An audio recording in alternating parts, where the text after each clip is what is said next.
you're in a sturdy shelter, and put as many walls between you and the outside as possible. Get as low as possible.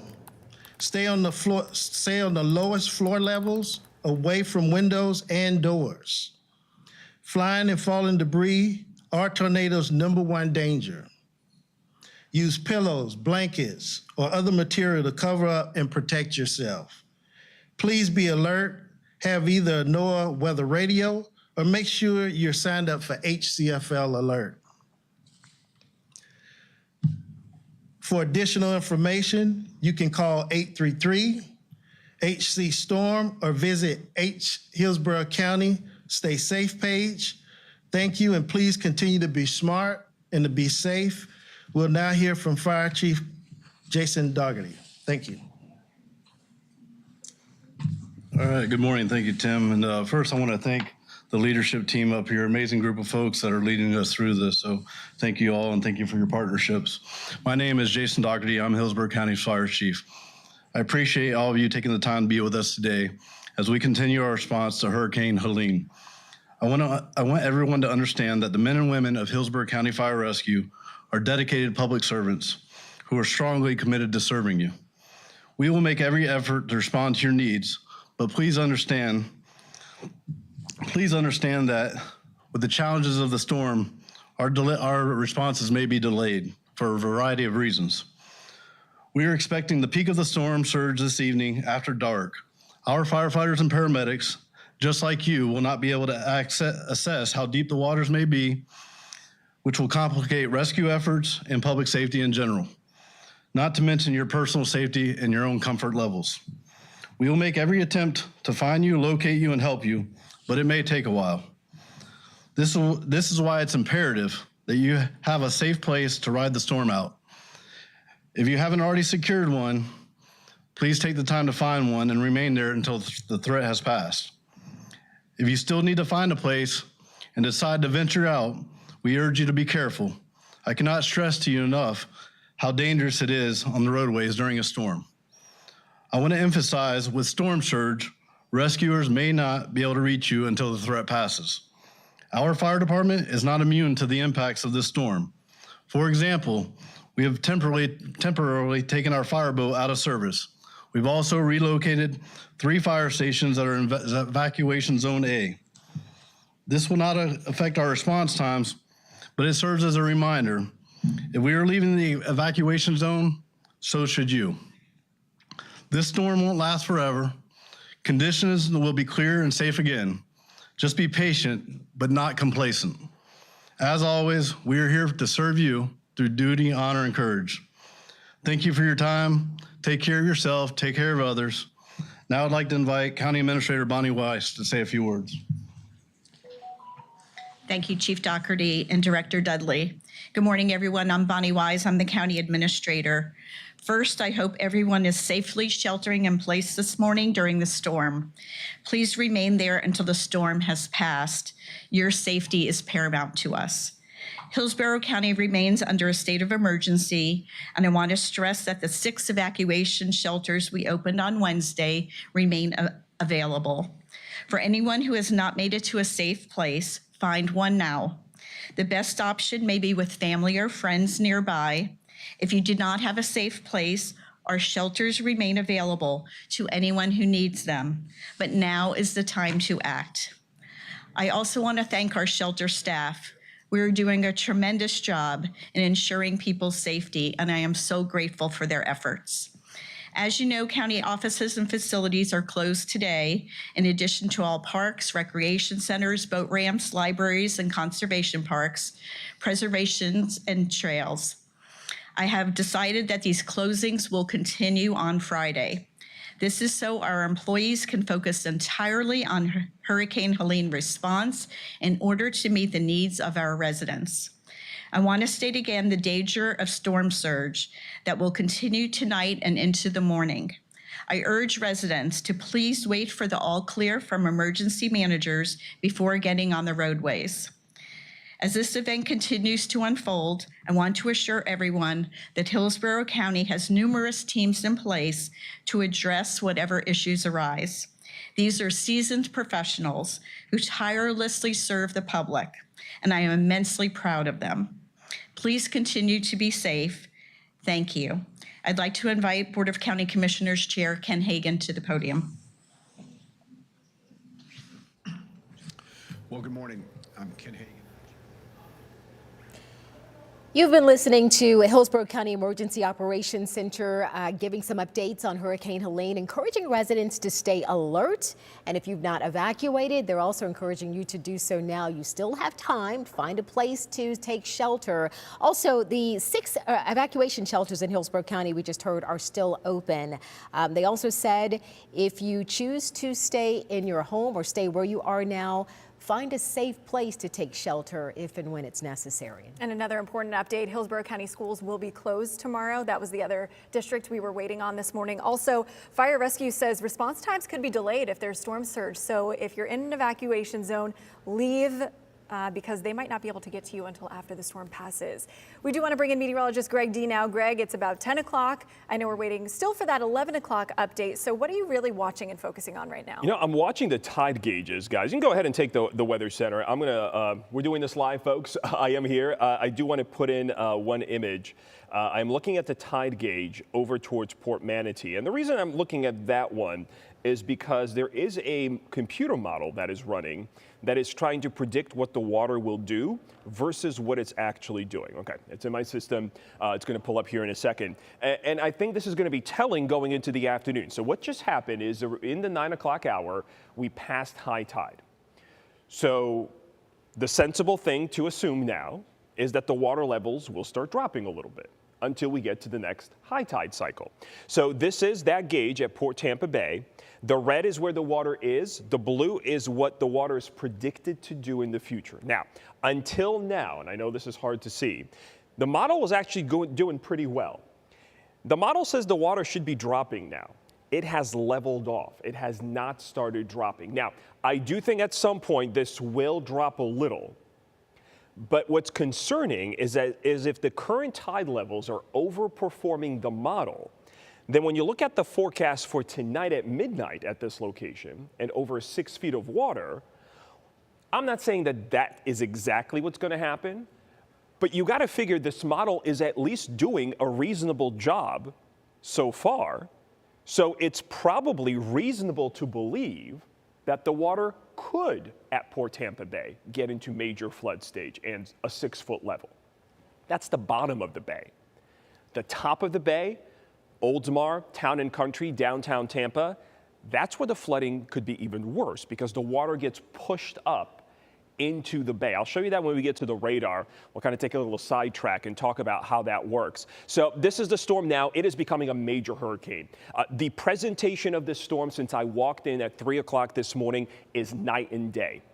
This is now developing a strong core, an eye. The thunderstorm still trying to wrap around that southwest side. We got to get this dark red all the way around, but the pressure continues low. We're going to see what that does at the 11 o'clock update and how much they increase the winds.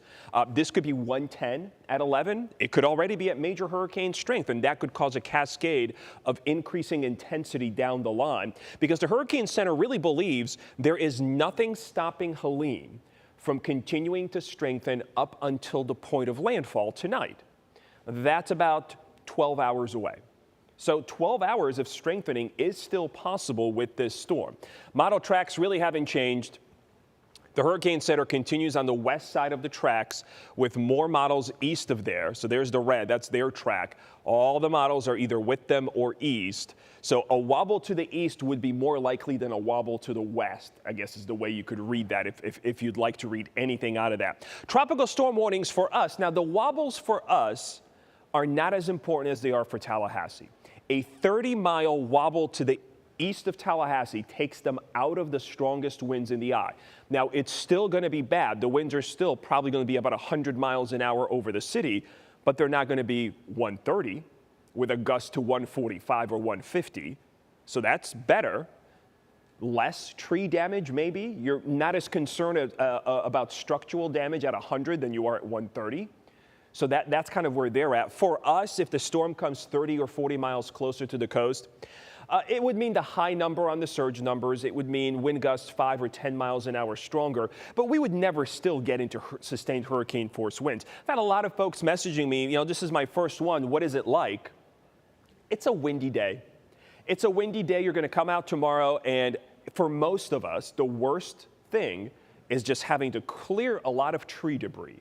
Lots of small branches, leaves, maybe a couple of larger branches in the yard. That's what 85 to 90% of us, that's going to be the worst case scenario. Now, for those that live along the coast, your worst case scenario is going to be flooding, and that is much more destructive, right? That is a completely different story. So in terms of the wind is a lower concern to the water. 5 to 8 feet across the bay, 8 to 12 across the nature coast, 15 to 20. Remember, in most cases, other than Steinhatchee and Cedar Key, you could say, well, I've never seen it do that. And that's still possible. Just because you haven't seen it doesn't mean it cannot happen or didn't happen in the past. Tropical storm force winds are already in our area now. They will continue. The core of the strongest winds on the current track should stay well offshore. We would only gust above 60 miles per hour. We will never get into sustained winds of 60 or 65 miles an hour, even at the coast. I think that the sustained winds will be probably in the 50s at the beaches, which is strong, but that doesn't cause a ton of damage, especially at the coast where everything is built to 155. 55-mile-an-hour winds are just not going to do a huge amount of damage. They'll do inconvenience damage. Power lines, trees, tree branches, but structures will absolutely stay intact. Here are the current winds now. So sustained, we're below tropical storm strength. It is windy out there, but it is not dangerous. The gusts right now, there's Bradenton, 48 miles per hour. That's a tropical storm wind gust. Everyone else is gusting below that. Mayaca City and Northport gusting to 40. And these 40-mile-per-hour gusts will spread north by noon, so that most of us are gusting 40 to 45 for probably the next 6 hours. And we're just going to be at that level until about 4 or 5 o'clock. And then you're going to see a noticeable ramp up, a rapid ramp up in the wind, and we'll be in the core of it about 6 p.m. to 10 p.m. thereabouts. It really depends on the forward motion of the storm. So let me take you to this. We're going to talk about the radar in a second, but let's zoom in on the bay here and talk about water and how this works. So the bay, step off for a second, is a basin. It's a tub. It is the Gulf of Mexico into or surrounded by land. It is open to the Gulf. As the wind comes in from the south and west, the water funnels under the skyway, and the highest water levels are at these corners, these places in the northern part of the bay where the water is pushed up and it has nowhere to go. It literally gets cornered.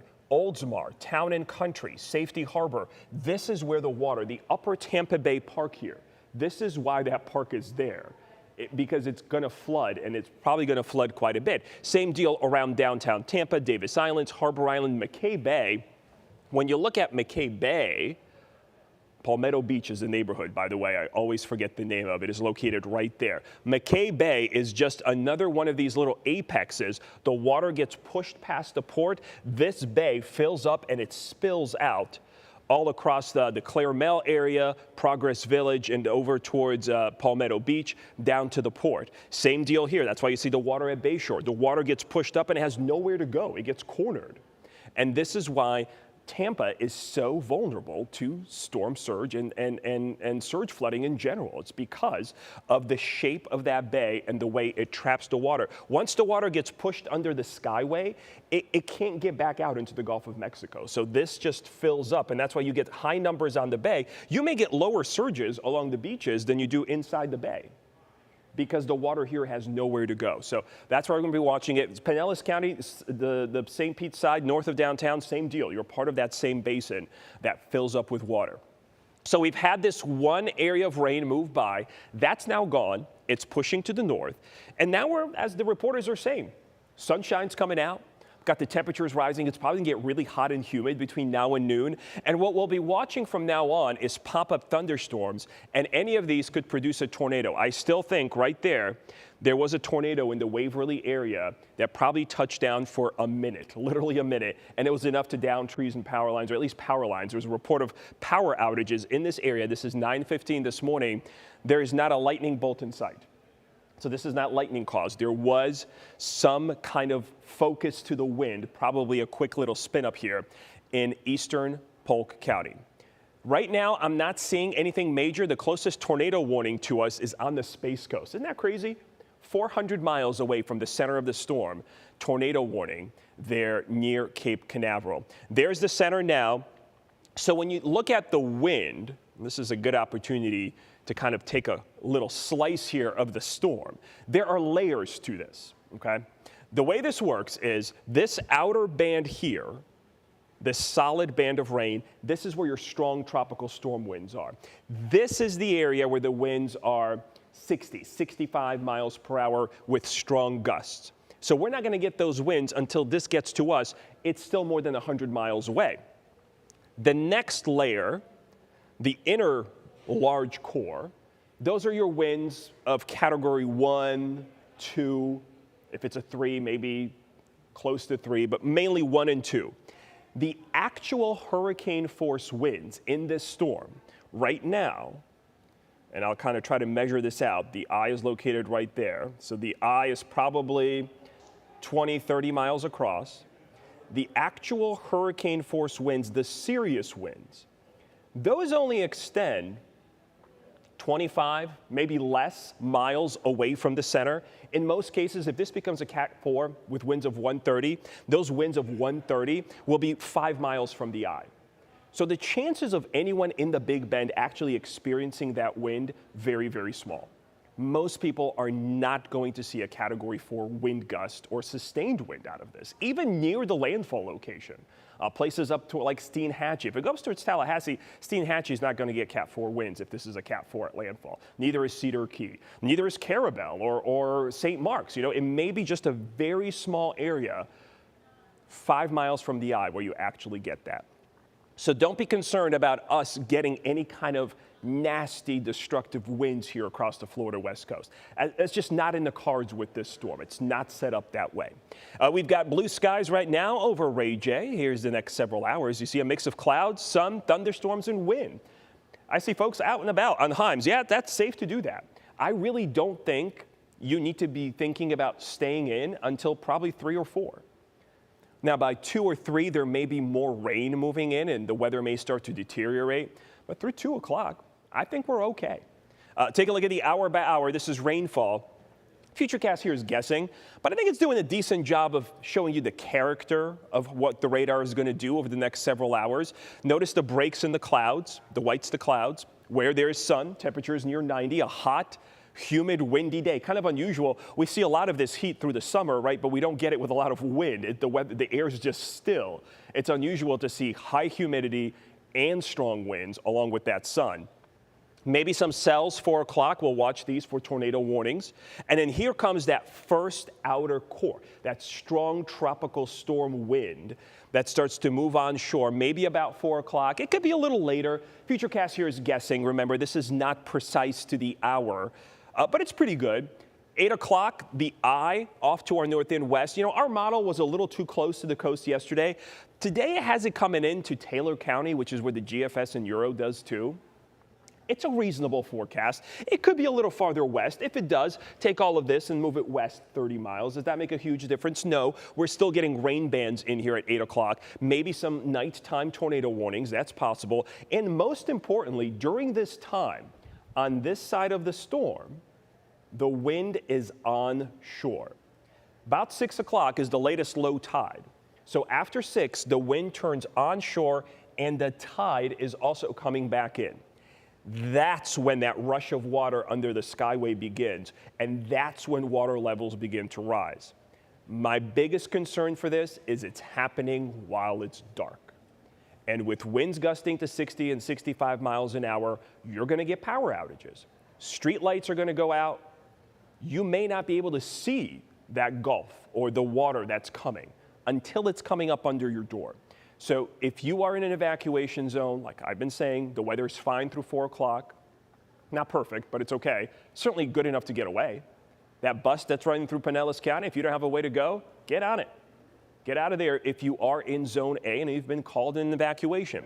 The worst of it through about 10 o'clock, then after 10, drop in wind, huge drop in wind. The winds decrease quickly, and by tomorrow morning, we wake up and we are good to go. The storm is out of here, and it's going to be time for cleanup, I think, in many communities, and hopefully for most, it's just going to be gathering that small tree debris and leaving it out on the curb for the city or your community to pick it up. Dia? All right, thank you so much, Greg D. Great information. Always breaks it down into bite-sized pieces. It was sobering, but still very educational. Again, if you don't feel safe, you still have time to get out. Shelters are still open, 6 of them in Hillsborough County. Well, Helene is expected to make landfall in North Florida in the Big Bend area as a major hurricane. It's a Cat 2 now, and as it gets closer to our coastline, we are already starting to see the impacts here in the Bay Area. Yeah, that's right. And our team coverage moves now to North Pinellas County. ABC Action News reporter Casey Albritton joins us now. Casey, I can see the sun shining where you are. You said conditions were, the weather was looking pretty good, but you were looking at the water earlier. Yeah, it looks like we're getting a break right now, and earlier it was looking a little bit worse, but now it's looking a little bit more clear. But I really just want to turn your focus to the water over here.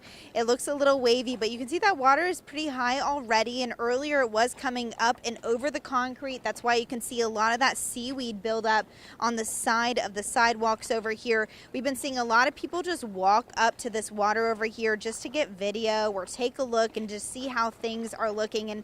And the reality is it is okay to walk around here because it's sunny. There's really no flooding in the roads right now. We did see some earlier, but that has receded in some areas. So walking around here is okay. We have seen some police officers, some Clearwater fire trucks driving around this area and just checking on different locations. Now, I do want to let you know that they probably won't be able to do that later this evening, especially in areas that are going to receive that water surge of 5 to 8 feet. So if you are near the coast, just keep that in mind that if you are in Zone A, you may want to leave because emergency crews won't be able to get over to you. But right now, again, we are seeing some more clear weather right now. Eventually, we're going to see some more of that, the rain and the wind pick up a little bit more. Right now, it is a little bit windy. We're seeing a few gusts where I actually have to hold on to my hat a little bit. But right now, it's looking pretty decent, but we are expecting some worse conditions later this evening, and we'll keep you updated on everything going on over here in North Pinellas. I'm Pinellas County reporter Casey Albritton, ABC Action News. All right, Casey, thank you. Most of the Tampa Bay area could experience those tropical storm force wind gusts later this afternoon and into tonight. And of course, we've been telling you to expect power outages as a result. There could be several reasons, though, why your home loses power. Obviously, the storm could damage or down the power lines running to your home. But for an increasing number of neighborhoods that have underground utilities, there are other reasons that might cause an outage. Your home may sustain damage that's preventing the electricity from returning to your house. Storm surge, flooding that Greg has been talking about, or standing water around electrical infrastructure could also cause an issue. In those cases, the power company has to wait for the water to recede. And finally, the hurricane might have damaged a substation or an electrical box that served your community. And if you see a downed power line, do not touch it with your hands or any object. Just assume it's energized. It doesn't have to be sparking or snapping to be dangerous. Never drive over a downed power line, and don't touch anything or anyone who is touching the line. Remember, live wires can also be hiding in hazards like debris piles or standing water. So if you see a down line, just call 911 right away. We'll be right back after a break.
We're back here tracking the tropics, and we want to start now in our southern counties as they're going to start to feel the impacts really from the storm first. ABC Action News reporter Keely McCormick is live in Sarasota at Brookside Middle School, where a shelter has been set up there. Keely, the last time we checked in with you, it was still dark, but have you had a chance to speak with anybody inside yet?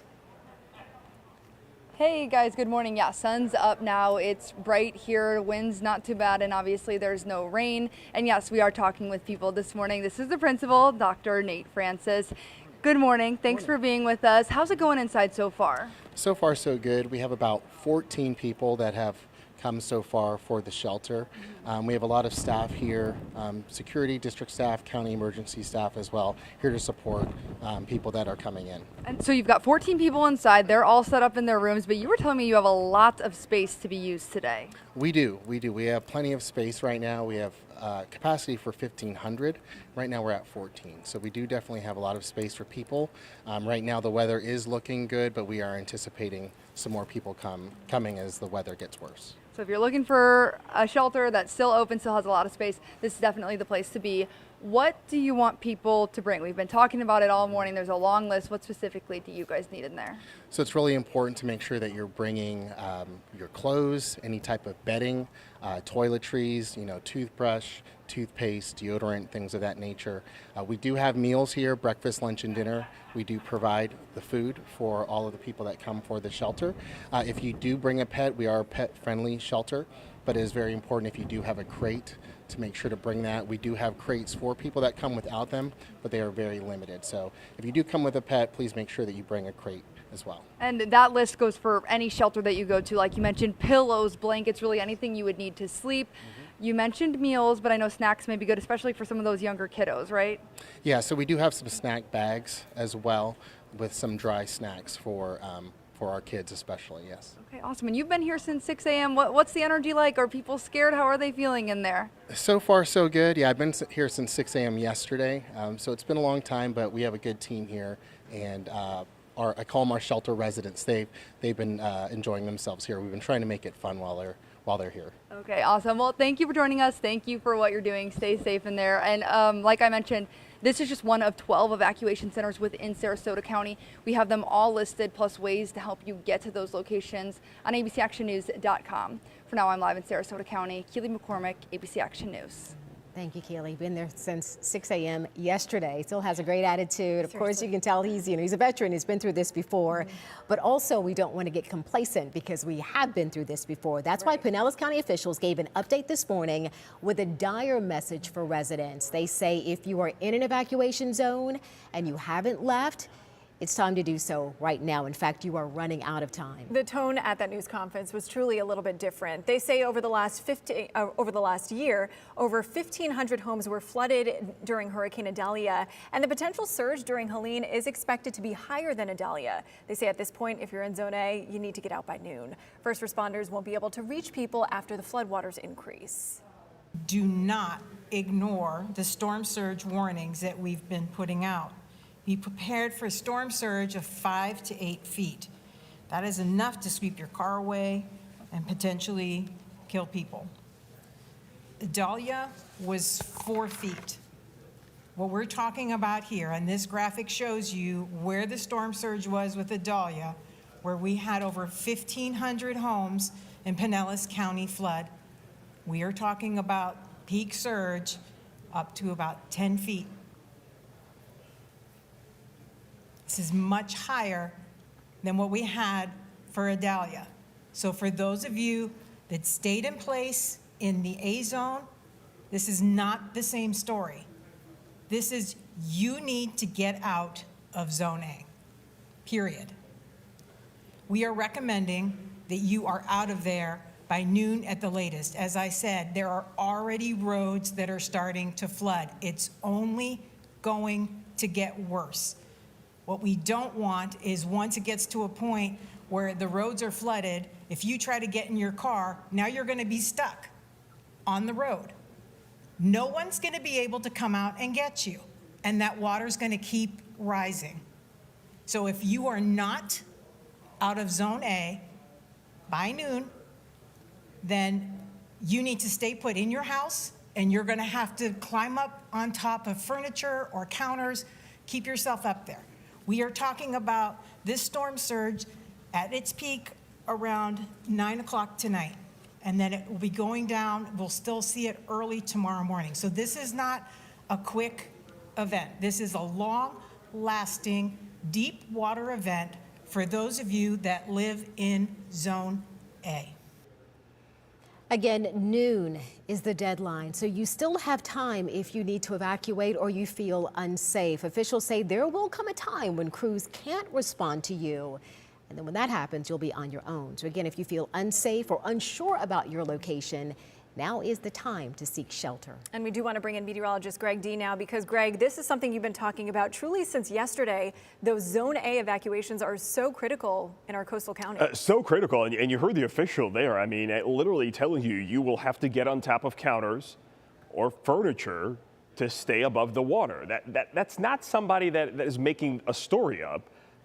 This is from people who have survived flooding like this and past storms in other parts of Florida have had to do this. We all remember the images from Ian, people on the roofs of their homes because of the surge flooding. Now, we're not going to see Ian flooding in the Bay Area, okay? Let's make that very clear. This is not our storm for surge. That's possible in the Big Bend, but we are going to see significant surges, maybe similar to levels of Idalia.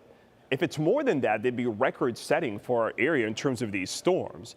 And Helene is only getting stronger. This storm is really looking impressive on the satellite picture. We are waiting for that update. You know, I'm going to show you the track here, but knowing that in about 15 minutes, this could somewhat change. It's a Cat 2 now. Their center line is still Tallahassee. With some wobbles possible east to west. That's Taylor, Dixie counties right there. This is Wakulla County, south of Leon County, so they kind of have it coming over that area. Apalachicola is right there with St. George Island, absolutely gorgeous beach there, south of Tallahassee, kind of on the west side of their cone. It stays in that cone about 2/3 of the time. Models, you know, they go back and forth. The two that have stayed most consistent are the Euro and the GFS. That's the white and blue lines here, and they've been consistently in Taylor County for more than 24 hours now. So it could follow the NHC track. It could go a little farther east. For us, that doesn't change much. For Tallahassee, it changes everything. It places the eye east of Leon County. And that's all you really want to be. As long as you're out of the eye, you're in a better situation. Now, it's still going to be rough. And I think even if the eye goes to where the GFS and Euro think it will, Tallahassee is still going to see widespread power outages. There's going to be places that are not going to have power through the weekend easily, if not more, with tree damage. And of course, the problem is when the trees fall, they usually fall on something, a car, a house, a roof, and it's raining, you get water into the house too, and that really is where the issues start to arise. The watches and the warnings have stayed the same. For our area, it is a tropical storm warning, and that's because that is the worst that most of us will see. Tropical storm conditions. We're actually getting into those tropical storm force winds south of Tampa now, south of the Bay. Winds are sustained into the upper 30s in some cases, gusting 40, 45 down towards Sarasota and over towards Port Charlotte. And they will be spreading north throughout the day. I think by midday and early afternoon, most of us will see gusts into tropical storm strength. So that means a windy day, a gust 40, 45, that kind of deal. If we do see any actual hurricane gusts, and I only think we could possibly see, the only way we could possibly see any kind of hurricane wind here, 74 miles or more, is in a gust. I do not think it's literally possible for us to see that if the storm stays where it's supposed to stay in a sustained form.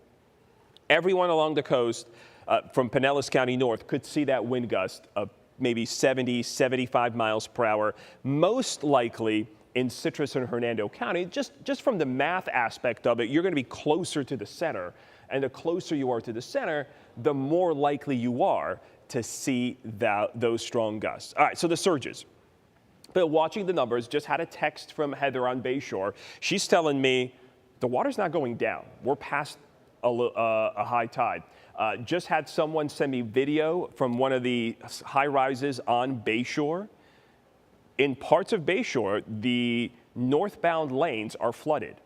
That's what it looked like in Idalia. We're 12 hours from the surge. This is not the surge. This is an unusually high tide. This is minor compared to what's forecast for the afternoon. Just posted that video on my Facebook page. You can check it out right now. There's water coming up over the grass, over the sidewalk, into those first lanes, northbound on Bayshore. Maximum number, worst case scenario for the Tampa area, probably about 8 feet. If it stays a little farther west, the low numbers would be the ones that are more likely, 4 feet, Suncoast up towards Pinellas and Hillsborough County. Maybe 8 to 12 feet across the Nature Coast, with the high number most likely in Citrus County. And then once you get north of there, these numbers, Levy County is 10 to 15, and then Dixie County north, it's 15 to 20. And that 20-foot surge, there's no counter you can get on to escape that. In some cases, because of the way these small towns are built right on the water there's not a roof that'll get you above 20 feet. That's the problem. Luckily, this is a small population center. This is not a huge population up here toward the Big Bend. So it's very feasible to safely move everyone out of the way of this surge. So we did this before. I'm going to do this one more time, show you how and why the bay is so susceptible to these surges. So we're going to look at the bay. I'm going to get my arrows out. As the storm is passing to our west and northwest, the winds turn onshore. The wind starts pushing the water under the skyway.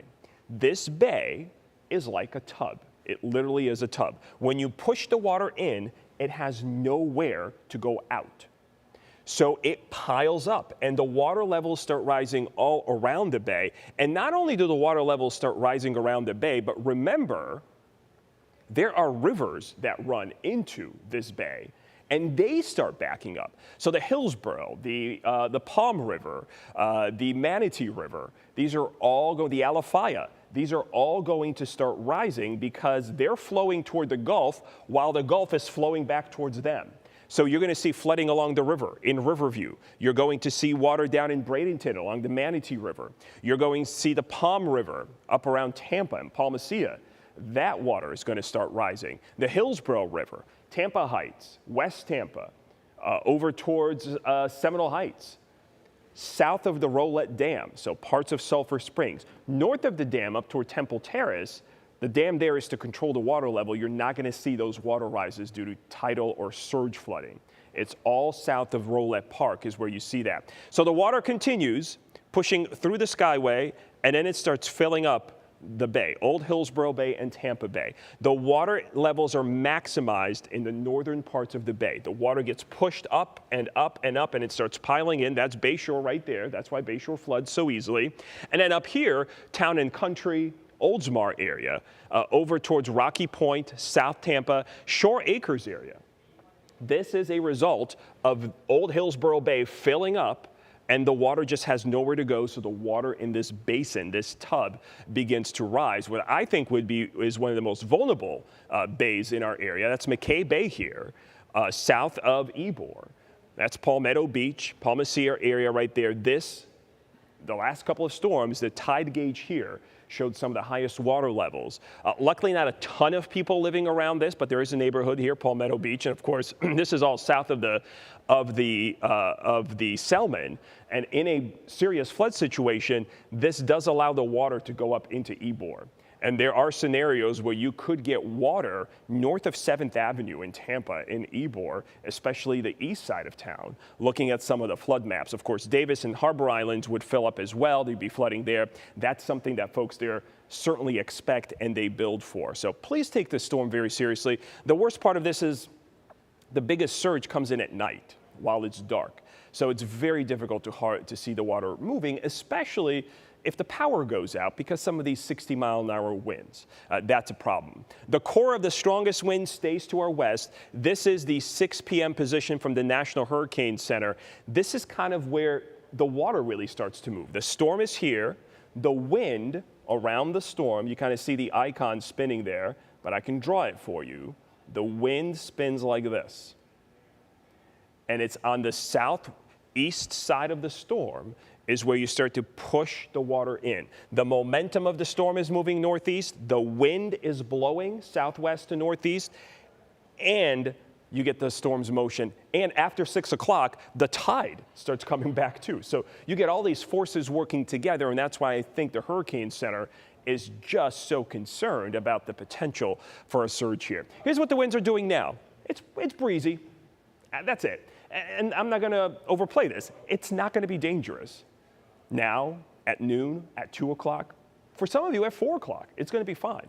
So there's still time to make some solid decisions about getting to a safe place if you think, all right, changing my mind. I think I'd like to move away a little bit farther from the water. And remember that move may literally be a mile away. For many of you, it may literally be driving 5 minutes. Either it's a shelter down the street, the school building typically, right, some kind of civic building, or it's a friend, a family member that lives 2 blocks away, 4 blocks away, quarter of a mile away. They may be out of zone A. As long as they're out of that zone, you're fine.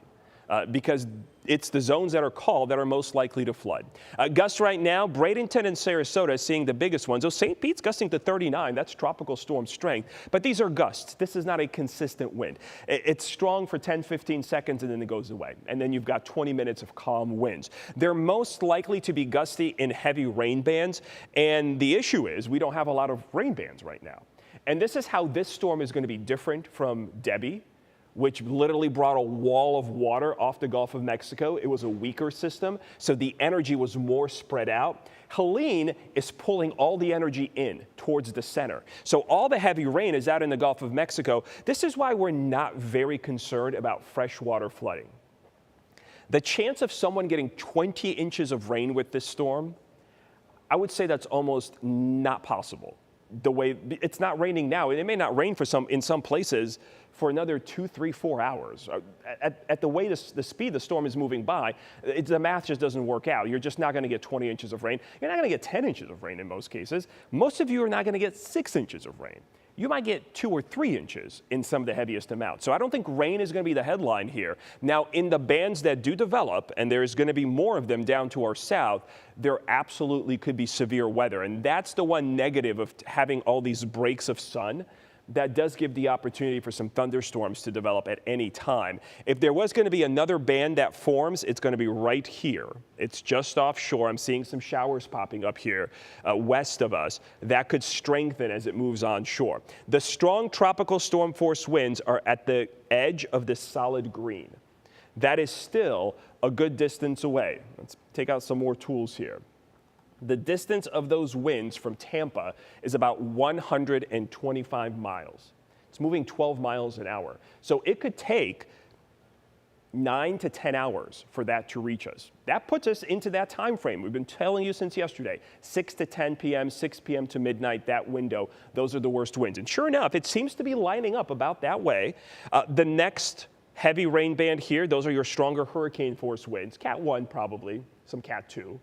The real nasty stuff, the winds that are 100 miles per hour right now in the storm, though honestly, they're probably stronger now. We're just waiting for that update from the Hurricane Center. Those strong winds are probably here. This little sliver of dark green on the northern eye wall. It's a very, very small area. So the next several hours, this is what we're looking at. Temperatures in the low to mid 80s, scattered storms as we go into the afternoon. Before I show you the last hour by hour, I am going to restart my show here, and that's because we are close to that 11 a.m. update. Shay, I don't know if you're watching it. Shay's here as well. Shay, if you do see it come down while I'm doing this, let me know. We're going to go back to this graphic. Right now, it's still the old data, but the 11 a.m. is going to come down, and they usually drop it before 11 a.m., so in the next few minutes. Let me show you the hour by hour for wind. There are the winds at 11:30 this morning, so about 45 minutes from now, and they match up. You know, this model is doing a good job. We're now seeing wind gusts in the 40s in St. Pete and Bradenton, and that's what it's showing.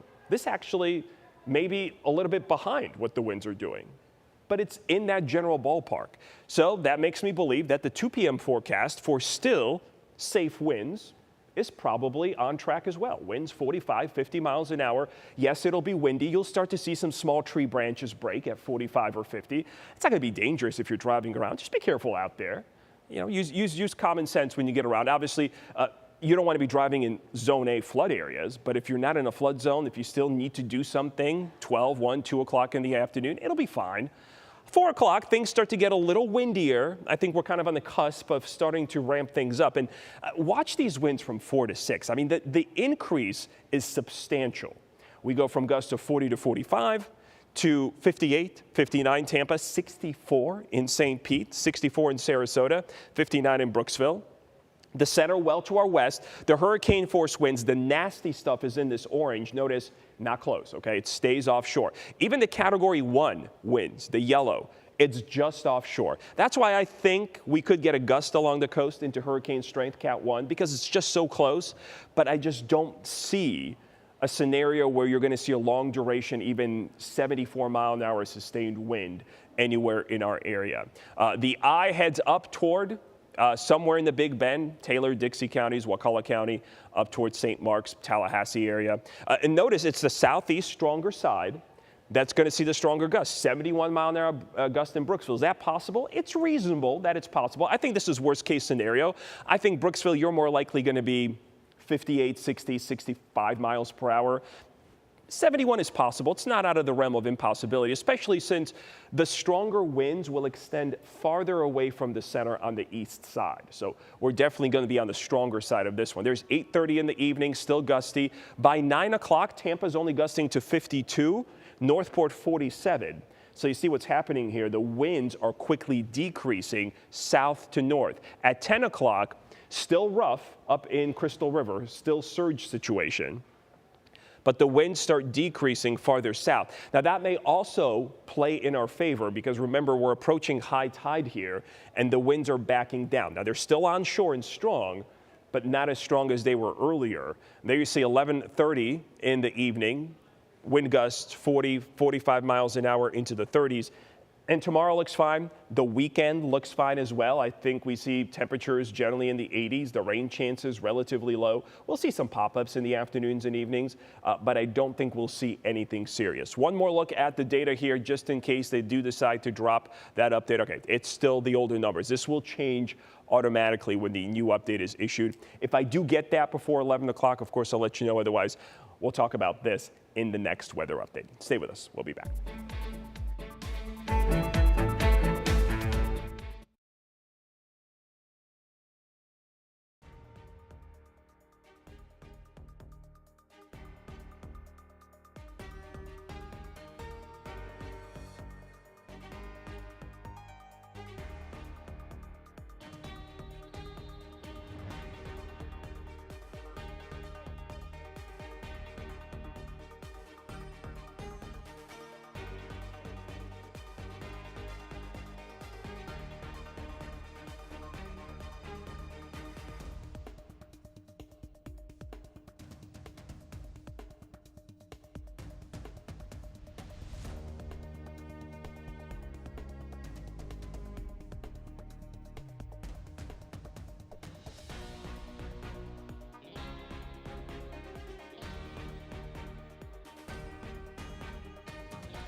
Good morning, everybody. Just coming up on the 11 o'clock hour, we just got the latest from the National Hurricane Center. So here are the changes.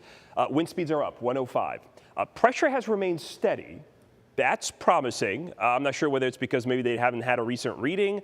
And forward motion is up. So it has now increased its forward speed to 14 miles an hour. And that should be the case throughout the day. That's why with you, they've got the winds at 120 at 8 o'clock this evening, south of the Big Bend. I'm going to read into this, even though I'm telling you it's probably not a huge meeting. It's been shifted east just a smidge. So Tallahassee is right there. The center line is now east of Tallahassee. Now, they're still in the cone, so this could still track over Tallahassee, but more of Taylor County is now in it. So maybe the Hurricane Center is slowly kind of inching this towards the GFS and the Euro. We'll just have to see how far east the storm wobbles. But we're really hoping for Tallahassee that this goes through Jefferson County or Taylor and Madison counties would actually be best case scenario for them. Obviously, the town of Madison here down towards Perry, these would be all heavily impacted, but you're not talking about a huge population center being impacted.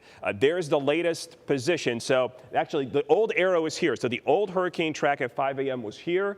The new one is there. It's not enough to make me feel good about Tallahassee just yet, but hey, we're heading in the right direction.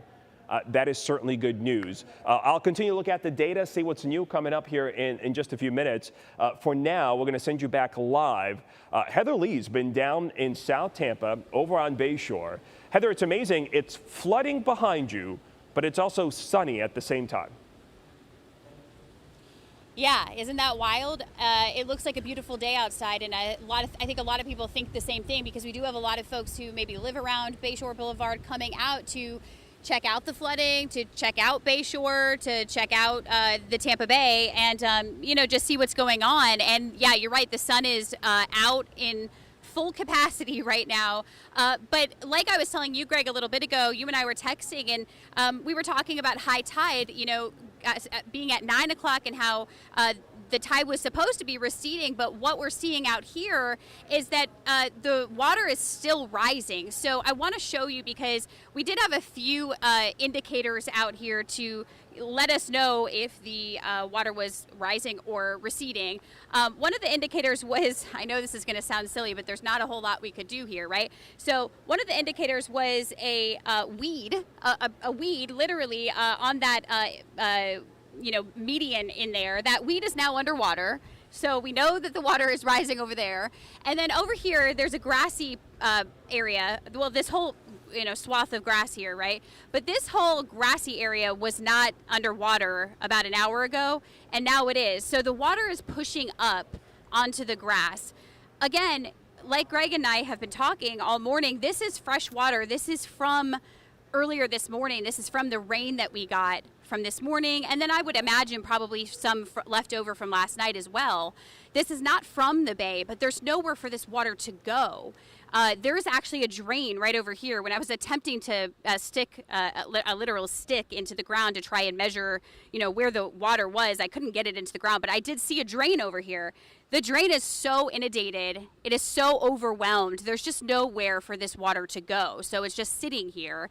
And then beyond that, you can see the bay. You can see how choppy the water is because there is still quite a breeze out here, and the wind is really whipping the water around, and that is causing the water to slosh up onto the wall. So some of the water is, making its way over onto the sidewalk, but that water has not breached the wall by any means. So this water right here, the flooding that you're seeing, is fresh water. This is not from the bay. However, what Greg and I were talking about is later, as we see another high tide, if this water doesn't go away, eventually that water from the bay could rise and it could breach. And if we see more water mix in with this, this could become obviously a more serious situation with higher water, more flooding off, on Bayshore Boulevard, potentially up into, neighborhood streets. And we have seen that before. In fact, my photographer, Jason, was saying this was the exact spot they were at. I believe it was Tropical Storm Debbie, or maybe even the previous storm before that, where they saw flooding, all the way up to that street. I believe that's Magnolia. and it was all the way up Magnolia. So we know that it floods out here, but we just never know how bad it's going to get. That's why we monitor it. That's why we keep an eye on it. And that's exactly what we're doing this morning. Again, it looks very beautiful out here right now, but that could change. I will tell you this, TPD, they have closed this road down. Earlier this morning, we were seeing cars, trucks, SUVs driving through this water. Luckily, nobody got stuck, although I have witnessed many people getting stuck on Bayshore Boulevard many times. This time, nobody got stuck. That's very fortunate. But the Tampa Police Department did eventually shut down this portion of Bayshore Boulevard to all vehicles. So nobody is driving this portion right now, which is good news because, again, we just don't know how deep this water is. When we walked earlier, it was shin deep, but I can guarantee you it's higher than that now because that was long before this side of Bayshore Boulevard, the southbound lane, was even flooded at all. So I know it's higher now. I don't know if it's going to continue to rise. It looks like it's continuing to rise, but we'll just keep our eye on this, guys, and we'll let you know, if it starts to recede, when it starts to recede. Hopefully it does. But for now, I'll send it back to you guys. All right, thank you so much, Heather. Heather did talk about that water that you're seeing on Bayshore Boulevard being freshwater flooding, but did you see the bay when they zoomed in? Do you see white caps exactly on the bay? Yeah. So we're going to keep an eye on that as well, because we also told you right across the bay is Tampa General Hospital, which is a level 1 trauma center. They cannot evacuate. That's why they have that aqua wall up.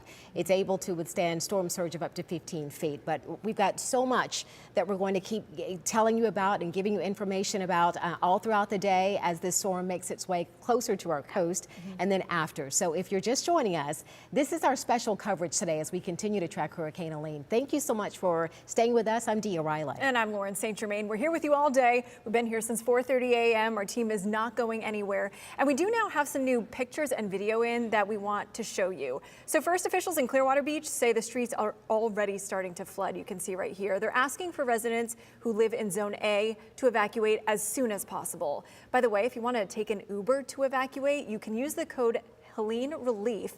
You actually get a $40 voucher for up to 2 trips to a state-approved shelter, so great option there. Yes, you still have time to evacuate if you need to do so. Also, take a look at this. This video is from Fort Myers Beach. The Lee County Sheriff posted this to social media.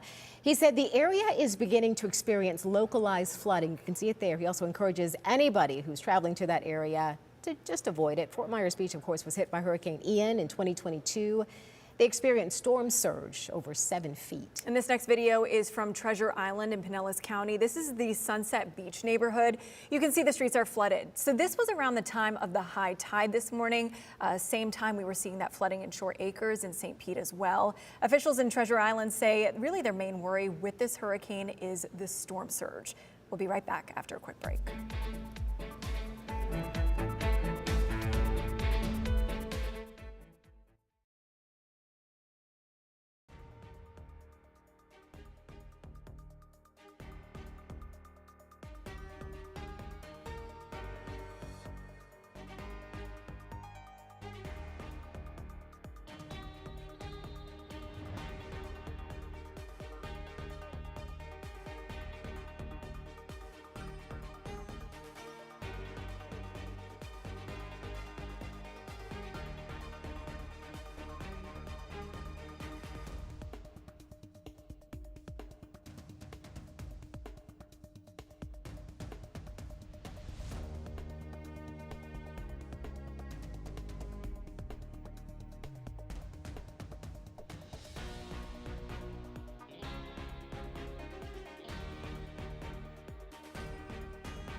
Welcome back to our continuing coverage of Hurricane Helene. 6 minutes after the hour now, Tampa police want to remind you it is not safe to drive through flooded waters. They posted these photos to X saying it's extremely dangerous to drive through streets with flooding or ponding waters. It can lead to accidents and damage your vehicle. Also, you don't know how deep the water is. It only takes 2 feet of rushing water to carry away most vehicles, including SUVs and trucks.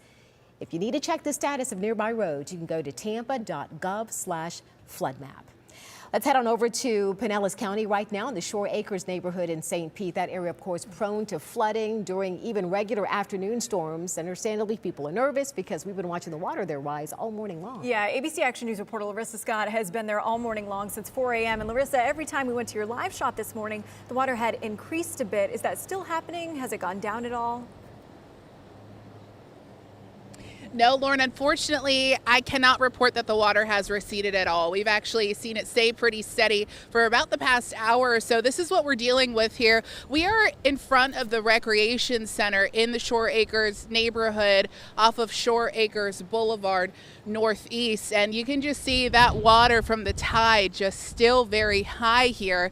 This scene is what we've seen all across this community. We had the chance to drive around a bit a few minutes ago, and many of the roads here look exactly just like this, overcome with water. Although cars are moving through here, police recommending people do not do this. Also, the homeowners here are saying if you have to drive through these streets that are flooded, please do so slowly because that wake is getting pushed closer to their homes.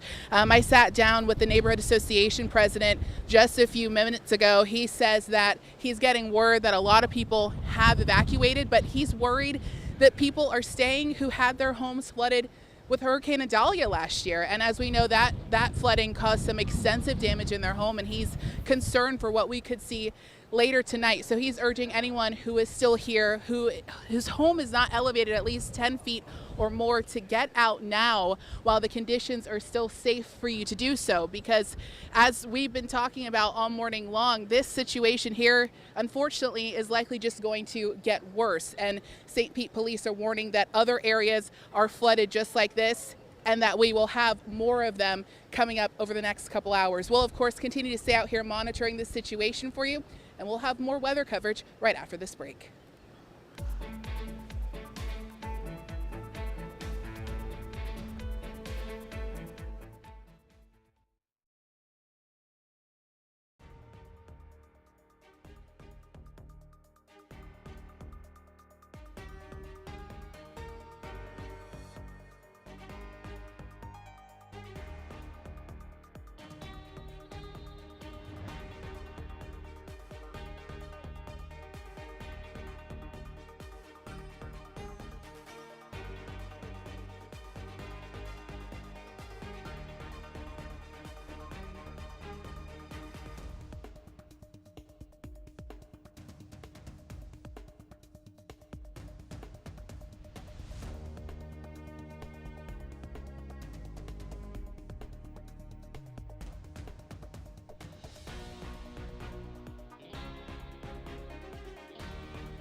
12 minutes after 11 o'clock, continuing to track the latest with Helene, looking at the tide gauges here across the Bay Area.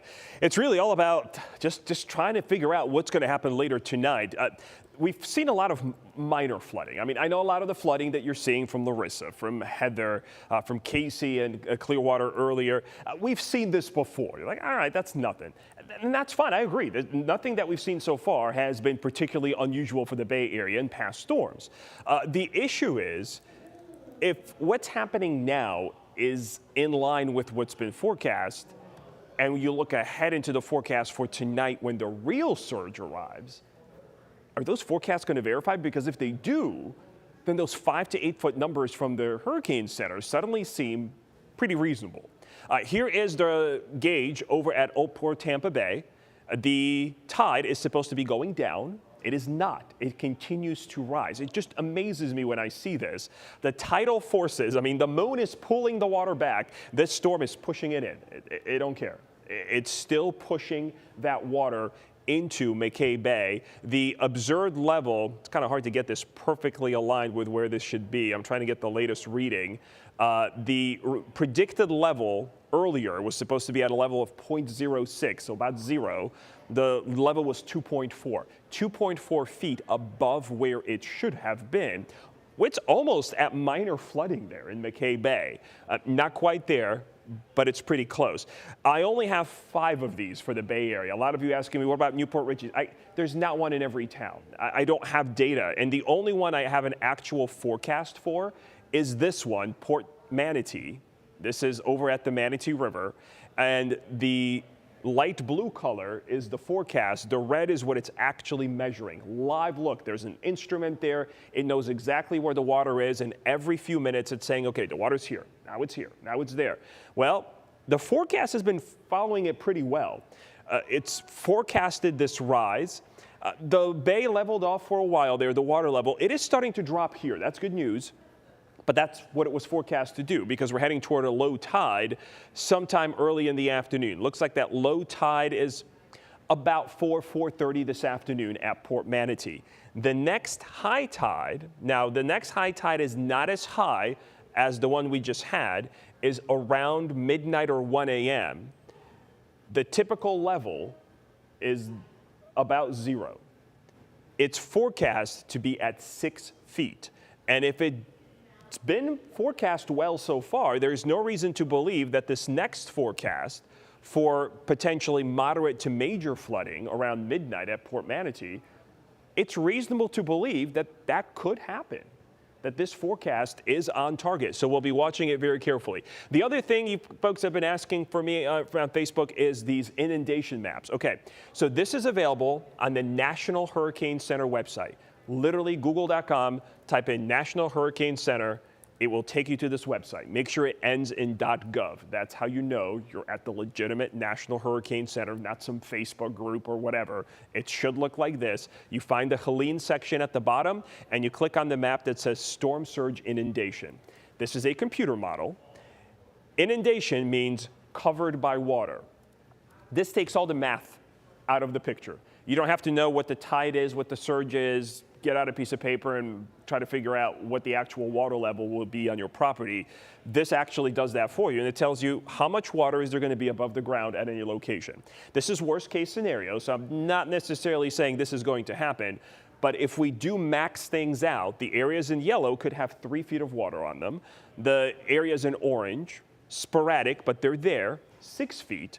And in red, along the beaches, that's 9 feet of water. That means if you were to be standing at the edge of the Gulf of Mexico on a typical day during peak surge, the water would be 9 feet above you at that point, or above your feet at that point, if we do maximize the surge.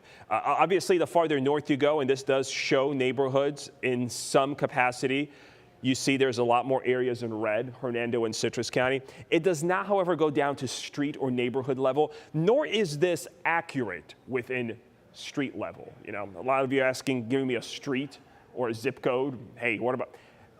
It's not that accurate. I'm sorry to say. We're not there yet to be able to model these. It's amazing that they're able to produce these maps as detailed as they are.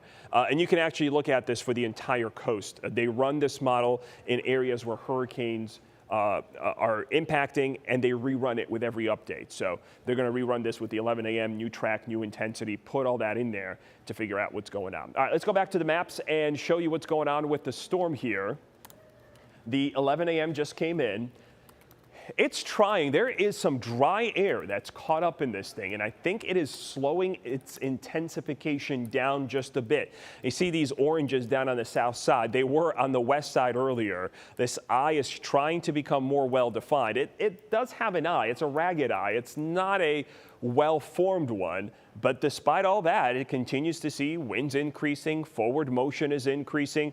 The pressure hasn't dropped since the last update. That's good news. The last pressure drop was measured at 8 a.m. It's held steady through the 11 o'clock update. That's certainly good news. The track, a little nudge east.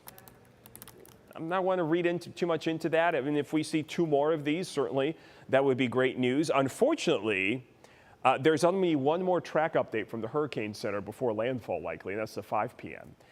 And then the landfall should happen before the 11 p.m. update comes in. So we'll be watching this carefully, but we do want it to nudge a little east into Taylor and Madison County, just so that we can keep Tallahassee's large population center out of the way of the strongest winds. And that's where a lot of the model data is still indicating. This really hasn't changed. It's Jefferson over towards maybe Taylor counties. That's probably more likely. This arrow was pointing to the 5 a.m. position of the National Hurricane Center track. It was here. The current one is the red line here. So it's shifted 10 miles, maybe 15. Not a ton, but enough. Does that change anything for us? By the way, no, it makes no difference. That 15 miles, you're not going to feel any kind of change here. The impacts on the Florida Peninsula are more broad. They don't change from a 5 or 10 mile wobble. The reason why Tallahassee's are so important is because the strongest hurricane winds may only be 10 or 15 miles wide max, maybe 5 miles at the most. So by moving them 20 miles to the east, you're suddenly taking those strong, whether it be Category 3 or Category 4 winds at that point, and you're literally moving them out of the city. That small hop can make a big difference. You're still going to get 100-mile-an-hour winds in Tallahassee maybe, but not 125 or 130. Better. It's better. It's still not an ideal situation, I agree, but that would reduce the amount of damage that you would see for sure. Tropical storm warnings for most of us, and that's what most of us will see. Tropical storm conditions, winds below 74 miles per hour. There's those surge numbers. I already showed you the maps. Those have not changed as of the 11 o'clock update. We're all in tropical storm force winds. Now, this is new from the Hurricane Center, so this is interesting. In the 5 a.m., the orange, the strong tropical storm force winds, were well offshore. Now it looks like they're just skirting the Pinellas County coast. So the Hurricane Center thinks, all right, somebody here, maybe northern Pinellas County, the part of the county that kind of sticks out into the Gulf, you may get into a period where the winds are briefly sustained 58, 59, 60 miles per hour. So it is in that time, this is 6 p.m., that you then would be maybe potentially concerned about a wind gust to hurricane force. Then as we go through the rest of the evening, those winds kind of hug the Citrus, Hernando, Pasco County coast. So you could get some 60-mile-an-hour sustained winds and gusts over 70. Interestingly enough, that is what our in-house computer model was forecasting all day yesterday, and it looked like it didn't make any sense. But now it seems like maybe we are actually trending towards that direction. It did well with Francine over in Louisiana earlier in the month. So this could be onto something. Winds are out of the south right now. These are the current winds measured. So these are no longer model winds. This is what's being reported. It's breezy. I'd call this a breezy to windy day. St. Pete 30. That wind report in St. Pete is always going to be a little bit more dramatic than everybody else because it's measured at Whitted Field. It's a flat area. There are no obstructions, and it's on the water. So it's measuring the maximum wind you could possibly get at that time in St. Pete. If you live away from the water, your winds are lighter than that. 40-mile-an-hour gust in Northport, 41 Sarasota, 48 in Bradenton. Strong. That's tropical storm. but it's nothing that is dangerous or severe. Speaking of which, there's no rain out there now. As you saw from Heather, it's a beautiful sunny day. You can get out there, enjoy the wind, stay out of the water. Please stay out of the water. If your neighborhood is flooded, if your street is flooded, do not walk in that water. It is full of debris, of course, all kinds of trash, sewage in most cases as well. It's coming up out of the street. You heard Larissa say that. It's coming from the ground. Well, guess what else is coming with it? Everything else that ran off that's been sitting in those sewers. So do not walk in that water. It is probably high in bacteria in terms of a count. If you do come in contact with it, make sure you clean yourself off and wash any clothes, disinfect anything that touches that water. Some showers offshore right now. These are kind of skirting the beaches, but even in terms of severe weather, these are not going to produce tornadoes. These are too small. So we are under a tornado watch. That's the red box here until 8 o'clock this evening. And it actually goes from about Marion County. Actually, look, they extended it up into South Georgia. So now all of Florida from Miami, South Florida into South Georgia up to Brunswick is in a tornado watch because at any time thunderstorms could develop here. With the heating of the afternoon, we could get them. There's the eye. It does show up better on radar than on satellite picture. And it continues north-northeast. It goes north. The way this is going to work, it's going to go north 4 steps and then take 1 step to the east. Take 4 steps north and another step to the east. That's how it's going to get a little bit farther to the east, a little bit closer to the peninsula, and hopefully east of downtown Tallahassee and up towards Taylor and Madison counties. Thunderstorm chances for us do increase this afternoon and evening as this thing rolls by. Futurecast, love this model. This is the same one that we talked about, tracking the center of the storm. This one's modeling right now the rain bands. It's not really showing much until later this afternoon. So we could go through the next several hours with very little rain, just some gusty winds and periods of sun. The strong winds are here. This solid area of rain that starts approaching the coast late this afternoon and evening. It's in these rain bands that you get these strong wind gusts, 60, 65, maybe 70 miles an hour, isolated tornado warnings. Now, if you live east of 75, forget about 70-mile-an-hour winds. Not going to happen. Lakeland, I mean, you could gust to maybe 60, but the majority of the wind gusts in Polk, Hardy, DeSoto, and Highlands counties are going to be 40 to maybe 50 miles an hour, and occasional gusts to 55. So tree branches, isolated power outages out here, closer to the coast, larger branches, maybe some trees toppled, broken, more widespread power outages. This is later in the evening. This is now coming up on the 10 o'clock hour. Still looking at that scattered rain, that water getting pushed into the bay. But things start to improve after 9 or 10. The wind starts slacking off as the center quickly accelerates into South Georgia.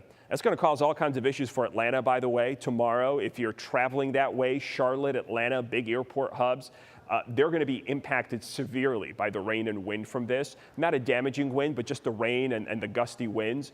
So even though our airports will reopen tomorrow, I expect a lot of flight issues. Nashville, big Southwest hub, they're going to be issues, and the airlines may have trouble kind of getting back to normal until the weekend. I don't think they're going to get back to normal tomorrow because their planes will be impacted by the weather at some of their largest hubs.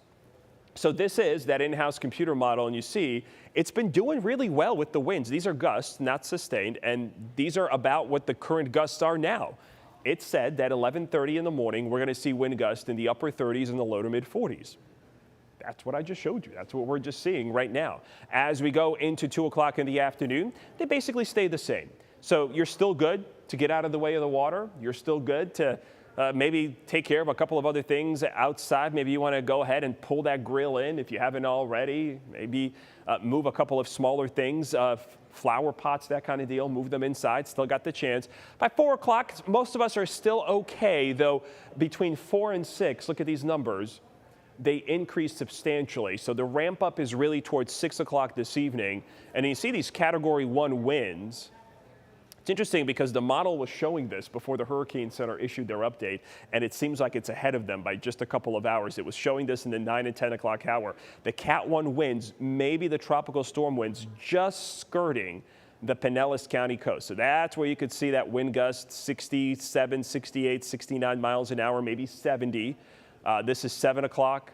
7:30, still gusting into the 60s. There's 8 o'clock, still seeing gusts, 50s for most, 60s along the coast. 8:30, maybe 9 o'clock, maybe a stronger gust up towards Crystal River, Brooksville. You're closer to the center, but the center, there's the eye, nowhere near us, safely away. The strong, really nasty winds in this orange never get close to us. They go up towards the Big Bend, and that's where the winds go. The water is going to be a concern through that high tide at midnight. The winds will be dying down by midnight, but they're still going to be out of the south and west, still pushing that water in addition to the actual tidal forces themselves. There's your weekend, no problems. You're going to be doing a lot of cleaning up of tree branches and leaves, and the weather looks fine for it. It's just going to be hot, so take it easy out there, both Saturday and Sunday. Lauren. Greg's been talking about, of course, the wind, maybe seeing some power outages because of those tropical storm force winds. We're also seeing flooding. That's been the biggest concern. Larissa showed us flooding in Pinellas County and the Shore Acres neighborhood in St. Pete. Heather showed us flooding on Bayshore Boulevard. Yeah, and she actually just sent in a video. The water is actually up to people's knees on Bayshore right now, so we're going to keep tracking that. But we do want to stay in Tampa right now because our Anthony Hill is on Davis Islands for us. Anthony, what are you seeing over there? Yeah, as you guys said, I'm on Davis Island. For people who are not too familiar with the geography, it's just south of downtown Tampa. You can probably see some of the buildings in back of me. And to answer your question about what we're seeing, interestingly enough, we see a lot of people doing some, last minute, walking their dogs, jogging.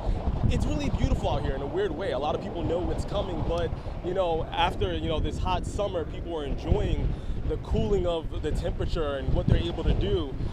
That being said, a lot of people know what's to come as Hurricane Helene makes its way up the Gulf of Mexico, about 300 miles off the coast of Tampa. And as you can see, the wind is picking up. That's something we're expecting to see.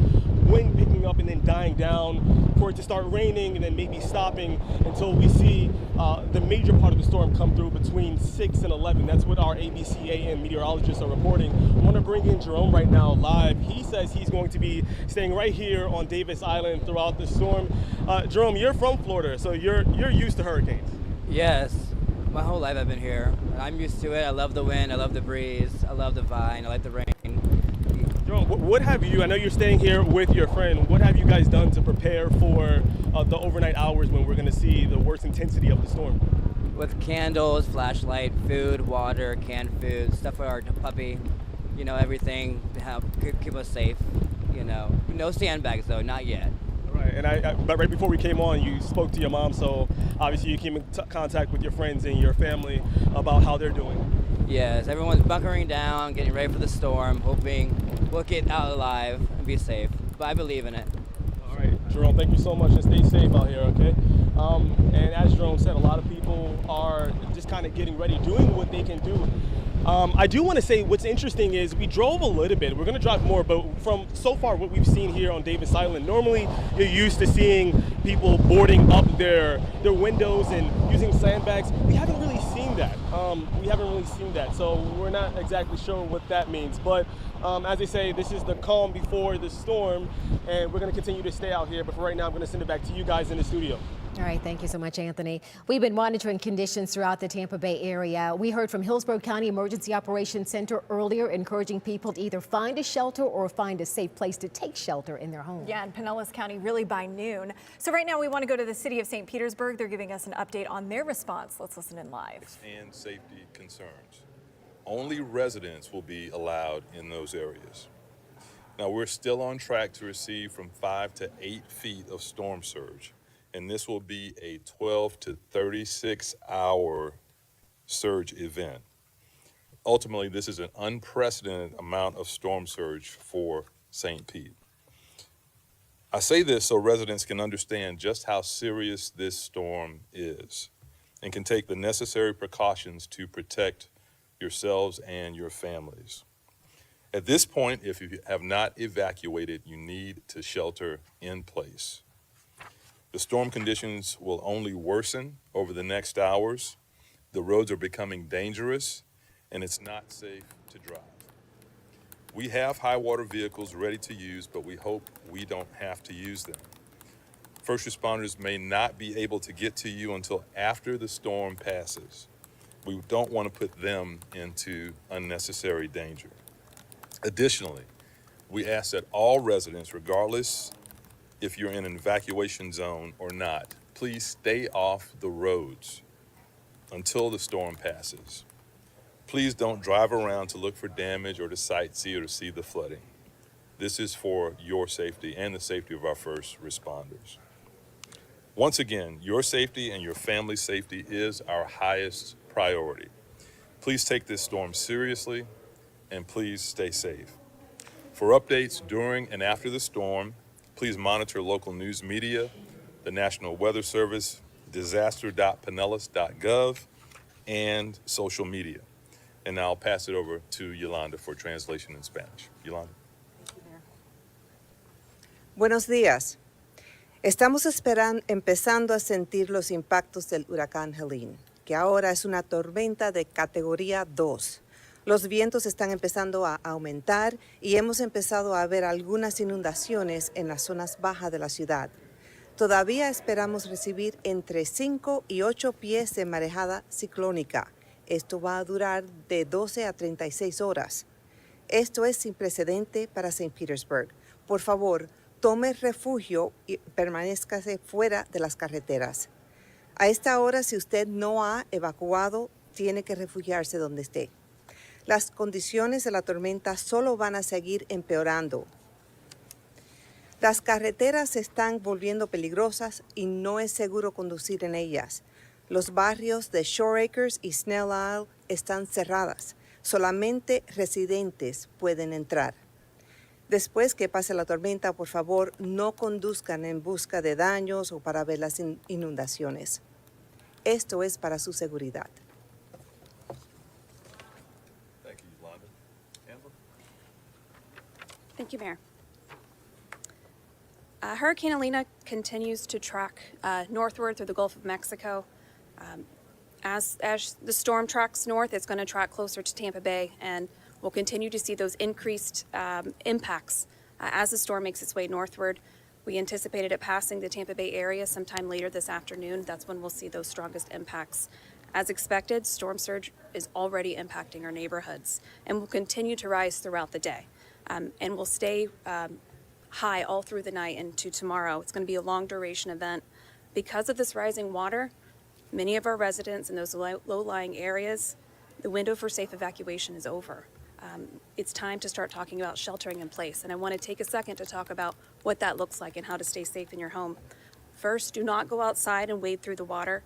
The floodwater and storm surge can move very quickly, and live power lines could be hidden under the water, as well as other hazards, so stay inside, stay safe. If floodwater begins to enter your home, make sure your power is secured by flipping the main breaker and also turn off the gas if you can. Go to a higher floor. If you don't have a higher floor, move to a little bit higher ground. Stand or sit on, higher surfaces, whether it's chairs, tables, countertops. In an emergency, you can call 911.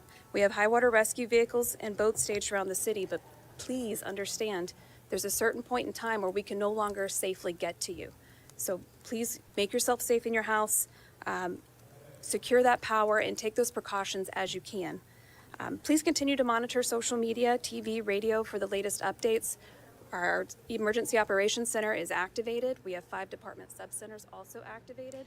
You've been listening to St. Pete City officials, again, urging people to take shelter. The tone changing once again. We've heard that a lot lately. They're saying that first responders, of course, are available to help you, but they won't be able to help you until after this storm passes. So if you are in an evacuation zone or you feel unsafe, do so to try to take shelter right now because time is running out. And that's something we've heard echoed by Hillsborough County leaders as well as Pinellas County leaders, really saying that this is kind of the cutoff point, especially in the Pinellas County area. They're saying now is the time where you have to shelter in place and know that if you're in a situation where you do have to call 911, those first responders might not be able to get to you as soon as you would hope. If you can't get to a shelter, they want you to find a safe place in your home or where you are to shelter in place. I want to go back down to our southern counties now. ABC Action News reporter Katie McCormick has been traveling around Sarasota County all throughout the morning. Yeah, she was at a school that doubled as a shelter earlier. Joins us now live from Bayfront Drive in Sarasota. So Keely, very windy, I can tell. How's it over there? Hey guys, yeah, the wind's definitely picked up. It's probably gotten this bad in like the last 30 minutes, but What I do want to show you is how choppy the water is out here. These waves are coming up and over that seawall and crashing onto this outdoor dining area. This is Tiki O'Leary's restaurant. So definitely starting to see some flooding here, but let me show you this. It's even worse right over here. This is a dock that kind of goes pretty far out there, completely underwater. So definitely something we want to look out for. It keeps creeping up as the waves continue to crash over this wall. Earlier today, we were in St. Armand's Circle. Take a look at this video here. Sandbags lined the streets and some businesses also had tarps taped up on the storefront to attempt to keep the water out of the restaurants and the businesses. Around 7:30 this morning, closer to Lido Beach, we saw water coming up and over the seawall and flooding the roadway. Now, like we mentioned, we're right on the water, tracking the conditions, still getting pretty choppy out here. And the wind is really starting to blow pretty heavy, but we are still seeing a lot of people walking around out here. Definitely want to remind you guys, this is not safe. I earlier today saw a younger child kind of walking along the seawall. These waves are getting big and they're crashing up and over that seawall. So, you know, we don't want to get complacent with this. Our job here is to just remind you guys to be safe. This is our community. That's our biggest goal here. So that's my best advice. Again, if you are in a mandatory evacuation zone, there's 12 evacuation centers within Sarasota County. They're all listed on our website for you at abcactionnews.com. For now, I'm live in Sarasota County. Keely McCormick, ABC Action News. Thank you so much, Keely. And again, you saw those waves crashing over that seawall there. Keely made a good point. We don't want to get complacent because, of course, we've been through this before, just went through this, you know, a couple of weeks ago with Hurricane Debbie. But every storm should be treated differently. And also with the sun out right now, it's you know, kind of hard to think that we have a monster storm in the Gulf right now. Exactly. It's a weird feeling. Yeah, Greg, you mentioned that the high tide is also impacting the storm surge and what we're seeing. The tide levels here are very, very important. I'm actually just going over some of the winds here. Stand by, guys, as I update this because we did get that new update at 11 a.m., which does bring some stronger winds a little bit closer to the coast. Yeah, the tides are very important. So right now the tide is supposed to be going out, yet we're still seeing high water levels. This was from the city of Treasure Island earlier this morning. This is Sunset Beach. Now, for those of you that live in this area, you're probably thinking, well, I've seen that before. Sure. I'm not saying this is some kind of unprecedented crazy event, but this is 12 hours before the storm and we're getting this. So when the real surge arrives later tonight, you got to think some places may see much higher levels than that. We've got a live view this morning for you over toward the Howard Franklin. Shay's been looking through all the cameras out there, and this is over towards the north side of Pinellas County coming onto the Howard Franklin where they're doing all that construction. And you see the older bridge is lower and you see the water coming up over the barrier there, the seawall, and it is splashing the at least right 2 lanes. Looks like everyone is keeping to the left side of the highway. Those that are not are probably having to use their windshield wipers because of all that water. Now, when that wave action gets higher and higher, the water starts coming out over the seawall faster than it can drain away, and you start seeing standing water on the bridge itself. And that is certainly possible. And that may mean the closure of some lanes. And eventually, I do suspect that we're going to get into a situation where the bridges will just close, mainly because of the wind situation. We're going to see some really strong winds out there. And at 40, 45, 50 miles an hour, it's just too dangerous to have people on these bridges. So they'll probably shut them down. The Skyway is going to be the first one to go. Gandy, Howard Franklin could be next. Courtney Campbell, maybe. That's the least elevated one, though there is that one portion that does elevate quite a bit, so they may have to close it for that. Also looking at the wave action, it's kind of going, looks like right to left across the screen, so the waves are moving up towards the north part of the bay. That's the way the water will be moving later today, too, as they crash there over the Howard Franklin. If you've got video that you've taken, you can safely take pictures, images, anything like that, you want to reach out to me. The 2 best ways to do that. The number 1 best way is on Instagram, the messages feature, Greg D. Weather.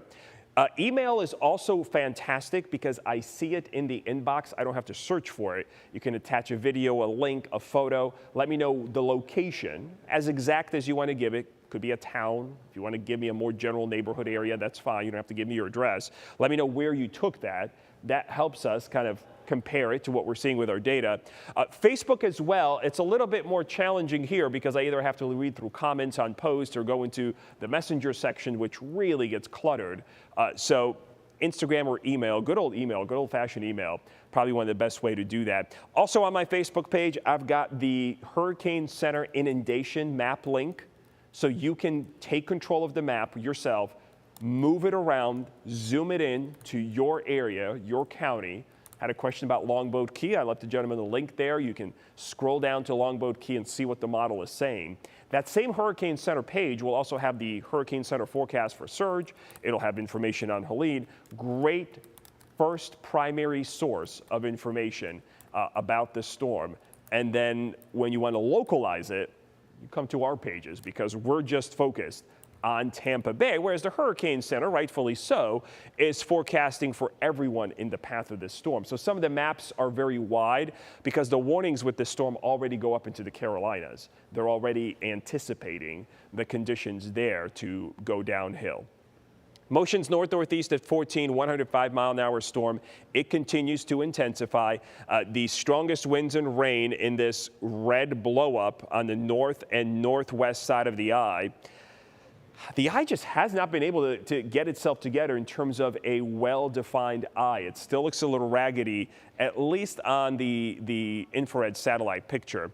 Maybe a 120, 125 wind before landfall, maybe 130. 130 would be Cat 4, 125 would be Cat 3. So it's kind of on the line there as it approaches the Big Bend. And there have been, since yesterday, we've gone from western Leon County to now eastern Leon County, Jefferson County line border for the center of the track.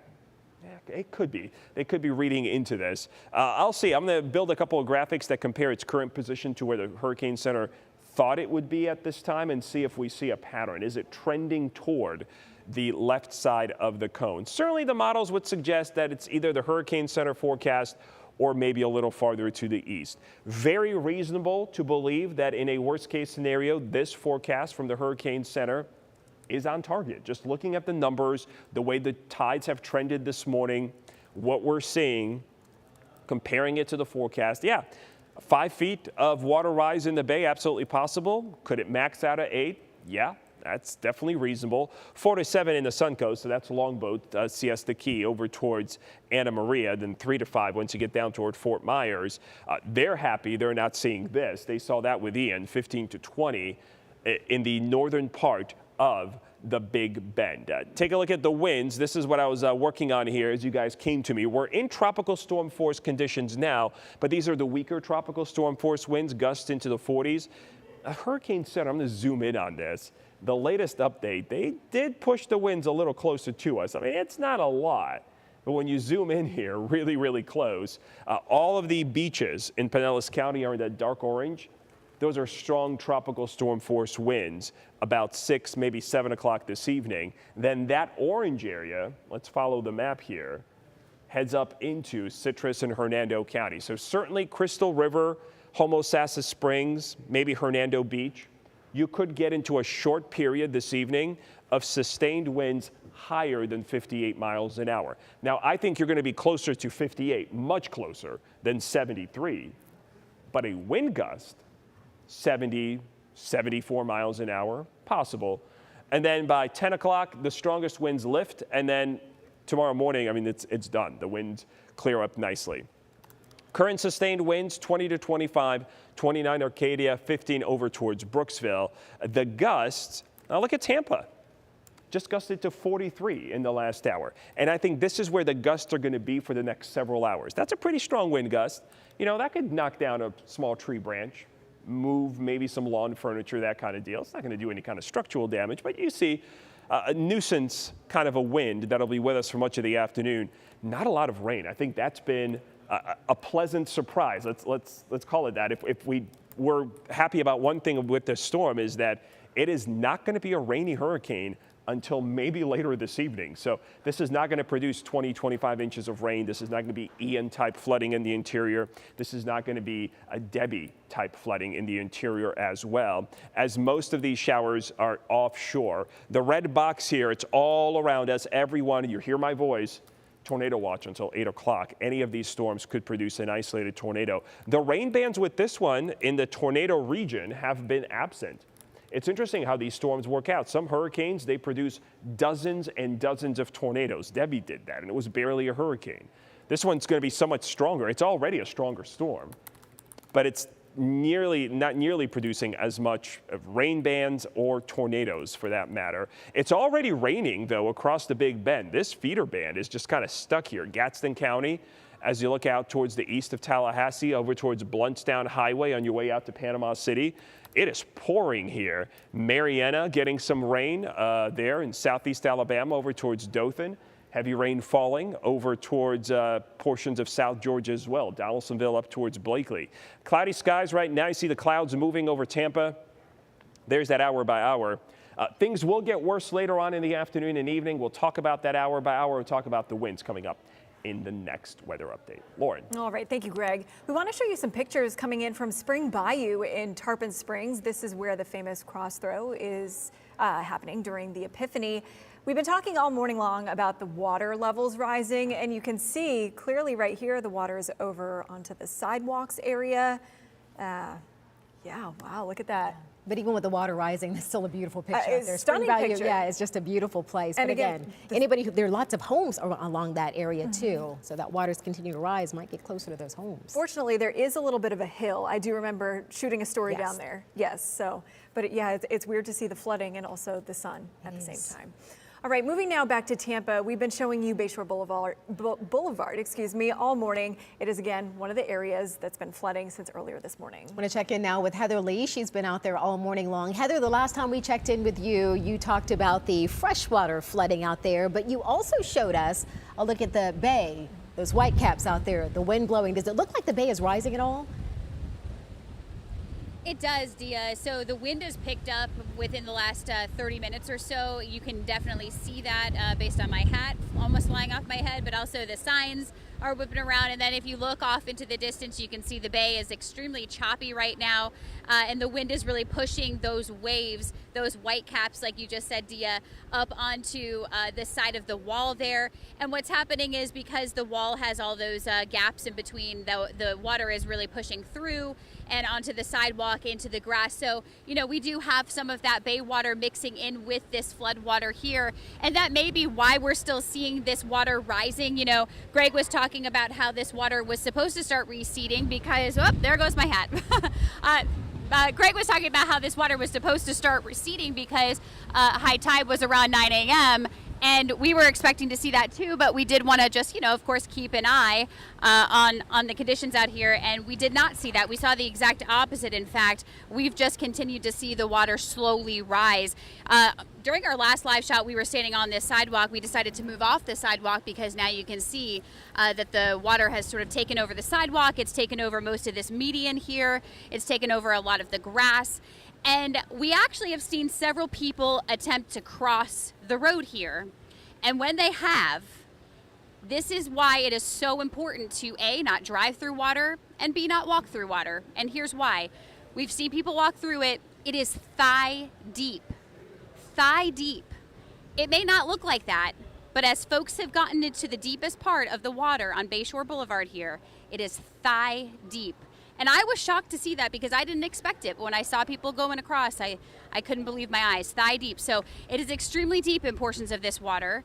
And that, again, is a really good reminder as to why you don't walk through it and you don't drive through it because you just don't know. Also, there's curbs, you know, in this roadway that you may not be able to see when you're walking through. So you could trip, you could fall, you could hurt yourself.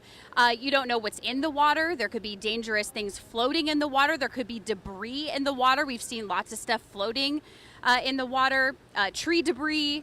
You know, as the wind picks up, there could be debris from, you know, houses. I know right now, obviously, that's not the case. But, you know, in a storm, obviously, as wind picks up and, you know, it whips around, stuff flies around and that ends up in the water and that could cut your leg.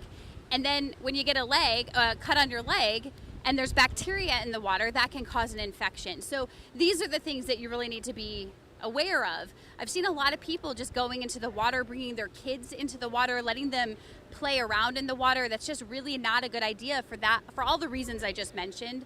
It's just not safe. So again, we'll just keep watching this. Hopefully this doesn't continue to rise, but as of right now, it has slowly been rising. Again, Greg said that the next high tide isn't for several more hours, so we'll see if this starts to recede at some point, but right now it is continuing to rise. As far as raining, there is no rain. The sun has disappeared behind some clouds, the wind has picked up, but as of right now, no rain out here along Bayshore Boulevard. Again, we'll monitor the conditions and we will check back in about an hour. For now, we're live. Heather Lee, ABC Action News. Heather, thank you. And you know, she was talking about the not walking in the water. If for some reason her reasons don't make you not walk in the water, last year during one of the storms that we had, if I remember correctly, there were snakes in the water. And I can't remember exactly where it was. It was somewhere in the Tampa Bay area, but law enforcement took a picture of the snakes that were in the road. So, I mean, there's another reason. Just snakes, Everything. alligators, floating diseases. ant beds. You'll see those as well. You'll see just about everything in the water. So if you can, just stay out of it. Yeah. We do want to go further north now from Tampa. Eric Waxler is in Crystal River. Eric, I have to tell you, Michelle and Eddie, they say they are our #1 viewers. They are in Crystal River, been texting me, messaging me all morning long. They got their sandbags and their supplies ready. So what is the Crystal River area seeing? Right now, they're seeing sunshine, if you can believe it, as we get ready for what could be some devastating storm surge. And the tough thing for people around here is they have been hammered by Hurricane Idalia and then Hurricane Debbie and had a lot of flooding issues. So those areas that have flooded before, if predictions are correct, are going to flood even more this time. You see the marina right here. We're at the Port Hotel in Marina, and right now all is calm. These are the boats that people take out to go on tours and go see the manatees. Obviously, tourism is such a big part of this area, so that has been hurt by these past storms. And the people that live here in this community, they've been rebuilding and fixing their homes, spending thousands of dollars to repair after the last hurricanes, and now they're facing what could be some more destruction. We were told that when Hurricane Idalia was here last year, the water level went over that wall. This is part of the hotel right there, and so you're looking at a 5-foot wall at least right there, and you can see they've put some of the benches up there preparing. There are actually some people staying up on the 2nd floor. Hopefully it doesn't get that high, but this area definitely is in jeopardy of flooding, as are so many of the side roads and so many of the people that live in nearby homes. This restaurant also flooded during Hurricane Idalia. The Waterfront Social, they're obviously closed. They were closed yesterday, as so many.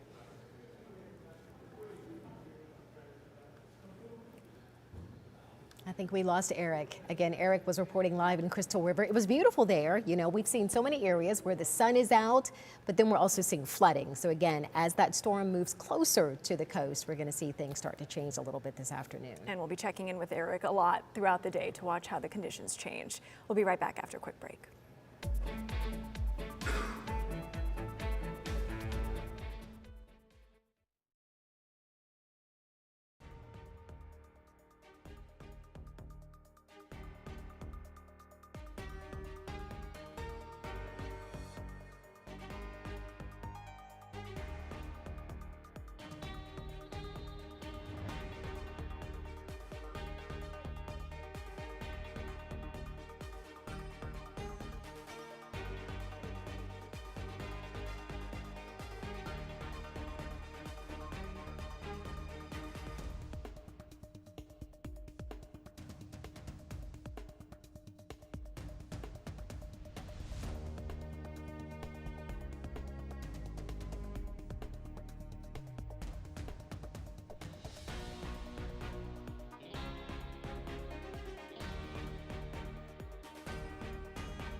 Thanks for staying with us here for our extended coverage of Hurricane Helene. We're going to be here with you all day, before the storm, during the storm, and after the storm.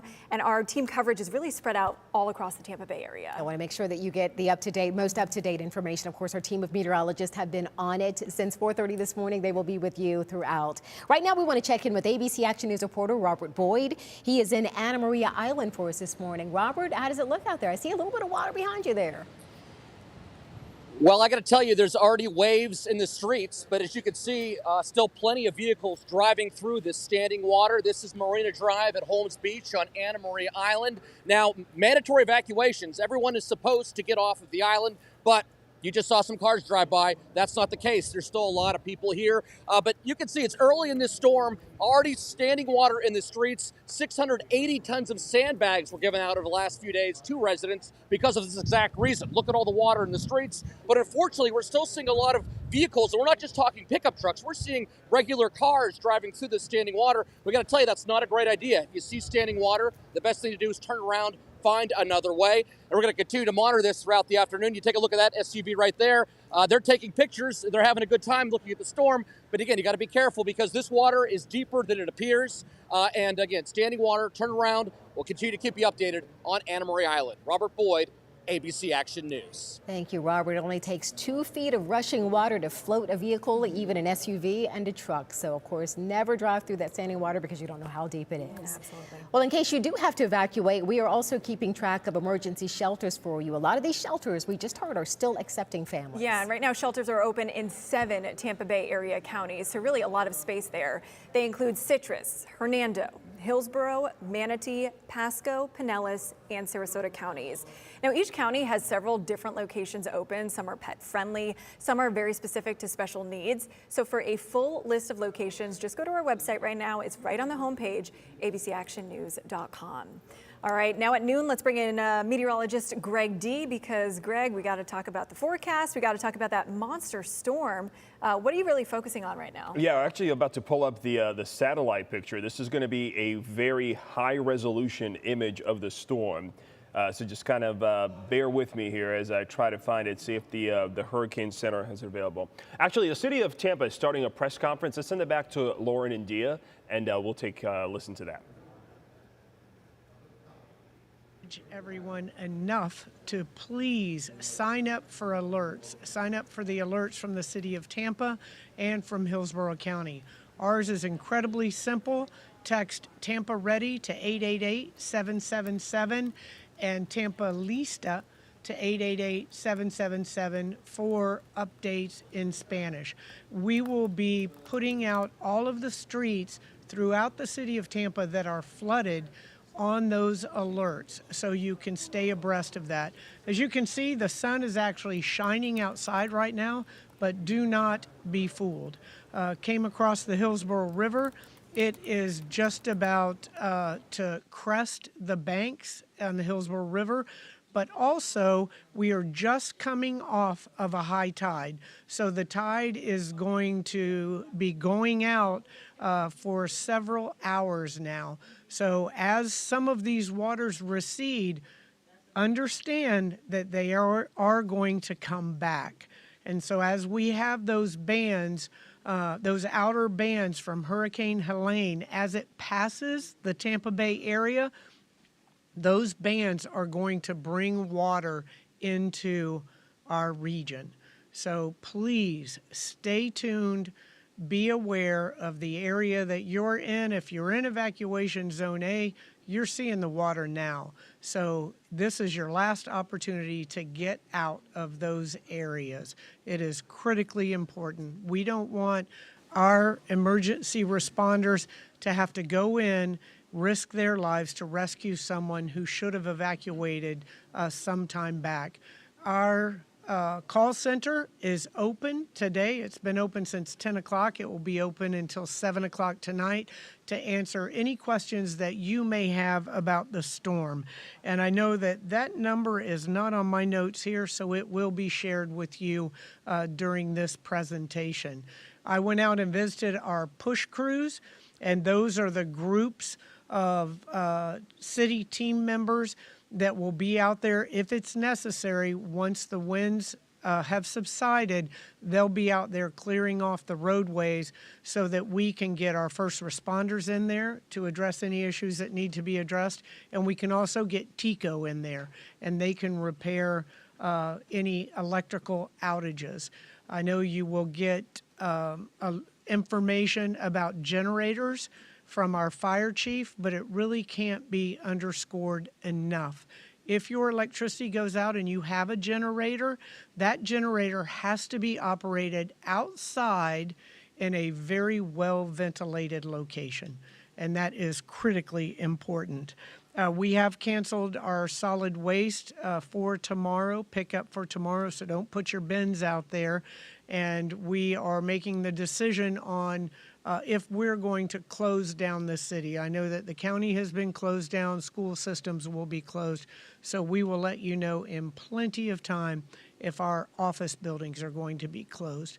So at this time, I would like to bring up County Commissioner Harry Cohen that will share some of the information with you about the county issues. Harry? Thank you very much, Mayor. I have just come from the County Emergency Operations Center. The county remains under a state of local emergency with a mandatory evacuation for Zone A, which also includes mobile homes and manufactured homes across Hillsborough County. And I really would like to address specifically people that live in South Tampa, Town and Country, and around the Alafai and Little Manatee rivers. These are areas that are going to experience storm surge in the next 24 hours. And it's very, very important that you heed our warnings and that you carefully assess where you are and what your plan is. Time is running very, very short to escape from water, and that is what we must do when there is a flood event. Right now, the predictions are a storm surge of 5 to 8 feet.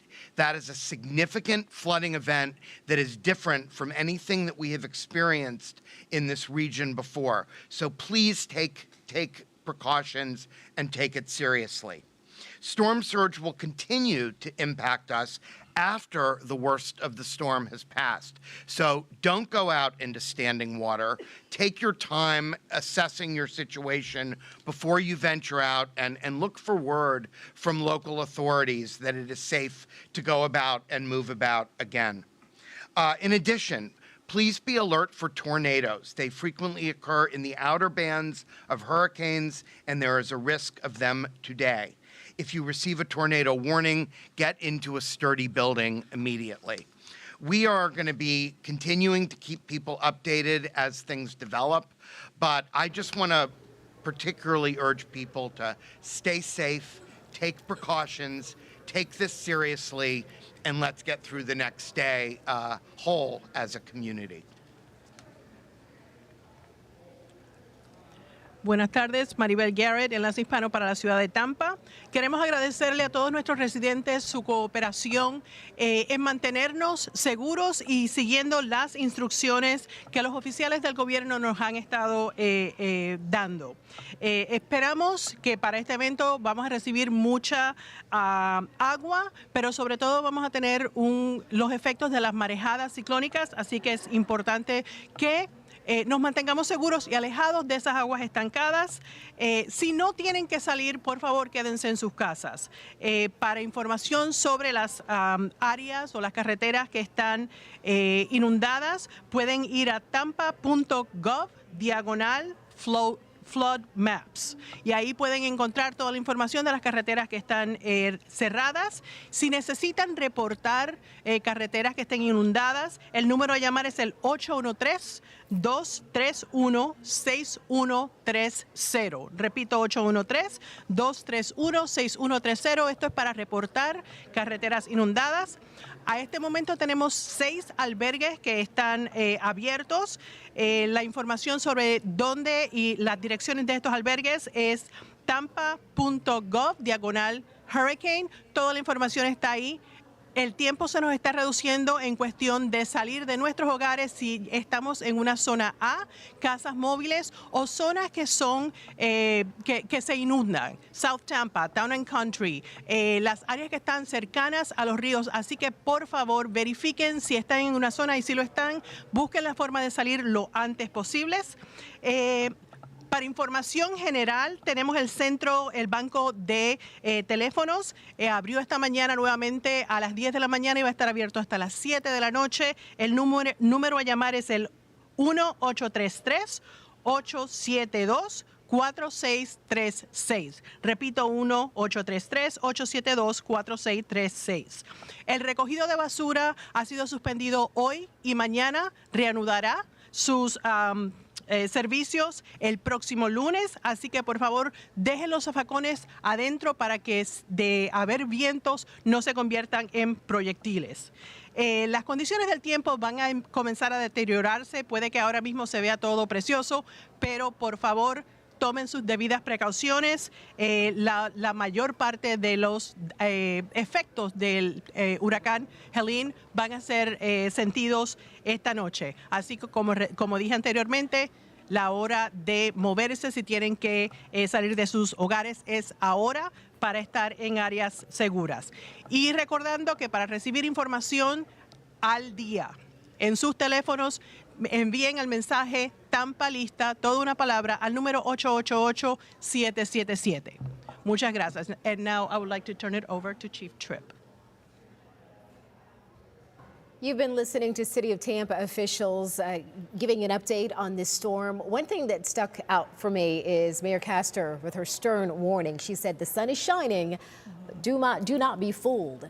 We're just coming off a high tide. The water will continue to rise. Tampa, of course, expecting unprecedented storm surge even after the storm has passed. So if you need to get to a shelter, do it right now because you still have a few more hours to safely do so. And that sun shining is something we're seeing all over the Tampa Bay area. Also, leaders saying if you live in the South Tampa area, Town and Country, or around the Alafaya or Little Manatee Rivers, those are the areas they're most concerned about with that storm surge, with that high tide later tonight. So time to be super careful and make those evacuation plans if you need to leave.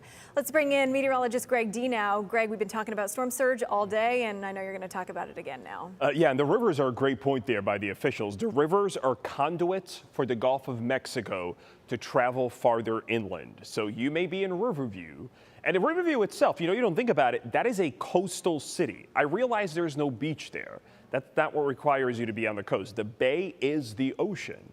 And just because there's not a sandy transition from that to the coast doesn't mean you're not on it. You're on the coast, Riverview, so you're a coastal city. And you've got the Alafaya River cutting into your city, allowing the water to travel farther inland. Someone asked me on Facebook, hey, so how is this tracking compared to the National Hurricane Center? So this is the visible satellite picture, an image every hour.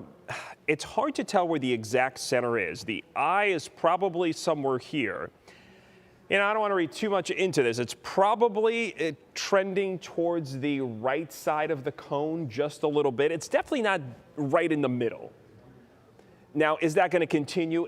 That's hard to tell because even though I've seen this happen before, they jog to the right, but then they resume a north path for a couple of hours. Then they'll do another jog to the right. It's not a smooth, single line, straight line northeast motion. It's very erratic back and forth. So I'll keep this graphic around through the afternoon. We can kind of compare to see how it's doing before the 5 p.m. update to see, is it really staying on course? But you see here, look at all the sunshine. Look at the lack of clouds here across the state. Yeah, kind of strange, right? Where all these warnings, the wind is up, but we're not really feeling like we're in the storm. 105-mile-an-hour winds, those winds just around the eye. Within 10, 15 miles of the eye, the winds are 105 miles an hour. The storm's 300 miles away. We're nowhere near those winds. So we will never see, whatever this number ends up being before landfall, no one in Tampa Bay is going to see that number, the maximum sustained winds. We'll see some much lower level of that. And sure, wind gusts to hurricane strength are absolutely possible. St. Pete and Ian gusted above 90, Tampa above 70. This isn't an Ian in intensity, and it's not going to be an Ian in terms of its proximity. So I think we're going to take a step lower in terms of gusts. St. Pete is not going to gust to 94, but maybe 72, 74, maybe Tampa 68, 70. Possible. Tampa's probably going to stay in the 60s for most of the highest gusts, which is going to do some tree damage, but it's not going to do a lot of widespread structural damage. You just don't get that with tropical storm force winds. There's a close look at the track. Yesterday it was here. Yesterday evening, now it's on the border of Jefferson and Leon County. If it tracks towards the right side of the cone, that would put it even more so into western Madison and Taylor counties. Now, this kind of track here would really help Tallahassee out a lot. They would be in the western eye wall, the weaker eye wall. Still the eye wall, still serious, still widespread power outages, tree damage, damage from down trees and power lines to cars and buildings and homes. But the level at which that would be much lower. And that's what we want because we've got a big population center there. And, you know, the beauty of Tallahassee is that if you've ever been to the observation deck on top of the state capitol, you can't see the city. It's just a sea of trees. It's all under the trees. It's beautiful, but those oaks, we all know, the branches grow so far out from the trunks, it makes them very vulnerable to wind damage versus something like a magnolia where the tree trunks or the tree branches stay closer to the main trunk. They basically just fall down next to the tree instead of the whole thing toppling. The oaks are very top heavy, so it's very easy to uproot them and push them onto a home. And they're big, heavy trees. They can really do some damage when they do that. That's our main concern here over a wide area. Models really haven't changed. You know, looking at this, they shift back and forth a little bit, but the Hurricane Center has nudged. This was pointing to the 11 a.m. update. Now it's here. The Euro and the GFS are right there. So they're basically within 20 miles of the Hurricane Center, maybe 25. And that's why I think these numbers are reasonable. We've been looking at some of the tide gauges. I've been looking at them on my computer here in the Weather Center. Some of the gauges are showing a drop now that we're slowly heading towards a low tide. Others are basically holding level, just kind of waiting for the next tide cycle, which should begin later this evening. So we still have some time before we have to worry about any kind of substantial water rise. Did want to show you this too. We did see the stronger core of winds here come a little bit closer with the latest update. These are the islands, Indian Rocks, Shell Key up towards Clearwater Beach, Honeymoon, Caladesi, Anclote. They're now in this dark orange. So I think the Hurricane Center believes it's possible that briefly this evening, some of our beach communities may see those winds sustained 58, 59, 60 miles an hour. That's when the window would open to see some of those stronger gusts.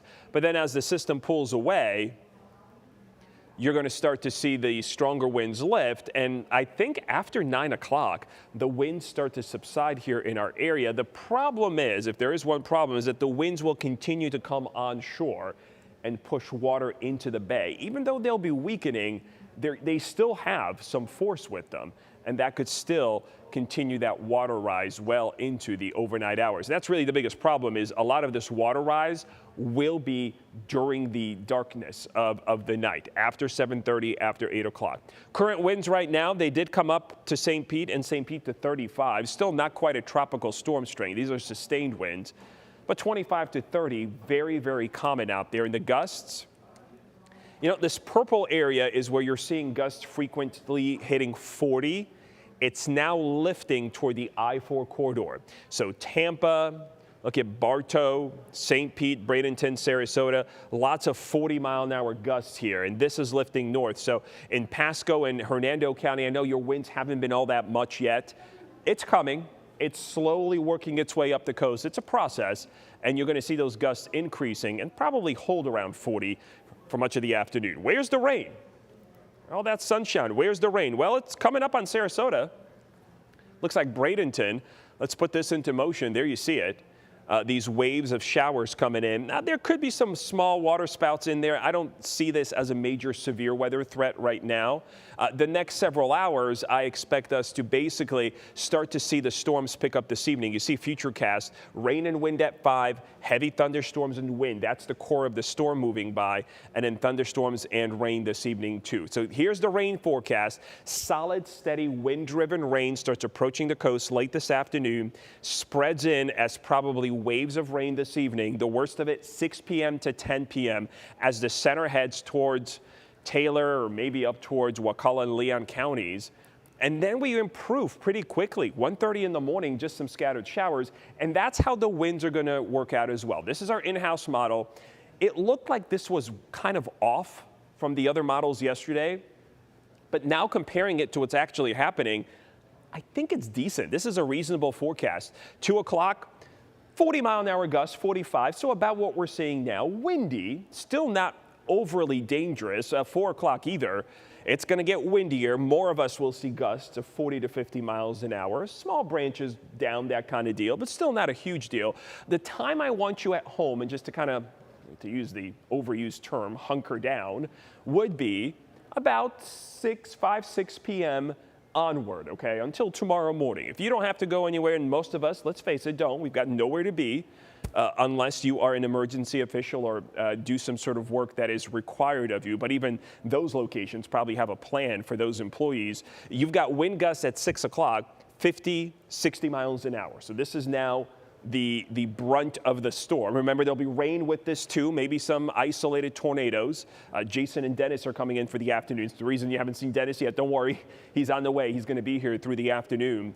66-mile wind gusts potentially, 7 o'clock in Brooksville, 61 Apollo Beach, 67 in St. Pete. So not even quite hurricane strength because the Category 1 winds, the yellow here, just offshore. But we will likely see some stronger tropical storm force winds. Maybe a gust in Newport Richey near 70. That was at 7:30.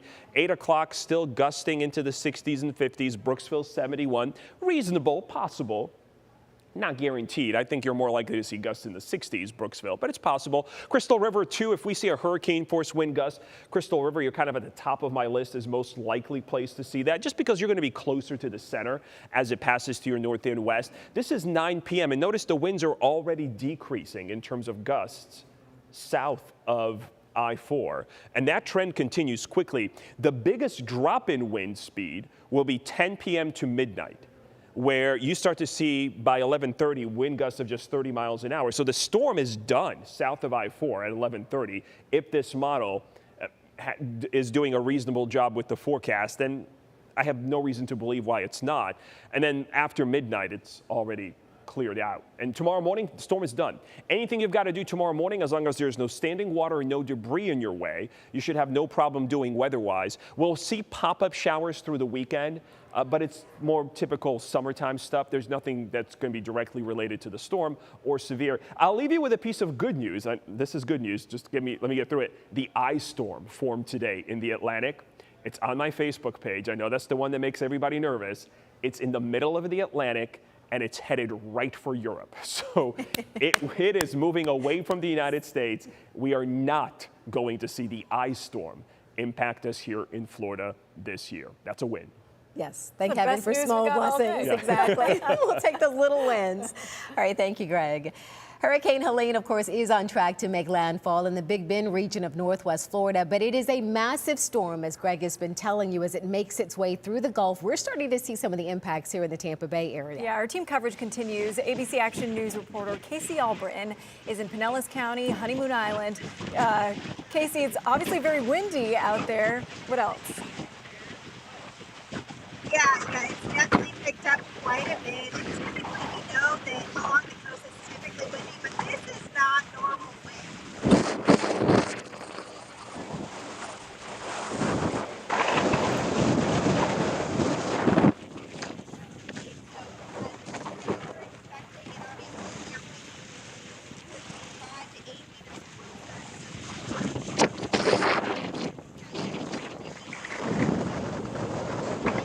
Okay, Okay, we apologize. Of course, it's so windy out there. We could not hear Casey, but we'll try to go back to her coming up in a little bit once it hopefully it'll calm down a little bit. But take a look at this right here.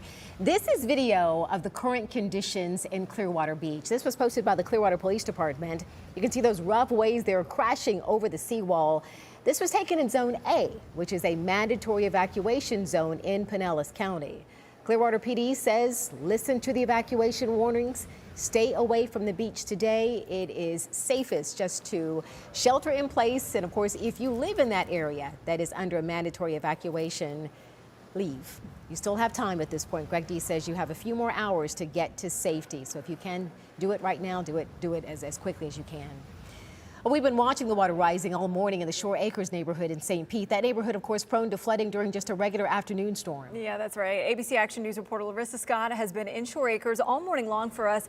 Larissa, when we last checked with you about an hour ago, you said the roads were flooded. That water was still rising. What's the update now? Yeah, more of the same, unfortunately, Lauren and Dia. Check this out here. These roads, water slowly rising still. This water now creeping up to residents' driveways. Unfortunately, looks like trying to make its way to their front doors. Now, this water has been steadily rising since about 4 o'clock this morning.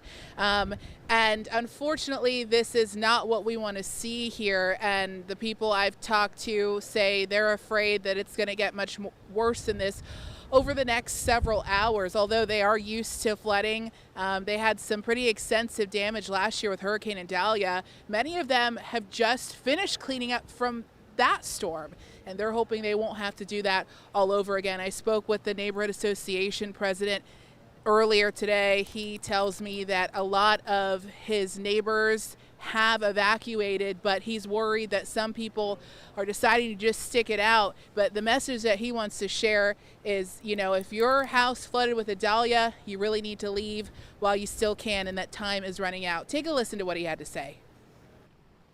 We do have close-knit community in St. Petersburg, or anywhere for that matter, and it's heartbreaking to see so many people have to prepare for a situation like this. There's really no words. He, of course, you know, a little emotional talking to us about what could be happening here over the next several hours. We'll continue to monitor the situation for you and bring you updates as the conditions change. For now, I'm live in Shore Acres. Larissa Scott, ABC Action News. Larissa, thank you. It breaks your heart to hear those people who have gone through so much in the Shore Acres area with all of the flooding from the storms. All right, we want to move further up north now in the Bay Area. Eric Waxler is in Crystal River. The last time we checked in with you, Eric, it was sunny out there. It looks like much of the same right now. Yeah, it is. We're enjoying this good weather while it lasts, and unfortunately, I think we all know it's not going to last. But we're here in Crystal River in Citrus County, where a really strong storm surge is expected later tonight. You see, looking out at the bay right now, where so many boats go out on a regular basis, bringing people around this beautiful area to see the wildlife, including the manatees that are so popular up here. But this bay, this inlet, is expected to rise and rise seriously. They said during Hurricane Idalia, it got up over this wall here where you see part of the motel there. And that wall right there is at least 5 feet tall. And over Hurricane Idalia, it reached over that wall. And again, we are hearing, if predictions are correct, that the storm surge could be even higher this time. The underlying theme that has gone on here in Crystal River in Citrus County since we got here is how many people are still recovering from Hurricane Idalia and Hurricane Debbie, spending thousands of dollars to repair their homes. I talked to one woman who spent 8 months in an RV parked outside her house while that house was being repaired. And now as that is wrapping up, here we go again with another storm. So there are definitely people that are unfortunately considering just leaving and giving up, because how many times, time after time, they're having to go through this, and it is obviously financially difficult, and not to mention just the stress of all this. So we hope for the people here that the predictions don't come true, that it is not as major a storm surge as predicted, but if it does come true, we will see flooding in so many areas. If it flooded during Hurricane Idalia for you, if it flooded during Hurricane Debbie, expect it and then some this time around. This is the restaurant restaurant here at the Marina, the Waterfront Social. I was here about a year ago, just after they had reopened following Hurricane Idalia. This whole restaurant got flooded. They closed down yesterday as so many businesses started to prepare for the storm to come. There are some people still doing business while they can, but everybody is really getting ready for whatever might come later tonight. Live in Crystal River, Eric Waxler, ABC Action News. Eric, thank you. And I can imagine that's a question a lot of people are going to have on their minds with the past few storms that we've had here in Florida. Right, exactly what to expect. Just, of course, praying for the best, you know. Hopefully they're prepared. I'm sure they are. We do want to check back in with our reporter, Keely McCormick, tracking conditions in Sarasota. I'm Keely McCormick reporting in Sarasota County. It's about 11:45 in the morning right now, and we're starting to see the windy conditions really pick up. What I do want to show you is how choppy it is out on the water right now. This water is kind of crashing up and over the seawall, starting to flood this outdoor dining area. This is Tiki O'Leary's restaurant on Bayfront Beach, so definitely something to look out for. Something that I've also been watching that's continuously getting worse, this dock right here is completely underwater. The water keeps coming higher and higher, creeping up closer to the sidewalk and to this walking path area here. Flooding is definitely a major concern for this community. Around 7:30 this morning, closer to Lido Beach, we saw water coming up and over the seawall and flooding into the roadway of this neighborhood. We also were in St. Armand Circle, where sandbags lined the streets and some businesses also had tarps taped up on the storefront to attempt to keep the water out. And again, right now we're tracking the conditions here on the water. The rain is starting to pick up now along with the wind. One thing I do want to point out to you guys, be safe. I've seen a lot of people out here still going on walks. I've even seen some pretty small children out here walking on the seawall. We've seen waves crash up and over that seawall too, so definitely something you want to be careful. The water is unpredictable. You never know when a big wave is going to come in, so really want to be mindful of that.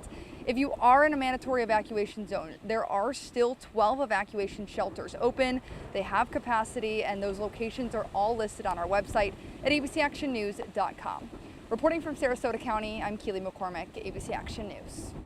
Thank you, Keely. And stay with us. We're going to take a short break, but our extended coverage as we track Hurricane Helene will continue after this break.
Thanks for staying with us for our extended coverage of Hurricane Helene. Our teams are up and down the Tampa Bay area, even more north, to show you what's happening in real time, so you can just sit back, relax, and let us show you what's going on. Exactly, especially if you've decided to evacuate. We'll let you know exactly what's happening in your neighborhood, so you stay safe. ABC Action News reporter Jessica De Leon is on Anamaria Island for us right now. Jessica, what's it like out there? Hi, Dia. Yes, I'm here in Holmes Beach on Anamaria Island. We're on 56th Street, which is just off Marina Drive, and already you can see the water has flooded the road. And some of these homes that are single stories, that water's already getting pretty close to the home, and we're still very early on in this process. Now, the entire island is part of the mandatory evacuation order that was given by the county, but many people have chosen not to take heed to that warning and riding out the storm. Now, water service was expected to be shut off to the island, but I just spoke to one resident who lives just a few blocks from where we're at, and he told me he still has water on Anamaria Island. I'm Jessica De Leon, ABC Action News. Jessica, thank you. And we are looking at more flooding across Pinellas County, getting in these new videos and images. St. Pete Police Department posted these videos. You can see the water levels were getting so high in this area. The water was actually in people's yards, covering the street there. And we've been telling you all day, if you see flooded roadways exactly like this, don't drive in them, don't walk through them. Your car can end up damaged and you can get potentially hurt or sick, see snakes, alligators, just not a good idea. A little bit of everything. We also want to remind you that it's best to stay off the roads today. But if you do have to go out, the Clearwater Police Department has a road closure that they want you to be aware of. They want you to avoid Bayshore between Drew Street and the Courtney Campbell Causeway. There is high water in the area from storm surge, and it's only expected to get worse. So again, avoid this area if you can. Right now, ABC Action News reporter Chad Mills is in Horseshoe Beach, which is up in Dixie County, northeast of Taylor County, which is, of course, the area where the storm is expected to make landfall later. Yeah, and Chad, you were there with the mayor. So what are you seeing right now and what are you learning? Well, guys, first of all, a little bit about Horseshoe Beach. It is a small fishing village, kind of the size of a Cedar Key. If you're familiar with Cedar Key, we are just up the Gulf Coast from there. And if you look, you see, we are already feeling the effects of Hurricane Helene right now. We are actually in between bands right now, so there's no rain, but you can see the wave action. And what you see here, actually, if you think it looks pretty good, that's because we are in low tide right now. So if you add several more feet, you know, waves would already be breaching the seawall right here. They are expecting historic levels of storm surge in this part of the Big Bend, perhaps 15 to 20 feet as the worst case scenario. That's what they're preparing for, and they're working to get everybody out. And the man who is really leading all of that up is the mayor of Horseshoe Beach. He, you know, kind of he normally likes to be the last person off of this island during storms, and that is Jeff Williams. Jeff, what's going on right now? We're in a phase of trying to get the people out of Horseshoe. That's our number one priority, is getting everyone out. And currently there's 95% of the people are gone. There's a few stragglers that are getting valuables out of home. They have full intention of leaving. At this point, we have 2 people that planning to stay, and we're working really hard to get those people out. They're our friends. We love them, and we want them safe. And so today, that's what we're doing. We all plan on leaving out of here early this afternoon, and you know, I know you're dealing with some true Floridians who have ridden out previous storms, including Idalia just last year, but what is your pitch to them, your message to them as you and the National Guard talked to them this morning? Well, this will be the biggest storm in history. And I mean, if you take all the predictions from U.S. Weather, from the Hurricane Center, from all of those organizations, and you look at worst case, it's worse than we ever had it. We're anticipating the 15 foot. We're expecting that to be between the 15 and 20. That's our real expectation. We're planning on the 20, and it will be devastating in Horseshoe. I mean, we lost 75 homes in Idalia with a 10.5 foot surge. That was 21% of the homes in Horseshoe. And it's very sad because it took us a year. We just recently got our marina back up and running 2 weeks ago, our restaurants and bars, and Within the last month, the people are working on a house or even putting down new sod, repairing their homes. The vacation rentals are picking back up recently, the fishing charters, and now we go through this. And 3 storms in 13 months, it stretches. You know, it sure seems like Mother Nature is kind of picking on the Big Bend as of late. How does, Horseshoe Beach survive going forward after Helene? The people in this town, you have to know Horseshoe. Horseshoe is we call it a sleepy little fishing village. It's just friends and family. It's just it's always like a huge block party here. Everyone knows everyone. We help each other.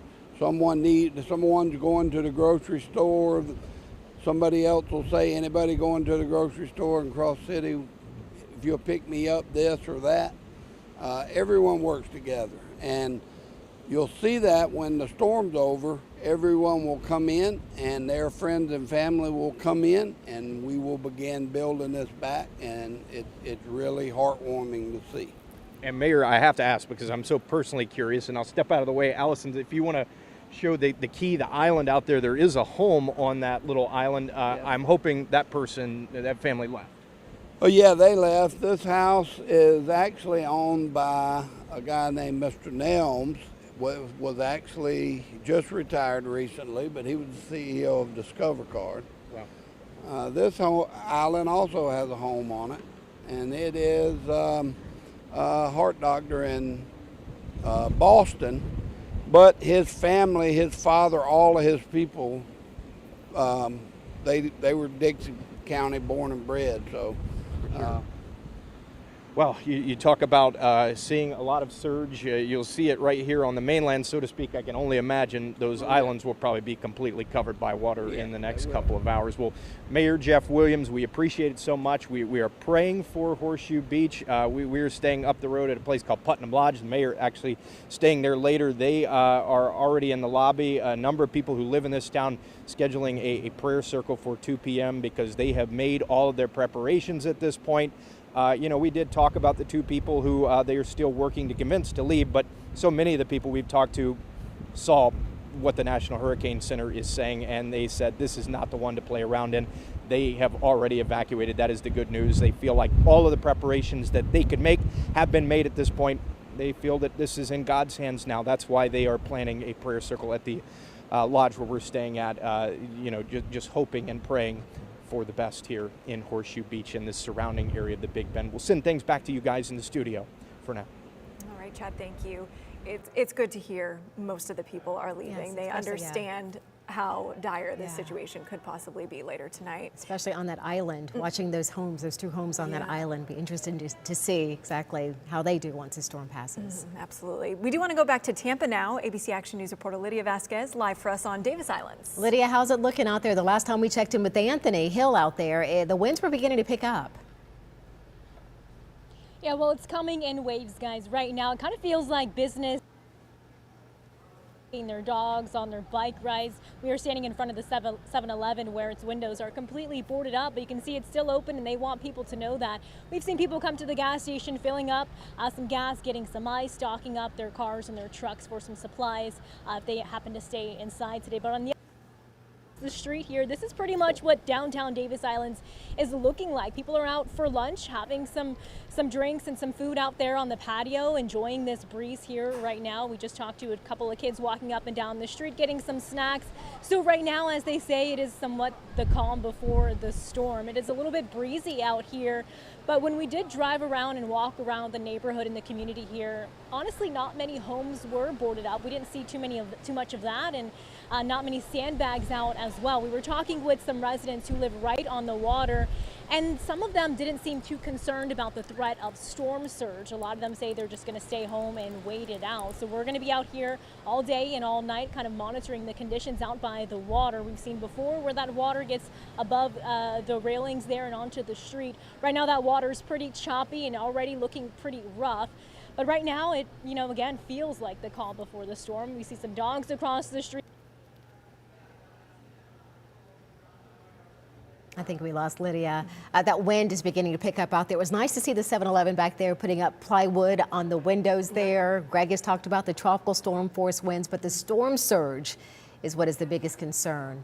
We also have gotten word that Hurricane Helene is to blame for more than 1,000 flight cancellations nationwide. Florida and Atlanta are seeing the biggest impacts, with Southwest, American Airlines, and Delta canceling the most flights. And as a reminder here, Tampa International closed at 2 this morning. Does hope to reopen tomorrow, but you're going to want to check with your airline if you have an upcoming flight. Just because TPA is expecting to reopen, that does not mean your flight will happen as scheduled. Greg also mentioned the Nashville airport too, so I can imagine a lot of Southeast airports are going to have some issues the next few days, so got to be patient with those travel plans. Absolutely. All right, let's move south now to our southern counties. Want to go back to ABC Action News reporter Keely McCormick. She's live in Sarasota. Keely, the last time we checked in with you, the wind was beginning to pick up. I can hear it already through your microphone. What's it like out there? Seeing any flooding? Dia, right now the wind is honestly not the worst that we've seen today. It starts to really pick up, get really bad, then it dies down a little bit. Obviously it is still windy out here, but right now what I'm watching is this water. It just continues to creep up further onto the seawall. If you look straight ahead, that's Tiki O'Leary's. That outdoor dining area has been taking on water for hours now. You can barely see the dock. You see all those poles jutting out from the water. That dock is completely underwater, and the water just continues to get further onto the sidewalk and the walking paths, and you can hear the wind is starting to pick up again this morning. But I want to show you guys this video that we just took. We did this interview with this man at about noon today. Take a listen to what he says and watch what happens during that interview. A little bit anxious, but yeah, I've been through a couple of these before. I'm from England, so most people from England aren't used to it, but holy. Oh my gosh, are you okay? Yeah. See that branch, it didn't hit him, and Hollings is okay, but that's an example of just how unpredictable it can be out here right now. Since that happened around noon, I've seen several more branches fall from those palm trees. Also, we heard a loud boom while we were sitting in our car. This is what it was, this massive fence. And let me show you, I mean, this is heavy. That took a lot of force to knock that down. So, you know, again, we really just want to stress safety to you guys. Stay inside. We are still seeing people out here going for walks. But like I mentioned, the wind, it's not too bad right now, but it will pick up again like we've seen happening all day. So really just want to stress safety to you guys. But for now, I'm live in Sarasota County. Keely McCormick, ABC Action News. Keely, safety is so important while we're seeing those sunny skies, the not intense rain bands. It's important to really just stay inside. We'll be right back after a quick break.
Welcome back to our extended coverage as we continue to track powerful Hurricane Helene. This storm is expected to make landfall in North Florida in the Big Bend region as a major hurricane. But it is a huge storm system, and as it makes its way through the Gulf, we're beginning to feel and also see the impacts of the storm, mainly in flooding. And truly for hours now. So our team coverage moves now to North Pinellas County. ABC Action News reporter Casey Albritton joins us live on Honeymoon Island. Casey, you're getting a lot of wind. Tell us what else you're seeing. Yeah, this is probably the windiest I've seen it all day. We're getting some strong gusts out here, and we've got a lot of people coming out to the water just to take a look at it because we're seeing some pretty strong waves. And some of the people out here are taking pictures. They're posing in front of the water out here, and some of that water is going up over the concrete. Some of those people who are out here are Samantha and Carol. And from what I understand, Carol, you're actually from Tallahassee. Tell us. My daughter threatened to kidnap me if I didn't evacuate. So tell me a little bit about how you're feeling leaving home and coming out here today. I'm more concerned about the friends that I left at home that are going to have to go through this themselves than I am me. And now you're here in the Tampa Bay area, you're seeing this weather, how you're feeling with your family members right now. Good, we're ready. And Samantha, tell me a little bit, you're out here taking pictures of the water out here. It looks pretty crazy with all the waves and the wind. Tell me what you're seeing. Just a lot of waves, like it's big, crashing down. It'll probably get a lot worse, honestly, so I wanted to come out and like see it now before it did, and if they like closed down the causeway, because I just thought it'd be cool to see. Yeah. And what have you guys done to prepare so far for this storm? Well, we just like bought some water, like we have food, all that stuff, just make sure we have like the necessities. I don't think we're gonna board up our windows, we might, but yeah. And what's your hope for, going into tomorrow through the end of the storm? Just that everyone stays safe and everything's all right. Awesome. Thank you guys so much. We appreciate you speaking with us. We are going to keep an eye on this storm, and we're going to continue to talk to people out here and see how they're feeling when it comes to the storm. Again, we are expecting 5 to 8 feet of storm surge out here. It is getting very windy, and we are expecting conditions to worsen throughout the afternoon. Again, take a look at that water coming up over the concrete over here. You can see it splashing up over there, and we're expecting that to get higher as the evening goes on. So we'll keep you updated with everything going on over here. I'm Pinellas County reporter Casey Albritton, ABC Action News. All right, thanks, Casey. Stay safe. We've been watching the Shore Acres neighborhood in St. Pete since about 4:30 this morning. We don't live there, but Lauren and I both have talked about how nervous it makes us watching those homes. That area floods just during an afternoon thunderstorm, and we've been watching that water rise closer to the doorsteps all morning long, and I know that the people who live there have got to be extremely nervous. Truly, and ABC Action News reporter Larissa Scott has been there all morning long since 4 o'clock this morning. Larissa, I almost feel like a broken record. I keep asking you, how are the roads doing? Is the water still rising? Has it gone down at all? And what's going on right now? Yeah, Lauren, unfortunately, I feel like a broken record saying it back to you that, yes, they are. Unfortunately, it's not, what we want to share, but this is what was predicted. Check this out, kind of more of the same in terms of water just slowly rising up over the roadway, now into people's driveways and just creeping up to those front doors. A lot of people here have been very nervous because, they have experienced severe flooding with Hurricane Idalia, and they're worried that it will be even worse overnight with Hurricane Helene now. When I spoke to the Neighborhood Association president earlier today, he told me that what they didn't do with Idalia was that not as many people prepared and took this seriously. So the good news, he says, is that many people took it seriously this time. There were a lot more preps. You can see sandbags on most doors in this neighborhood, tarps, inflatable barriers, doing what they can to make sure that if the water does come up to their homes, it can at least keep some of that water out and minimize that damage. He also told me that this time around, this entire week, people have been preparing. They've been putting their stuff into storage bins and taking them off their property. They've loaded up U-Hauls and moved them to, just a couple streets over to a different neighborhood. So that way, if they did have water damage, at least their belongings wouldn't get damaged as well. So a lot of people here very nervous today, closely watching what's going to happen. And we will, of course, continue to keep you updated here as well as we kind of watch what happens with those storm surge levels and the tide. People hoping for the best here, but they have prepared for the worst. That's the latest here. Live in Shore Acres, Larissa Scott, ABC Action News. Thank you, Larissa. All throughout the morning, I've been watching that one house there. It's got a beautiful fall wreath on the door, and watching the water get closer and closer to the front door, it just breaks my heart. We have been watching conditions begin to change all throughout the morning here in the Bay Area. Some areas are sunny, you know, other areas are seeing the winds pick up, and then as you just saw in Larissa's live shot, there's flooding. And it's hard to imagine there is a major storm in the Gulf right now when a lot of our reporters' live shots, it's sunny and almost beautiful looking. So we do want to stay in the Tampa area now. Anthony Hill is on Davis Island. Anthony, when we checked in with Lydia earlier, we're seeing all of that wood on the 7-Eleven. People are obviously preparing there. What's going on? Yeah, people are preparing here. They know that the hurricane is working its way up from the Gulf of Mexico. We saw one guy put in a bag of ice in the trunk of his car. Obviously, in the event that he loses power, we know that some people in the Bay Area will lose power. That's inevitable. So people are coming here. We can imagine that this is probably one of the last convenience stores that are open to getting the last minute essentials. And again, like you guys were talking about, in some parts of the Bay Area, it's flooding and it's windy. In other parts, it's beautiful. Right now, it's beautiful. We see a lot of people jogging, walking their dogs. We see like a whole gang over there, about 4 bikers cycling down. Again, we're on Davis Island, just south of downtown Tampa. We want to bring in Mayor Bob Buckhorn. He's the former mayor of Tampa from 2011 to 2019. Thank you for joining us live again. You were the mayor of Tampa, so you kind of understand what's happening right now in terms of the contingency plans and what officials are going through at this moment, right? I do. I've lived through this many a time, especially during Hurricane Irma when we came so close. The one thing I do take great solace in is how well prepared our city employees are and how well prepared the city is for events like this. We are in good hands with Mayor Castor. We train hard. We prepare all year round for these types of events. And while this one may miss us, it's great practice for the one that inevitably will hit us, and it will happen. Absolutely, and I think that's interesting how you say you guys are preparing year-round. I mean, we know about a hurricane probably a week before it's going to happen, not too long, and you guys have to jump into action, kind of give people at home a behind-the-scenes look at how that looks with you guys, with you officials. Well, you play the way you practice, and so we practice all year round for these kinds of events. Right now, the Emergency Operations Center is open, it's staffed, it's running 24 hours a day. The mayor is there along with all the key personnel. They are in constant contact with the authorities statewide and nationally. They have probably 24 TV screens where they're watching the weather, getting the weather reports.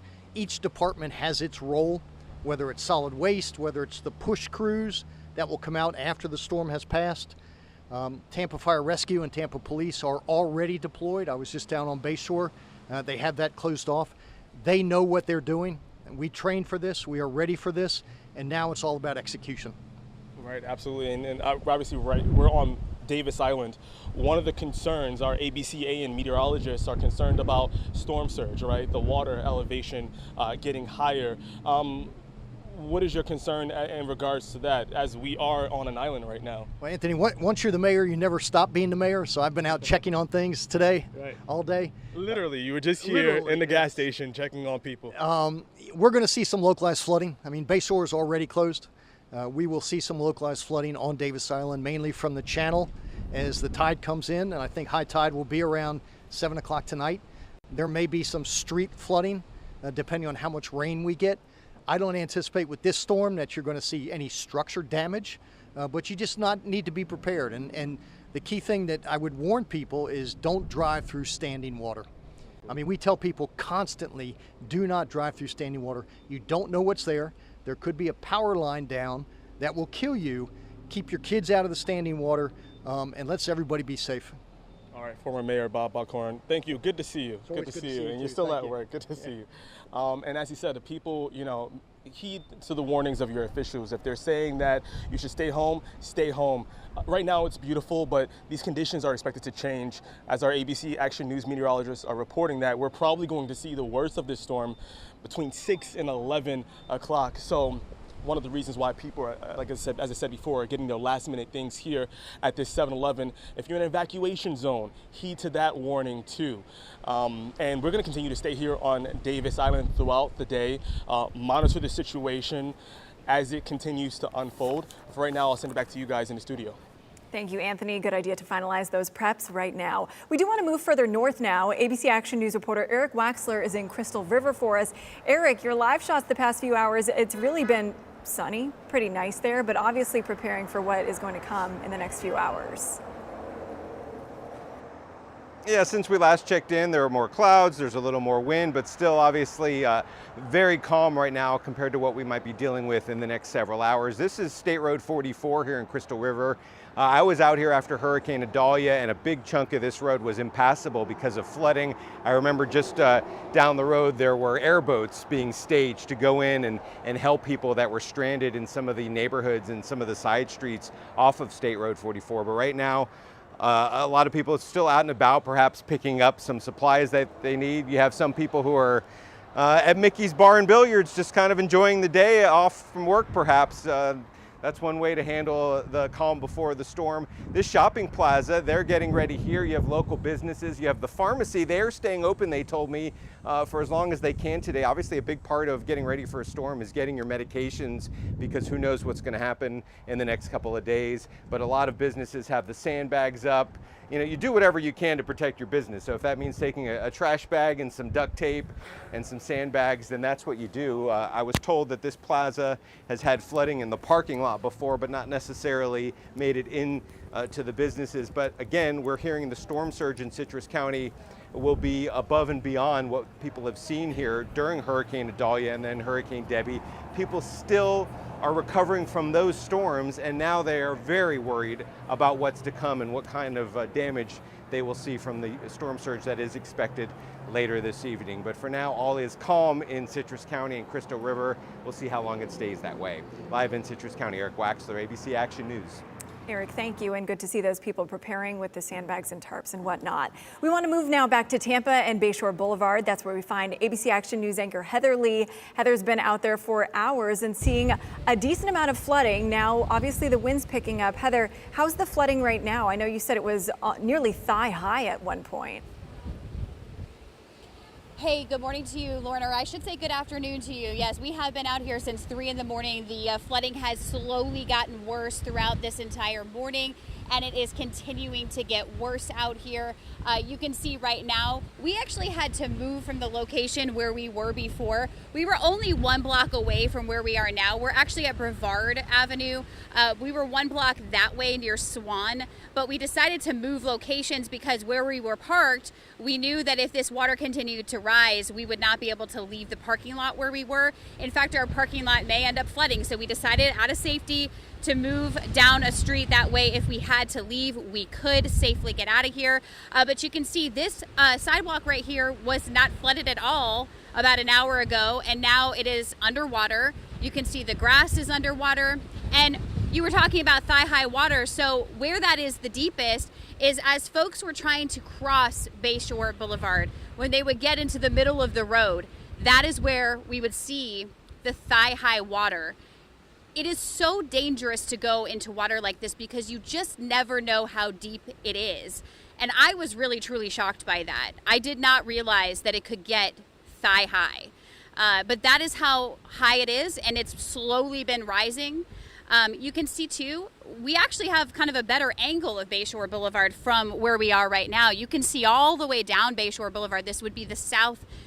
You're looking south on Bayshore Boulevard. You can see houses from here. Sorry, Jason. You can see the roadway. You can see where it curves.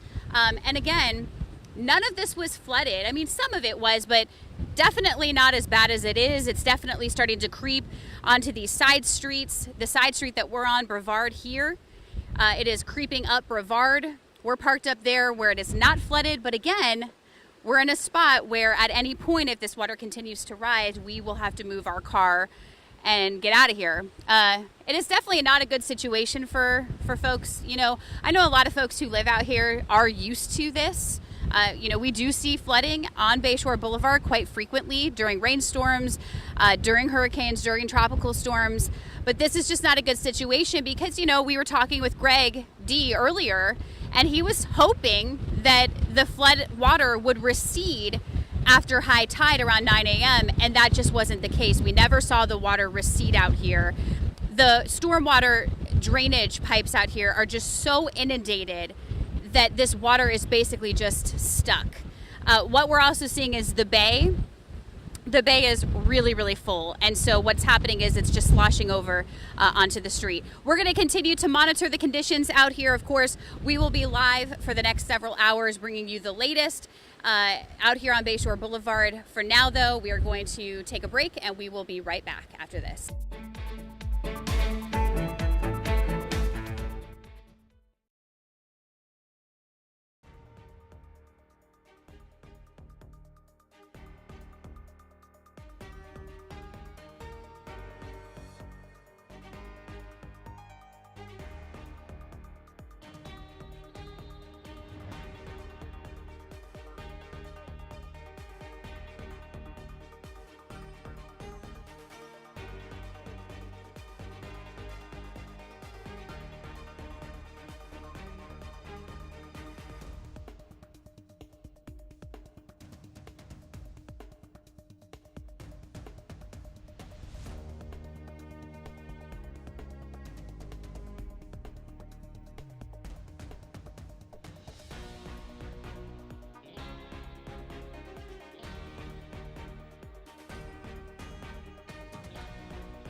Welcome back to our special coverage tracking Hurricane Helene. I'm Lauren St. Germain. Doing a bit of a shift change. Our Nadine Yanis is joining us now. Yes, and we're going to be with you throughout this entire storm. Don't let the sunny skies kind of take you off guard at this point, because it is going to get dicey, and that's kind of why we're bringing you the special coverage with everything that you need to know. And that's also why we have our reporters out in the field to show you what it's like, so you don't get curious and wander off. That's exactly right, because a lot of places it is sunny right now.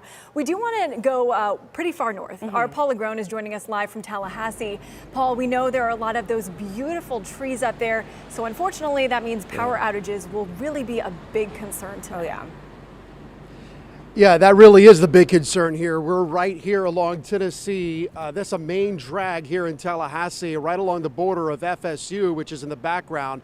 Now, half of Florida State University sits under a canopy of trees, and state officials this morning were reporting that about a third of that canopy will not survive Helene's winds. So that's going to be a big problem here. The concern here, the trees, the fact that Helene is hitting at night, so you're going to have power outages under the cover of darkness.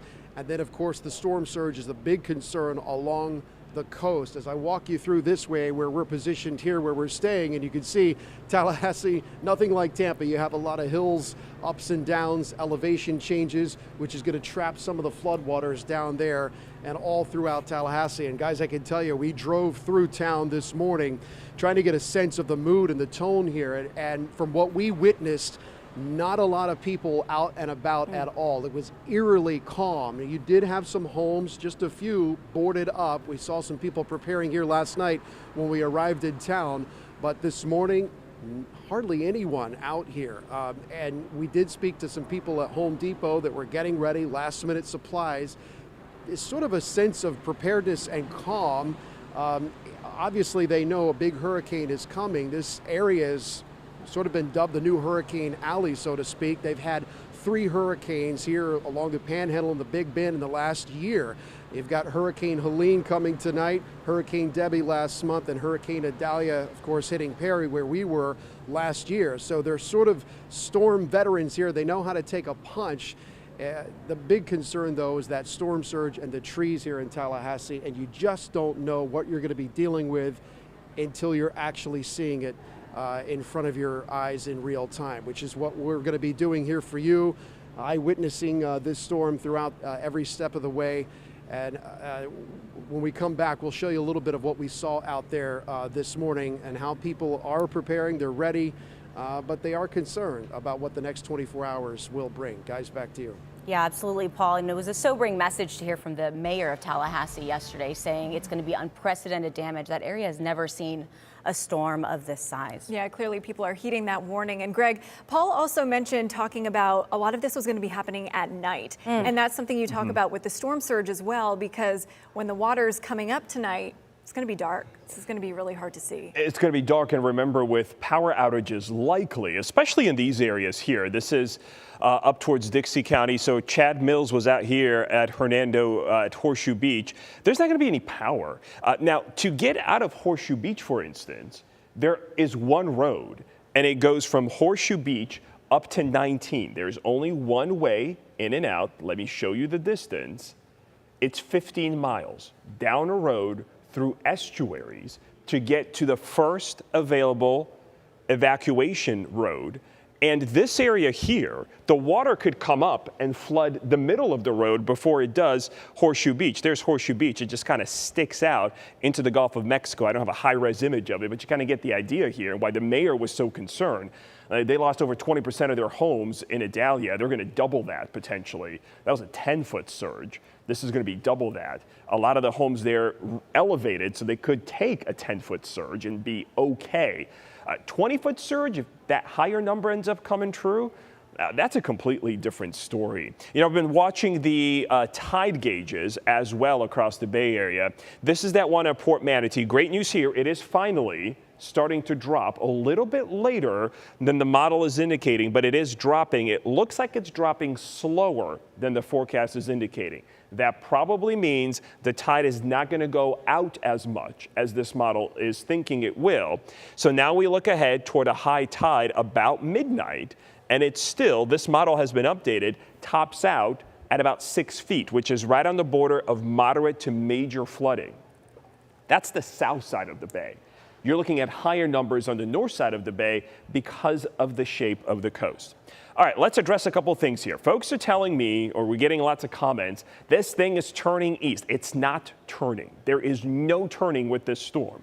What it was doing is it started with a north motion yesterday, and now the motion is more northeast. That was always in the forecast. Had it passed the Yucatan and headed straight north, it would have hit Destin. That's where it was south of. It needed to start moving north-northeast in order to make that track toward the Big Bend. The white here is the cone from the Hurricane Center. This is a visible satellite picture of the eye. The eye right now is right in the center of that cone. And as the eye wall collapses and the new one forms, it's going to wobble probably in this cone. But there is no turn to the east. This is not turning toward the Florida West Coast. There are no mechanisms in the atmosphere right now that would cause it to do that. This is not going to make a 90-degree turn. I mean, in the next couple of hours, it's going to be at the latitude of, in the next few hours, it's going to be at the latitude of Tampa. Once it passes your latitude, it's not turning towards you. I mean, Fort Myers, it's already west of Fort Myers, and it's going to continue. It'll wobble. Sure, it might go on the right side of this cone, which would mean a track a little closer to the Florida West Coast. But that does not, in any meaningful way, change the conditions that we're expecting here. The forecast that you went to bed with last night is the same exact forecast that we've got right now. Literally nothing has changed. Yes, as the eye wall was forming, it looked like it kind of wobbled out of the cone. But now as the thunderstorms are wrapping back around the eye, the momentum of that has flipped it back into the cone. So it's going to do that. Remember, this is not on a track. It's not following a road. It's not a car. It's not a train. It's free to go wherever it goes. And although we, to make our lives easier, like to paint straight lines and cones that make it seem like it's following some kind of track, in reality, it doesn't. These low pressures wobble back and forth. They're not tied to being in a certain location. They change size and shape and forward speed. It's an ever-evolving system. So to look at it and compare two positions and say, oh my goodness, it's turning, that's not the way you do that. You've got to observe this thing over 6, 8, 10, 12 hours and average out a direction of motion. And that's why we're going to use this graphic here to kind of track it. The eye is right back in the middle of the cone. I would say now, well, maybe now it's wobbling away from us. And it could be for the next 2 hours and then start wobbling back and then forth. And it's that windshield wiper effect. Remember that. It's just going to keep doing this. It's not going to travel in a straight line towards the point of landfall. So if you've got some sources on TV, online that are suggesting that this is happening, go ahead and unfollow them right now. You're going to give yourself an anxiety attack here by reading into this, okay? It's not doing that. We're going to be just fine. This hurricane, it is big. We're going to respect it. It's going to pass to our west. There's nothing that I see in the forecast that's going to change that in any meaningful way for us. I think it's very important to remember. I understand. There's a lot of anxiety with this. You're seeing the data, you're hitting refresh on your feed, all these images are coming up. Simplify your sources to just meteorologists that are giving you the facts that this thing is just continuing north-northeast, and that's what it's going to do. North-northeast at 14. If a hurricane were to turn abruptly, one of the first things it does is it would need to slow down. This thing is speeding up its forward speed. And just the momentum of that is just going to push it right up towards the Big Bend. It's moving at 14 now. It may be moving 15, 16, 17, 18 miles per hour, maybe more by the time it gets to the coast of the Big Bend. Pressure has held steady, which is good news. Maybe it's not rapidly intensifying. These thunderstorms keep trying to wrap around the eye. We've now got them on the southwest side, but now the east side of the storm is kind of raggedy. So it's never been able today to really form into that solid buzzsaw type hurricane, which is good news because maybe it will not get to category 4. Will it get to cat 3? I think so. No matter what its presentation is, we're so close. It's over some warm water. Conditions ahead of it are favorable. There's a large area of upper low pressure to its north that's actually pulling it north. Those can sometimes enhance the conditions around the storm to help it strengthen, maybe increasing the speed at which it does so. So that's why the Hurricane Center still thinks there is a window up until landfall for strengthening here with this storm. They've got it at 120, strong cat 3, south of the Jefferson-Wakulla County line. That's right at the apex of the Big Bend, and then still potentially strengthening. So they're going to be issuing, once you get close to the coast, hourly position updates based on the radar image. That's the best way to do it. There's no guessing game. They know exactly where the center is. And with the radar, once it gets into radar range, they're able to measure the speed of the raindrops around the eye wall really cool technology, and they're able to determine the winds from that too. So we're going to get some really clear information as it's approaching. Of course, by that time, for folks up here, that's already too late. When this thing is within radar range, the water is going to be rising, the winds are going to be increasing, the rain is going to be pouring. You're almost in the eye. It's only within about 100, 120 miles that you start to get really good radar data.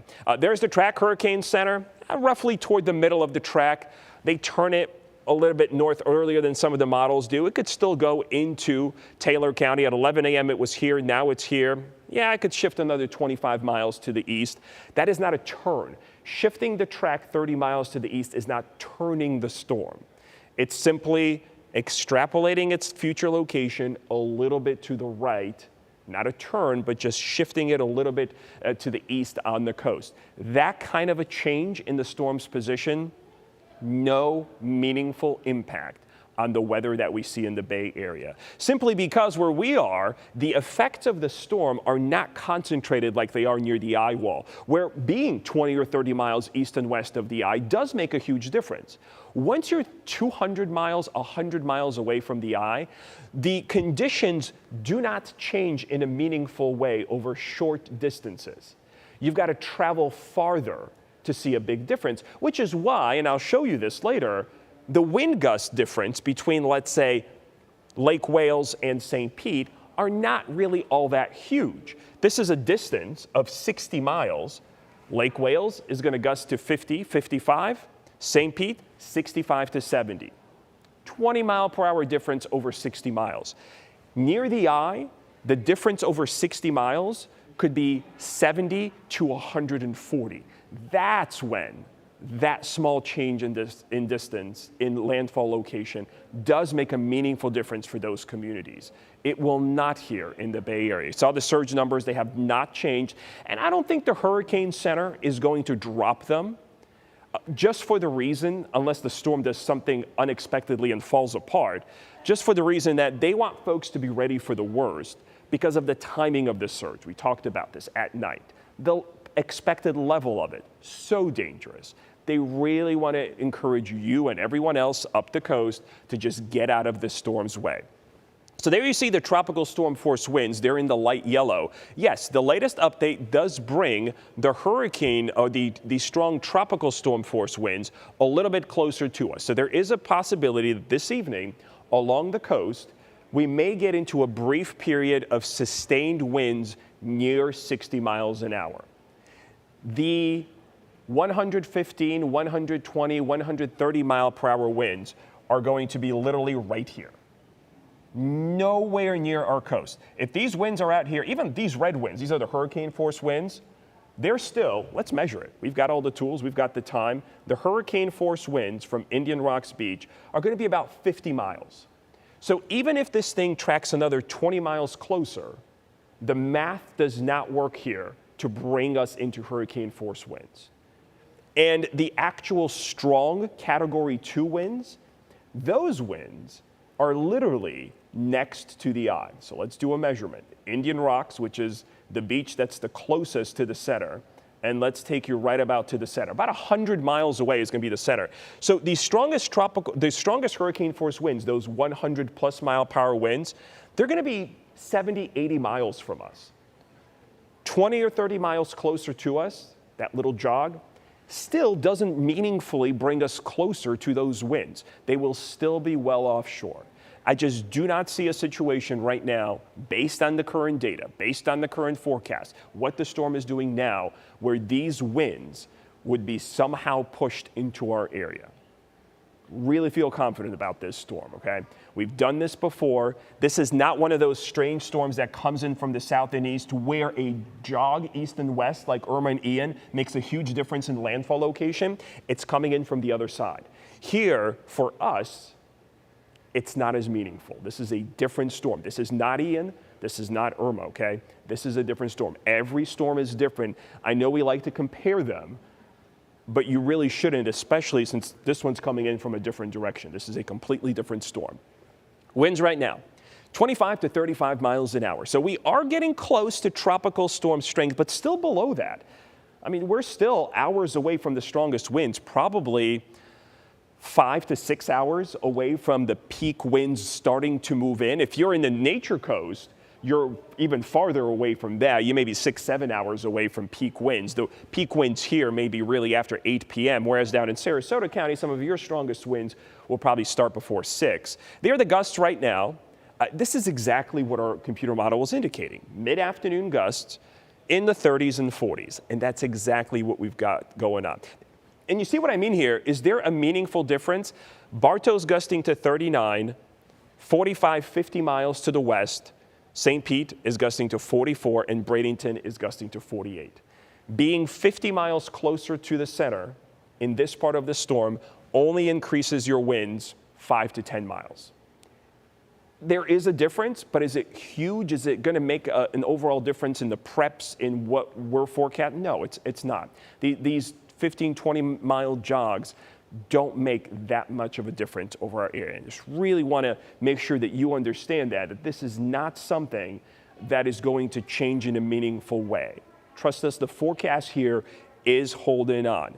We do have rain offshore. We've had very little rain. It's kind of been a weird hurricane, hasn't it? I mean, we're talking about it, the wind. Some of you are sending me, I've just posted a couple of videos on my Facebook page. I am getting to your emails. Thank you so much for sending this. greg.dee@wfts.com. Send me those videos, Greg D. Weather on Instagram and Facebook. Post them, message them to me. I will be posting them online. You're sending me pictures of your neighborhoods flooded. I understand in ways you've seen before during high tide events, and it's sunny outside. It's kind of counterintuitive. It's kind of hard to put the two together. It looks like a beautiful day with a lot of flooding, kind of weird. It's just the way this storm is. It's a stronger storm. A lot of the rain is pulled towards the center, and we're kind of on the fringes of it still. So I don't think we're going to get into any kind of serious rain here along the coast until later tonight. There is a tornado watch up until 8 o'clock tonight. It actually covers the entire peninsula from Miami into South Georgia, almost up into South Carolina, and actually Charleston is under a tornado watch too. It's these thunderstorms out here up the East Coast that we're watching. All right, now see these rain bands right there? This is where our next tornado threat will come from, actually 2 areas. This band that's developing here, south of Lake Okeechobee, this probably stays out towards I-95, so I'm less concerned about that. Highlands County, though, you know I got you. We'll watch this. These cells right here.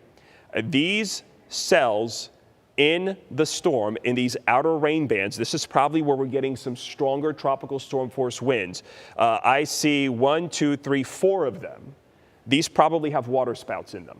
So as this swings towards us in several hours, this is not going to be soon, this is where the tornado threat is going to be with this storm. So I think the tornado watch is absolutely warranted. We saw a slew of these warnings with Debbie. So far, we've only seen one in our area earlier this morning. That was back in Manatee, Hardee, and DeSoto counties. And there might have been a brief touchdown in Polk County without a warning, which is also possible in any of these cells. But right now, cloudy skies, clouds are flying over Ray J. There is a lot of wind in this storm. And that's another thing you might have noticed. If you're not near the coast, like some of our reporters that are on the water, they're getting a consistent wind. Away from the coast, the wind runs into obstacles, trees, buildings, hills, topography that goes up and down. It breaks up near the ground. The strongest winds are just above the tree line, whatever the line is, the building line, and they stay there until something pushes them down. It could be just mixing in the atmosphere that pushes a wind gust down. It could be a rain shower that's moving by that pushes that wind down, and that's when you get that strong 15, 20-second gust to 50, 55. And then for the next 45 minutes, the winds are 20 miles per hour. And it just doesn't seem like there's a storm out there. So here's Futurecast. Let's take you through the rest of the afternoon, hour by hour. Notice it is showing the possibility of these stronger cells. The cells I just showed you out in the Gulf of Mexico, those are going to start to move on shore. And there absolutely will be a tornado and water spout threat with these. We're going to focus on these. We've got a live view this afternoon. Look at Howard Franklin. This is southbound mile marker in the upper 30s, was at 38.6. So that is the Howard Franklin, the wind there, obviously. And look at the waves and the action there. You guys can send it back to me, actually, if you can. You see the lanes there. So the northbound traffic, the right lanes are flooded. And the bridge at some point is going to have to be closed for wind and water. Let's get off that shot. It is really shaky. I know my home. Sorry. That's a lot. We're going through a hurricane. You know, it's hard to hold that steady. You see these cells moving through, more of them this evening. This is 8 o'clock. There's the core of the storm. The model here showing a large, kind of a raggedy eye. Kind of makes sense. It's kind of what we're seeing. That stays up here toward the Big Bend. So even this model, which is a little closer to us than the Hurricane Center, is still keeping the strongest core of winds, which is this ring here. These are your hurricane force winds, 60, 70 miles northwest of us. So if it goes 15 miles closer, that number now is 50 miles, but it's still not on top of us. Now, Crystal River, you might get into some hurricane force wind gusts. I could see that. But that would not be unexpected since you're going to be closer to the center of the storm.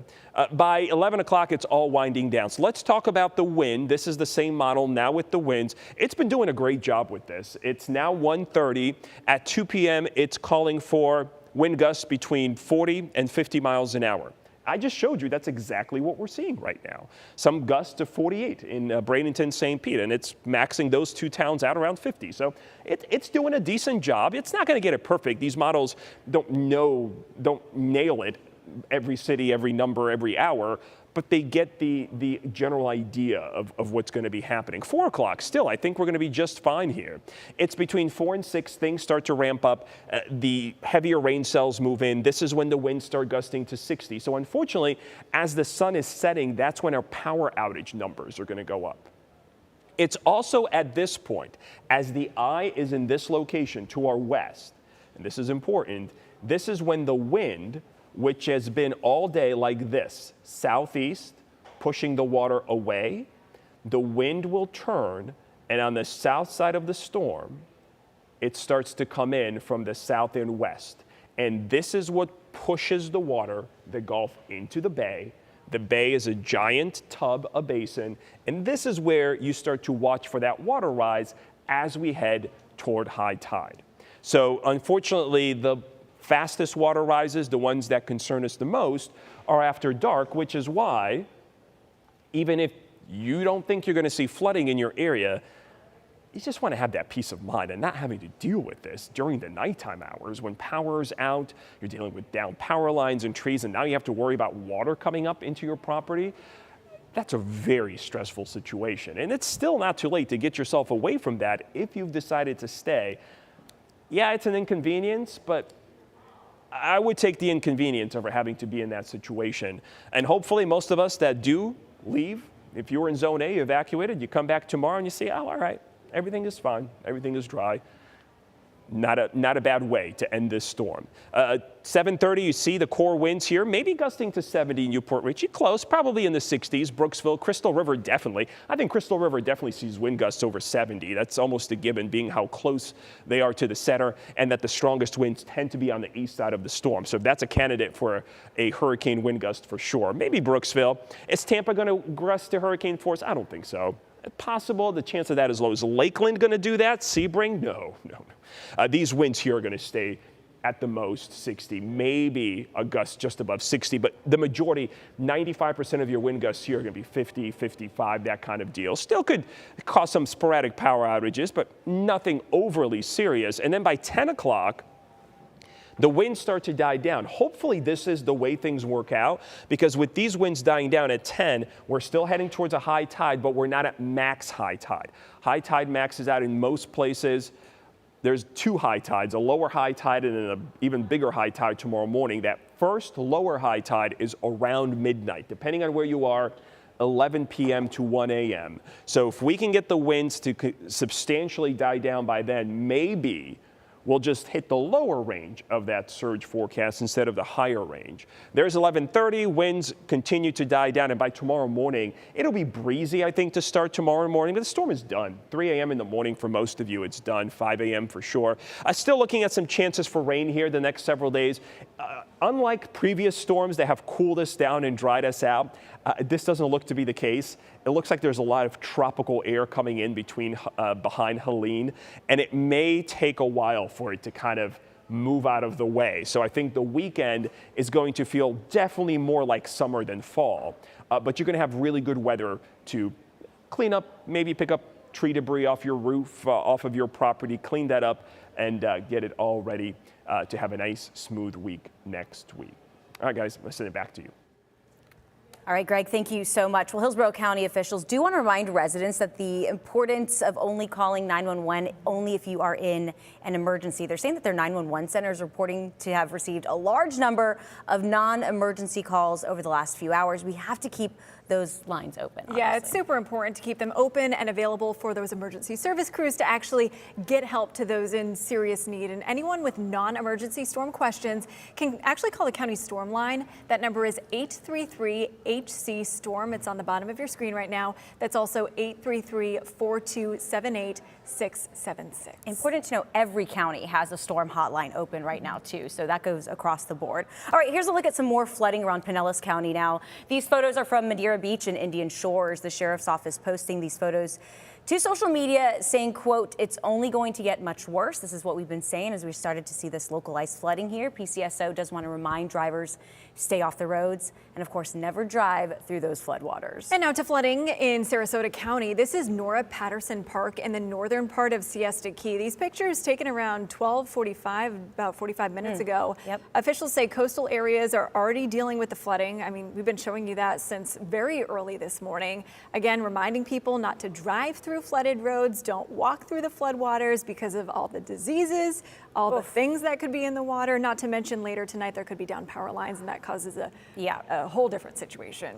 So we do want to move now to Tampa and Bayshore Boulevard. We've seen a lot of flooding there all morning. Yeah, that's right. That's where we find ABC Action News anchor Heather Lee. And Heather, we are already seeing flooding there. I see the winds are obviously picking up as well. Take us through what you're seeing.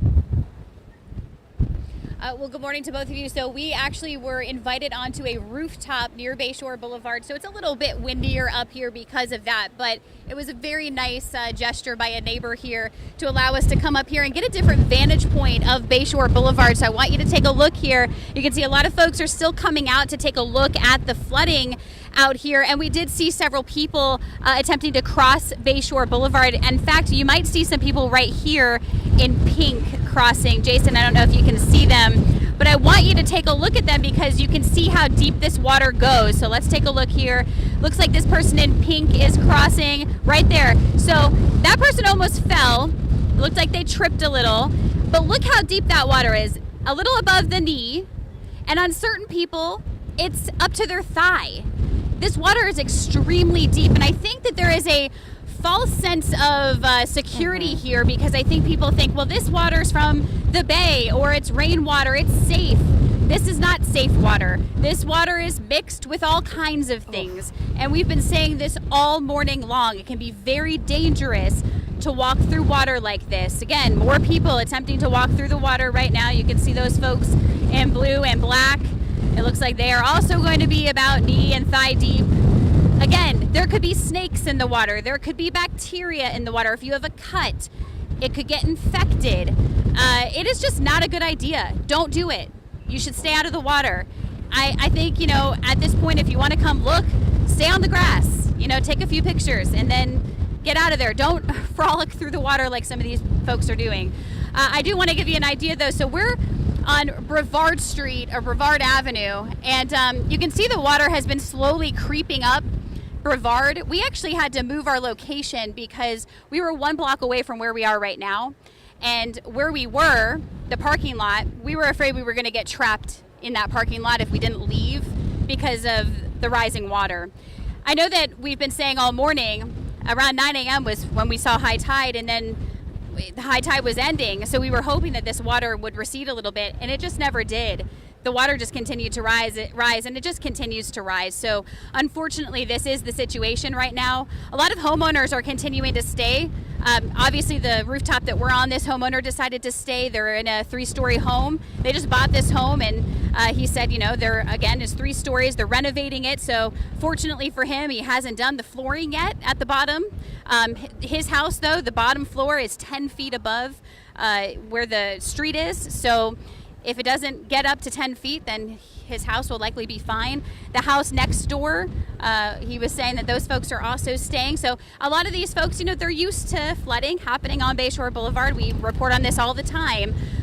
But again, just not the best situation. And once again, really flooding, walking through the floodwaters, that's really the story at this hour that we just want to advise against. We're going to continue to monitor this, and hopefully it doesn't get into people's homes. But as of right now, it just has continued to creep up streets and other side streets. I mean, we were looking down Bayshore Boulevard. All of Bayshore Boulevard is inundated with water. The storm system drains are inundated with water, so there's nowhere for this water to go but continue to rise up those streets. If high tide, like Greg was saying, comes in and the water from the bay does breach that wall and starts to splash over onto Bayshore Boulevard, we could see that water continue to rise. So we'll just keep watching the conditions out here, and we will bring you the latest. But again, hopefully folks are either evacuating if they don't feel safe, or that this does not get into homes. We'll just continue to watch the situation out here. For now, we're live along Bayshore Boulevard. Heather Lee, ABC Action News. Heather, thank you. It's awful to see the water creeping up those side streets because, we've seen Bayshore and now it just keeps going further and further up. It's why they're saying go ahead and shelter in place, and that time is running out to evacuate, even though the sunny skies might think, oh, we might have a little bit of time. But if you're on those coastal areas and you see the water coming up, go ahead and try to get out of there. The false sense of security. Yeah, for sure. Yeah. So we do want to move now to St. Pete, the Shore Acres neighborhood. Our Larissa Scott was out there all morning, and honestly, every time we went to her, it seems like the water was just going up a little bit higher. One of the first places to start flooding. So our Katie LaGrone is also in that area now. And Katie, what are you seeing? I see the water is up there as well. We know this area always gets plagued by flooding. What are you seeing out there?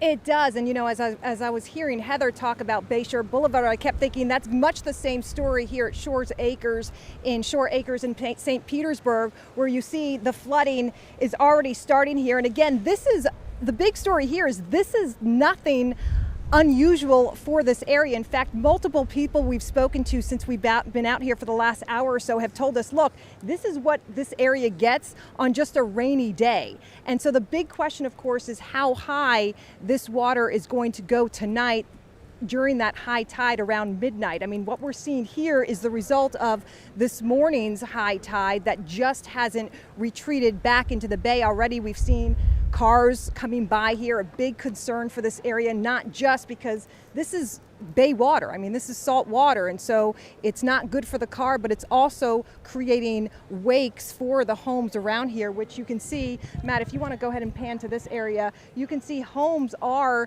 are quite a few homes here where we've seen are sandbagged up to prevent, in hopes of trying to at least keep some of this rising water out of the homes as the afternoon wears on and the evening wears on. So big concern about cars coming through here. We've already seen canoes here. We've seen plenty of people walking.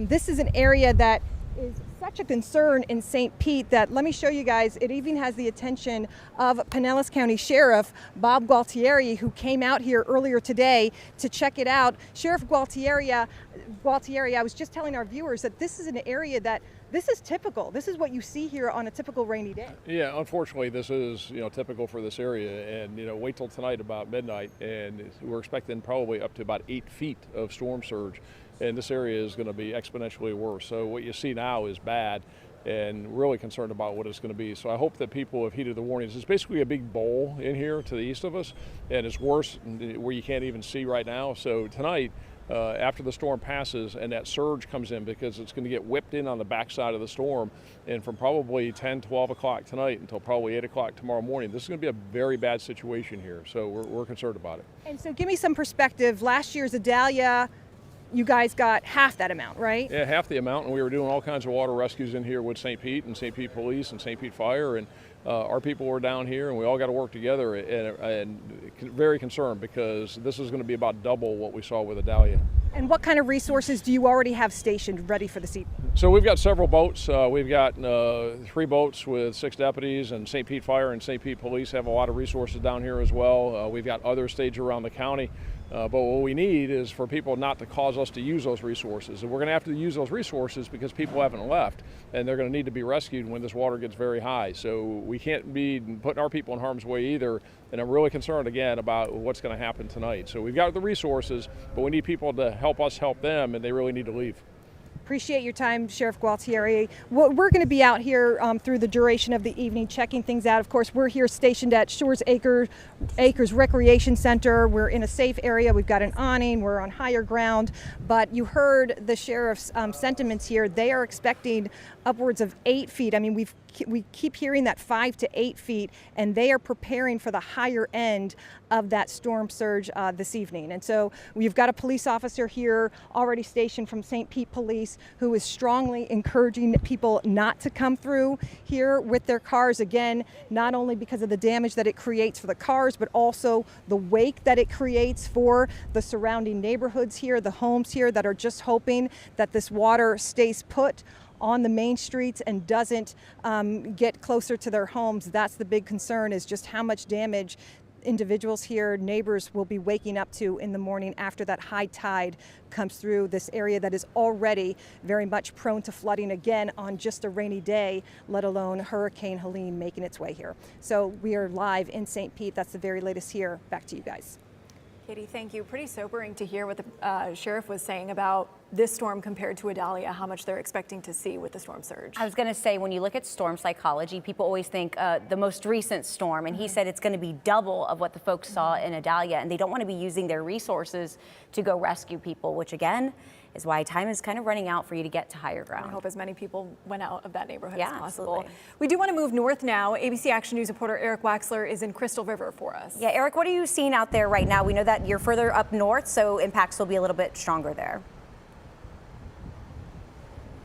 Yeah, nothing right now. Pretty much calm has been the story of the day so far, but of course that's what will not be lasting very long. We know that there will be severe weather coming this way later this evening, and then the storm surge that everyone here is so concerned about because, for example, this area here, this is the Crystal River Town Square, historic town square here. A lot of tourists come through here. You might have come here to go see the manatees at one point.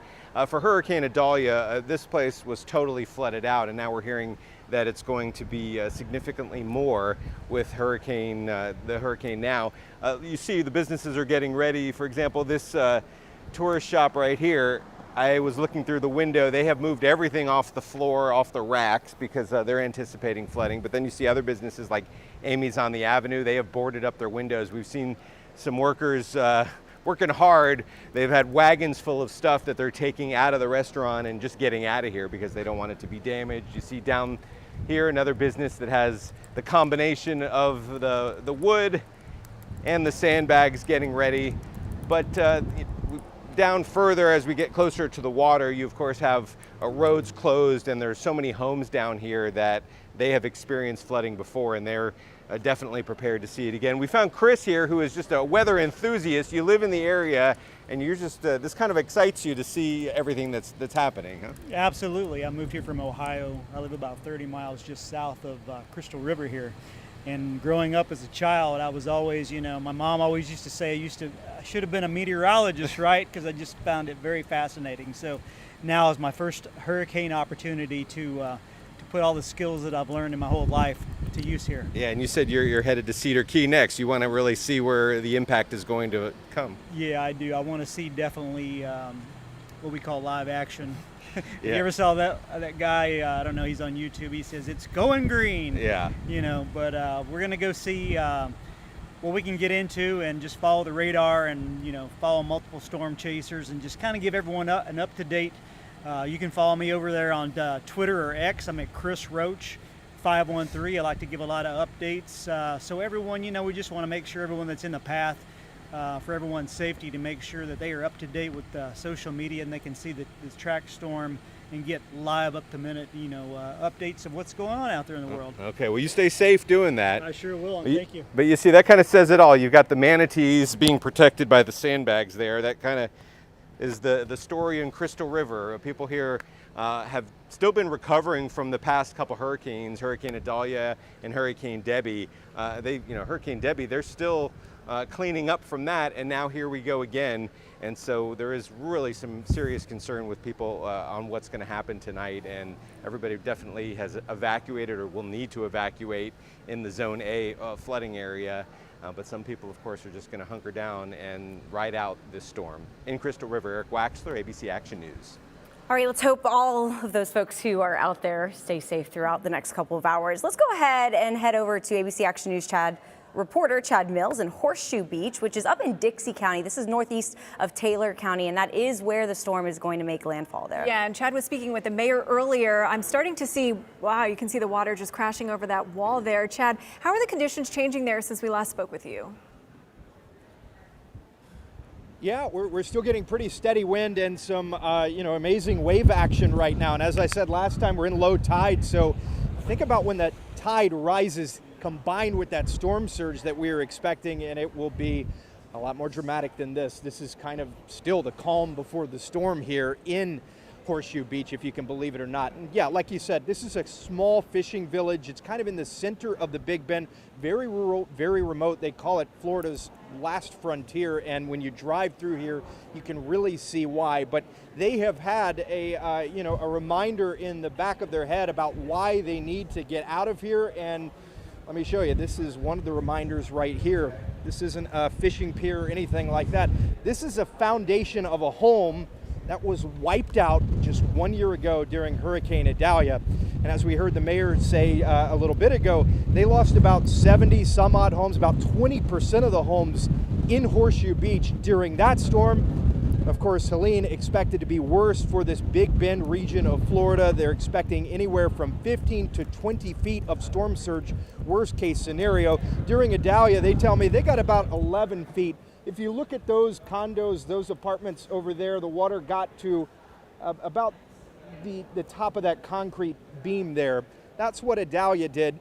That was about 11 feet or so during Idalia. Can you imagine what 15 or 20 feet would do to some of the homes out there? You see that one? That one's built to code. It is a very new build out here on this island. Most are not like that. They are mobile homes. They are older homes, perhaps built in the 30s, 40s, 50s. That's why it was so important to get everyone out. You know, we were talking to the mayor. The good news is most people did leave this island, but there are two, a husband and wife who remain on the island, a Dixie County deputy.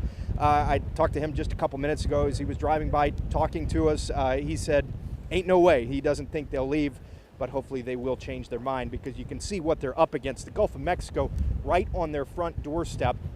And again, what you see right now, pretty tame, very tame, in fact, compared to what we'll see later today. Horseshoe Beach, just one of the areas that will, of course, be impacted by Helene in the Big Bend region. We're also spending time in Cross City, in Steinhatchee. We were there last night. We're very similar story.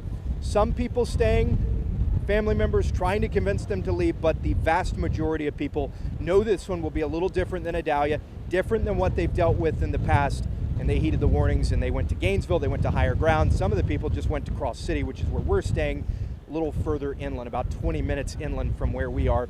That could be the difference. We will get wind, we will get rain where we are, but we will not be dealing with the storm surge like anyone who stays here in Horseshoe Beach. We'll send things back to you guys in the studio for now.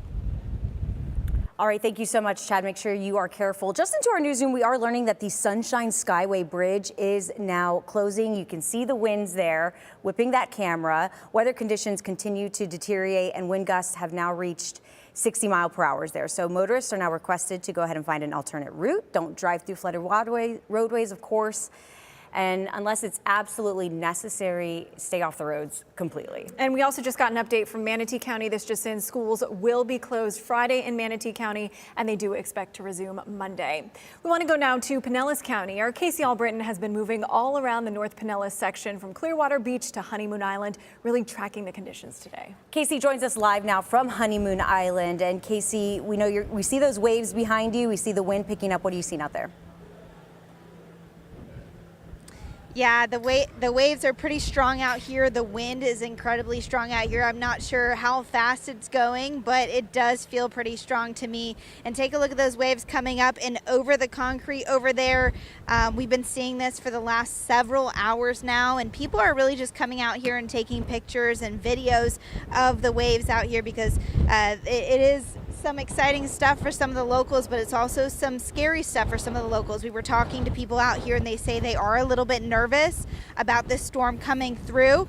We spoke to one family, they live up in Tallahassee and they came down here and they are now hunkering down through the storm here in the Tampa Bay area. So we've got some people out here coming to check everything out. Pinellas County Sheriff's Office is really urging everyone, like you guys said, to not go through any standing water. I saw that they posted on their Twitter that we're seeing some standing water on roads further south of here. They're really just trying to say, don't go through that water. Just stay in your homes if you do have water around your home. And if you are in evacuation zone A, you still have time to move further inland. So we're just trying to get that message across as much as possible. And again, we're keeping an eye on the water out here. I also just want to reemphasize, you do not want to be on a boat at all. I did see a boat earlier today that was, in the middle of the water, and I just want to re-emphasize that is not a safe idea during this storm. It's better to take that boat to a marina, have it locked up over there and safely secured. So just want to get that message across as well. Again, we will be checking in on the weather up here, keeping you updated throughout the rest of the afternoon. I'm Pinellas County reporter Casey Albritton, ABC Action News. All right, thank you, Casey. And we do want to now turn on over to meteorologist Jason Adams, who is tagging in for Greg D today. Yeah, Jason, first of all, welcome to our special coverage. Secondly, we do have an update on the intensity of Helene. Yeah. I'm hearing 1 mile shy of a major hurricane now. That's correct. 110 mile per hour winds now. This is in the forecast, so we're not surprised to see this at all. It's about 175 miles to the southwest of Tampa right now, and clearly still moving to the north-northeast at 16 miles per hour. So that forward motion has also picked up. The National Hurricane Center saying at the noon, 1 o'clock time frame, it was around, or I should say 11 a.m. time frame, it was around 12 miles per hour. Now we're seeing it tick up to 16 miles per hour. But yes, 111 miles per hour officially categorizes a hurricane as a major hurricane. Category 3, that will likely be the case as we get to the 5 o'clock advisory. Unfortunately, we are beginning to see a couple of things within the eye that are showing that it's finally getting more organized after a little bit of a delay in some of that intensification over the last 6 to 8 hour period. Part of the problem was that we were seeing a very moist eye.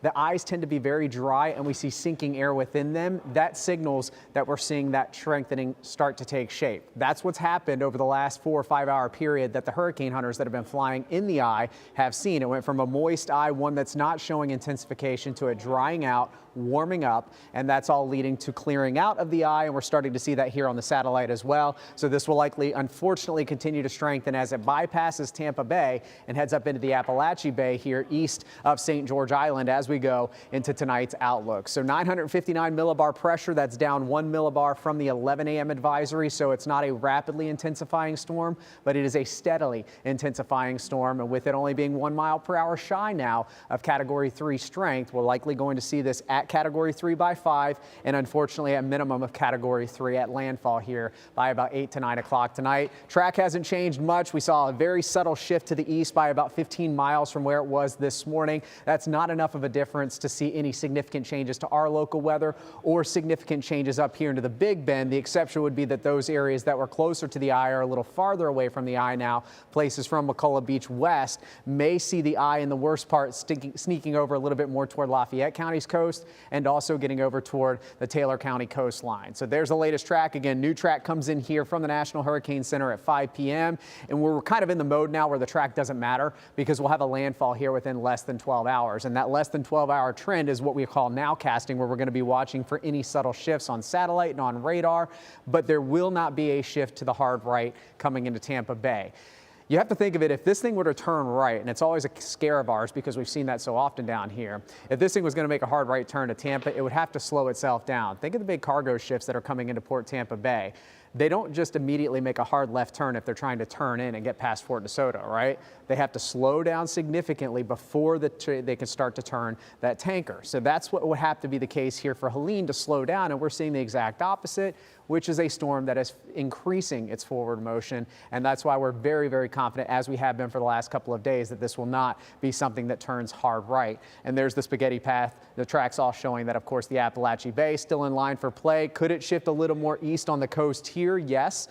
So that does mean that Taylor, Dixie County area here, that's the Perry area, Steinhatchee, north up to Cross City. We'll have to really pay close attention to see if there are any kind of shifts more to east at landfall. But for us, back here at home, we're just not seeing that big shift happening. And as you would guess, of course, without a big shift happening back here at home, we're not seeing any kind of significant shift as far as storm surge go. We did have about a 2.5-foot water rise this morning at high tide as the storm was over 250 miles away. The storm is going to come within about 100 to 150 miles of our coast. And it is a much broader wind field, tropical storm force winds extending out 300 miles, which is why the surge risk is higher with this one, even though we've seen storms track closer to our beaches, and we have not seen a 5 to 8 foot surge here at the coast. And this could be one for the records, depending on how this all plays out. If we see a surge over 5.5 feet anywhere within Tampa Bay, that's a record, because we have not seen a surge. Thankfully, we've never had to have a situation like this where we've seen surge potentially that high. So here's the latest with the wind gusts. We're still looking at those winds now strengthening at our coast, especially along and west of I-75. Seeing some current sustained winds, now 39 miles per hour here in St. Pete. 39 miles per hour greater classifies tropical storm strength conditions. So we're getting them now here at the coast.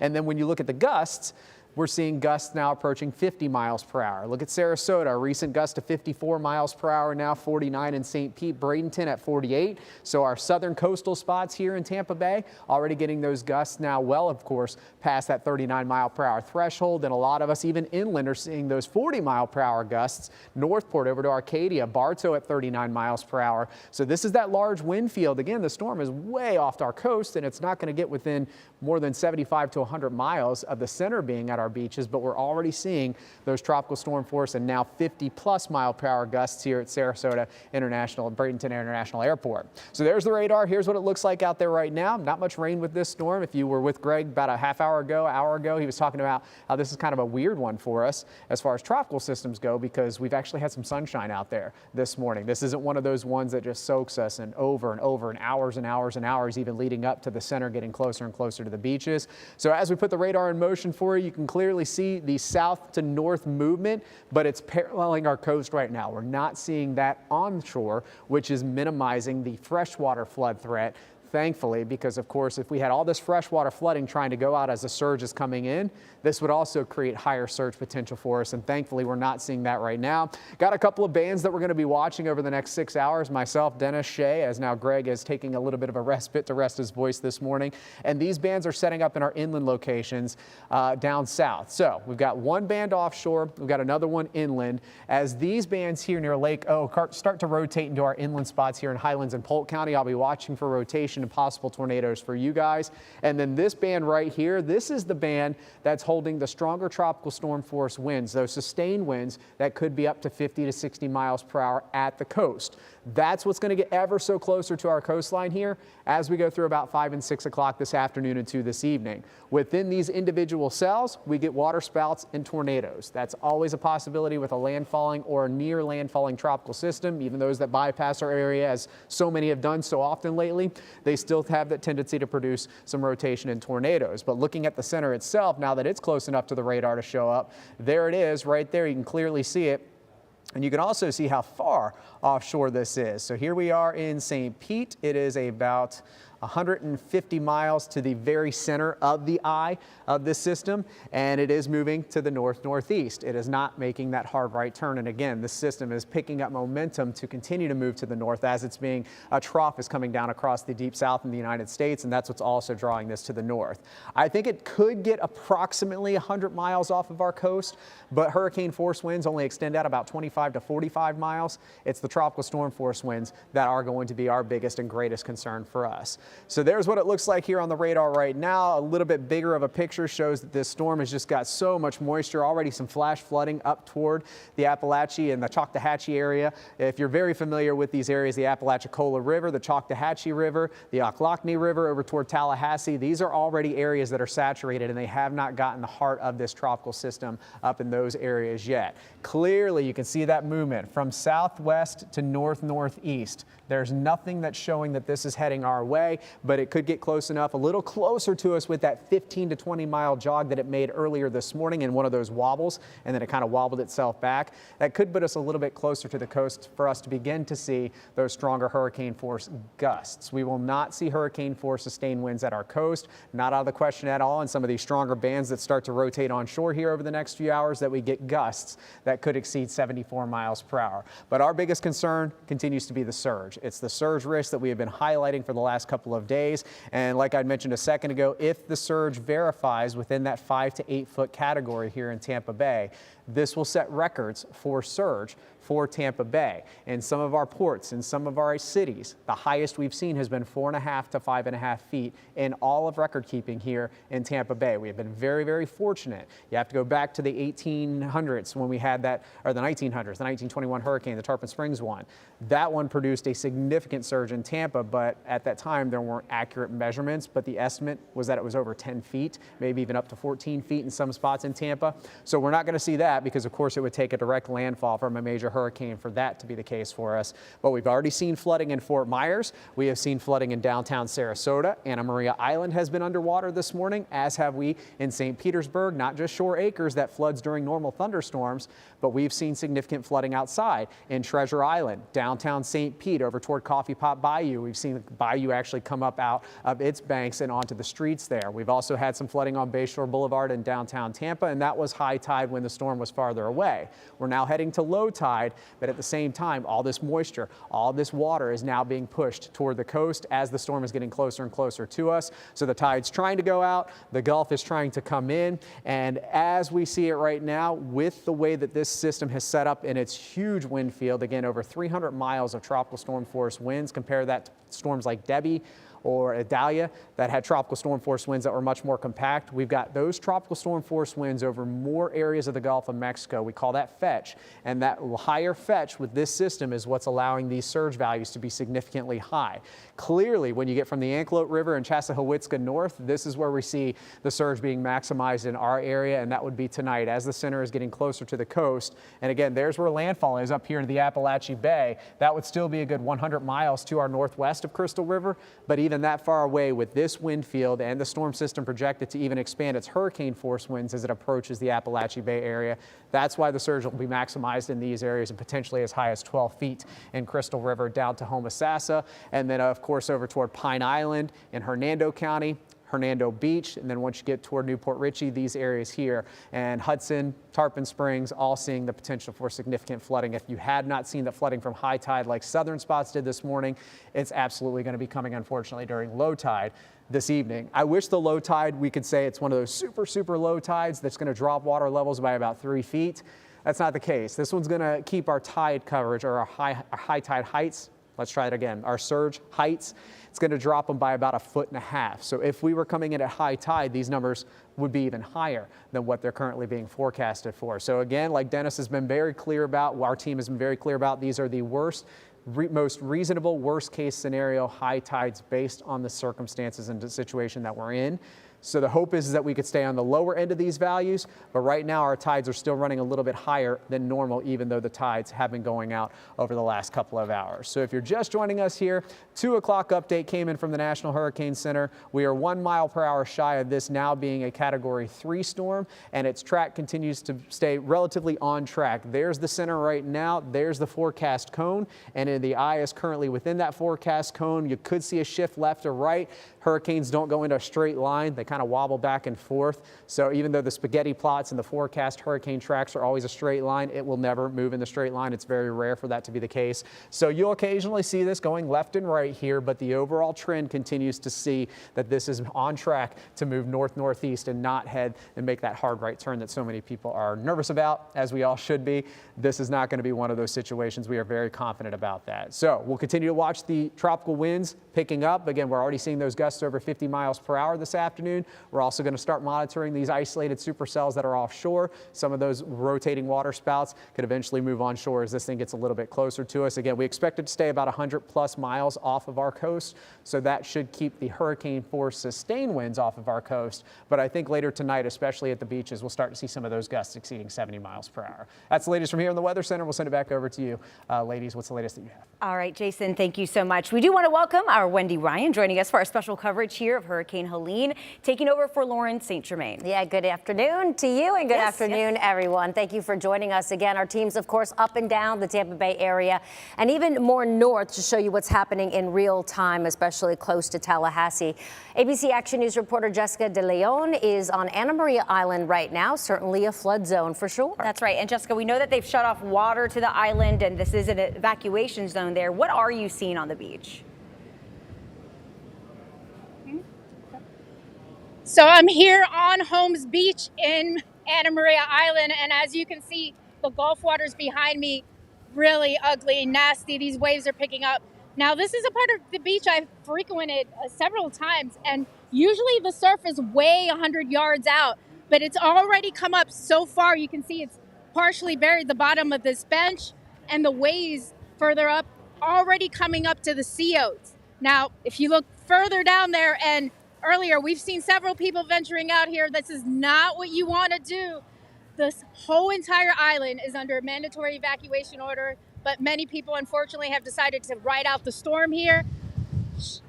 There are several shelters still open. If you want to evacuate, it's still not too late. You can go to mymanatee.org/storm and find those shelter locations, or you can just call 311 anywhere in Manatee County. In Anamaria Island, I'm Jessica De Leon, ABC Action News. All right, Jessica, thank you so much. Be safe out there. Also important to note, within the last hour, Manatee County did announce that they will be closing schools on Friday as well. A lot of local counties have decided to keep schools closed on Friday. Yeah, including Hillsborough, I believe, Pasco, Polk. Yes, there are several. All right, let's go ahead and get a check of conditions on Clearwater Beach now. And that's where we find our Kyle Berger with the latest out there. Kyle? I'm Kyle Berger at Pier 60, checking out the conditions at Clearwater Beach. Not your normal beach day here in Clearwater, but still, hundreds of people are still taking in the sights of Clearwater Beach, checking out the big waves. It's not what you normally see out here at Clearwater, but we did talk to one man who was taking advantage of the big waves of the incoming Hurricane Helene. Normally, those waves are like 1 or 2 feet or something like that, right? When there's a hurricane, you know, as long as it's far enough out at sea, it's not like right here on the shore. It's a lot of fun. It's great waves. Just gotta make sure there's not like an undertow or anything like that. Make sure you don't get too close to the bridge. Don't want to get slammed into that. But otherwise, yeah, it's a lot of fun. I love when this hurricane's coming out. The waves are really cool, how they're so big. Because like we live in Newport Richey and we don't see these big of waves in like Honeymoon or something like that. So we come here to watch the big waves. We did talk to a few people who are out here now because in a few hours, this is not where you want to be. For now, at Clearwater Beach, Kyle Berger, ABC Action News. Kyle, thank you. I do want to mention on my way here to the station, of course, I live in South Tampa, and normally, as I think we saw Heather Lee in South, like near Howard, that area often floods. But I was coming from the Gandy Euclid area, closer to MacDill Air Force Base, and that area is already flooding, the water coming over the seawall. And I know we've talked about this before and warned folks, but I saw parents with little ones, they took off their shoes and they were playing in the floodwaters. And as we know, those are not just beautiful swimming conditions, right? There's fecal matter in there, there's bugs, there's snakes. Not a good playing ground for kids, especially if they have a cut on their foot, and adults for that matter. You can really get a serious infection. So even though it looks fun to play in the puddles and the flooding, please don't do that. After Debbie in Sarasota, I actually saw people letting their dogs out in the middle of the floodwater. Right, yeah. And one dad even had a surfboard on Bayshore on the sidewalk, letting his kid like body surf, because there's a lot of water out there and it does look fun. It's just not safe to do so. Yeah, and it's only going to get worse. So definitely try to get inside if you can. All right, let's go ahead and keep moving south now to Sarasota County. That's right, and our ABC Action News reporter Keely McCormick is live in Sarasota with the latest out there. Keely, go ahead. Last time we checked in with you, the wind was definitely picking up. Have you seen any rain or flooding or anything at this point down there? You know, it's kind of been the same thing that we've been talking about all day. The wind will pick up, it'll be really, really strong, then die down a little bit. Obviously, right now it's not too bad and the rain has stopped, but we did move further inland here to the Emergency Operations Center. That's because we just did an interview with the Chief Emergency Manager here, her biggest thing right now, she wants people to stay home and stay off the roads. They say Sarasota PD, excuse me, they're already out responding to some vehicles that have been flooded in the roadways. So go ahead and take a look at your screen here. They do have a few road closures that we want you to be aware of. That 700 block of South Boulevard of the President's to Taft, intersection of North Soda and Siesta Drive, and then Hart's Landing, Indian Beach, Sapphire Shores neighborhood, and then the intersection of Palm Avenue and Banana Court. Also, John Ringling Causeway, that's closed west of Bird Key, and the north entrance to Siesta Key, that's also closed right now. So the chief here really just wants to stress that stay home. Again, as we've been telling you guys all day, if there is a flooded roadway, turn around, don't drown. It's a very catchy phrase, but really something I want you guys to think about for the rest of the day. We did just get an inside look here at the EOC. We'll be bringing that to you later today. Also, some more information coming from the Chief of Emergency Management here. Again, we just wrapped up that interview with her. For now, she just really wants people to stay home. Reporting live in Sarasota County, Keely McCormick, ABC Action News. Keely, thank you. And now we want to go to some footage. This is actually flooding in downtown Tampa. Video taken from Bayshore Boulevard near Tampa General Hospital. This is footage sent in from our Heather Lee around 1 o'clock in the afternoon. And here you can see the road is being overtaken by water from the bay, the water getting close to homes in that area, something that we often see during even our afternoon normal storms in the summer. This, of course, is only going to get worse. Right. Let's go ahead and look at this video out of Naples, Florida, in Southwest Florida. This is outside of the Tin City waterfront shops. This is a shopping mall along Naples Bay on Route 41. If you remember, this area was devastated by Hurricane Ian almost exactly 2 years ago. That was September 28th in 2022. And again, they're seeing flooding again.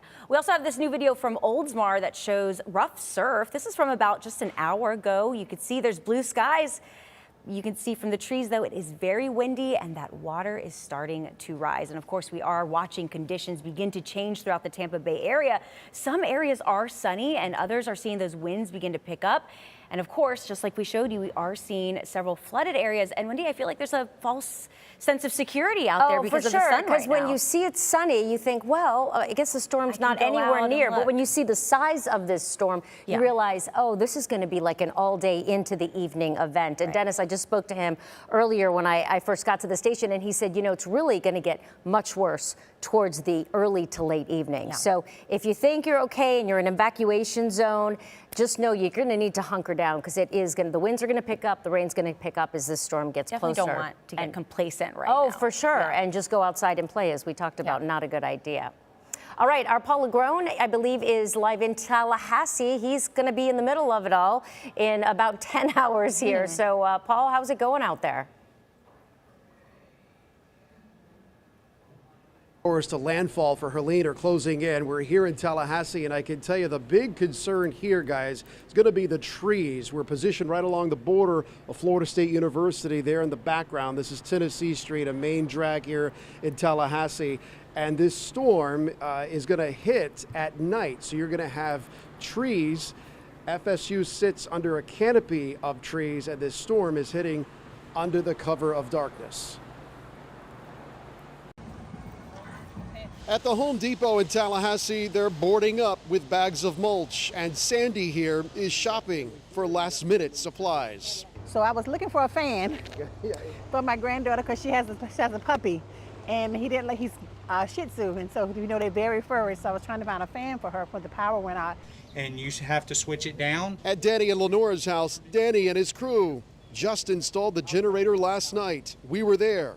Perfect timing. And we've had to sit here during power outages for years, listen to their generator run and watched all the house lights all lit up, and they're just having a high old time. So that'll be you this year. That'll be me.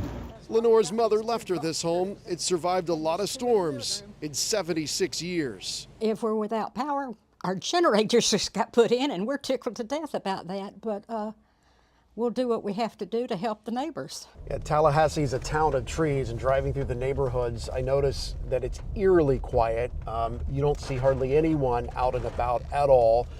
I think people heeded the warnings and evacuated, but a major concern is going to be all of these trees. These neighborhoods are under a canopy of oak trees, and I would venture to say that many of these roads are not going to be passable 24 hours from now. Big, massive oak trees like this are everywhere in Tallahassee, and you see the power lines run right through it. That's going to be a major problem when this hurricane blows through. This is actually one of the few homes that were boarded up that we've seen so far driving through town. The families who call this part of Florida home are certainly no strangers to the destructive power of hurricanes, and the memories of past devastation still fresh in their minds. Many are working nonstop to prepare their homes and secure their belongings, hoping to minimize the impact of Helene. Feel like you guys are veterans at handling these storms at this point? Yeah, been roofed in Tallahassee 42 years. You know what to do? Yes, sir. Yes, sir. They know what they're doing. Some crusty veterans there, and they are getting ready here in Tallahassee. Make no mistake about it. But here's the thing. They've been through it. They really have experienced some bad storms. 3 in the last year. You had Hurricane Idalia that hit the Big Bend. We were there for Idalia right in the eye when it made landfall last year. You had, of course, Debbie, which was a hurricane by the time it got up here to the Big Bend area. And now Helene, as the hours are closing in here sometime tonight, is going to come through this part of the coast, the Panhandle, the Big Bend, and Tallahassee. The concern here is the trees. FSU sits under that canopy of brush and trees. About a third of those trees, we're told by state officials, will not or may not survive the impact of those winds. So they're going to come down. That's going to cause power outages. And then, of course, the major concern along the coast, the so-called forgotten coast on the Panhandle, the nature coast of the Big Bend, is going to be that storm surge. You've heard reports of up to 20 feet. So they're really urging people take that seriously. Get away from the coast, at least come inland. We've seen a steady stream of people here coming to the hotel where we're at here near downtown Tallahassee with their dogs, with their belongings, kind of the Noah's Ark effect that you see with these storms sometime, when they bring their loved ones with them, the furry ones and their family members. So everyone's hunkering down, they're ready. There's an eerie calm here for sure. But a sense that, you know, let's just get this thing going, right? Helene is the house guest that everyone wants to show up on time, and hopefully it goes through quickly, and we'll deal with whatever happens on the backside of this thing come daylight tomorrow. Guys, back to you. All right, Paul, you stay safe out there as conditions deteriorate over time. Thank you. And here's some video from St. Petersburg. You can see water is coming up over the seawall. Folks trying to drive through it, not a good idea. Also spilling onto the streets, as you see there. And this video shows some angry waves from Tampa Bay spilling over the seawall again on that bridge. This is video shot by Mike Gallagher. We believe it's the Courtney Campbell Bridge, but of course all of our bridges are starting to look similar to this, and I'm sure they will begin to close again as conditions deteriorate and more water comes over, and of course the winds start to pick up, especially as we talk about the Sunshine Skyway. Yeah, absolutely. All right, this is the scene from the Alafaya River in Hillsborough County, one of the most vulnerable areas in Hillsborough. The sheriff's office actually had to rescue an individual riding a jet ski in the river there. Officials want to remind you there is a small craft advisory in effect for the area. Important to note, too, Hillsborough County said that they've gotten a lot of phone calls to their 911 center, but they have opened up their own storm line, so try to avoid that. And they've also closed down 3 fire stations in Zone A. So if you're thinking that the fire stations are closing down, heeding these mandatory evacuations, you should probably do the same so you're not taking up resources just like this. Yeah, and we've heard several authorities say first responders are not going to come and rescue you at this point. If you have not evacuated, you need to hunker down and stay in place, because it's, you know, it's dangerous for the first responders to go out when the water and the surf and the wind picks up. So and you don't want them out now, and then it gets really bad later too. Of course, they also have to, you know, evacuate and hunker down until it's time to go back in and rescue people if need be. Yeah. All right, let's go ahead and check in Tarpon Springs now at the Sponge Docks. Yeah, very popular area, especially for our tourists. ABC Action News reporter Mary O'Connell, they're now live for us. Mary, what are you seeing out there? Well, right now here at the Sponge Docks, it's pretty quiet. Not a lot of people driving around, and that's what we like to see. No water to report in this area, but we know it's prone to flooding over here from past storms. I want to show you how some businesses here at the Sponge Docks are preparing for any potential flooding. You can see this business, they've put foam around their doors here to seal it up. We've also seen businesses that have sandbagged to make sure that their businesses are as protected as possible. If you look behind me, you can see these boats, the sponge fleet here. They're tied up in here for the duration of this storm. Tarpon Springs police had reported some flooding localized earlier today. We went and checked those spots out. It looked like they had receded at this point. Of course, officials here reminding that conditions will only get worse. They said the first high tide of the day was around 7:15 this morning, and they already had some flooded streets, but emergency officials are all activated. They're here. They're keeping a close eye on the situation. Again, right now, we're not seeing a ton of people out. We're not seeing a lot of flooding, but we know that that could change. This area is prone to flooding. We spoke to some neighbors yesterday who were preparing their homes also because they knew what had happened after Tropical Storm Debbie here in this area. And as we've mentioned, just from an afternoon thunderstorm, this area is prone to flooding. So we'll be here for the duration. We'll keep our eye on it. And for now, we'll send it back to you. All right, Mary, thank you. You know, we want to keep it in Pinellas County because people are already starting to see the waters rise in several different areas. They actually said to evacuate by noon because of that storm surge. So really, we're way past that time. Yeah, 2.5 hours past, so it's a little late. You got to hunker down now. Larissa Scott is actually in St. Petersburg in a neighborhood of Shore Acres, which always floods, even during a summer afternoon storm. And she's speaking to folks who live there. The water here on Shore Acres Boulevard has slowly risen over the past couple of hours. Neighbors here are worried about what the rest of the day will bring. Kevin Batdorf has called Shore Acres home since 1986. We do have probably the best close-knit community in St. Petersburg, or anywhere for that matter. During his time here, he's seen his fair share of flooding in this neighborhood, which may lead some people to ask, why do we stay? why do you stay?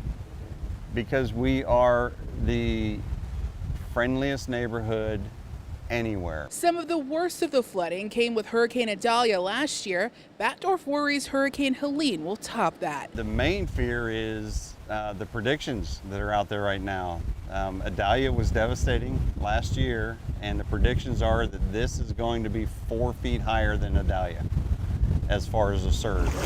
People here have been preparing for the past few days. We've had a lot of people bring in storage containers, fill them up, and have them moved off site so that their belongings are safe. Shore Acres is in a mandatory evacuation zone. Batdorf says many of his neighbors have taken the warning seriously. I also think that some people don't see this as big of a threat as it actually is, and that concerns me.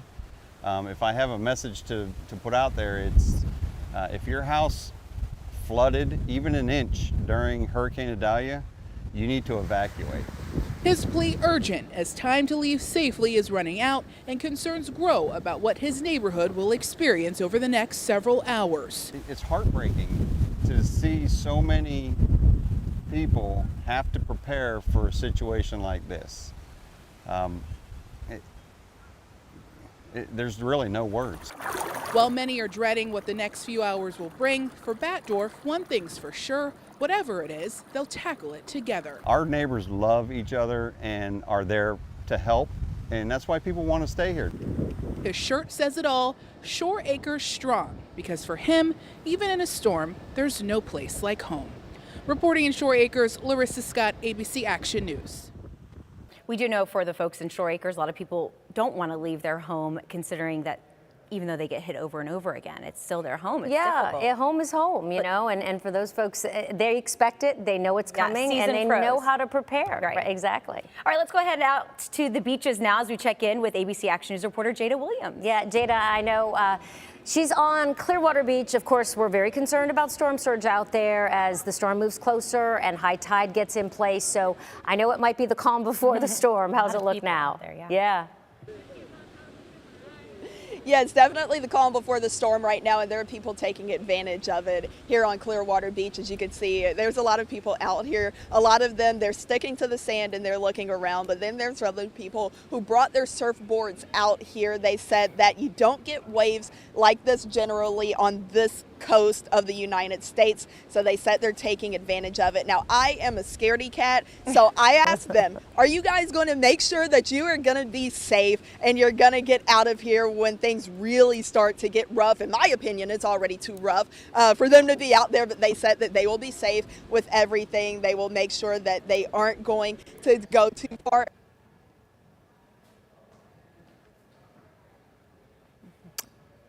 All right, we lost Jada there. Obviously, bad connection. Hopefully, we'll get back to her when we can. Meanwhile, Tampa police warning drivers to be careful out on the roads.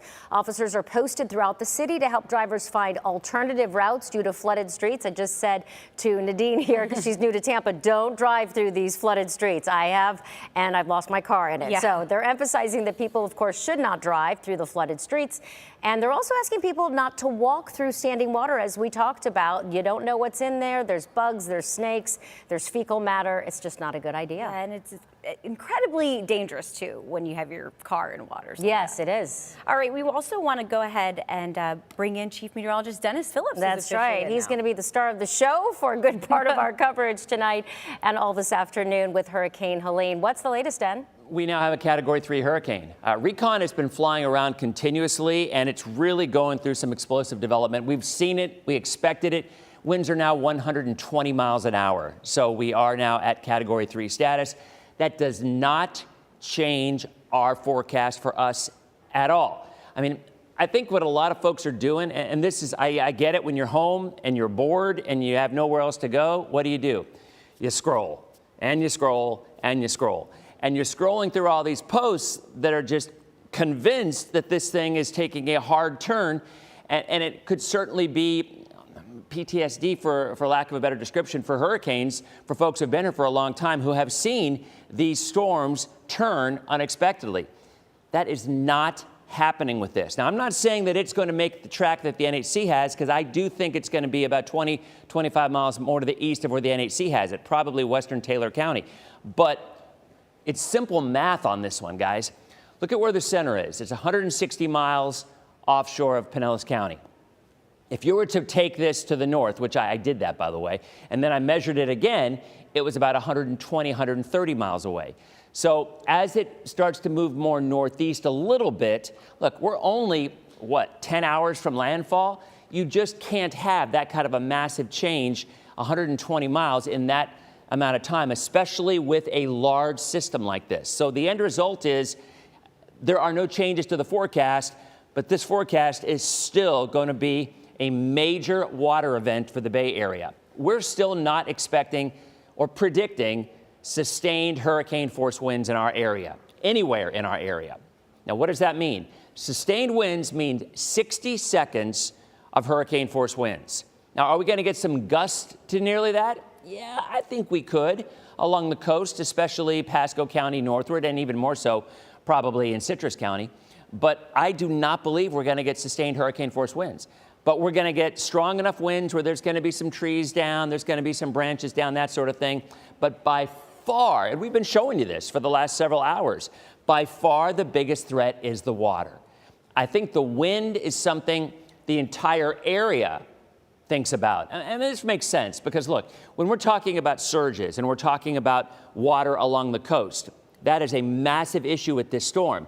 But it also doesn't impact probably 80 to 90% of our viewing area.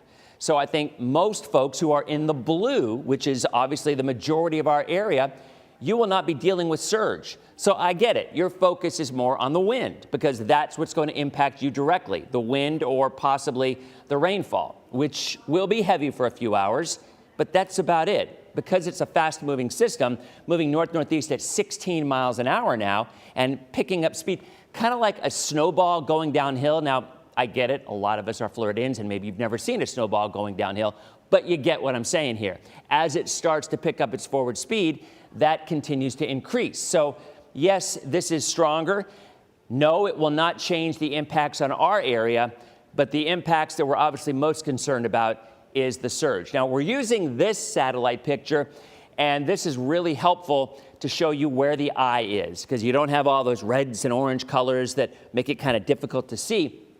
Right there's your eye, and we're just showing you that this track really has not changed much. Yes, maybe a little bit of a veer to the right. And I think we all know, anybody who's lived in this area for a long time, a lot of times as these storms come in from the south, at the very end, a little bit of a move to the right. Not a massive one like Charlie in 04, not a massive one like Ian or Irma, but just kind of a subtle, sort of a veer in some way, like a nudge to the right. And that's why, while Tallahassee is right there on the east side of Tallahassee, where that landfall is from the Hurricane Center, you're talking 25 miles. Jason and I were just kind of looking at as the crow flies, Jason and I were looking at the distance, how far it is from the track to Taylor County, and we're kind of leaning more toward western Taylor, which is about 25 miles. Now you say, well, 25 miles, how big of a difference can that be?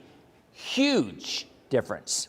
Why is that? All right, well, first of all, hurricane force winds extend right now about 60, 65 miles out from the center. But the extreme winds, the winds of 120, probably only about a 5 or 6 mile area. Think about Andrew. If you remember back in the 90s when Andrew hit South Florida and went through Homestead. Homestead was just crushed. We all know that. But you go 6, 7 miles away from Homestead and they didn't get nearly the damage. So that's why avoiding that extreme area of winds, which is about 5 miles from the center, is important. So this is why I think there's some hope here, in the sense that if this storm continues to move in that direction, and while the official track takes it very close to Tallahassee, but Taylor County is over here, right? So you've only got about 20, 25 miles difference, but that is the difference from the extreme winds to the mid-sized winds of hurricane force. Look, it's going to be damaging. There's trees down. But what we are hoping is that those extreme winds go into a much more rural part of the coast. And there's a lot of rural parts in that area once you go east of Tallahassee. So that's kind of the way, one, that we're hoping, because it will have less of an impact on people, and two, the way that we're leaning right now. But regardless of it, whether being here, or even here, the impact will not change for us. So while you're scrolling and you're seeing posts from people saying, oh no, it's turning, there's no way it isn't turning. It's not turning. Veering a little bit, but not a turn. As people are driving around, and by the way, when I drove in this afternoon, really an eerie, in the middle of the day, to drive down Hillsborough Avenue and Tampa Road and see hardly any cars out there. And yet there was still, and in fact, Oldsmar was pretty much closed. I mean, like every restaurant, so people are evacuating clearly in many spots. But as you see right here, the surge is the biggest issue. I mean, we're already getting reports of water. And let's talk a little bit more about that, because we were at high tide this morning, right? Okay, so that was, and then there's a 6-hour difference between high and low tide, okay? So we're coming up on low tide, and there's about a 2 feet drop in the water from high tide to low tide. So automatically you're gonna lose 2 feet of water. That's a good thing. The water probably isn't receding 2 feet though, because at the same time, it's being pushed in by the storm. Our concern will be tonight between around 9 p.m. and 1 a.m., because at that point, a couple of things are gonna happen. One, we're coming back to high tide. And two, the storm will have passed us, so we're going to have an onshore flow. So that makes it even more water piling up on the coast. I've been hearing from people in Tarpon Springs and Ozona, Crystal Beach and Clearwater who have already been seeing water higher than they're used to seeing it. And that's when we still have an offshore flow and we're coming up on low tide. So at the end of the day, we're going to look back at this storm, unfortunately, and it is a good thing that we're getting the evacuations. And there were additional notifications reiterating, look, evacuate now if you live in a zone A in these areas, because the water will be coming up. Now, what about power outages? I mean, think about it. We lose power in our afternoon thunderstorms. No slam on TECO or Duke Energy. It just kind of happens, right? When you get 60-mile-an-hour winds, sometimes you lose power. And between about 6 o'clock and 10 o'clock, that's when the winds will be at their highest. Again, let me say that again. Our winds, because really right now, and for most of the afternoon and most of the morning, the winds really haven't been that bad at all. I mean, it wasn't really a bad day. It's not even raining that much in most spots. But between 6 o'clock and 10 o'clock, that's when the bulk of this weather is coming into our area, and we will see power outages. Now, where does this come from? This just takes a look at where the winds will be highest and then kind of transforms that into where the better probabilities of power outages are. And so there you go, all right? So in terms of the wind field, massive wind field for tropical storm force winds. It covers the entire state and it's still in Cuba. So tropical storm force winds, 40 to 50-ish, extend 300 miles more than that offshore from the center of the storm. But look at the hurricane winds, and then look at the stronger tropical storm force winds, all right? As we go through time, this takes us to 6:30, the same time frame when we start to see the power outages in some spots.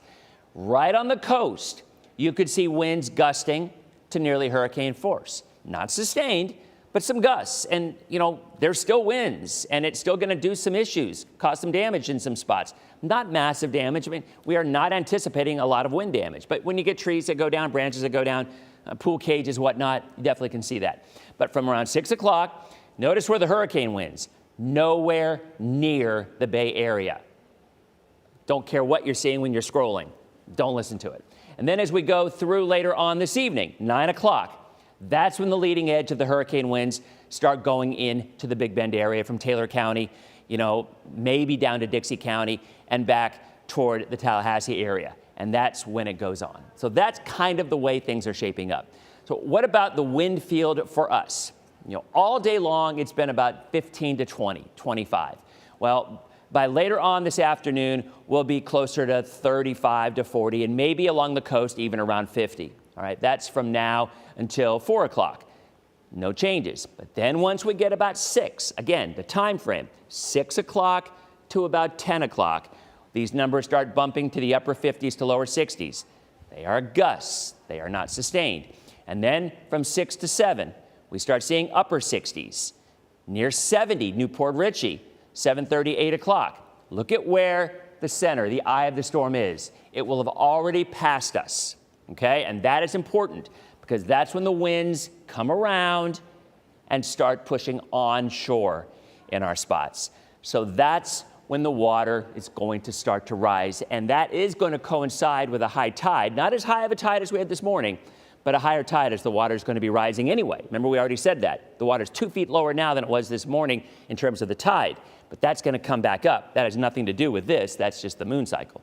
So that takes us through 8 o'clock, and then 9 o'clock up to around 70-mile-an-hour winds. Again, the farther north you are, closer to the coast, the more wind you're going to see. If you live inland, and when I mean inland, I mean east of I-75, then you're going to see 45 to 55 gusts, like you see in an afternoon storm. Now, granted, they're going to last for a few hours, but you are not going to see the kind of wind that coastal areas are going to. And then by landfalling time, this is even 11:30, later on tonight, the winds start to come down, and the water remains an issue because it's such a big storm. It's such a large storm with a large push. So even though the winds are coming down, we're going to continue to see these water levels at or peaking between midnight and 1 a.m. So that's kind of where we are right now.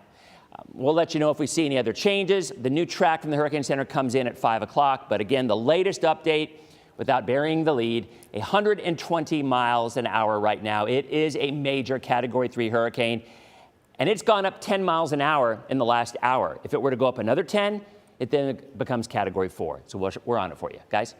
Dennis, I actually had a question, and I wanted to see if you could walk us through, because a lot of people are emailing us in being like, why are you guys breaking into coverage? It's sunny outside. You know, people have been out surfing. It's sunny. I feel like there's a little bit of a complacency right now. So it's 2:40. We know that we're going to get the worst of it a little later. What is the message to our viewers who might feel like it's not a big deal right now? Okay, well, without being disrespectful, I would guess the majority of those calls are General Hospital viewers. Because I'm telling you, flat out, whenever I cut into programming, and GH viewers are just vicious when you break into their story. Soap operas are real, Dennis. My mom was the same way, so I get it. But let's be real here. We have mandatory evacuation notices. We are going to be, I think if we have a conversation tomorrow after you have seen all the water that's going to come into coastal areas, because you still have time. Look, let me tell you right now, if there's one person out there who sees us telling about how serious the water is going to be and how high the water is going to be along the coast, if there's one person who leaves because of it, we've done our job. Right. Because our goal is to keep people safe. Not to hear ourselves talk, even though there are some people who think that's the case. That is not the case. We literally are doing our best to try to keep our community safe, because we're a part of the community too, and I want my neighbors to be safe.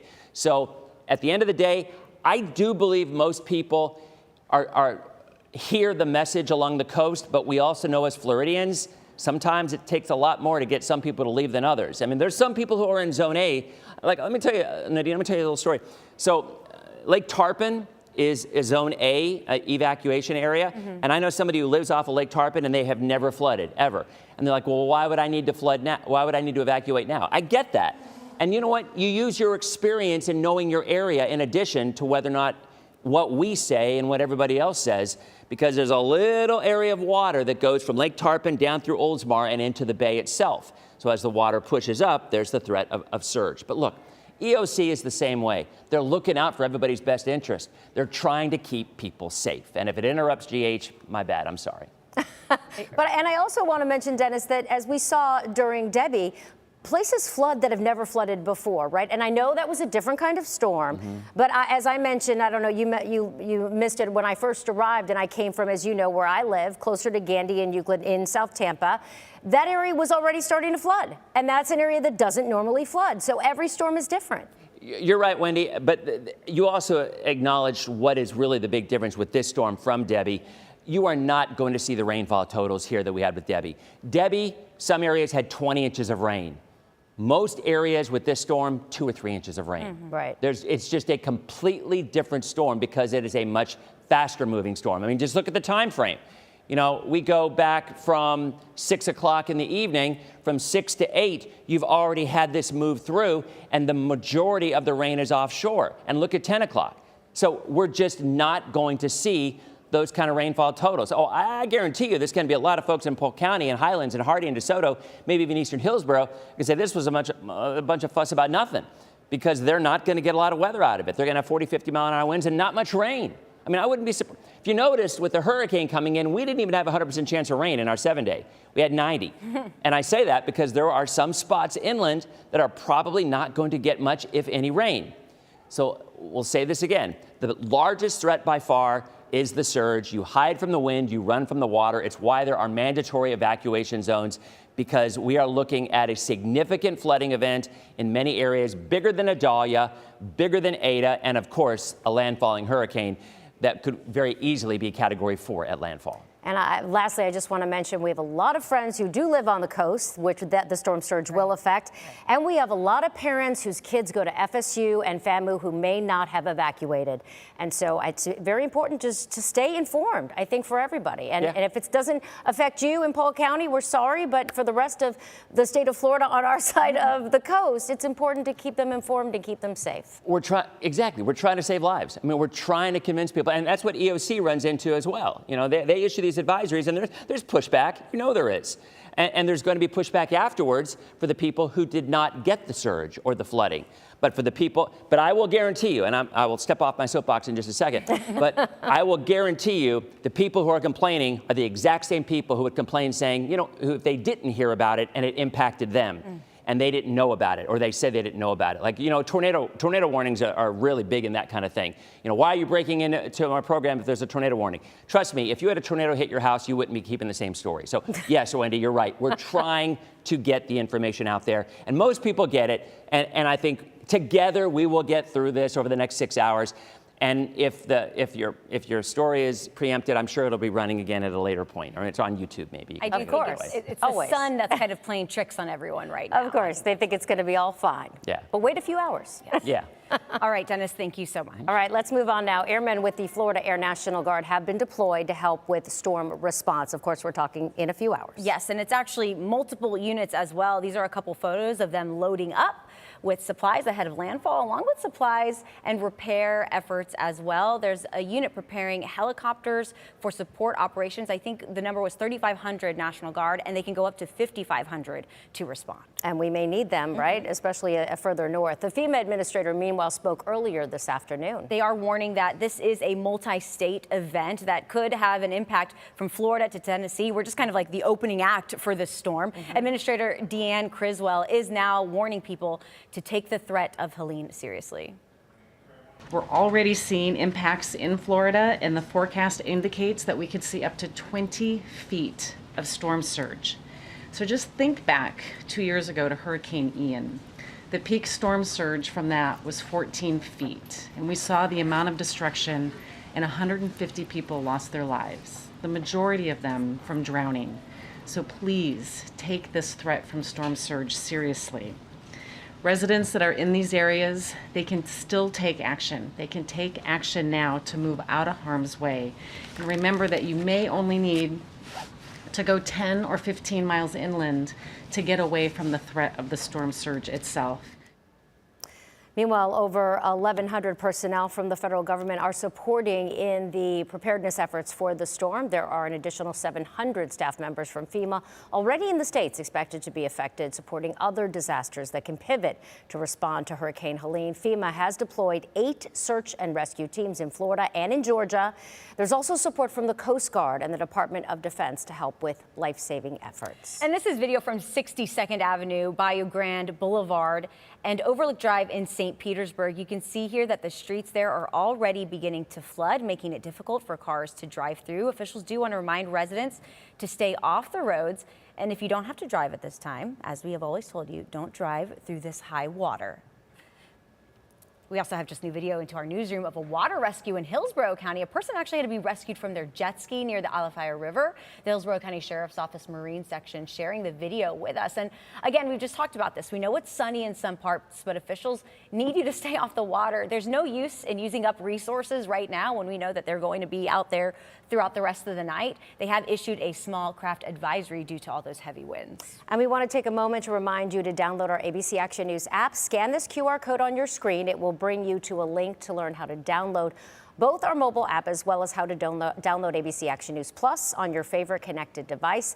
These are really great tools to have, especially if you lose power. You don't have to miss a minute of our coverage. And keep in mind, please, please, right now, plug in your phone, plug in your iPad, computer, whatever you need, because if your electricity does go out, you'll have no way to communicate except through those devices. We'll be back right after a quick break.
Welcome back to our special coverage tracking Hurricane Helene. I'm Wendy Ryan. And I'm Nadine Yanis. Thank you for staying with us. We will be here with you every step of the way, before, during, and after the storm, to keep you informed from our team of meteorologists and our reporters spread all up and down our Gulf Coast. We're going to be out there, so you're not out there. And boy, do we have some experienced folks covering Helene for you today. Indeed we do. Our own Anthony Hill is in Davis Island, of course, surrounded by water. Anthony?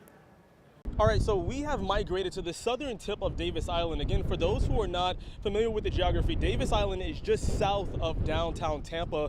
And as you can see, we have some spectators who decided to come out just earlier. You had several families and kids running around really having a good time. A lot of them have left, which is a good idea because they're heeding to the warnings of officials saying that you should be at home, and obviously if you're in an evacuation zone, you should evacuate.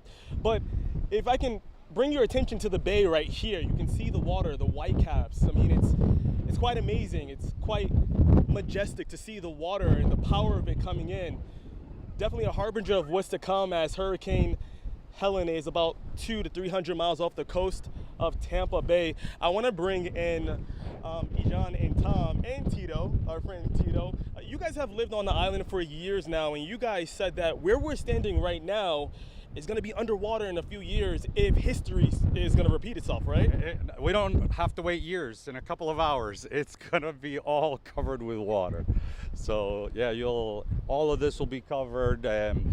When you come in fact, the last storm, there were a bunch of cars that were just stranded because people didn't pay attention and they tried to drive through it, and there were a bunch of cars, 7 or 8 cars that we counted that were just stranded because of the last storm. So it makes sense to pay attention and not try and come out to these low-lying areas. Right, and Tom, I mean, you're born and raised in Florida, right? You've been on Davis Island, you told me 11 years.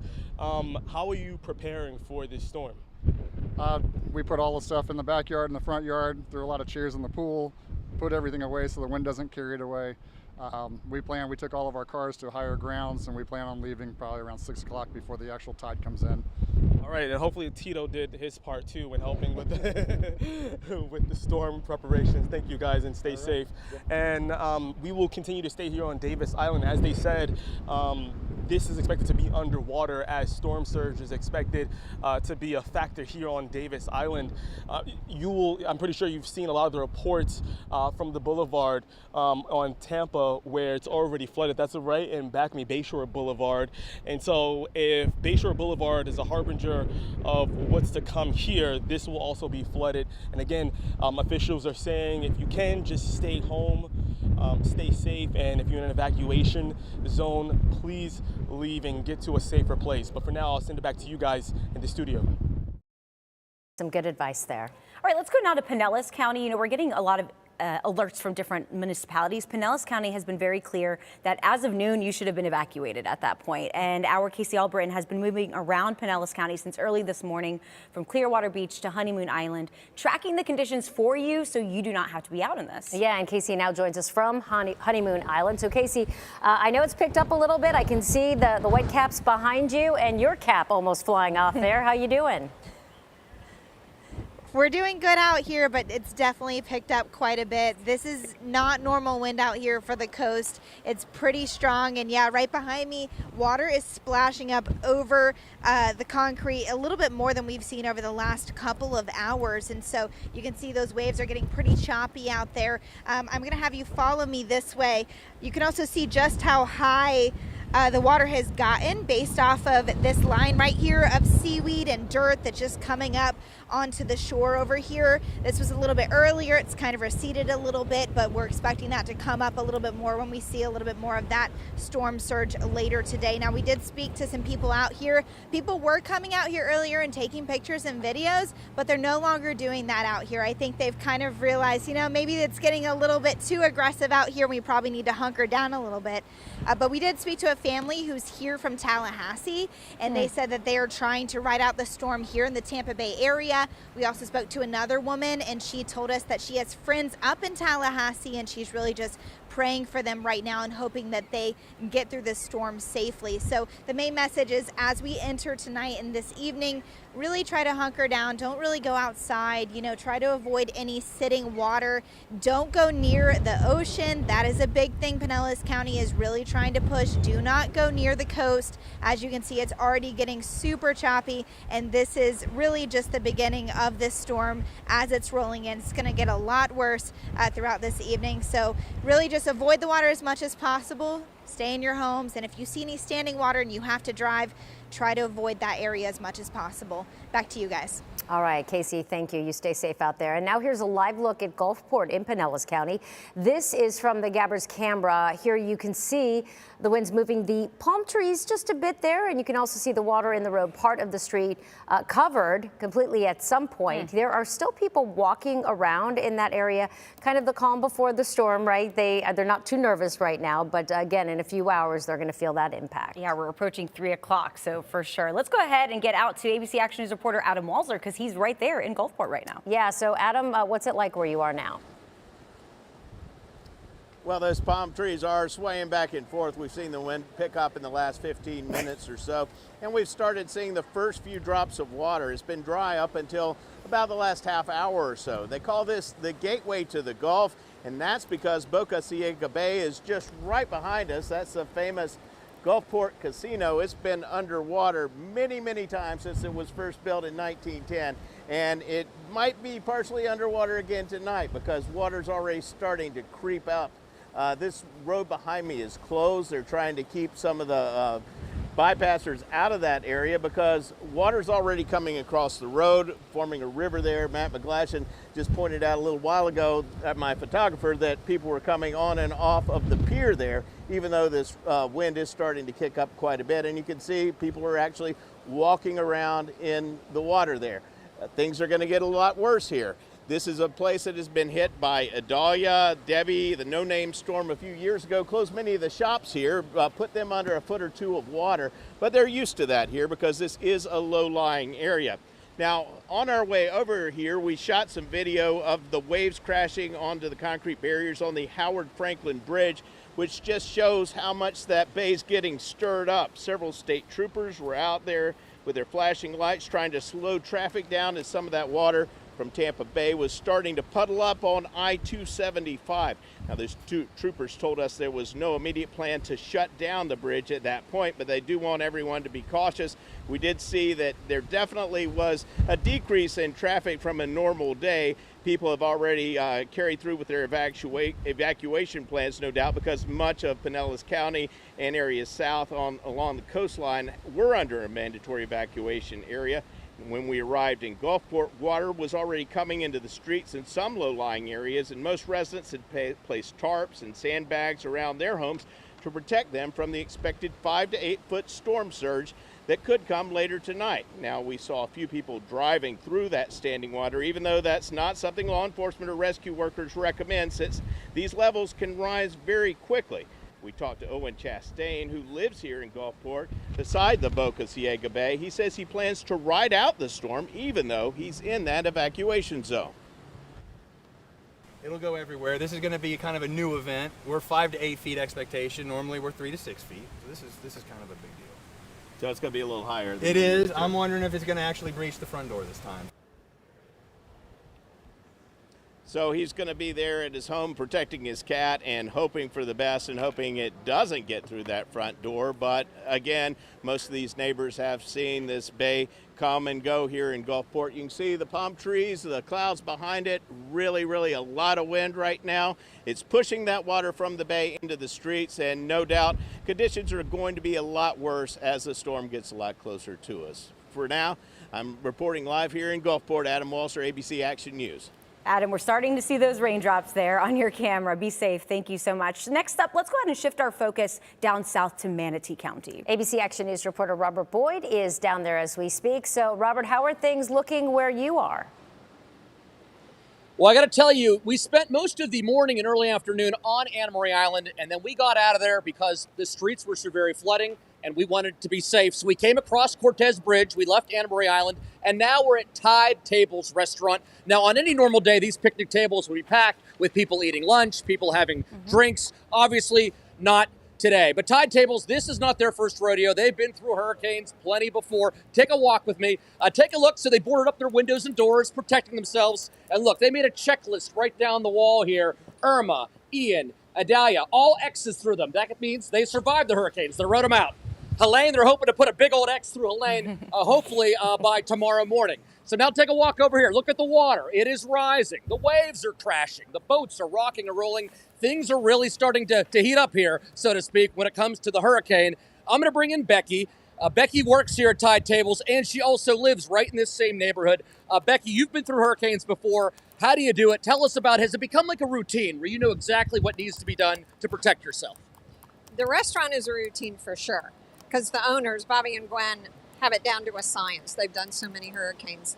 And all of us just help and do what we're told, get it all emptied out so everything's safe, board it up, and leave it and wait and watch. Does it almost help that you've been through so many of these that you're not too worried? You know you'll come out okay, or is it always a worry that, you know, this could be the one that maybe does the damage?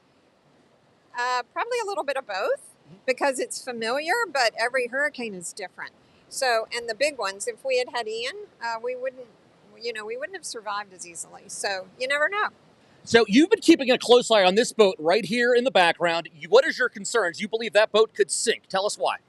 Well, it looks like it will either break loose or sink because it's bow to the wind, which is not smart. And apparently nobody's aboard. So if it sinks, it's right in our waterfront, like all the derelict boats that sink. So I would rather it either break loose and go or not sink. The rest of the day, what are you doing? You're just hanging out, making sure everything's okay?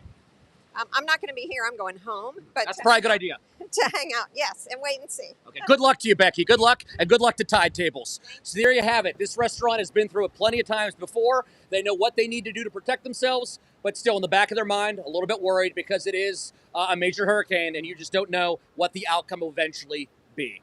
Live on Anamaria Island, Robert Boyd, ABC Action News. And she was spot on. Every storm is different. Let's hope they get that big X on Helene. I like that they've made that list. Yeah. So. And it's not an ice storm, because those ice storms have really scary for sure. Mark. All right, let's go ahead and move now to St. Pete in the Shore Acres neighborhood. This is an area that we know is so prone to flooding every time for any storm, and we're already seeing it. Yeah, and St. Pete police have already taken action. We heard that Shore Acres and Snell Isle neighborhood have now been closed off to traffic out there because of the flooding. Katie Lagrone is in the middle of that flooding as we speak. I can see you've got some good flood pants on because you're already underwater, aren't you? Yes. Yeah, we really are. And you know, I've never actually been to this neighborhood during a storm, so I was educated when I got here and I saw this area. You can see this gentleman making his way. Hey there, how are ya? You know, people here are pretty used to this. In fact, it was described to me as this is a typical scene on just a rainy day, guys. So this is not even out of the norm of what people here deal with every time it rains. And so of course the big question is how much higher this water is going to go as this storm starts to get closer to us and pass through. And then of course high tide expected at midnight tonight. I can tell you, if you heard our reports earlier, we did have Pinellas County Sheriff Gualtieri on live with us, and he told us that he's expecting, they are preparing for a higher surge here. There's that sort of prediction of 5 to 8 feet. They're preparing for about 7 to 8 feet of storm surge here. That truck that you're seeing that Matt's got, that is from the county. This is fire rescue folks who have been kind of patrolling the area, just looking for people who might need help, might need to go ahead and get out. I do know that truck, or a truck like that, I should say, was used to help somebody actually who got stuck in the water. That's something that you've been hearing from a lot of us reporters out in the field, where people are going into these flooded areas with their cars. That's been an issue here. Police are here just at the entrance of Shore Acres, discouraging people from making their way through here. There's, obviously a couple of reasons why. This is salt water, so it's going to ruin the car, but also people have been coming out here and really sort of, pedaling their way through here and causing wakes that are obviously causing the water to get closer to homes. And this is an area that is really concerned about how much water is going to get to this area and how close that water is going to get to the front doors and potentially even inside some of these homes. Residents, it's interesting to talk to them because they've kind of got a little bit of a laissez-faire attitude. In fact, one gentleman we spoke with a little earlier, we actually saw him canoeing his way out of the neighborhood, and when I asked him, what are you doing? He said, well, I've got to go get some tools for my car. So he parked his car over here at Shore Acres Recreation Center, which you can see is higher ground, and he went ahead and stayed put, needed to get some tools to prepare for the evening, so he canoed his way out, got his tools, got back into the canoe, and went home. Oh. And that's kind of the situation that we're dealing with. Obviously, this is an evacuation area. People are strongly being encouraged to evacuate. We did also speak to one other gentleman just outside the neighborhood who said, you know what, I figured I'd go ahead and hang out here and see what's going on, but yeah, this is getting a little dicey. I'm going to go ahead and leave. And so he and his family decided to evacuate around 1:30 or so this afternoon. And so, you know, how many people have evacuated from this neighborhood? We don't know. We don't have those numbers, but certainly we have seen quite a few people coming in and out of the neighborhood in cars. We've seen some walkers. We've seen some canoers. So that's the situation here. Big question, of course, is what that high tide is going to bring tonight at midnight. Everybody's talking about that. Interesting perspective, folks. A year ago during Idalia, they got about 4 feet of storm surge here. So they are expecting, at least officials are preparing for double that, potentially double that, which would be a big knock to this area, guys. So we'll be out here monitoring conditions. As far as conditions right now, I've heard some of the other reporters talk about some of the wind starting to pick up. We've seen that. I've lost my hat a couple times already. A couple drizzles here and there, but nothing, you know, really to speak of in terms of rain. But this water, you know, we have noticed, we've been out here since about, oh, what do you think, Matt? 12:30, 1 o'clock. When I did some of my live shots earlier, the water came right up to the top of my boot. So you can see there has been some receding of that water. The problem is it's just not receding fast enough. And you know what the next couple hours is gonna bring as the rain comes down and that wind. I mean, you can see even some of the wind. You can see kind of the wind is pushing that water from the bay, and so that's essentially what's causing all of this flood. This is just all water from the bay that's being pushed in, not by rain, but wind. And so what that looks like later on this evening, we will be out here, and of course we'll bring you live reports throughout the evening. For now, that's the very latest from Shore Acres in St. Pete. I'm Katie LeGrone. Back to you guys. All right, Katie, thank you for being live for us. Very interesting. A lot of people are wondering, explain the surge. How do I compare it? So to hear it's going to be double than what people experienced during Idalia, that's a really good comparison there. Yeah, but again, as Dennis has said so many times, that's worst case scenario. We don't know for sure, but that's worst case scenario. So yeah, you can just pray and hope that it doesn't, because that would be wrecking so many homes in that area that already floods. And it doesn't look like even at low tide that water is going down fast enough. Not fast enough. So we will keep an eye on that. All right, let's go ahead and check back in Tarpon Springs there in Pinellas County. Yeah, police there say the window to leave that area, unfortunately, is closing fast. They shared these pictures of flooding at the South Spring and Lemon Street area and South Pinellas Avenue and Apricot Court. And as a reminder, there are mandatory evacuation orders for Zone A and all mobile homes across that county. 6 shelters are open, including some that accept pets and people with special needs. ABC Action News reporter Mary O'Connell has been out at the sponge docks there for the last few hours and has the very latest for us now. I'm Mary O'Connell at the Sponge Docks in Tarpon Springs, a very popular tourist area. It's quiet now, but this area is prone to flooding from other tropical storms and hurricanes in the past. So I want to show you how business owners in this area are preparing for Hurricane Helene and any potential impacts. You can see that this business here put foam around its door to seal it up and protect from any potential water damage. Just off to the side here, you can see that boats are also tied up. This sponge fleet out here is tied up. These boats are here for the duration of the storm. Emergency officials are watching and waiting for this storm for any potential impacts of storm surge and what that could do to the area. Again, business owners and residents of Tarpon Springs are making sure that they take the storm very seriously. They are prepared, especially after what they saw from Tropical Storm Debbie, and they are prepared for whatever this hurricane may bring as well. In Tarpon Springs, I'm Mary O'Connell.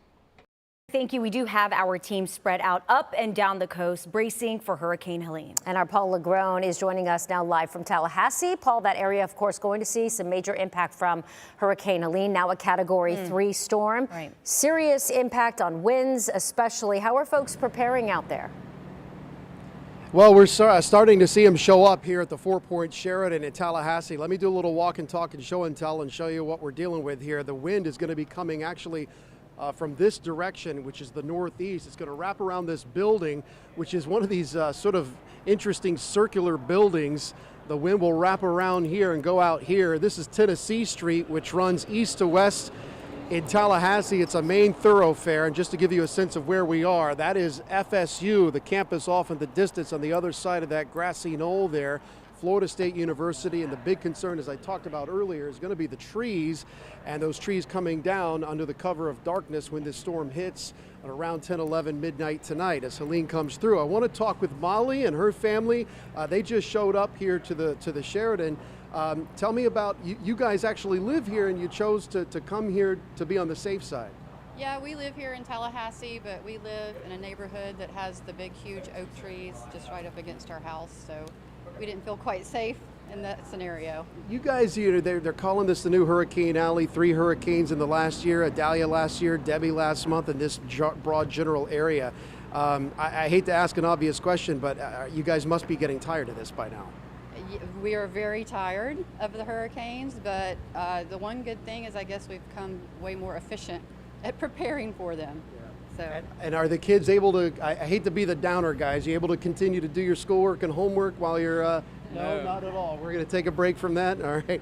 Well, did you bring any pets? I see a lot of people with pets here. No pets for us. We just brought a cooler full of snacks and drinks and food, and and lots of board games and stuff like that. Well, Molly and family, thank you for talking to us. I appreciate it. Y'all will be safe. You're in good hands. They'll take good care of you here. So the situation is you're seeing a lot of families like Molly's come here, a lot of animals too. And they're taking refuge here, which is a good sign, I will say, because they heeded the evacuation orders. By the way, Molly did tell me they have another home that's right on the coast where they're expecting that storm surge up to 20 feet.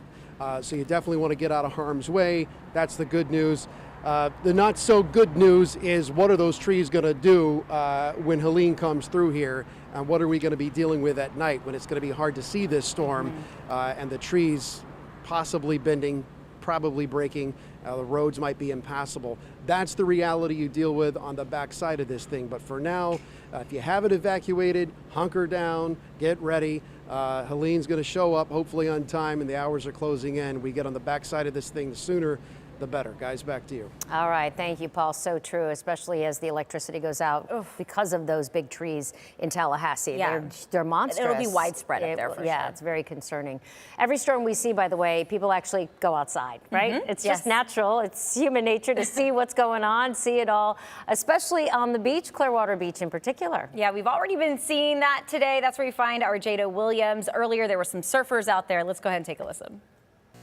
I'm here at Clearwater Beach right now, and as you can see, there's a lot of people who are enjoying the calm before the storm, if you can call it that, because take a look behind me. The water out here is pretty rough. There's a lot of waves crashing onto the shore right now, but that is the draw for a lot of people out here. You can see some of them have their surfboards and their boogie boards. I talked to a couple of guys who say that it is the natural Floridian thing to come out to the beach during a hurricane with your surfboard, because you just don't get waves like this on this coast of the United States without a hurricane present. Now, here's the other thing out here that has personally been impacting me and a lot of the other people. The wind is pretty strong and it's whipping that sand up and into our faces. So even though the wind won't be a huge factor as we talk about Hurricane Helene, there's still heavy wind out here, enough to irritate your eyes and your skin. Now, I talked to a lot of the people who are coming out here on the beach, and I asked them, will you promise me that you will be safe? And once we start to see the rain come down and the much stronger wind, will you leave? And they said that yes, they will do that. They know to be safe. They said that's the other part about being a Floridian, knowing when to get out when a hurricane is coming. So we will continue to monitor everything that's happening here in Clearwater and the surrounding areas throughout the evening. But for now, I'll send it back to you guys. All right, 3:15 here. I want to give a quick update. Tico, about 7,800 people now without power for Already? Tampa Electric is right here on the Wow. outage map. We just got an email about that. So just wanted to say we're starting to see some of those power outages come through, even despite the fact that you might not be feeling any of these big rain bands yet. It will only be getting worse here. But I will say the folks are out in full force. They are ready to go. Because I think Duke 21,000 Energy, linemen. all of them, yes, they are very well prepared to get your electricity back on. All right, well, let's go ahead and move north now. ABC Action News reporter Eric Waxler is live for us in Crystal River. And again, an area that's expecting some storm surge. So, Eric, how are they reacting out there? There's definitely a lot of fear. In fact, the sheriff here in Citrus County, Mike Pendergast, said this is the worst threat that this area has faced in 100 years. And they're talking about the storm surge, that if predictions come true, which we hope they don't, it could be as high as 15 feet.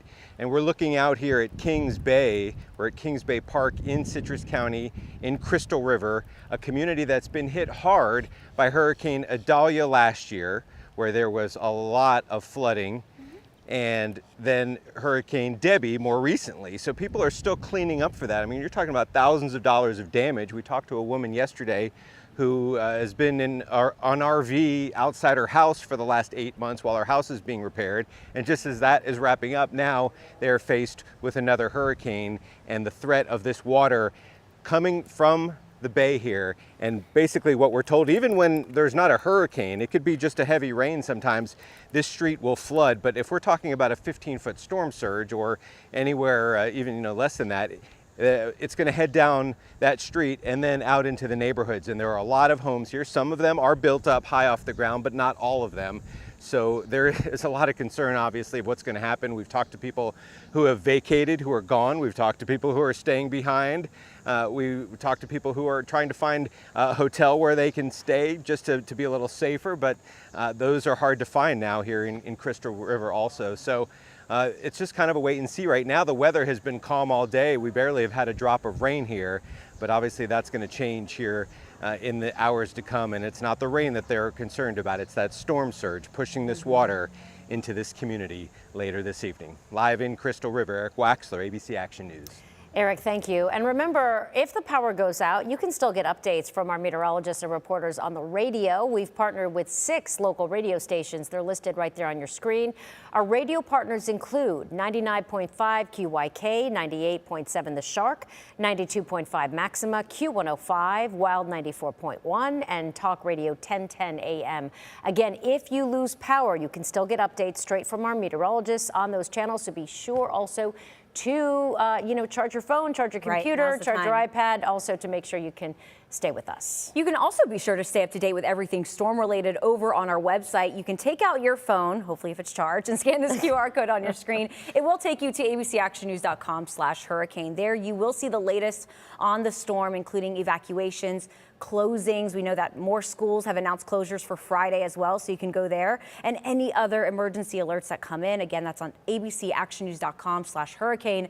That will always have the absolute latest information as we get you through this storm. You should see the team that we have in our newsroom right now tracking this for you and updating this. Stay with us. We'll be back after the break.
Welcome back. We want to check in now with meteorologist Jason Adams for our special coverage tracking Hurricane Helene. Jason, Helene is now a major hurricane, Cat 3, despite the fact that it's been somewhat sunny for so many of us today.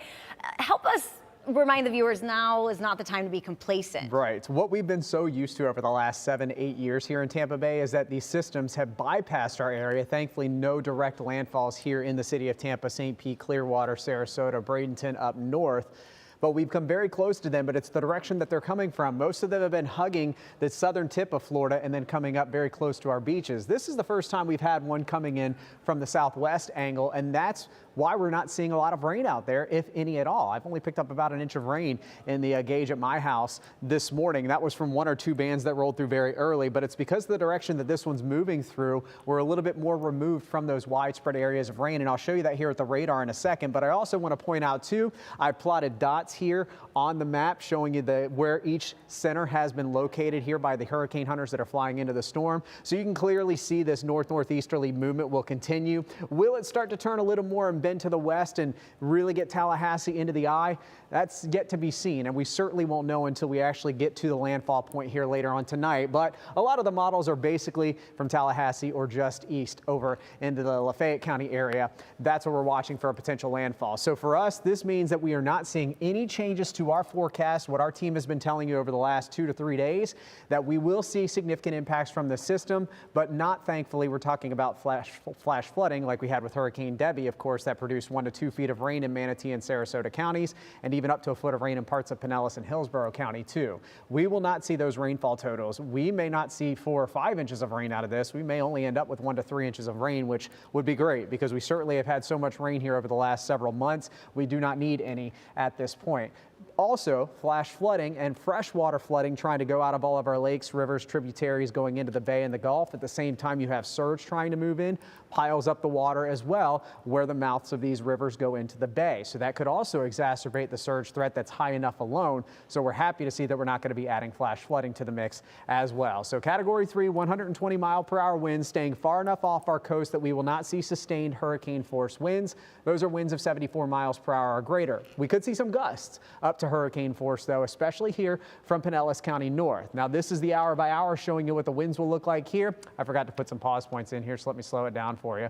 But we are looking at the potential for us to see some gusts up to around 70 to 80 miles per hour. Worst case scenario, I think that may even be a little on the high side. We'll most likely see gusts between 50 and 70 miles per hour with a few spots from Indian Rocks Beach, that farthest point sticking out here in the Gulf here in Pinellas County, and then up north where we're going to be closer to that eye making landfall somewhere in the Appalachee Bay. So fast forward to 6 o'clock tonight, you could see Sarasota gusting to 62 at that point, still into the 40 to 50 mile per hour range. And even in our inland spots, this is not something where the coast is going to see 10, 20, 30 mile per hour higher gusts than you all would in a normal situation. This is not a normal storm, and we have talked about how expansive the wind field is here with tropical storm force winds extending to the right of the center by 350 miles. We haven't seen a storm system with this widespread of a wind field since Hurricane Irma back in 2017. So that's why this one's also a little unusual in the fact that we're not getting rain, A, but B, even our inland spots will have the potential to see gusts up to 50 and 60 miles per hour. It's not just coastal areas, whereas the last several systems, including Debbie, including Idalia, including Ada. Am I missing any? There's been so many over the last 4 or 5 years, right? The coast has certainly been on the higher side of the gust while our inland spots have not. So let's go a little bit further in time. Forgot I didn't put pause points in here, but yeah, there we go. Let's talk about 9 o'clock. 64 mile per hour gusts showing up here in St. Pete, 65 in Brooksville, pushing 70 in Crystal River. Clearly you could see where the eye is, and the orange is where the Category 2 and 3 hurricane force winds go out. More like Category 1 hurricane force winds, because right around the center, those 120 mile per hour winds only extend out about 5 to 10 miles max, if that, from the center. They're very, very tightly clustered around the eye of the hurricane. So the Category 1 force winds will get within about 50 to 75 miles here of Citrus and Hernando counties, and this is where we'll likely see some of those gusts potentially over hurricane force at times as the eye gets a little bit closer. And then an eventual landfall tonight somewhere between, we'll say, 9 and midnight up in the Appalachee Bay. Our winds start to lighten up a little bit in our southern spots by this point into the low 40s. Still looking at 50 mile per hour gusts in and around Tampa, Clearwater, and St. Pete. repeat,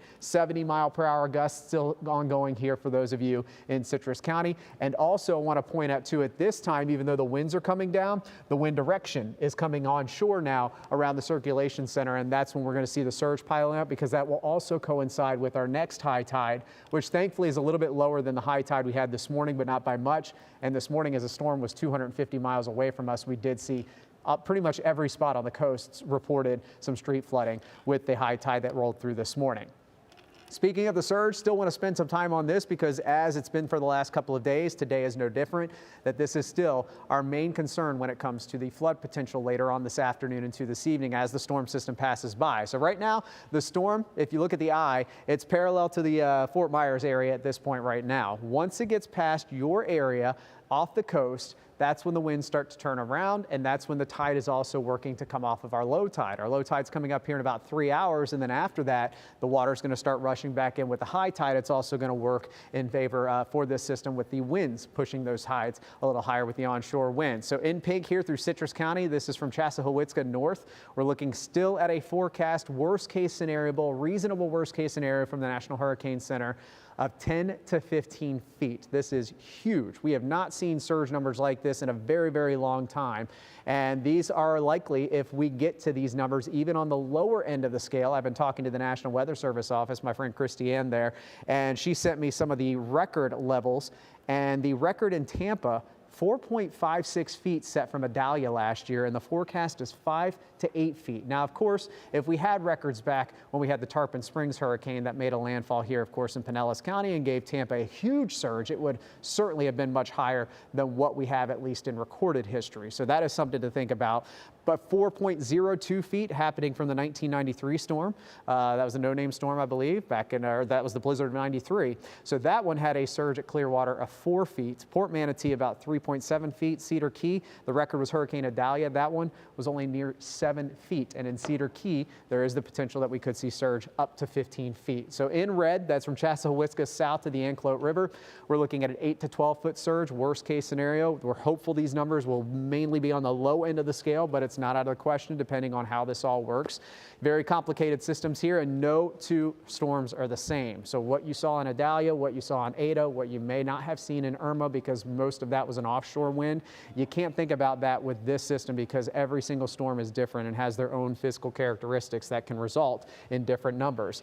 From Sarasota County south, so this is the middle Longboat Key south through Fort Myers, still forecasting a 3 to 5 foot surge. The numbers are starting to rise here. I've been looking at some of the rain gauges on the Caloosahatchee River here in Fort Myers, and those numbers are starting to creep back up after bottoming out after high tide this morning. So we are beginning to see the onshore wind in our far southern zones here in southwest Florida, and that's going to allow those tide numbers to eventually pick up. It's not just the wind, though. We have to look at the wave potential as well, and in these areas of orange near the center of the circulation, if you look at our scale, this is pushing wave heights that are exceeding 30 feet.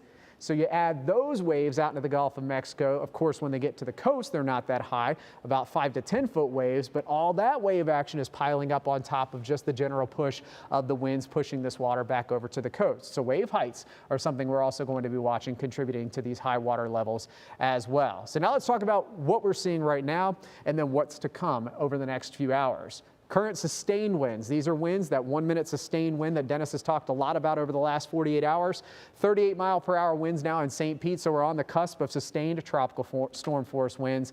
But look at the gusts. We're now gusting up. I think that may be an anomalous number. 75 in Bradenton, nowhere near that height just yet. 58 though in Newport Richey, 49 in Haines City and Zephyr Hills. And remember a second ago, I was talking about how our inland spots, you're going to see these tropical storm force winds just like the coast. Now we're seeing a few spots showing up of 62 miles per hour here in Northport and Arcadia. So this is where we're seeing those strong gusty winds as the center is getting its closest approach to us now over the next few hours. These winds are going to continue on the order of 50 to 60 mile per hour gusts. No wonder Nadine was just talking about it a second ago. You said 7,800 without power? 7,800 without power from TECO.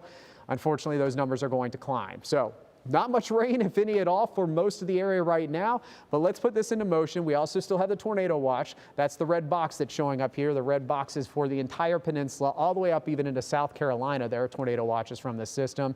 But there's where you see the eye right now, roughly about 120 miles to the southwest of St. Petersburg. And look at all these individual storms that are just off the coast here of St. Pete, Clearwater, Bradenton, and Sarasota. Thankfully, these are offshore because any one of these storms that moves onshore over the next few hours, the southwest edge of them likely rotating, potentially producing water spouts and also potentially getting us a couple of more tornado warnings. We had a few this morning in our inland spots, so this is what we're going to have to watch as this gets a little bit closer to us. And this one that is just off the coast now here of Inglewood, this one is showing some signs of rotation, and it's actually one of the strongest rotation signatures I've seen so far out of these individual supercells that are off the coast. So as these start to get closer and closer to the beaches, Dennis and I are going to keep you posted if any of them go tornado warned. Most of the time, these are brief, weaker water spouts that move onshore and then weaken pretty quickly. I hate to use the term weak with a water spout or a tornado though, because you could still get 80-mile-per-hour winds out of them, and that could do enough damage, especially in those not well-constructed homes or some of the communities here at the beach that you just don't want to see that happening at the beach. So that's what we're looking at right now with the widespread rain, again, mainly offshore, not seeing any concerns. I know we're also very concerned about any kind of a right turn with these individual cells or systems that come through. It's still basically due north-northeast on that trajectory. The National Hurricane Center did a fantastic job with over the last several days, saying that it would stay to the west of our area. The cone of uncertainty shrinking to just about an inch in width right now. And that's going to be good news for us because there's no concern for a hard right turn. But once the eye passes our location here on the coast, that's when the onshore wind starts. And that's when the flooding potential will start to pick up from the saltwater, not freshwater flooding, because again, we barely picked up an inch of rain for most of the area today. So widening out the picture, again, tornado watches extend all the way up into Georgia and South Carolina. The center about 120 miles to our southwest, rapidly moving system as well. So the good news is it's going to be a quick mover as far as not giving us a prolonged period of onshore winds once the eye passes off to our north and west. The bad news is we're running out of time here for those in the panhandle that have not finalized their preps yet. Hopefully they all have. Many have evacuated at this point because we are looking at now 120-mile-per-hour winds with this storm, and those 120-mile-per-hour winds that likely will hold to the coast. I don't think that we'll see much, if any at all, weakening with this system as it gets closer and closer to the coast. And that, of course, could lead to that catastrophic surge that the National Hurricane Center is forecasting from, we'll say, Steinhatchee northwest all the way up to Wakulla Beach, Shell Point, Alligator Point, Dog Island, St. George Island, all these beautiful beaches that I was so fond of going to when I was at FSU for so many years. Just a beautiful coast. The Forgotten Coast and the northern part of the Nature Coast is literally just that. There's nothing there except true Florida wild. So it was one of my favorite coasts when I was up in the Panhandle. It was a nice break from the Destin craziness and Panama City craziness. But for those folks that do live there, this is unfortunately going to be catastrophic for them as we're looking at that 10, 15, possibly up to a 20-foot surge as well. So back here at home, wrapping it up, this is what we're looking at here over the next few hours with Futurecast. The rain bands that have been offshore likely starting to move onshore by 6 p.m. I think Futurecast is keeping the storm in a pretty good spot. Maybe it has it a little more to the east than what this center will go. That's not going to change our forecast basically at this point moving forward. So we had it about 120 miles offshore. I think this is roughly about 100 miles to our west. But what it is showing is those bands that are rotating off beaches right now are beginning to get closer and closer to the coast here over the next few hours, and each one of those individual bands could produce isolated tornadoes and water spouts and some locally heavy rainfall. There could be spots if the bands kind of hang tough over one or two spots for an extended period of time that we could run into picking up several inches of rainfall. So not out of the woods for localized flooding. Do we foresee this getting another 1 to 2 feet of rain like we had with Debbie? No, because this system is rapidly moving where Debbie, and remember back when Ian made landfall, we had 20 inches of rain in Northport. Ian was only moving at 6 miles per hour. This is more than double that as far as its forward speed goes. So that's what it looks like at 5:30. Fast forward to 8 o'clock, still looking at those bands wrapping up. And we're also now at 8 o'clock seeing the eye basically just off the Nature Coast by about 100, maybe 80 to 100 miles. So the Nature Coast is going to get the closest to those hurricane force winds that only extend out about 40, 45 miles from the center. And that's why this is where we're likely going to see some gusts over that hurricane force at 74 miles per hour. Again, not sustained winds. These would be just in gusts. Sustained winds, tropical storm force, certainly. We do have hurricane warnings, though, that are up at the coast here from Pasco County north, not inland Nature Coast, but coastal spots of the Nature Coast. So that's why we could, that's where we have the better chance to see some of those hurricane force gusts that are up to 74 miles per hour. Let's fast forward a little bit more. There's 9 o'clock. By 10 o'clock, 10:30, the storm now beginning to move onshore up into the Appalachian Bay. And this is where we're more concerned about the storm surge at this point for us, because remember, after 6 o'clock for most of the area, we begin to see our tides coming back in. High tide after midnight for a lot of us here for the next high tide. And at that point, we're seeing tropical storm force winds continuing to move onshore, working against the tide that was going out. Now it's getting helped by the tide coming in. So everything's going to be lining up for us to potentially maximize those surge values over 5 feet in some spots here in Tampa Bay, and certainly higher at the Nature Coast. Then as we go into the overnight, the system continues to rapidly move into Georgia at this point, and by tomorrow morning, pretty much done with the rain. We're still looking at tropical storm force gusts out there, but the winds will start to calm down, and then we'll head back to low tide, which isn't much lower than the high tide as we go through tomorrow morning. So this could be a prolonged period of us actually seeing some high tide values that are going up as well. So that's what we're looking at right now. We've got the surge potential setting up for us again, with the records potentially being broken here in Tampa. Again, I just talked to my buddy at the National Weather Service office here, and if we exceed 4.56 feet here in Tampa, that would be a new record height for us, and that one was just broken last year by Hurricane Idalia. Ladies? Yeah, Jason, it's haunting when you pulled out that radar and we saw just how huge this storm is just offshore for us. All right, let's go ahead and give you a live look now of the Howard Franklin Bridge. As you are seeing that water coming up on there. FDOT did say, Wendy, that they will be shutting it down once they start seeing wave action. It looks like we're starting to see that. It's already coming over the seawall, and you can see just from our camera there how windy it is, because it is really shaking. And as Jason mentioned, that the further we go into the afternoon and the evening, the more those winds are going to pick up. And we should mention, of course, the Sunshine Skyway Bridge, even higher, of course, that will close as well. And it is closed, rather. It is closed. Courtney Campbell Causeway is still open, yes, Caitlin? Last week, I believe. But it was very similar to this in the sense that the water was still coming over that seawall, and it was also experiencing some wind and turbulence too. So I imagine both will close soon. So if you have folks who are out traveling, please tell them to get to their destination if they're evacuating, or go home and get out of what is just going to deteriorate out there. The conditions will continue to get worse as we go into the late afternoon and into the evening. And it's not just the water there, Wendy, it's also the winds, as you see, knocking the camera there as well. All right, just into our newsroom, the Florida National Guard has activated approximately 3,600 guardsmen in support of Hurricane Helene's response efforts, and they are pre-staging forces throughout the state. I know that they can go up to 5,500 if needed. Yeah, and they're very well prepared. The National Guard has positioned liaison officers in 18 different counties, and they've positioned 7 route clearance teams for immediate action following hurricane's landfall. The state says that their aviation assets are also positioned and really ready for immediate response to save folks. The Guard will provide logistics support, law enforcement support, route clearance, search and rescue, commodity distribution, flood mitigation, aviation, and other support as needed by the state. They just do a little bit of everything. They're really an incredible group and very brave to do all that they do. Definitely on standby, as we might have those water rescues coming a little bit later. All right, meanwhile, we do have new images from the Manatee County Sheriff's Office showing us the flooding on Anamaria Island. People are still driving in these conditions, and deputies are saying people need to avoid traveling on these flooded roads.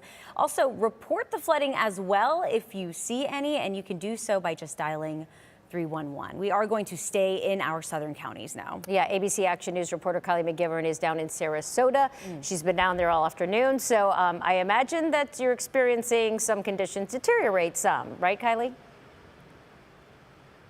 Yes, it is definitely getting windier, and as Jason was talking about, not really any rain at this point, but it's the wind and the water that is continuing to come in. Just to give you an idea where in Sarasota we are right now, the Van Wezel Performing Arts Center, the iconic purple building for a lot of folks in this area. Just to give you an idea though, in terms of those conditions, what you can't see is right now we have about 13,500, even more than that, without power right now. Now, in terms of getting around town, obviously you don't want to be out on the roads, but if you're wondering what bridges are open, what bridges are closed, the bridge behind us right now, this is the John Ringling Causeway. That was back open as of 1 o'clock this afternoon. It had closed for a period of time. Now, the north entrance to Siesta Key at Siesta Drive, that is still closed due to unsafe conditions. The north entrance to Siesta Key is closed as well.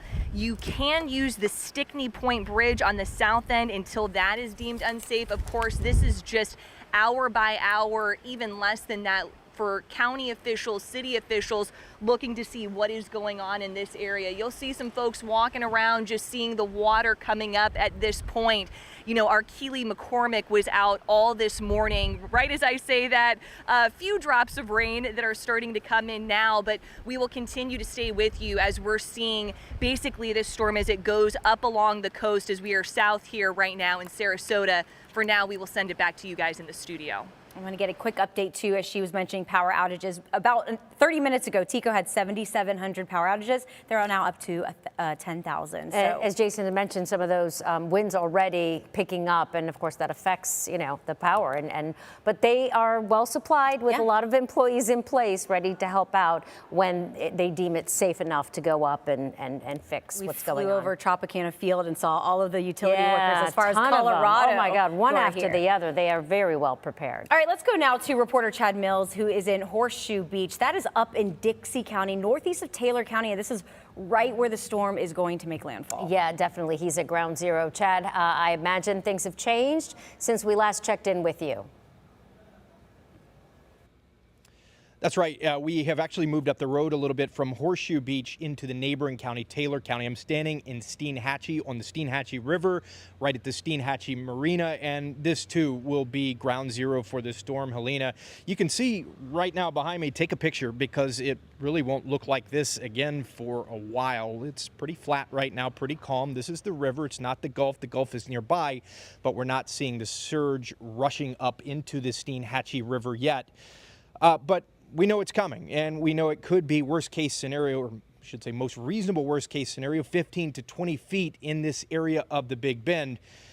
People knew that Idalia would be bad last year, but they know that this one will likely be worse. And I want to show you, they took no chances at this marina, kind of a great place to get a bite to eat, to go fishing, to grab a drink after you're done fishing.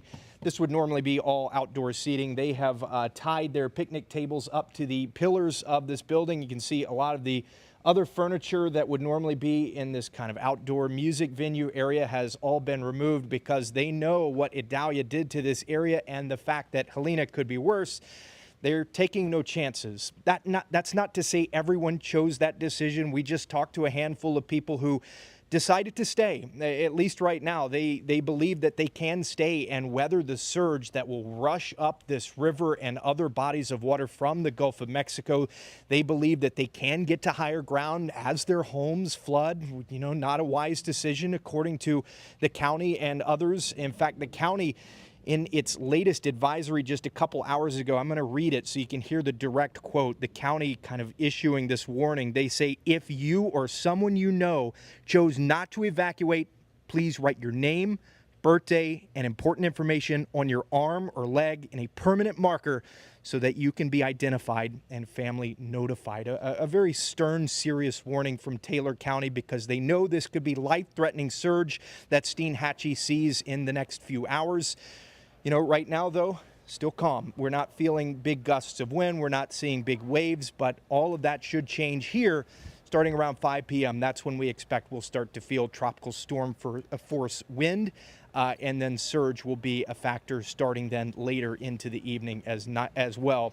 You know, we point out that some people did not leave, but we have talked to plenty more who say they have never evacuated from a storm before, but they knew they weren't going to mess around with this one, and they chose to stay, you know, perhaps even a little farther inland, not all the way to Gainesville as this county recommended, but farther away from the coast where this saltwater surge and flooding will be a factor. So a lot of progress has been made, both, you know, here at businesses like this one and at homes across Steinhatchee as well. The hope is that it won't be as bad as Idalia and previous storms, but as people look at the numbers, look at the projections from the National Hurricane Center, they know there will be cleanup and that a space like this, even though a lot of preps were made, there will be cleanup, there will be costs getting it back up and running again. Just a reality they are facing 3 named storms in just 18 months here in the Big Bend region of Florida. Send it back to you guys. Yeah, certainly concerning in Steinhatchee, Chad, and just such a grim reality when you read that statement. Put your, name and birth date and all that on your body as if like they are expecting truly that you won't survive if you haven't evacuated. And that's just, I have to think, if anyone read that, they'd have thought, maybe I should go to Gainesville and get out of here, right?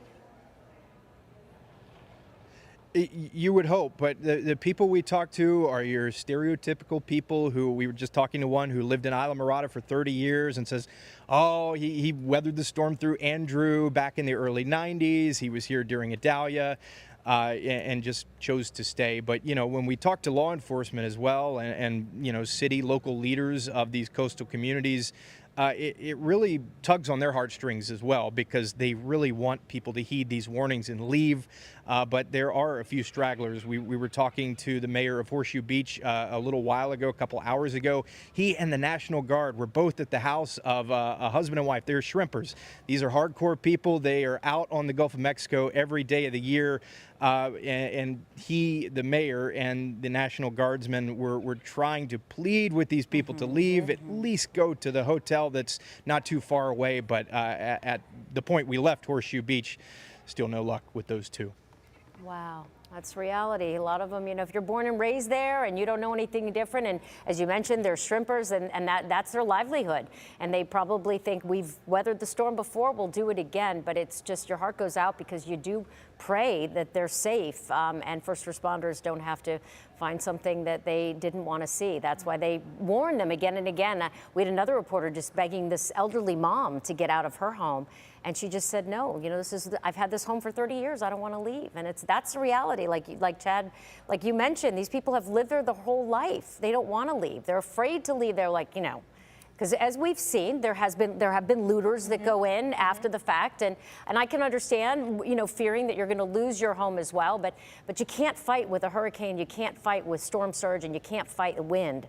That's the reality, and our hearts go out to them that they're safe, because reasonable worst case scenario is what we saw in Ian. And if you remember, those shrimp boats were on top of each other. Oh, it was very similar storm surge predictions that Chad, you're going to see there in Steinhatchee. So, hopefully they get to safety. Yeah, and you stay safe out there, Chad. Thank you for your.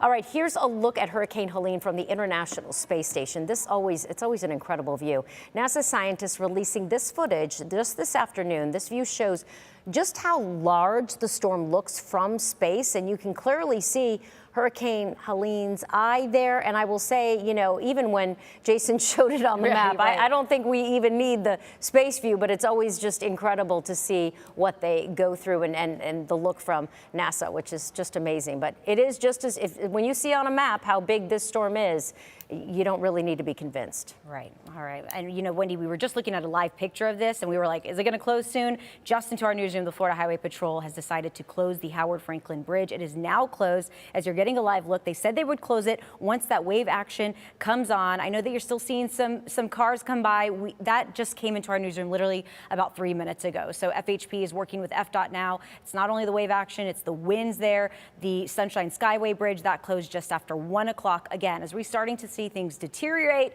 they don't want you to be out on the roads. You probably shouldn't be out on the roads unless you're trying to evacuate, but that window is closing in pretty fast. Yeah, you can see how strong the wind is, just shaking the camera there. Continuing our coverage now of Hurricane Helene, we're going to go now to Pinellas County. Yeah, we sent ABC Action News reporter JJ Burton down to Dunedin, and we know that there are flooding issues that has plagued Dunedin as well. How are things looking? It looks like you're inside, so that's good. Yeah, away from the rain, inside this house right here is a beautiful house. Now, Douglas Avenue, they deal with flooding all the time. I've done several stories here, and that's just sunny day flooding. So imagine that mixed with this storm that's coming. A lot of them are afraid. We're here with Jeanette Cornell. I've interviewed you several times about this, and just tell us what you guys did. You're not taking time at all. Tell us what you guys did to protect your house. We picked up everything off the floor. We took our sectional that we replaced after Idalia. We put it in our camper. and it's over at my mom's. This is our outdoor furniture. We took our rugs up, everything up off the floors, and we put it on beds around the house. 2 days of doing this. So this room right here, tell us what's in here on the This is the bed. guest room that we have, and everything is here. It's on top. Any clothing, anything off the floor from the closets, vacuum, everything. Our side tables, it's all there.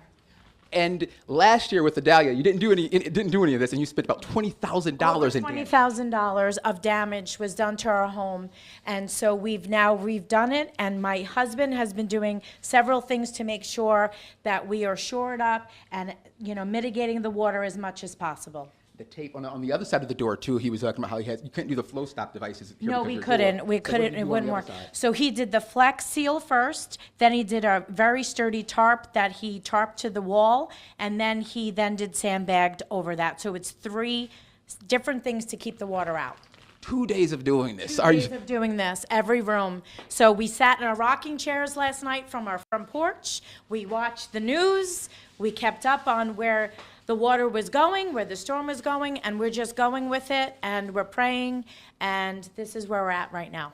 And a lot of the flooding again coming from high tide as well as the sewer. So they got the pump down there. The city brought in before. That's going to be. The city brought in a pump after several emails and negotiations and talks with them. We have gotten them. We're on board with a goal for this street. Yes. And all of your neighbors actually prepared. And Yes. I know that everyone on this street, because of Dahlia, spent about $500,000. Over $500,000 replacing. And if you don't mind, we don't live on the water, so this is even more couple blocks inland that we dealt with this. So we're all prepared. We're hoping for the best, and we're here in it together. Yes. And even though both of you are stressed out and probably tired, we're having some good time. Oh my gosh! Oh my gosh! We are so stressed out. Hey, what are you doing? Hey, whatever, and then we come together and we get it done. Yep. Yep. Hoping for the best, Hoping prepared for the best. Preparing for the worst. We're very prepared. Yep. Thank you. That is it here in Dunedin. We're going to next hit. We'll be outside, and we'll also be able to show you the pump that the city brought in and some of the flooding that's already happening down that way as well. Reporting live in Dunedin, I'm JJ Burton, ABC Action News. All right, JJ, thank you so much. Meanwhile, we have new images at Nora Patterson Park in Sarasota. The Sarasota County Sheriff's Office is sharing these images of water spilling over the seawall there. Officials do want to remind residents to stay off the streets along the coastal areas.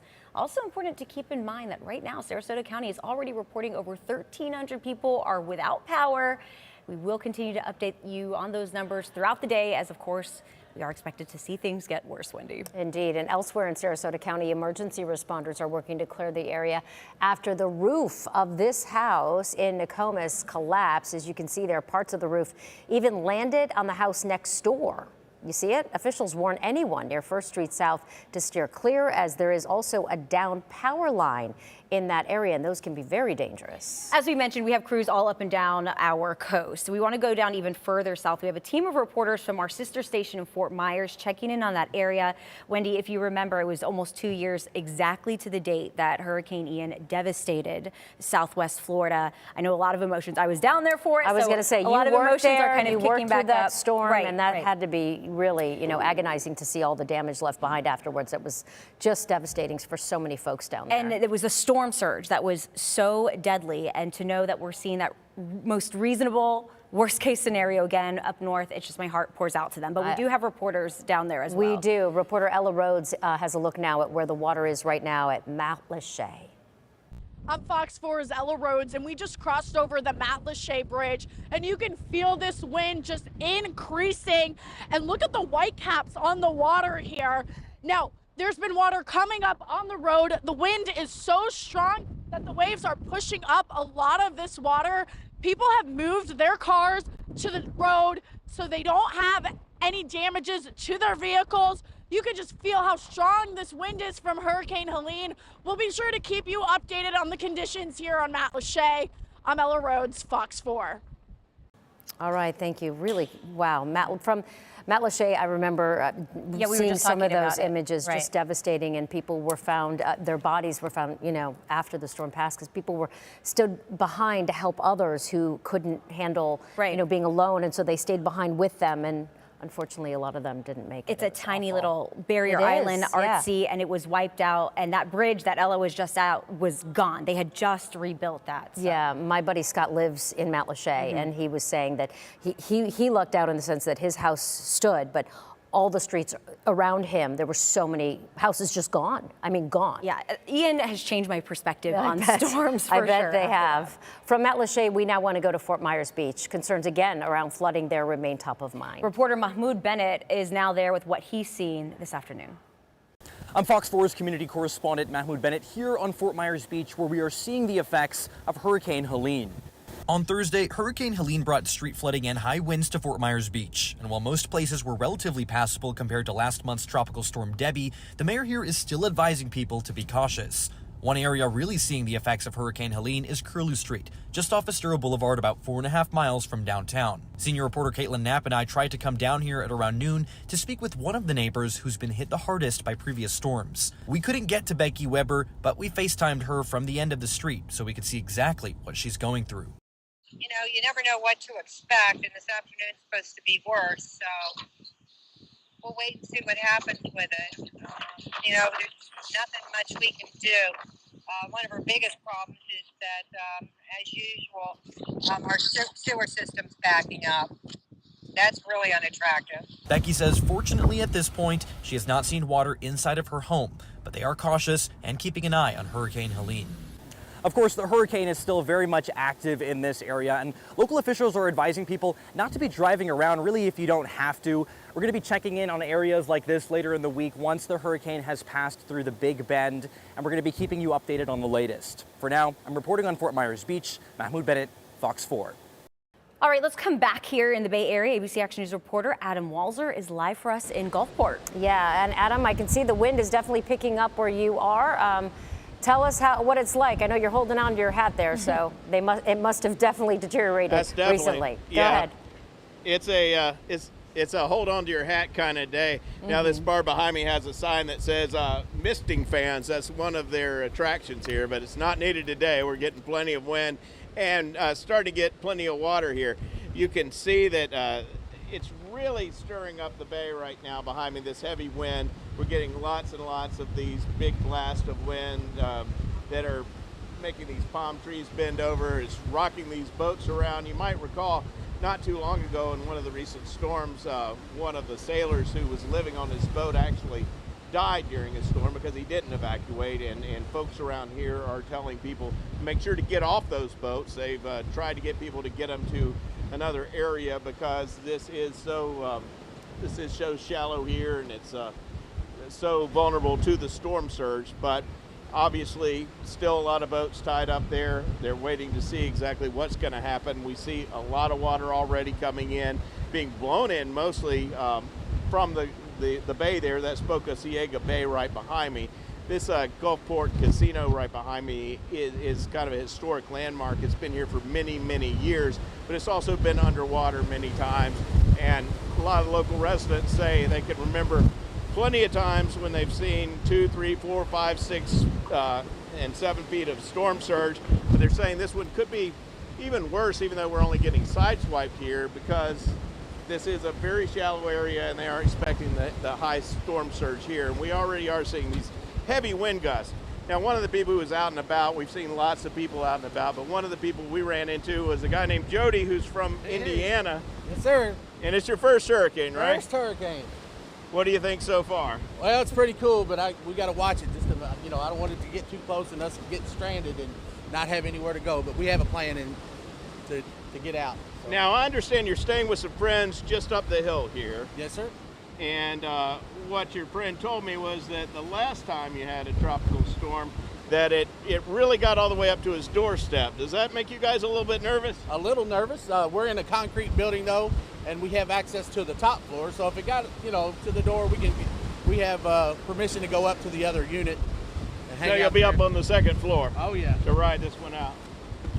Is it what you expected? It is.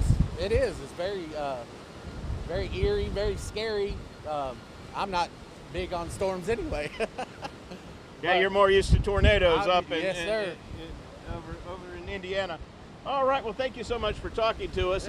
We could see a lot of people over here congregating because they know this is a place that's low-lying, and people are coming just to see the water coming into town, and hopefully in the next couple hours they'll be making their way out of town where they'll be safe, because it's only going to get more dangerous here from here on out. Reporting live from Gulfport, Adam Ulster, ABC Action News.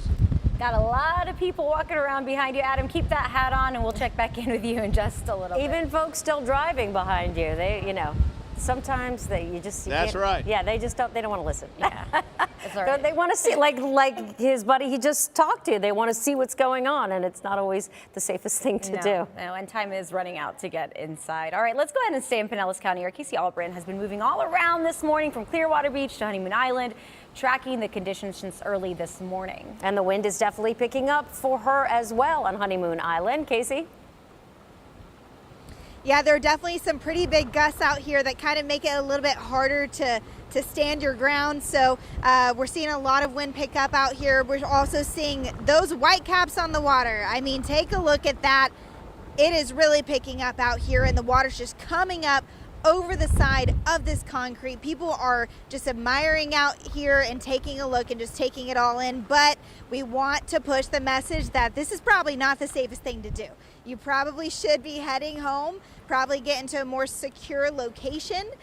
We definitely want to make sure that people are as safe as possible. So one thing that's going on right now is the bridge to Honeymoon Island State Park is actually being closed right now. Within the last 10 minutes or so, we've seen police cars kind of line the entrance of the state park, and we see people leaving this bridge and going more inland right now. So they definitely don't want people towards the beach. They don't want people near water right now. That's the biggest thing, is because we are going to see the storm surge soon, and it's going to get pretty high, between 5 and 8 feet like we've been talking about. So really the big thing is don't go near the water, try to get into a more secure place, and try to stay as safe as possible. Back to you guys.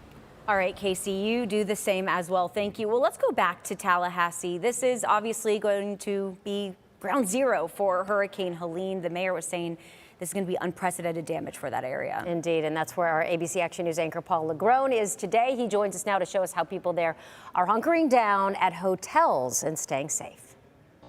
I'm Paul LeGrone reporting in Tallahassee. We're inside the Sheraton Four Points here in Tallahassee. I showed you the outside. Let's show you the inside, because a lot is going on here. You got people starting to show up. They've evacuated. Some are here on business like we are. They're checking into the hotel. They're bringing their furry friends along with them and family members. As I walk you back this way, you got people stretching far back here around the bar area, and we've seen people that actually live here in Tallahassee. They're not out-of-towners, and they're deciding to ride out the storm here rather than in their homes because of that tree issue that we told you about earlier, the fact that their homes are surrounded by trees. And I'm going to try to see if someone will talk to us as they've been checking in. People are understandably, they got better things to do than to talk to me right now, but people have been a little bit bashful. Can I talk to you real quick about, no? Okay, that's all right. I don't want to put anyone on the spot. Let's see if this gentleman, can I talk to you real quick about, no? That's all right. All right.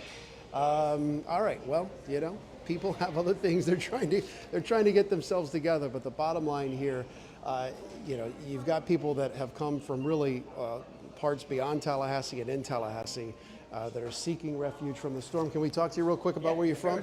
Where are you coming from, sir? We came from Gainesville. Gainesville. Okay. And why did you decide to come here to Tallahassee? I'm working for students community. You're working, okay. So we got a few complexes, and I came here to help them. All right, and you feel safe here? It don't matter. You gotta help. You gotta help. You gotta help. You gotta help. Yeah. And so you're gonna be after the storm passes, you're gonna be out there doing your thing. Yes, we gotta make sure everything, students are okay and buildings okay, and going back to Gainesville. All right. And I'm sorry. What is your name? Robert. Thank you very much, Robert. Appreciate it. Take care. Yes, be safe. Yeah, he mentioned the fact that we're here right on the border of Florida State University. So when you talk about students, some of them did go back home, some of them did not. So he's going to make sure that they're taken care of once Helene passes through. That's the very latest here in Tallahassee as we await Helene to arrive. Back to you. I want to follow up on something Paul has said. My son goes to FSU, and he's been showing some pictures. There are students that have been in the dorms that are actually in the basketball area, like literally in the arena. I mean, they have been taking people from other buildings that are maybe a little less safe and putting them into bigger structures. So, I mean, yeah, I mean, Tallahassee is right on the fringe. Hey, James, can you flip over prompter? All right, so again, as we continue to go through the next hour or so, I do want to show you something. Jason and I were just looking at this. Right here, a little bit of spin going on around Sarasota. Now, that does not mean there's a tornado warning. There is not, but we are still in a tornado watch until 8 o'clock. So certainly the conditions are favorable for the development of tornadoes. We've already seen a few tornado warnings earlier this morning, and it makes a ton of sense because you got this giant spinning storm out here. And with all of that rotation in the atmosphere, it is very common to see water spouts develop, and right along the coast, they can briefly move on shore. So just add something else to the list of things that we've got to deal with over the next 4 or 5 hours. Now, I want to show you something. So I took this about 30 minutes ago, and look how far north. This storm is now moving at 20 miles an hour. It is really picking up its forward speed. And that is a good thing in a sense because, one, the faster it moves, the less time it has over all that warm water, so it's not going to have as long of an opportunity to develop. But what we have been noticing, and I just posted about this on Facebook, so we had a cluster of lightning right here in the northern eye wall. That is almost always indicative of strengthening. You see a little blow-up of convection, a blow-up of thunderstorms, and when that happens, you often see the storm get stronger in the next 60 to 90 minutes thereafter. Now, I want to show you something else. So ultimately, as this moves in this direction, and it will be pretty much where that is in about another 45 minutes, it's still 113 miles offshore. We were talking about this earlier. I get it. You're sitting at home, you're bored, you don't know what to do. So what do? You start scrolling through your phone. You start scrolling through social media. You start scrolling through all the posts. And all the posts, there are so many. I was doing it myself. There's so many of them. Oh, look, it's turning more toward the coast. Oh, look, they don't know what they're talking about. Oh, look. No, this track is not changing. It isn't. It is going exactly where the models have been forecasting for 2 or 3 days. Now, might there be a 15-mile difference upon landfall? Sure. And I think if that happens, it probably would be closer to the western side of Taylor County and maybe a little bit farther away from Tallahassee. It's a close call. And we're hoping, honestly, that might be the case because if it goes to the east, there's a lot fewer people there, and maybe the impacts would be a little bit lower. But overall, looking at the winds, now these are the gusts, and this is what we've had. We just had a gust of 67 in Bradenton and 67 in Sarasota and 60 in St. Pete. So you're now really beginning to feel the impacts in the southern counties. And think about it, again, it's moving this way, so the heavier winds will go from south to north. But as we've been saying, we do not expect sustained hurricane force winds. That means winds of 74 or greater for 60 seconds straight. What we'll have is gusty winds that'll come up and kick up really strong for a few seconds and then come back down again. But at the end of the day, you get a gust for a few seconds of 60, 65, 70, you're going to see power outages. And we've already been reporting about all the power outages we have, and we're going to continue to see that, I'd say, until about 10 or 11 o'clock tonight. And then by then, the majority of our area will be through with this. Again, it's moving that quickly. But the water, the surge, is going to be the biggest issue with this. I mean, yes, the majority of us think about the winds because, let's be honest, the majority of us don't have to deal with storm surge. I mean, that is only people who are on the water or the bay or maybe a river that attaches to the bay or the Gulf. But if you look at just the coloring, the blue color is the tropical storm warning. That's the majority of our area. If you don't live on the water, and I know some people are confused by this. By the way, it's now moving northeast at 21 miles an hour. I mean, it's really going fast.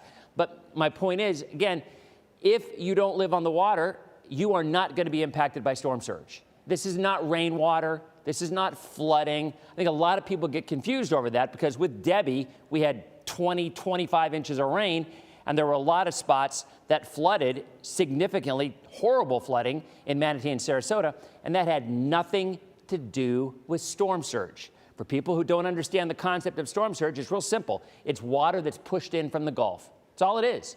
As that storm moves in our direction, it pushes the water in. And once, I want you to look at this. So imagine you're right here, let's say in Dunedin or whatever.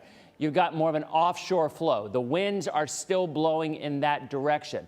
But once the center passes where you are, The winds, look down south. Look where the winds are coming from there in Sarasota and Venice. They're getting an onshore flow. In other words, the water is being pushed in. Remember when Irma came in and the bay drained? Literally, if you weren't here, it was crazy. Tampa Bay itself, it practically drained out because it was a big storm, and out ahead of it, it pushed the offshore flow rather, pushed everything offshore. But once it passed, the water comes rushing back in. Now that's not happening, at least we haven't had any reports of that. But at the end of the day, my point is, you're going to be looking at water being pushed in as this center passes wherever it is that you live, okay? That will be this evening. So as we approach high tide again, and the high tides vary between 10 o'clock at Clearwater, Davis Islands is closer to 2 a.m. Between 10 o'clock p.m. and 2 a.m., that's when high tide arrives, depending on where you are. That is when the water will be at its highest. Yes, by then the storm will already be, heck, maybe in Georgia. Jason, that's probably legit, right? By 2 a.m., it's probably going to be in Georgia. Absolutely. Yeah, so, I mean, you're talking about a storm that is already in Georgia and still giving us floods. That's how large, I mean, look at it. That's how large it is. And one other thing, and I get it. People are looking at radar and say, oh, look, it's wobbling right toward the coast. No, it's just a lopsided looking egg kind of a storm. And if you roll an egg, it kind of wobbles as you roll it, right? Well, this is the exact same thing. So it has that look that it might be going a little bit more, but look at the line here. It is perfectly straight, and it's going to go right up there into the Big Bend and, you know, hopefully a little bit east of Tallahassee. But the updated track comes out in a half hour. I mean, usually the Hurricane Center doesn't even like to change the track when you're within 6 hours of landfall. It's kind of a moot point at that point. I mean, maybe they bump it east 5 miles, 10 miles. But right now it is very likely that Tallahassee will be on the west side, potentially the west eye wall. But if it can go a little bit more, we're talking 10 miles, 15 miles more to the east, that would limit the amount of extreme wind because, again, that extreme wind with these storms usually extend no more than 5, 7, maybe 8 miles out from the center. When you see that 120 right there, that is not the whole storm. It's a little bitty area that the hurricane hunters found as they're flying around and found sustained winds, 60 seconds, remember, of 120 mile an hour winds. So overall, the wind field isn't nearly that strong, but it is that large. So that's why we're going to continue to see this go on for at least another 6 or 7 hours, but because it is moving quickly, that's better than the alternative, which is a slow-moving system like Debbie. These numbers are real, all right? I know a lot of us have a tendency to think, well, you know, they're trying to scare us, or they're giving us worst-case scenario. I mean, yes, by definition, these numbers are the most reasonable worst-case scenario. That comes directly from the Hurricane Center. And usually when we see these numbers, we're on the left side. I went back and checked out for the last 30, 40 years. Typically, the forecast ends up within this parameter, but usually on the left side of it, usually a little lower. We just took a power hit over on the weather computer. That's not a good thing. But then over here, this is the worst case scenario. And I will tell you, the numbers that we're seeing, there's a legitimate chance some folks are going to be seeing those higher numbers between 8 o'clock tonight and 1 o'clock in the morning. So I'll say one more time. You've heard it over and over again, and I get it. You're probably not going to change your mind. But if you live in an area that is flood prone, or especially that flooded in a, let me tell you a story. This was with the Dahlia. And by the way, this is the way our coverage goes from now until 10, 11, midnight, whenever. We're going to be here 24/7 for you guys. But this is not like a traditional newscast where we're just sitting here giving. There's a lot of interaction. You guys respond to us and whatnot. But I was talking to somebody last year with a Dahlia, and she lived in Crystal Beach, which is in northwestern Pinellas County. And the water came up a lot stronger than she thought it would, a lot higher than she thought. She literally had a shop vac out in her house. And about 3 a.m., she was taking the shop vac and getting the water as it was coming into her house until she lost power and could no longer use the shop vac, and then the water came in. The water with a Dahlia is lower than the water that we're going to see with Helene. It is going to be higher. This storm will be higher.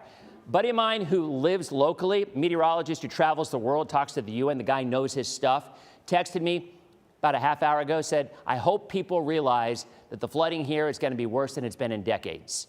Those were his words. So I'm just telling you, don't belittle these numbers, don't minimize them.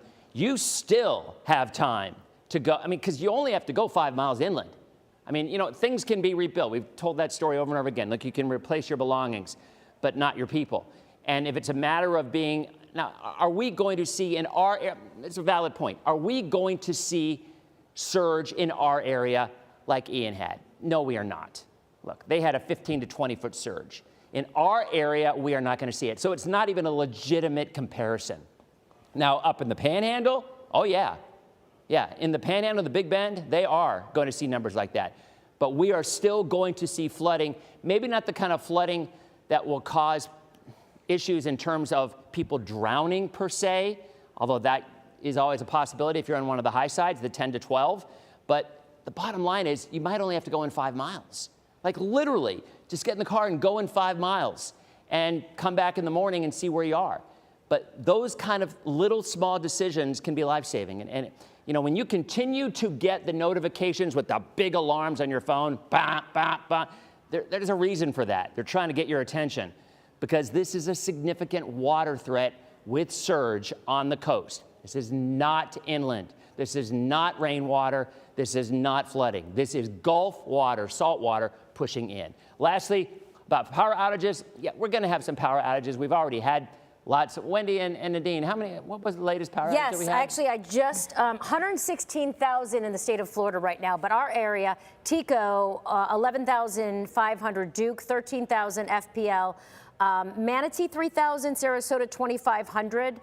So yeah, about 30,000. Yeah, there's definitely. Oh, look at you with the numbers. Yeah, a little math in my head there. Yeah. A little bit over 30,000 in our area. Don't challenge him with numbers. He's so good at it. But it hasn't really started that much. Now, southern counties have. Jason and I were just looking at some numbers. Yeah, Venice and Sarasota, they're getting gusts in the 60s. So, I mean, even St. Pete is too. So we are going to have power outages. So expect that. So you know what? Charge your cell phone right now before you lose your power. You can watch us on streaming. You can listen to us on radio simulcasting. Because if you do lose power for a period of time, and then it gets night, it gets dark out, that's a scary thing because you have no outlet. You don't know what's going on. So I suggest right now, charge your phones, charge your cell phones, get them fully charged. And if you are to lose power, you could probably at least have several hours because this won't last that long. And my guess is, you know, this takes us to 10 o'clock and then by midnight and tomorrow morning it's gone. So I would expect whatever power outages we have will probably be rectified pretty quickly. This is not going to be a major wind storm for us. Is it windy? Yes. Some trees? Yes. But not the kind of stuff that I think a lot of folks fear when they hear the word hurricane. Up north, it will be. But overall, there still could be 6 hours, 12 hours, maybe you don't have power. And it's a good idea, you know, to charge your phone now. At the very least, you'll have a light on your phone to walk around. So, I mean, there's little things, little tips that you might think of that come into play over the next couple of hours and right on through the evening. But and Dan, yes. I do want to mention, you mentioned the radio. We do have 6 radio partners in case, and, you know, because a lot of folks do have the old-fashioned radio. 99.5 WQIK, 98.7 The Shark, 92.5 Maxima, Q105, Wild 94.1, and Talk 1010 AM. I just want to mention that because you mentioned it's so important. If you lose electricity and your phone dies, what are you going to do? If you have a radio. Maybe we can get a full screen. Maybe the producers in the booth. We've referenced it a couple of times. Yeah, yes. Okay, good. Because those are things, I know people in the past, you don't want to do this. 2 things I want to mention. There it is. There it is. Look at that. Ask and you shall receive. Yeah, I mean, it's awesome. The partners are awesome because if you lose power and you don't have a phone where your streaming app works or you can't watch us that way, which we do suggest you download our ABC Action News app, you can then watch us streaming and you know what's going on. But if you don't have the ability, you can listen to us. Some people actually had their car out in the driveway and turned on the radio and listened to it that way. Don't do it in the garage. And that brings up one other thing. And this is, to me, is as important as anything I can sit here and tell you. Because a lot of this stuff, you're like, all right, I know that. You know this too. But please never, ever use your generator in your garage or near your home or in your home. It happened with Irma. I'll never forget. I was standing right here, and we had a family of 4 in Polk County died from carbon monoxide poisoning because they had never used a generator, and they thought it was okay to use a generator in their home. And they used the generator in their home, and the entire family died from carbon monoxide poisoning. I mean, it is just a tragic story, and it happens so often because I mean, I get it. People, you know, you hear, oh, okay, you need a generator. You don't want your freezer. You don't want your frozen goods to go bad. You want air conditioning, whatever. You buy the generator, but you don't really get a training course that goes along with it. A lot of people don't, you know, they figure you put gas in, you turn it on, boom, I'm good. Maybe, but never, ever use that where there's access from those fumes, that carbon monoxide, to go into your house. I mean, it is the most important thing of anything that we can sit here and tell you. So again, we'll continue to look at the winds. They are building. Look, these are the forecast winds through, we'll have to put pause points in, and I think this is updated. Having a Jason, I heard him say it a couple of times, when this updates, it makes the little pause points go away. But at the end of the day, 40 to 60 mile an hour gusts, up to 70. They'll be much, much better by tomorrow morning, and I think we're good to go. The water will likely recede pretty quickly because it is a fast-moving storm, and this is not rainwater. This is literally Gulf water being pushed in, and once the storm goes north, that Gulf water can recede back into the Gulf. Jason, what you got? Winds, 69 mile per hour wind gusts now at Venice, 67 showing up at SRQ Airport. So it's that band, that feeder band that's coming on shore now. It is producing almost 70 mile per hour gusts at the coast right now. And you can see with Futurecast, if you live in Polk County, I have no doubt there's a lot of people saying, what are you talking about? It's not even raining, because there is not going to be a lot of rain in Polk. There will be some, but by 7:30, 8 o'clock tonight, there's what I was talking about. There's your eye, right? So anywhere east, west, south, you're now getting an onshore flow. The water will build and build quickly because it's moving so fast. Now up here, it's still moving like that. It's still moving away. So once the eye passes your latitude, your east-west line, that's when the onshore flow begins, and you expect the water to build, and that will be coming up on high tide. So I'll say this one more time. Do not underestimate the power of water. You hide from the wind, you run from the water.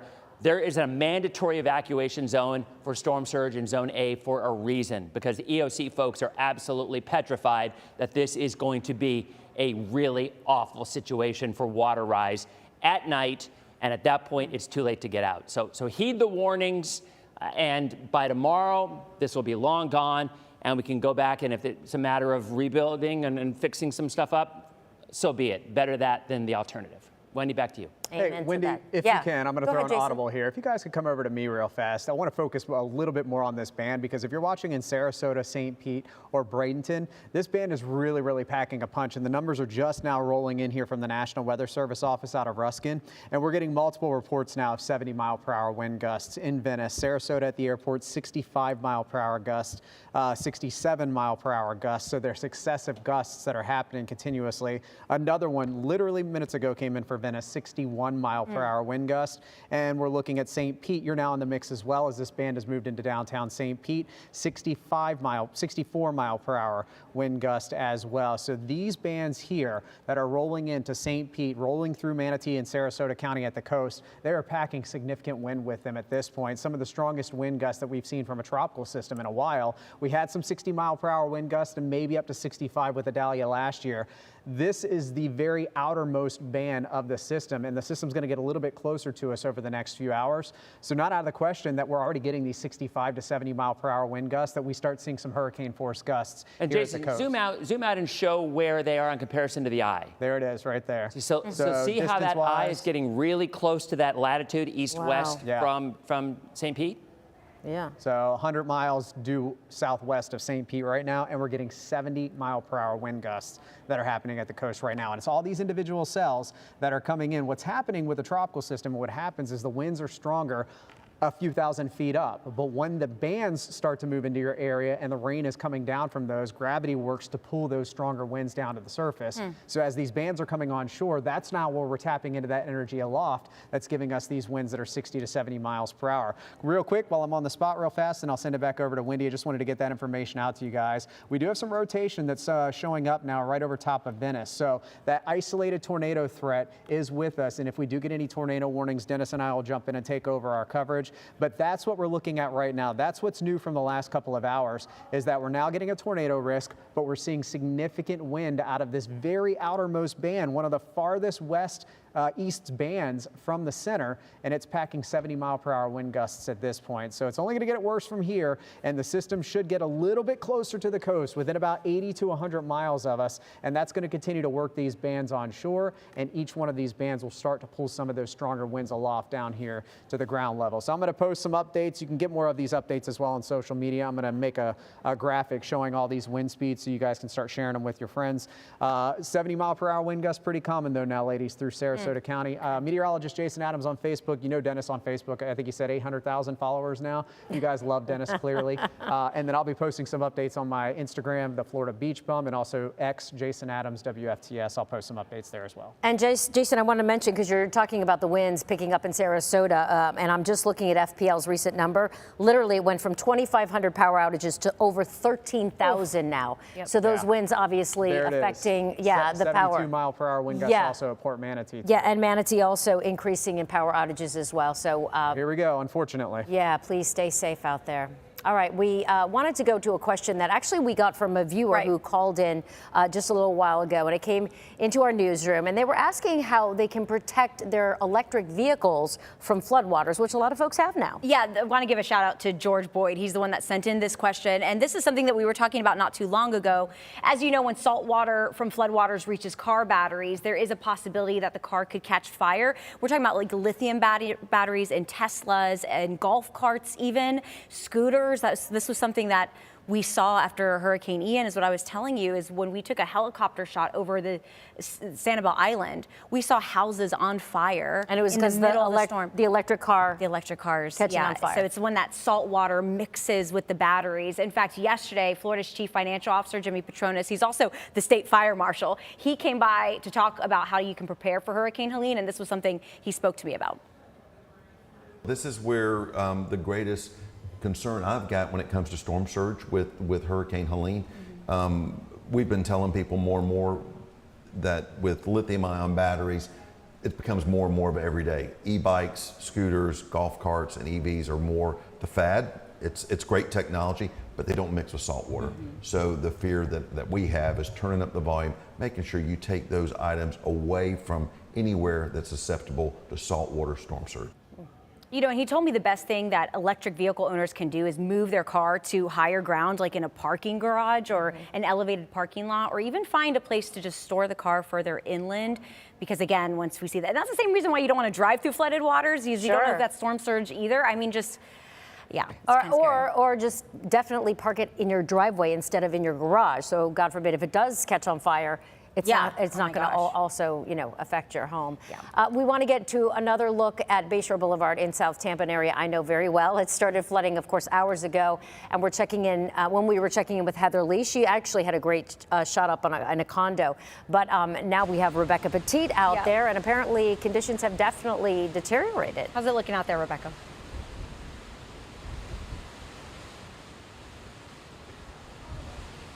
That's right. I'm here on Bayshore Boulevard, and you can see that the street is completely underwater, and the winds are even picking up immensely here. But I want you to take a look at just how high the water has come.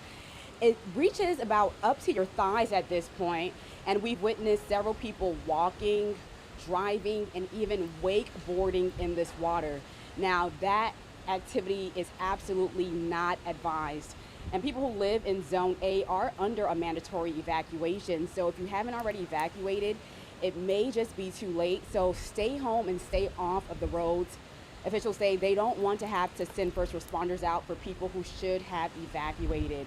And I just want to remind you all that the helpline is now active. Anyone with storm-related questions can call 1-833-TPA-INFO. For now, I'm live on Bayshore Boulevard. Rebecca Petit, ABC Action News. You know, it was interesting when Heather was out there earlier. It was during high tide, and we were trying to see, was it going to come back down with low tide? And you just see how bad it is, and it's only going to get worse because we're going to have high tide again later on tonight, as things get worse. All right, let's go ahead and check in with ABC Action News reporter Jada Williams. Yeah, she was actually on Clearwater Beach earlier. Now she's in the city of Clearwater. So, Jada, I have to think that maybe you're not experiencing some of the wind and worse conditions, I should say, than you were earlier. You know, you would think that, but I'm actually in one of these neighborhoods here, and the wind is still whipping around a lot. Where I am, there's a lot of trees on the ground. You can see just small pieces of what has come from it, and of course, that is going to get stronger. The other thing, about halfway through Rebecca's live shot, the rain came immediately. It came down hard. It was sunny out here, just a normal, kind of still and calm time, and then within just seconds, the rain started dumping down here in this neighborhood. So we have the rain that's in play now. We have that wind. You can see these trees. You can probably hear it. It's coming off of those cars, and you can just see how strong both of them together is going. And we're pretty inland here in Clearwater. We're not as close to the beach.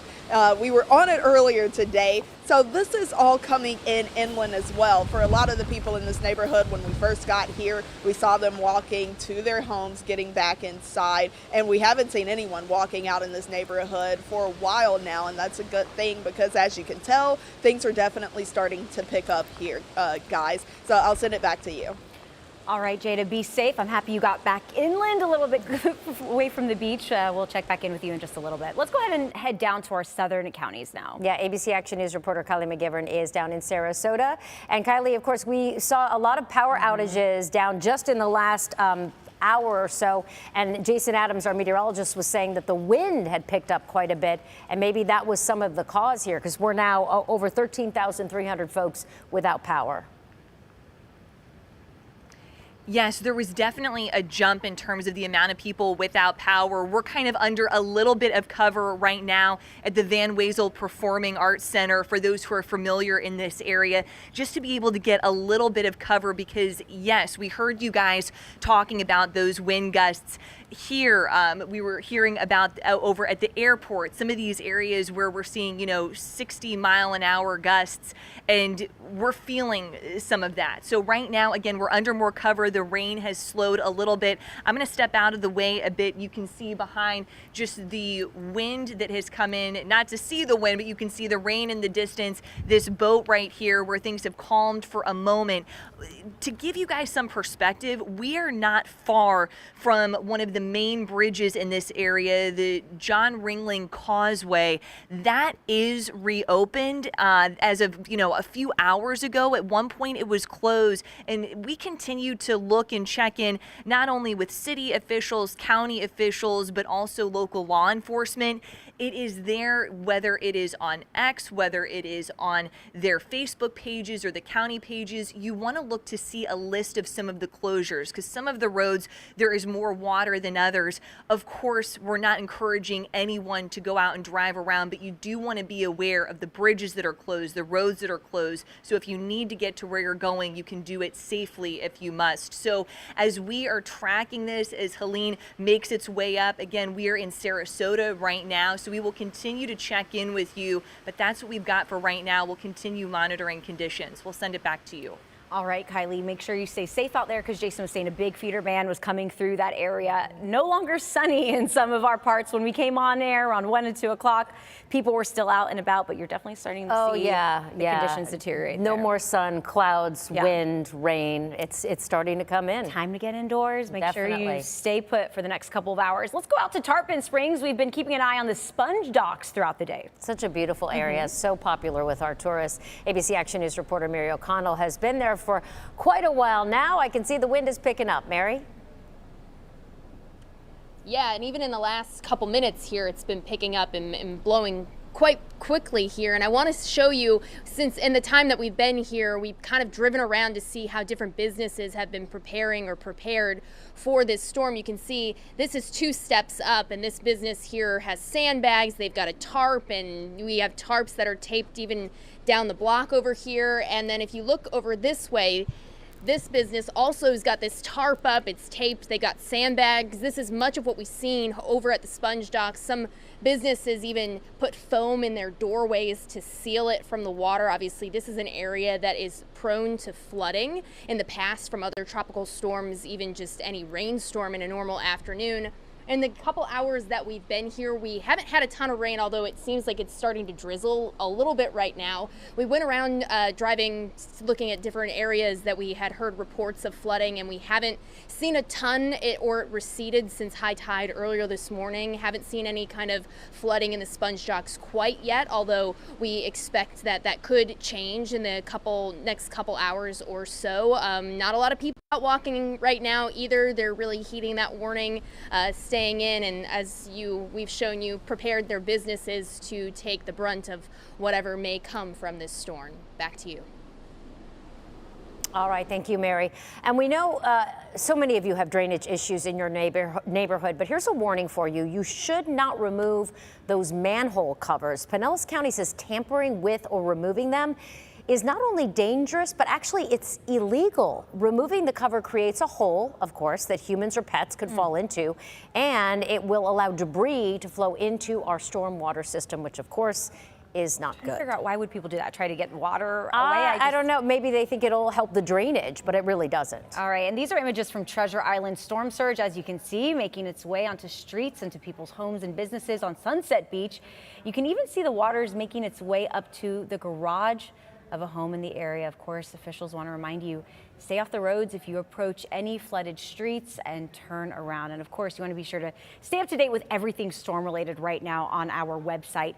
Take out your phone, scan this QR code on your screen. It's going to take you to abcactionnews.com/hurricane. There you will see the latest on the storm, evacuations, closings, and any other emergency alerts as they come in. We know within the next hour or so, we're going to start hearing from news conferences, City of St. Pete, the governor speaking at 5 o'clock, Hernando County. All of these updates that we're going to be getting in, we put right here, abcactionnews.com/hurricane. That will always have the latest information as we get you through the storm. And we want to take a moment to remind you to download our ABC Action News app. You can scan that code or on your screen right now. It will bring you to a link to learn how to download both our mobile app as well as how to download ABC Action News Plus on your favorite connected device. These are really great tools to have, especially if you lose power. You don't have to miss a minute of our coverage and you can stay safe. We'll be right back after a short break. Stay with us.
So we're continuing our coverage. The area that Jason and I have been talking about, we now have a tornado warning in Sarasota County. Look, you've got this massive area of spin that's right along the coast, and I think it's probably safe to say we will start seeing quite a few of these, and they'll be hovering right along the coastline. So you can see really from Pinellas County right on down to Sarasota, it's getting real right now. I mean, I just talked to my kids, and they're saying they're easily 65, 70-mile-an-hour wind gusts in Pinellas County.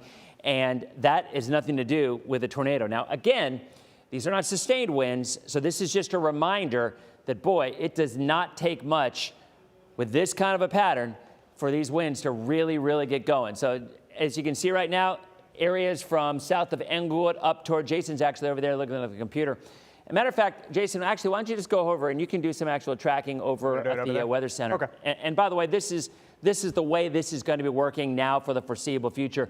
There's the spin right there.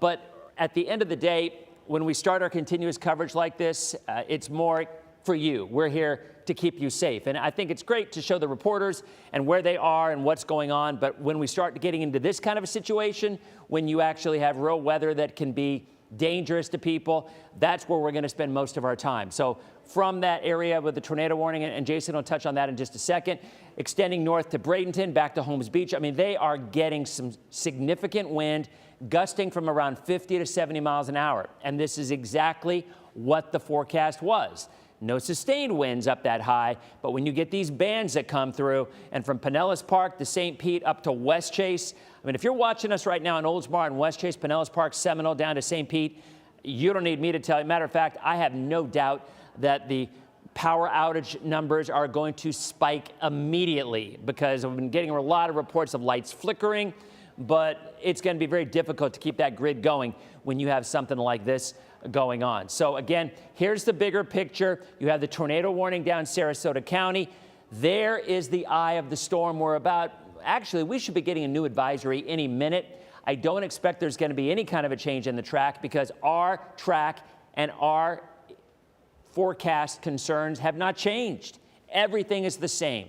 There is no move to the right. There is simply a significant hurricane. Right now, winds of 120 could go higher over the next couple of hours. And right on the edge of it, on the perimeter, imagine what the winds are that you're experiencing right now along the coast. Imagine being right here. And that's the concern for areas up in the Panhandle from areas around Taylor County back toward Tallahassee. Now let's go ahead and go over to Jason because he has the ability over there on the computer right there to actually show some of the wind and where that spin is going on in Sarasota County. Yeah, Jason, so it looks like we actually have two areas of rotation. And by the way, this cell is moving to the north at 75 miles per hour. That's how fast this is moving. Wow. It's going to be across all of Sarasota County within about 10 minutes. So heads up in Manatee County, even though you're not technically under this tornado warning, we could see this extended farther north, especially if the rotation doesn't start to wind down. Two areas of rotation. We have two individual cells. The first one crossing over through Englewood right now here from Charlotte County, just to the north of Rotunda. This is where they were looking at rotation as this one's moving in to the Englewood area. I'm going to stop it. Let me turn the warning off for you. And I want to mention what Jason just said. Here he said 75 miles an hour. That's not how fast the wind is moving. That is how fast the individual cell. I don't know if maybe at 80, 85, once in 30 years. That is about the actual cell is moving as fast as you driving up I-75. I mean, I can't say that I've ever seen anything like that in recent history, recent memory. Yeah, it's incredible to see that. And this is what we're looking at again over top of Englewood now. There's where the rotation is. This is an ugly looking map, but it does a really good job for us meteorologists to tell you exactly what's happening. You have winds in this purple area rotating to the northeast, and then winds over Englewood rotating to the southwest. Those two coming together are where we're looking at the potential for a tornado to be in progress. We have no confirmation that this is on the ground, but this is the first spot that we're looking at. And then the other area of rotation, let me clear this out here, is a little bit more to the north. So we're looking at this cell that's just now over Venice, and it's west of 75. This is the other area of concern. Let me put the velocity scan up on this one, and it looks like this one's kind of cleared out a little bit, but yeah, now, yeah, that one looks a little bit up toward the Osprey area. So yep, right where Osprey is, Dennis, that's area number 1. Area number 2 is this one that's already blasted past Englewood that fast because, again, it's moving at 75 miles per hour. So if there is a tornado in progress, these things are moving so quickly you're not going to have much time to react. Best thing to do if you're in Sarasota County, County, especially along the 75 corridor and the coast, is to get to the lowest level of your home. Of course, we don't have basements here in Florida, so your lowest level would be first level, interior bathroom or a closet, something with no windows. That way you could put as many walls between you and a possible tornado that's projecting all this flying debris around between you. Those walls would give you that protection, because again, look how fast it's moving on the radar. And incredibly Jason, fast. It's worth mentioning that for people who are new to the area, you hear tornado warning, you immediately, I mean, it's just brings in instant fear. And I get it, but Florida tornadoes, and even more than Florida tornadoes in a hurricane or a tropical storm are typically very small. They usually don't last long, and quite often, the majority of the time, they never actually make it down to the ground. Now, there's always the chance one or two could, so we are always going to show you where they are. But our experience tells us right now, the bigger threat is not a small possible little tornado in Sarasota County. The bigger threat is the fact that we've got 70-mile. The tornado might have winds of 80, 85, something like this. Well, there's 65 to 70 going on widespread right now in Pinellas County. And again, there are the wind gusts. These are just in the last hour. Again, we're talking about winds gusting from 60 to 65, not sustained. Inland areas, obviously not so much. The bulk of this is, again, right along the coastline. So the eye of the storm is about 113 miles to the west of the coast. Hurricane force winds, sustained hurricane force winds. In other words, winds of 60 seconds or longer at hurricane force 74 or greater. They extend about 80 miles, 70 to 80 miles from the center. So sustained winds end right about there. What we're seeing are gusts. So they get every bit as strong, just not for a prolonged period of time. And as we said, we're going to continue to see these numbers get even stronger over the next several hours. The fact that it's moving so quickly is a good thing, because it will be in and out pretty quickly as well. Let's go back to Jason. I want to check and see if we get a new advisory yet. Yeah, so we did get the new advisory. Winds are up to 125 miles per hour. Dennis will have more on that coming up in a second, but it looks like, 125, still a major Category 3 hurricane, and moving as quickly as 23 miles per hour now. So back to this potential tornado. Again, like Dennis said, regardless of a tornado or not, we're getting 70+ mile per hour wind gusts out of these cells. And this is a very odd looking map, but what I've done is I've eliminated the rainfall. I've taken the rainfall out, and we're looking at what direction the rain is moving in. And where you see these purple colors and blue colors next to each other, you have purple moving to the north, blue and kind of a green tint moving to the south. This is to the south of Highway 41 and I-75 and to the east of Inglewood. So this is not on the coast, but this is the first area of rotation. And with movement to the north at 75 miles per hour, this is going to be over I-75 within less than 5 minutes. So heads up, if you are between Northport and Venice along I-75, that's where this possible tornado is going to be moving. The other one is now crossing over I-75, and the newest scan just came through, and it looks a little more discombobulated here, but we have two spots. I'll circle them. Two areas of rotation, both of these right here showing up as possible tornadoes. Let me see if I can turn the debris tracker on. A little hard for the radar to see debris when it's this far south, because the radar, of course, is in Ruskin. So sometimes it shows up, sometimes it doesn't. But what we are looking at is certainly the possibility of tornadoes. And the National Weather Service issuing the tornado warning, and it'll go until 5:15. And that's for those of you here in coastal Sarasota County. Let me see if they've given us an update on that, because again, it's moving so fast. I'm waiting to see if they're going to issue it a bit more to the north. Right now they haven't, but they gave us an update about 4 minutes ago. Same deal that we were talking about. Two areas of rotation, one to the west of Northport, east of Venice, the other one that is crossing over Highway 41 right now. So again, for those of you that are along Highway 41 in the Mineral Springs area, this is where you're looking at the potential for rotation to be moving through. So if you see any of these roads, or I name any of these roads and they sound familiar to you, or you're their roads, this is where the rotation currently is. Again, crossing over 41, and with such quick movement, it's about to pass over North River Road and then get up to the I-75 corridor. Once you get east of North River Road, it kind of goes out into more rural area. It looks like it's between two communities here. But if you are near Leopold Avenue, south of 75, I-75 North Biscayne Drive. These more developed areas of Northport, you're on the eastern edge of this rotation. I think the rotation is going to stay west of you on these areas, go over this more rural spot that doesn't have a lot of development, and move close to these areas here for North River Road, again crossing over the 41 corridor right now as we speak. So that's what it looks like when you look at the winds. This is what it looks like with the radar, and there you can see it. It's this individual supercell that right here is where we're looking at the potential for a tornado as this is moving to the north. So again, between that River Road area and that other community that was just near the Warm Mineral Spring spot, that's where this rotation of the first area is moving. Second area of rotation right along I-75, that one not as pronounced as the one to the south. And what I mean by that is you can clearly see the difference. If you guys can come back to me here on camera, over 41, where you have the purple and the green right next to each other, very pronounced rotation. This is very evident on radar that we have spin here. These other two spots, not as pronounced, not the bright colors, not so tightly packed next to each other. So that's why I'm a little more concerned about this spot here to the east, or to the west of Northport and to the east of Venice, again, right along I-75, but I won't put my guard down here for those spots to the north either. A couple of rotating spots. These looked a little bit better as far as radar representation goes a few minutes ago to the east of 75. It looks like those have opened up, but regardless whether we see an 85-mile-per-hour tornado, we're getting consistent gusts in these areas and all the way up to St. Pete of 70-mile-per-hour wind gusts as well. In fact, I want to take a look at some of the latest wind gusts while Dennis gives us the update from the National Hurricane Center. Yeah, Jason. So at this point, again, as we've been saying, you can see this is the outer edge, and this is where all the winds, anywhere from 50 to 70 gusting, and this is going to continue for the next few hours. So if we can get some new power outage update numbers, my guess is they may have doubled. Pinellas County, all of Pinellas is in this. All of coastal Manatee is in this, and this is going to be moving into Pasco County very, very soon. It's also in western Hillsborough County. I mean, you can clearly see the line of where it is, and this is all moving to the north. And as Jason said, these individual cells are moving 75 miles an hour. So that's about as fast as you will ever. I'm not talking the wind speed. I'm talking about these cells themselves. They usually go 20, 25. These are going 75 miles an hour.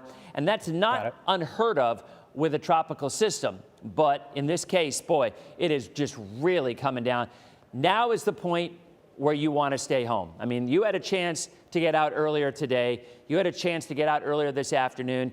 This is moving in so quickly that now it's just a matter of staying put because you do not want to be anywhere near on the road when you get winds like this from Clearwater to Pinellas Park. Pretty much all of Pinellas County right now experiencing winds of 50 to 70,000, rather, I'm not sure what I was saying. I said some numbers in my ear, which, by the way, the numbers in my ear were 23,000 people are now without power. So, but again, 50 to 70 mile an hour winds common across this entire area as it is moving off to the north. And now it is moving into Pasco County as well. So the Vets West pretty much is where the heaviest wind is. Here, you're getting 30-ish, 35. Here offshore, you're getting sustained hurricane force winds. But as we've been saying, the center is still far enough offshore, and that is not changing, and that will not change to keep the strongest winds, the sustained hurricane winds offshore. 60-mile-an-hour wind gusts right now in St. Pete, lower 50s Bradenton, 58 in Spring Hill, 53 Newport Richey, inland areas, not nearly as much. All right, so let's go ahead and talk about the new advisory. Just came out. So you see, we're still tracking along the coast that tornado warning from Venice. But as I said, to me, the larger threat is not a little bitty tornado that may or may not be on the ground. The larger threat is a solid area of 50 to 70 mile an hour winds in Pinellas and western Manatee and moving quickly into Pasco County and western Hillsborough County as well. Advisories, all of these have been updated. So this is as of the 5 o'clock advisory. Still, no changes to the watches, no changes to the warnings. Right now, winds of 125 miles an hour. It is moving north-northeast at 23 miles an hour. Now, I want you to look at the line here. Each of these dots are the increments from the advisory updates. And you see how there might be a little wobble here and there, but the track has been steady. So, no disrespect intended, but as I was scrolling on Facebook, which I know a lot of folks probably are doing that now, because what else are you going to do? It's, you know, well, I'm stuck at home, let's scroll. There's a lot of armchair meteorologists out there saying, oh, look, it's going into here. Oh, you got to run. Look, no, it isn't. The track has not changed. The track will not change. This is 6 hours out from landfall. It's simply not going to change. Now, might there be a little wobble here and there? Sure, that's always a possibility. But ultimately, that will not change the path. And by the way, a little something, a little inside baseball, if you will, inside meteorology, I guess. If you look, when you see a storm elongating like this, kind of like an egg, it's doing so because it's moving in the direction the upper level winds are pushing it. And those upper level winds are the exact same reason that this is going the direction that it is and the speed that it is, which is very, very quickly. So when you see this storm elongating like this, what that means, it's beginning to run into some, not necessarily shear, but some winds that might make it a little less likely that it's going to max out much more. So this could go Cat 4. I mean, I think Recon could go in and find this at 130, 135. It's a possibility. But now it is running, because its forward speed is increasing, it's now starting to feel the effects that I think eventually will cap off this development at where it is. But it also shows you the track that it's going. I mean, look at that, look at the track, look at the lines. I mean, real solid. And you're not going to see something like that. I mean, it's going to go into the Big Bend. That's where it's going. Here's the updated track. Jason, actually, I've not looked. Does this look about the same? It looks to me pretty close to what the last advisory is. I mean, might it be just a smidge more to the right? Maybe, but if we're talking a couple of miles. A couple of miles. Yeah, I think ultimately the models have probably been more accurate on this forecast than maybe any hurricane I've ever seen. 3 days back, the models have been locked in on a track right in this area, and it has not changed. It does look a hair little better for Tallahassee right now. Exactly. Because of that additional 5 miles to the east. Every mile spares Tallahassee those 140, 130 mile per hour gusts. So. Yeah, and that's what we've been saying for the last couple of days. So remember, when you see this number right here, 125, all right, that number represents a very small part of the hurricane. I think a lot of people say, oh, okay, the entire hurricane eye wall or the entire hurricane winds are 125. No, no, no. What that is as they're sampling the storm, they find 125 mile an hour winds, or they use satellite to interpret the data. But the end result is it's a very small area. So, and it's always right around the eye wall, always right there. And it's usually the northeast quadrant of it, okay? So if it's only 5, 6, 7 miles where the extreme winds are, a 10-mile shift to the east is significant because that could keep the worst of these winds just east of Tallahassee. Now, there's still winds, but they drop down maybe to 100 or 105 or maybe 95. There's a big difference from 100 mile an hour winds to 130 mile an hour winds when it comes to hurricane damage. So this hasn't changed. It isn't going to change. It's going to make landfall. This looks about equidistant to this. So probably around, I don't know, 10 o'clock, 11 o'clock tonight is about what it looks like. And again, for us, now that from now until 1 or 2 a.m., now it's about to get real in terms of the water issues, okay? And I do want to go back and talk about the radar in a minute. In fact, Jason can call that up in a minute, and he can show the current radar, because Pinellas and Pasco, I mean, getting hit hard. But I want to show this quickly. These are the new numbers. They have not changed. The updated track has not changed. We are still expecting a very significant flooding event from storm surge, not from rainwater. Storm surge. In other words, on the Gulf, on the bay, on water areas that attach to the Gulf or the bay. And I think 5 to 8 is a very solid number for the bay. Clearwater, a lot of our forecast models are going 9 or 10 feet. And if that is the case, then that is higher than Idalia, higher than Ada, and certainly could be some of the highest flooding we have seen in decades. And that's not hype. That is not designed to get your attention or clicks or anything else. That is just the way this is going to play out. It's a big storm. It's moving quickly. It's pushing a lot of water, and it's getting stronger. So that isn't even taking into consideration where landfall is. Now, we're hoping landfall will be in an area where there's not a lot of people. And honestly, you get 15, 20, 25 miles east of Tallahassee in the area that's on the Gulf, there's not a lot there. So that might not be a bad thing. I mean, it could very well end up being near Steinhatchee again, which would be very close to with the Dahlia last year. But I want to jump back to radar with Jason, because this water from now until 2 a.m., the worst will be 10 p.m. to 2 a.m. 10 p.m. to 2 a.m. is when you can expect that water to be significant. And I'm telling you, if you live in areas that flooded with the Dahlia, you are almost assuredly going to flood again, and even worse. So be prepared, whether it means you evacuate, whether it means you do what you have to do to keep your family safe. Nothing's more important. Stuff can be replaced that people can't. Jason, go ahead and talk more about what's happening right now. So we have a new tornado warning. It's in addition to the one that is in Sarasota. It's just an extension of it now into Manatee County. And with the movement to the north at 75 miles per hour, they've now basically covered up the entire inland sections here of Manatee County with this new tornado warning. So the current cell that is actively potentially producing a tornado, no confirmation of that at this point, is still in Sarasota County. And we've got a couple of things that we're going to look at here. So in red, the polygons, those are the tornado warnings. They go until about 5:45-ish, 5:30-ish. I'll take a peek at that and let you know exactly when they expire here in a second. But I want to stop the radar. We'll stop the motion for us, get it back to where we're at right now. And you see this little appendage here east of I-75. This is what we call a hook echo. If you guys could come back to me as we take a power hit here at the station. We are looking at, I think we're still on air though, so I'm going to keep going. Little appendage right here. This is what we're looking at, what's called a hook echo. And you often hear about this with those big supercell thunderstorms out in the plain states. That's not what we see here, but occasionally with our hurricanes, we get these things called low top supercells.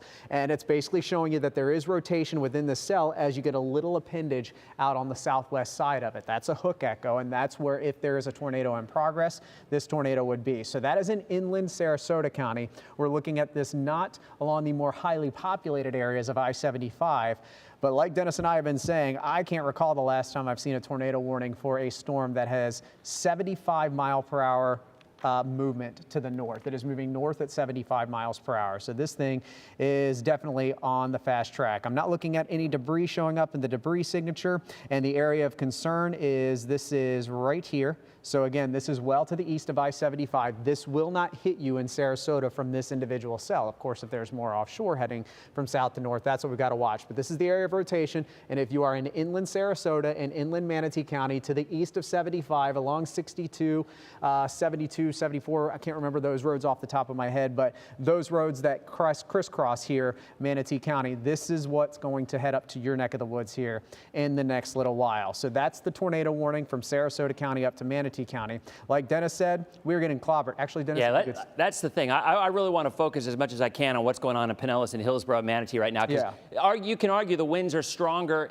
or as strong in that area than in that little small area where not a lot of people live. Yeah, so if you can step off camera because it throws off the green screen and everything here. So there we go. So yeah, this is exactly what Dennis is talking about. These storms, while not tornadic, are producing almost tornadic-like winds. We've got 70 mile per hour wind gusts that have been consistent here with these bands moving onshore. This really escalated within the last hour in St. Pete, where we've had multiple reports in St. Pete of 70+ mile per hour winds. So let me pull up my map. Got the latest numbers here from the National Weather Service as far as these wind gusts go. While you're doing that, Jason, let's call up some of those FDOT cams as well, because they were talking about showing some of the pictures. My producer just told me on my air. And folks, this is what we're going to be doing. Jason and I are going to be back and forth for the next few hours. Occasionally, Wendy and Nadine will be in.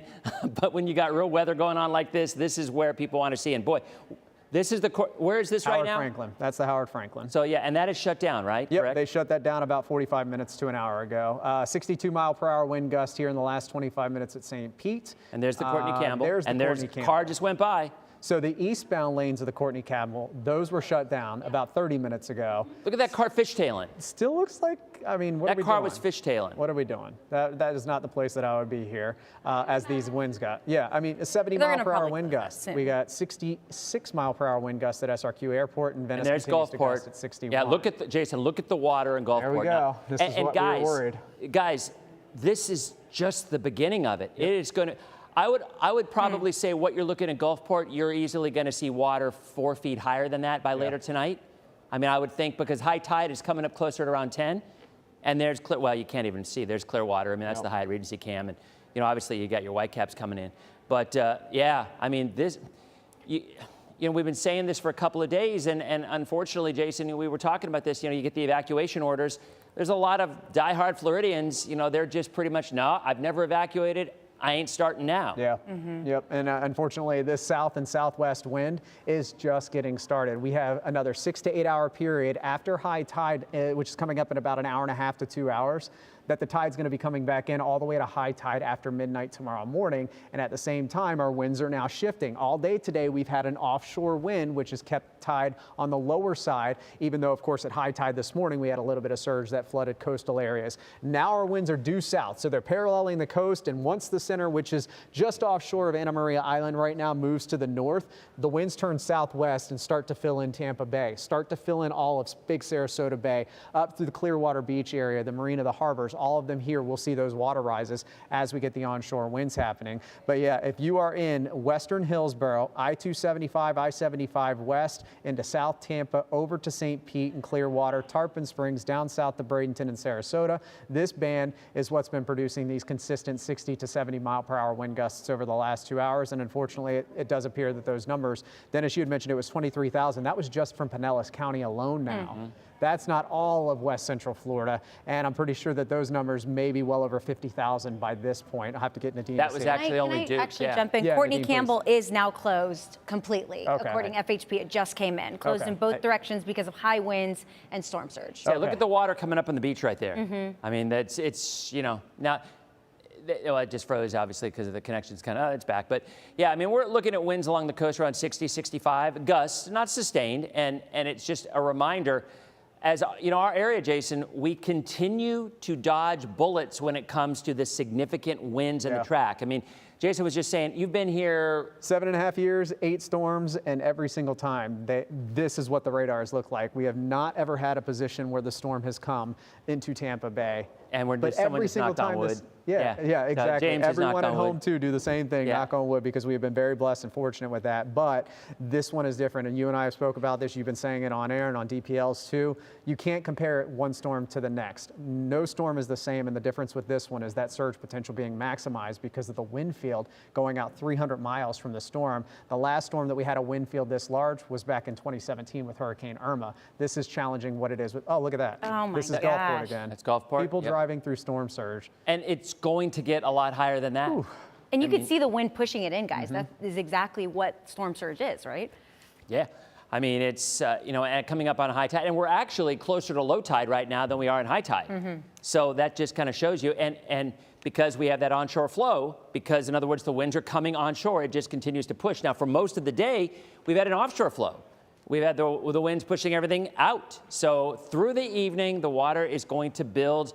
I just, and I hate to say this, but at this point now, if you live in evacuation zones, if you're in a zone and you haven't left, now it's too late, because the wind is now kicking in 60, 65 miles an hour.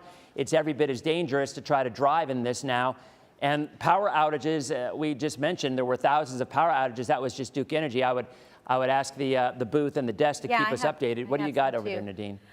We have TECO up to 22,000 in Tampa, Duke Energy, FPL in Sarasota County alone, up 10,000 impacted, and Duke total 30,000 now across the state. I mean, and I would argue most of that's probably Pinellas County. Yeah, at 12,000 in St. Petersburg alone, so yeah.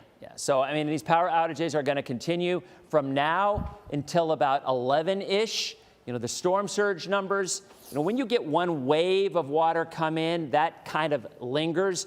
But then as the problem with this storm is, it's just been getting stronger, and it's been expected. I mean, what the NHC originally went with 130. I think the max they forecasted was a Cat 4 at 130. It's at 125. So you can't have anybody say, oh, we didn't know. You can't have anybody say, oh, it wasn't as strong as we thought, or it was stronger, or whatever the case. This is doing exactly as the forecast has been saying for days. And now, unfortunately, it is getting to the point where the next 6 hours, next 8 hours, really, because there are high tides that last. Davis Islands is just shortly before 2 a.m., a couple other spots as well. The bulk of our viewing area from 10 o'clock tonight till 2 o'clock tomorrow morning, that's when high tide will arrive. And there's a little bit of a benefit. By then, the storm will be moving off to the north. So it'll already be in Georgia by early midnight, just after midnight. But again, looking at the radar right there, Jason, you continue. Now, are those warnings still in effect? Yeah, so additional warning coming out of Charlotte County. It does include extreme southern sections of Sarasota County. This is for a new cell. And Nadine, correct me on the pronunciation. Is it Bokeelia?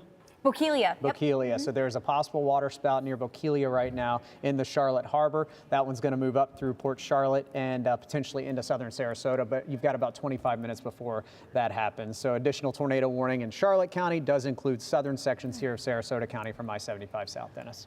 So if you are just tuning in, new advisory, 5 o'clock, now up to 125 mile an hour, moving north-northeast at 23 miles an hour. The track is right on the money, going into the Big Bend area, probably around 10 p.m. landfall.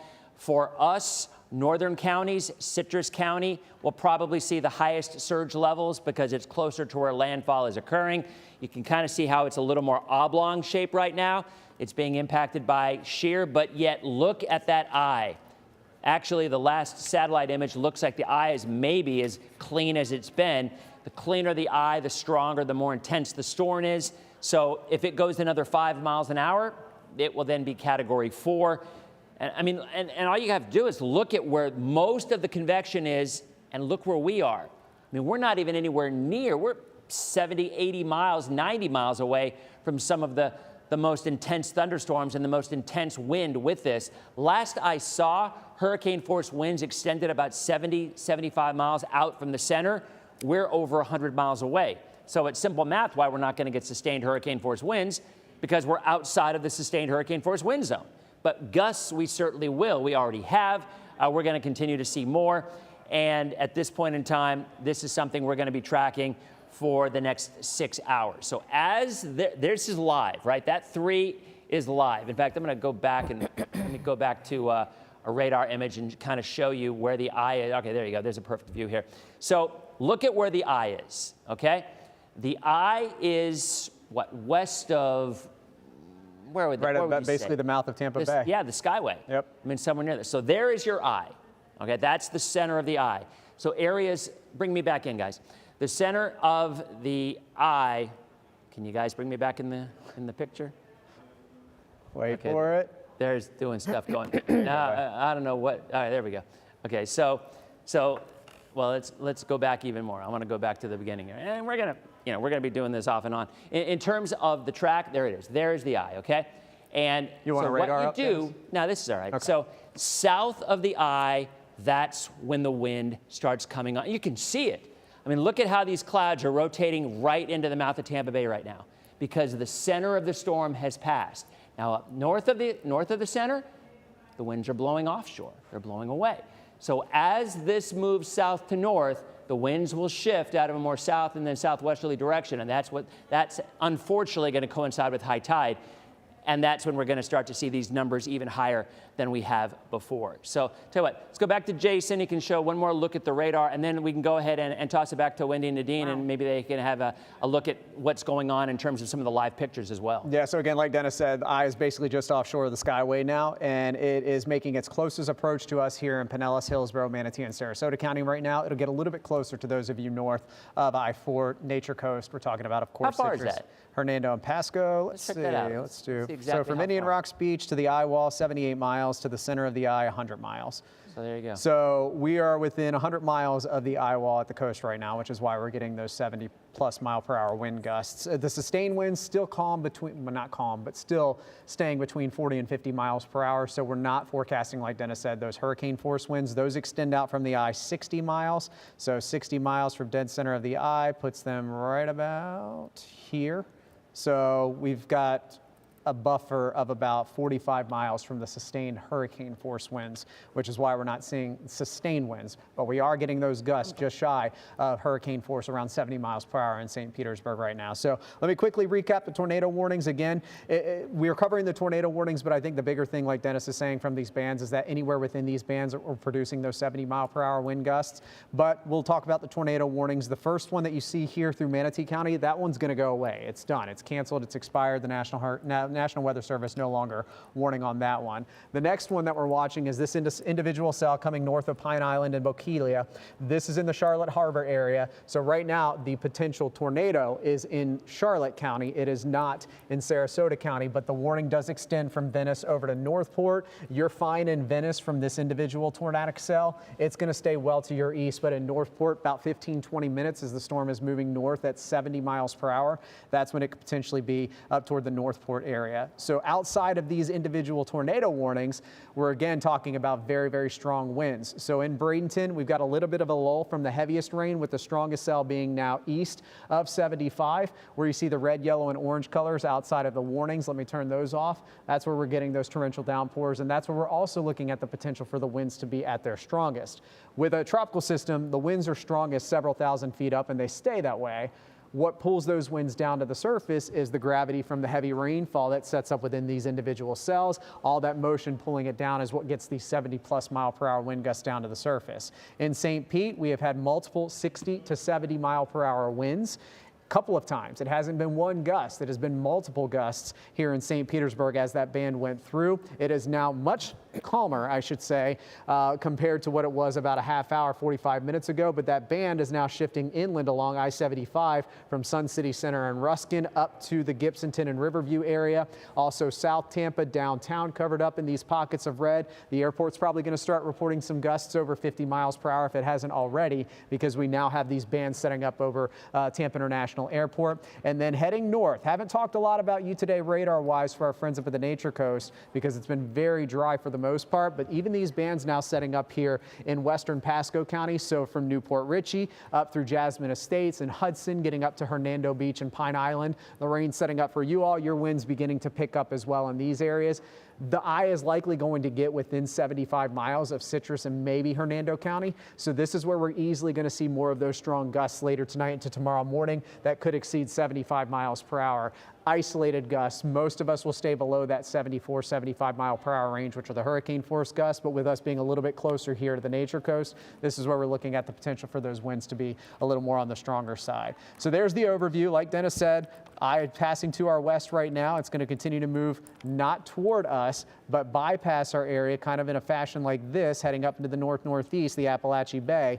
And we are watching things very, very closely for what happens once it gets to the Appalachee Bay, because of course, as you all know, the surge is going to be catastrophic with over 15 feet of surge possible in these areas. I'll continue to watch these tornado warnings. If I see anything super concerning about that cell over Charlotte Harbor as it's moving north, I'll take over from the ladies, but I do want to get you over to them. A lot of updates that you guys want to pass along as well. Yeah, absolutely. Jason, thank you so much. We want to quickly give us an update on the bridges here. You're getting a live look now of the Howard Franklin Bridge. This bridge closed at 3:45 today. FDOT says they're watching all the bridges. The moment there was going to be wave action, they were going to close it. That's what you're seeing now. You're also seeing conditions look pretty bad there as the water's coming over the bridge, Wendy, and obviously shaking. And obviously, the camera shows just how windy it is, and you know the waves, and of course the seawall completely with that water coming onto the bridge there. So it's good that that is closed. We also have another, the Sunshine Skyway Bridge is also closed, and we have the Courtney Campbell is also closed. This is a gas station. Video of a BP that you can see there, the sign toppled. And it's at 15th Avenue South and 34th Street, and this is in St. Pete. Right? Yeah, Dennis and Jason have been talking about the winds picking up from Hurricane Helene in this area, especially Pinellas County, really getting hit hard right now. But you can, and you know how heavy that thing is.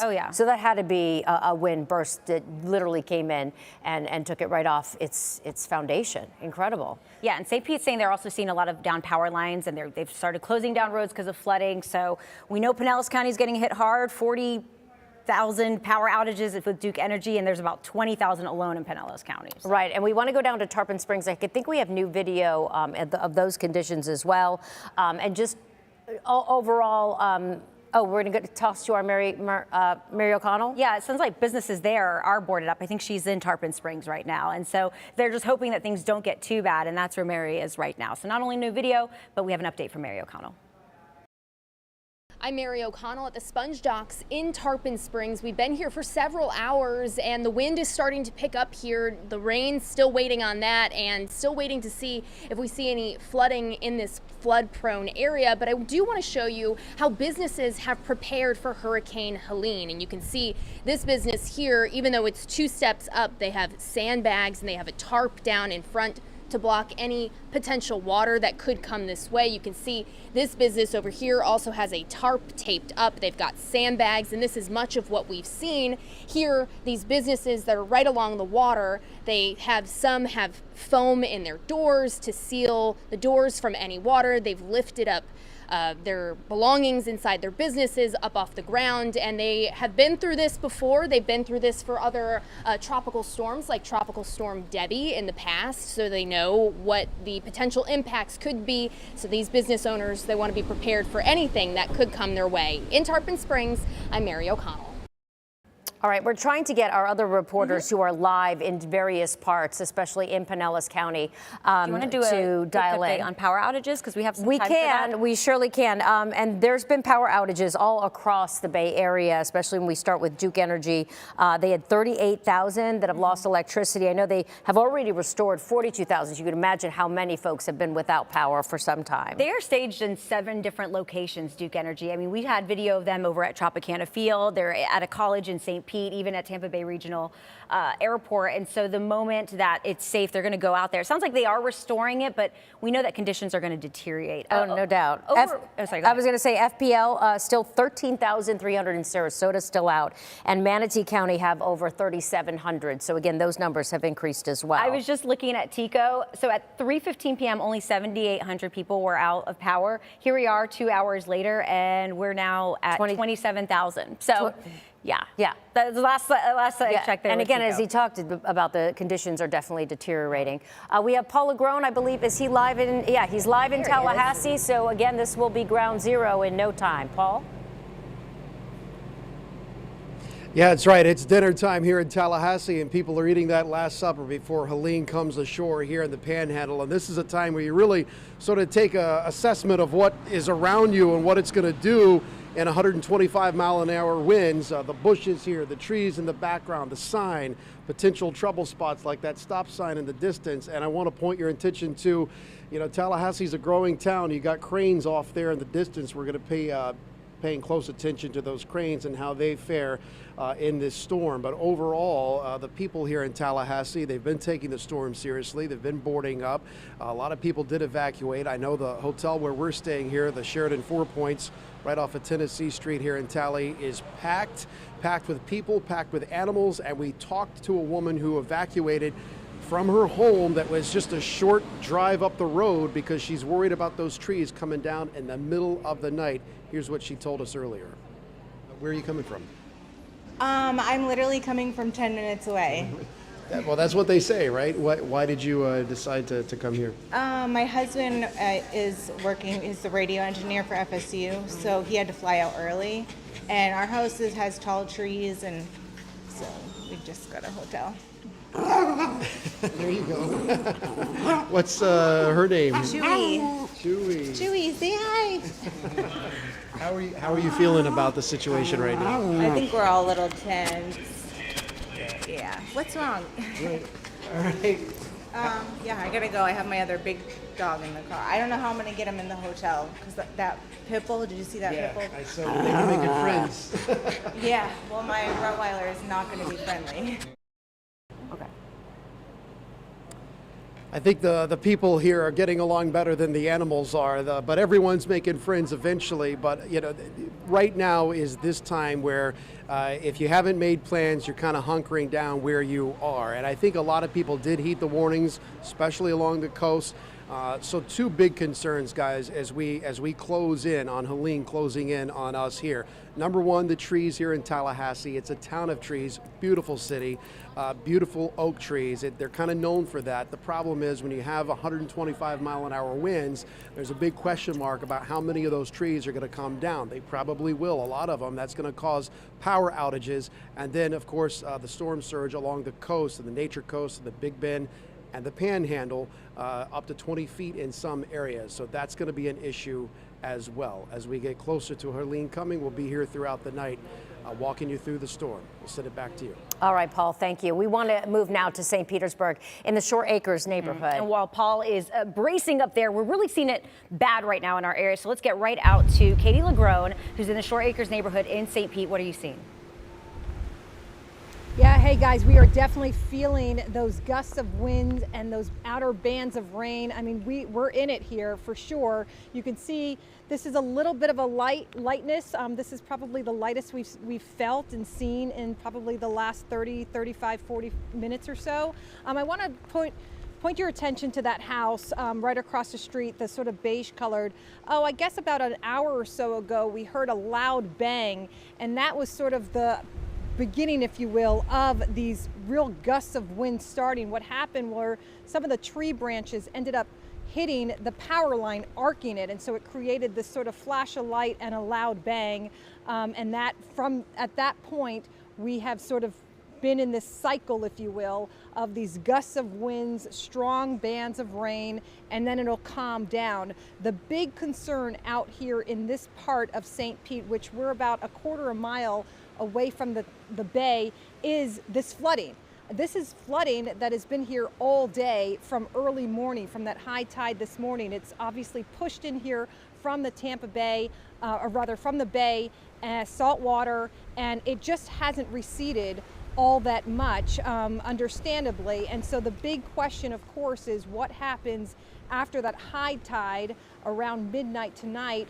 They are expecting, the prediction has been anywhere from 5 to 8 feet of water in this area. And I can tell you earlier today, we ended up talking to Sheriff Gualtieri, the Pinellas County Sheriff, and he said they are preparing and expecting for that surge to be on the higher end. So potentially 7 to 8 feet of water.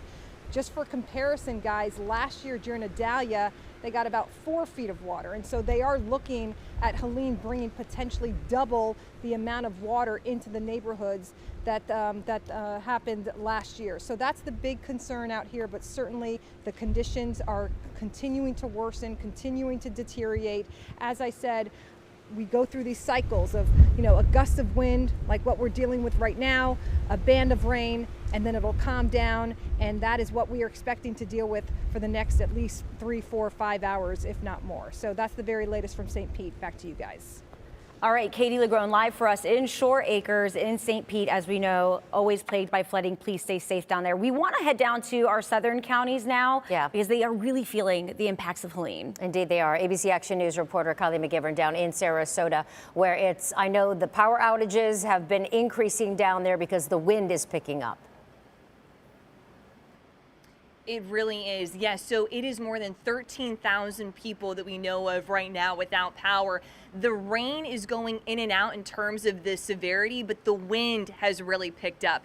We also, just a few moments ago, spoke with the Sarasota Police Department. They had a couple officers down here monitoring some of the conditions. Earlier today, we had been reporting that the John Ringling Causeway, that is a main causeway in this area, had reopened around 1 o'clock. We want to update you, that causeway is now closed. So that causeway and the north entrance to Siesta Key, that is shut down. And we just want you to know, as we have said, that the conditions are such out here that you don't want to be on the roads.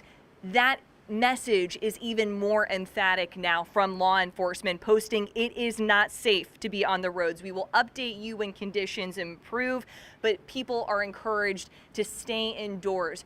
Right now behind me, you can see the water kind of lapping up. Again, it's in and out in terms of the intensity, but we are seeing an increased number of road closures around Sarasota, as well as we are checking in with city and county officials about what the conditions are, and coming back to what we began with, the power outages. More than 13,000 people right now without power here in Sarasota. We will continue to update you, but for now, we will send it back to you in the studio. All right, that was Kylie McGivern for us in Sarasota County. Yeah, and we do know that the winds have really picked up down in Pinellas County. And Chief Meteorologist Dennis Phillips, did you want to weigh in on the fact that things are really getting rough out there? Yeah, they are. Matter of fact, we've had a couple of crews that we've had to move from Pinellas to safety because the winds and the water are really coming up. Jason and I have just been talking about this, guys, and we are seeing right now higher water levels now than we had earlier on today when it was high tide, and they're at low tide right now. So we can only say this so many times. The water is going to be a massive issue for coastal areas over the next 6 to 8 hours. That is not rainwater flooding, all right? That is just flooding along the Gulf, along the bay. It is coming in, and these storms, you know, Jason and I were talking about it. He was tracking a couple of tornadoes. I'm sorry, what was that again? Okay, so there's a look at Gulfport. Wow, just even from the last, 30 minutes. Yeah. It's gone up so high. Yeah, the Jeep was driving through that now, and I mean before, right? And it's going to go significantly higher than what you're seeing right there. I mean, I would say, Jason, we're probably another 3 to 4 feet higher in that area by high tide. Yeah, and we were looking at that Jeep 20 minutes ago that was driving through it. There's no way the Jeep would have made it And that's the Howard Franklin. You can see the winds are even picking up there. Yeah. And obviously it's closed, yeah. Yeah, the waves passing over into the sea, from the seawall onto the road there. Obviously the conditions are deteriorating. They are, and there's another view there. I do want you to come back to me in front of radar because I want to show you something that's important. Again, if you're watching us right now, couple of things. You're probably going to lose power, at least the lights flicker. I know a lot of people have.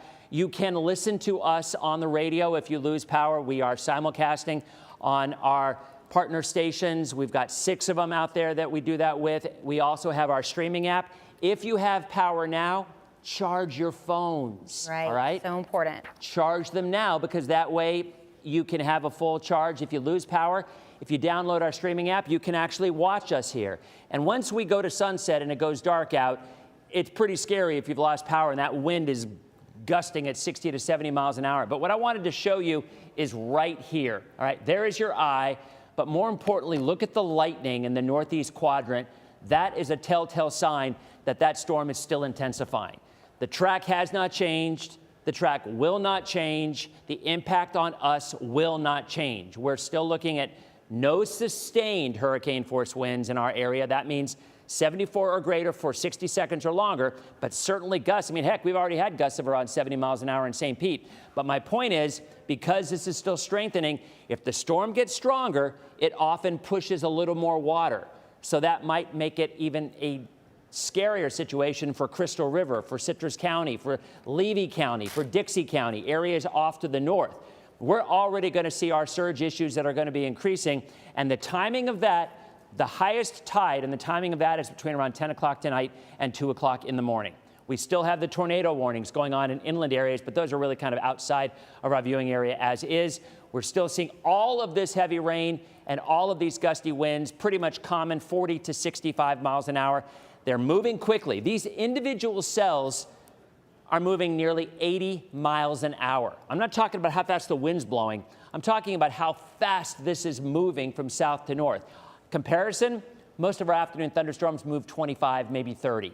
So practically, wow. Dennis, can I chime in here because we are getting an update on the bridges. We just got an update saying that all bridges now in Pinellas County will be shutting down. You see the Sunshine Skyway that closed around 1 o'clock. Howard Franklin is closed. Courtney Campbell is closed. All of the Barrier Island bridges will be closed as of 6 p.m. It's 5:30 now. If you are on a Barrier Island, not that I want you to drive in this, but your window is quickly closing. This isn't even visible. I think the window is closed. Yeah, it has closed. I mean, it really John Willer Causeway closed and Siesta Key North entrance closed. I imagine it'll just be moments before the whole causeway is closed. I mean, we've been saying this for 2-3 days. I mean, right? So I get it. There's going to be some procrastinators, but now, if you've waited this long, you got to ride it out. There's just no way. There's no way because it's probably every bit, if not more dangerous, trying to take your car out. I mean, this is live. I guess is this in Gulfport. This is Gulfport, where we just saw that truck about a half hour ago driving through, and now someone is trying to walk through. And I would say, I really think this is true. You look at that up against that building. I think probably by tonight at around 11 or 12. The water will be 3 or 4 feet higher than it is right now. I was going to say, we're not even at high tide. We're at low tide in a lot of places. Yeah, it's about 5 o'clock, low tide. Scary. Yeah. High tide hits at 11, right? 11-ish? It varies anywhere between 10 a.m. or 10 p.m. and 2 a.m. So, yeah, I don't know what time Gulfport's is, but, you know, the bottom line is, yeah, I mean, this is the situation when we talk about you just can't run from that water if you're stuck in it. That's, you know, I don't know, boy, what's the lesser of two evils? Trying to go out, if you know all of a sudden, oh man, I screwed up, I should have left. You know, is it now too late to leave? I don't know. I mean, there will be some breaks. I mean, there will be some. Right now, there's actually a break in Pinellas, but the winds, I don't know what to tell you. I mean, those at this bridges point, are closed. I mean, Yeah, especially I on the mean, Barrier how Island do and you get causeways. I wouldn't drive in the flooded streets. I mean, Yeah. you know, there could be power lines down. You have no idea. yeah. I Yeah, mean, Sarasota is also reporting now all bridges to Barrier Islands closed. So, I mean, I think there's your answer. I mean, and I know EOC, I mean, when did they issue the evacuation orders? Yesterday morning? Yeah, they so- started coming in yesterday morning, like 7 to 9 a.m. So 36 hours ago, that's when the evacuation orders went. So at this point now, it's just hang on. And you know, I understand we're not talking rainwater. We're not talking flooding like Debbie. And a big difference. You know, Debbie, those awful areas were 20, 25 inches of rain. And it was something that honestly we didn't expect. I mean, I don't think you can ever say forecast you're going to get 25 inches of rain.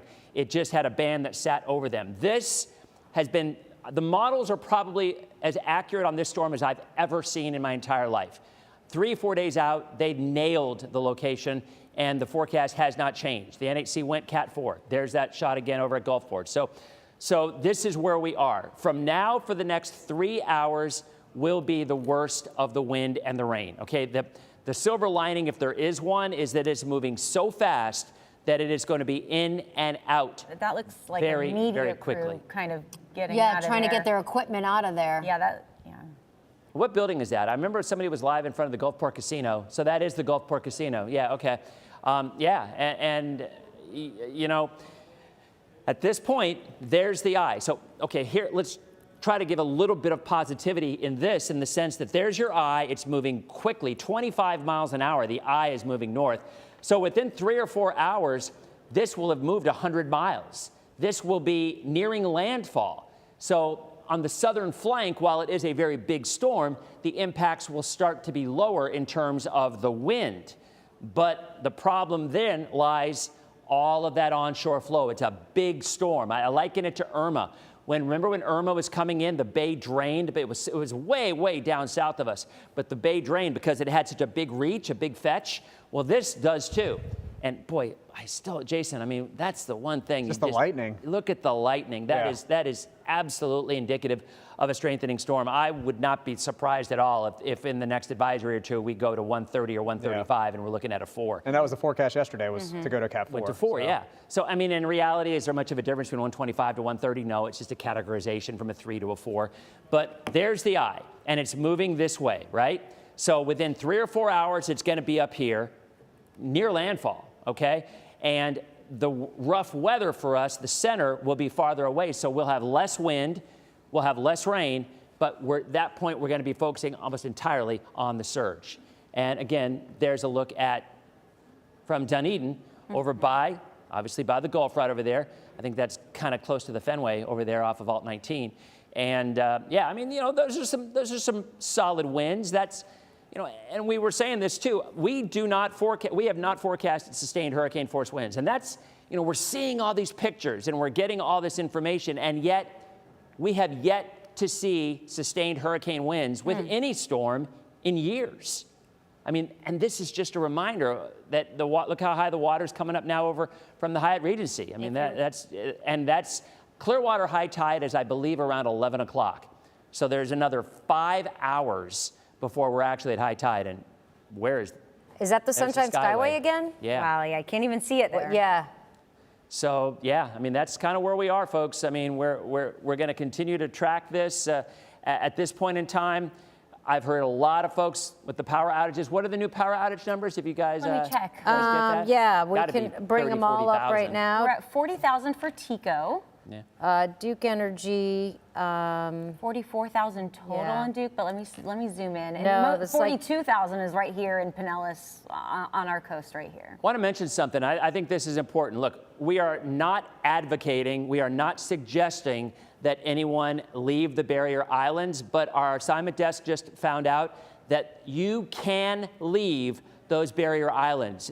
You are allowed to leave. You are not allowed to come back on. Until those bridges close again at 6 o'clock, all closed. All right, so Well, we have to verify that, because I don't know if they're going to let people get off. I mean, I find it hard to believe they would not let people just leave if they really wanted to. I mean, effective at 6 p.m., all access has been closed to all citizens, including residents, until further notice. If that's the case, then residents you've got can 22. still evacuate. What's that? Residents can still evacuate. Okay, well, there you Here's go. your answer. So that's my point. So yeah. So again, we're not going to sit here and advocate saying and tell you should go out in this. But you're seeing already what that water's doing. And Dennis, in Sarasota now, almost 15,000 people are without power, according to FPL. So we're closing in on 100,000? Yeah. And so in those 3 counties. So imagine the water. I think this is reasonable, 4 feet higher than what you're looking right now. So if you're on a barrier island and you are literally seeing water coming up to your home right now, and you I mean, this is about going as real up so as it fast gets right now, Dennis. This is wild. Yeah, this is about as real as it gets here, right? I mean, when you're talking about knowing that water's going to be 4, maybe 5 feet higher than it is right now, you have to make that decision if you live on a barrier island, whether or not you're going to take the chance and leave while you still have the opportunity to do so. We're not going to sit here and advocate that, but that's a decision that you have to make right now, because if you are already having water in your home or near your home on these barrier islands, you've got to realize that water is going to rise another 3 or 4 feet. You're almost at low tide right now. So you imagine another 4-foot rise. So I want the people who we're talking to who are watching in those areas, you got to decide right now. I mean, and again, I don't know. It's a tough call. It's your decision, but it's not good. You know, it's not good. And Jason, why don't we bump over to you and you can take a kind of a look at what's going on. We did have tornado warnings. We still have winds of 40, 50, 60, even 70 miles an hour along the coast. Yeah, correct. And if you're along Highway 72 here in southern sections of Manatee County, Sarasota County, kind of where they come together east of Myakka River State Park, this is where we do have an active tornado warning. Very rural spots in these areas, though. Of course, if you're familiar with Sarasota and Manatee counties, these areas here to the east of 75, they are looking at the much lower population in these areas. That's Gulfport. Let's come to the radar. Let's talk about the tornado warning that we do have. Again, it's pretty active out there for a couple of spots, inland sections here of Sarasota and Manatee counties. Again, I'll stop the radar loop and show you one storm that does have significant rotation showing up with it. Dennis and I have been talking about this, though, whether we get a tornado or not. We are getting, of course, very strong winds outside of even these individual cells that are possibly producing a tornado. So this is crossing 72 right now, where you see the blue colors coming together with the green. This is where we're looking at, of course, this rotation, and it has been very solid and holding together over the last half hour to 45 minutes since this storm came out of Charlotte Harbor. Guys, come back to me here at the wall so we can talk a little bit about this. Again, 72 here, 70 here. So it's now moving into the panhandle of Manatee County, southeastern sections of Manatee County. We're looking at Arcadia off to the right. This will not impact those of you in Arcadia, even though the western half of your county is covered up under this tornado warning right now. But blue, green together, this is where we're looking at rotation crossing 72 to 70. So if you are in the southern and southeastern sections of Manatee County, that's what we're looking at here for you all as far as this rotation goes. Now, we showed Gulfport, we showed St. Pete. This is what it looks like on the radar right now. We've seen this band slowly shifting east, and within this band, we're seeing pockets of 60+ mile-per-hour wind gusts, and this is now crossed 75 and is heading to areas from Plant City over to Mango, Seffner, down through Brandon, Valrico, Riverview, and Ruskin as well. No tornadic spin in these individual cells, but there are potential gusts that are exceeding 60, even 70 miles per hour. Back to St. Petersburg and, of course, Gulfport, where we're seeing the flooding coming on shore, a lot of heavy rain. What we're looking at, though, is now our winds as the eye of Helene is now basically parallel to our latitude here. This is what's now beginning to push our winds on shore. So what we're talking about is once the eye goes past your spot on the coast and it moves to the north of wherever you're at here along our coast, now the winds are funneling in on the south side of this and pushing all that surge onto the water. And I've been looking at some tidal gauges here down to Nokomis and Venice. Your high tide this morning, we had flooding, but we're now above our high tide mark this morning, and we're at low tide. So that just goes to show you the water is piling up in our southern spots now that the eye is moving north and we're getting the wraparound winds. Instead of being offshore like earlier today, we're now getting an onshore wind, and this is going to slowly move up the coast and increase those surge values here across those that haven't seen the surge return just yet. But clearly in Gulfport, we're seeing a significant surge by the Gulfport Casino, where we're seeing water. You saw people walking through about a half hour, 10 minutes ago, and it's up to their knees and thighs. So that's a good 2.5 4.5-foot surge already, and it's just getting started. This is the 5 to 8 foot surge forecast that we have been fearing that would come to fruition. We were hoping those numbers would be on the high side, but it doesn't appear that that will be the case, as we're just now beginning to see this shifting to the north and the surge increasing. Speaking of up north, the Nature Coast, we haven't forgot about you guys. Of course, very, very vulnerable part of West Central Florida here when it comes to storm surge. The topography here, the bathymetry of our ocean or our Gulf of Mexico, all sets us up with very, very vulnerable conditions here for any surge. You can get a tropical storm that gives you 3 to 4 feet of surge. We've seen that in the past. Once the eye moves up to your latitude here in Citrus and Hernando counties, it's going to be closer to you all than it will be in our southern spots. Those sustained hurricane force winds are going to be just offshore of Citrus County as we go into the overnight hours tonight. That means stronger winds pushing a higher surge of water onto the coast here. So while we have offshore winds now, with the eye being to your southwest, our winds are coming in this way off the coast, and that is keeping water levels at bay right now. After we get to our low tide coming up over the next hour and the eye begins to move to the north up to the Appalachia Bay, the tide will then start to return and push back on shore with winds that could be over 70 miles per hour here in Citrus, Hernando, and coastal Pasco counties, and that's where our surge concerns really pick up. I'm also watching for the potential for any isolated tornadoes. I'm not seeing that spin here in Pasco County like we have been seeing areas to the south. No rotation showing up at this point, but we are looking at some very heavy rainfall here along the Suncoast Parkway west to 19, putting this in motion. All these individual cells are moving at 60 to 70 plus miles per hour. Earlier,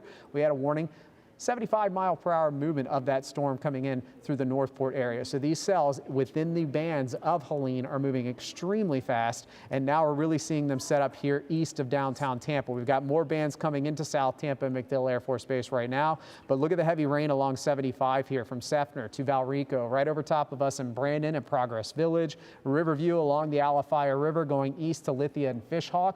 Watching for the potential for some spin here for you all, because these are spots that down to our south we've had the tornado warnings, and some of these are moving into a little more favorable environment in our inland spots that are a little more warm because we haven't seen as much rain yet with this band slowly creeping in. That could potentially increase our tornado risk in these areas as well. So watching for some spin, still looking at that spin down toward the southeastern sections of Manatee County. Let me switch over the warnings just to make sure that I'm not seeing any new warnings being issued. And no, we still have the warning that is down to the, oh, this is a new warning. Okay, so it looks like they have now discontinued the warning that was in southeastern sections of Manatee County, and we've issued another warning in Charlotte County, and that one is going to be moving its way up north as well. So, new warning. This is the third warning now we've had in the last 2 hours for pretty much the same areas. This is a new warning now. This is not for something that has already happened or the warning you were just in. This does encompass Northport once again. Third time Northport you've been in a tornado warning, and it's for this cell coming in out of Port Charlotte right there. Clearly evident rotation on the radar over Port Charlotte right now. We look for winds and moving in different directions clearly right next to each other. The darker blues moving to the north and the lighter blues moving to the south, and that's the rotation that we're seeing here in these areas.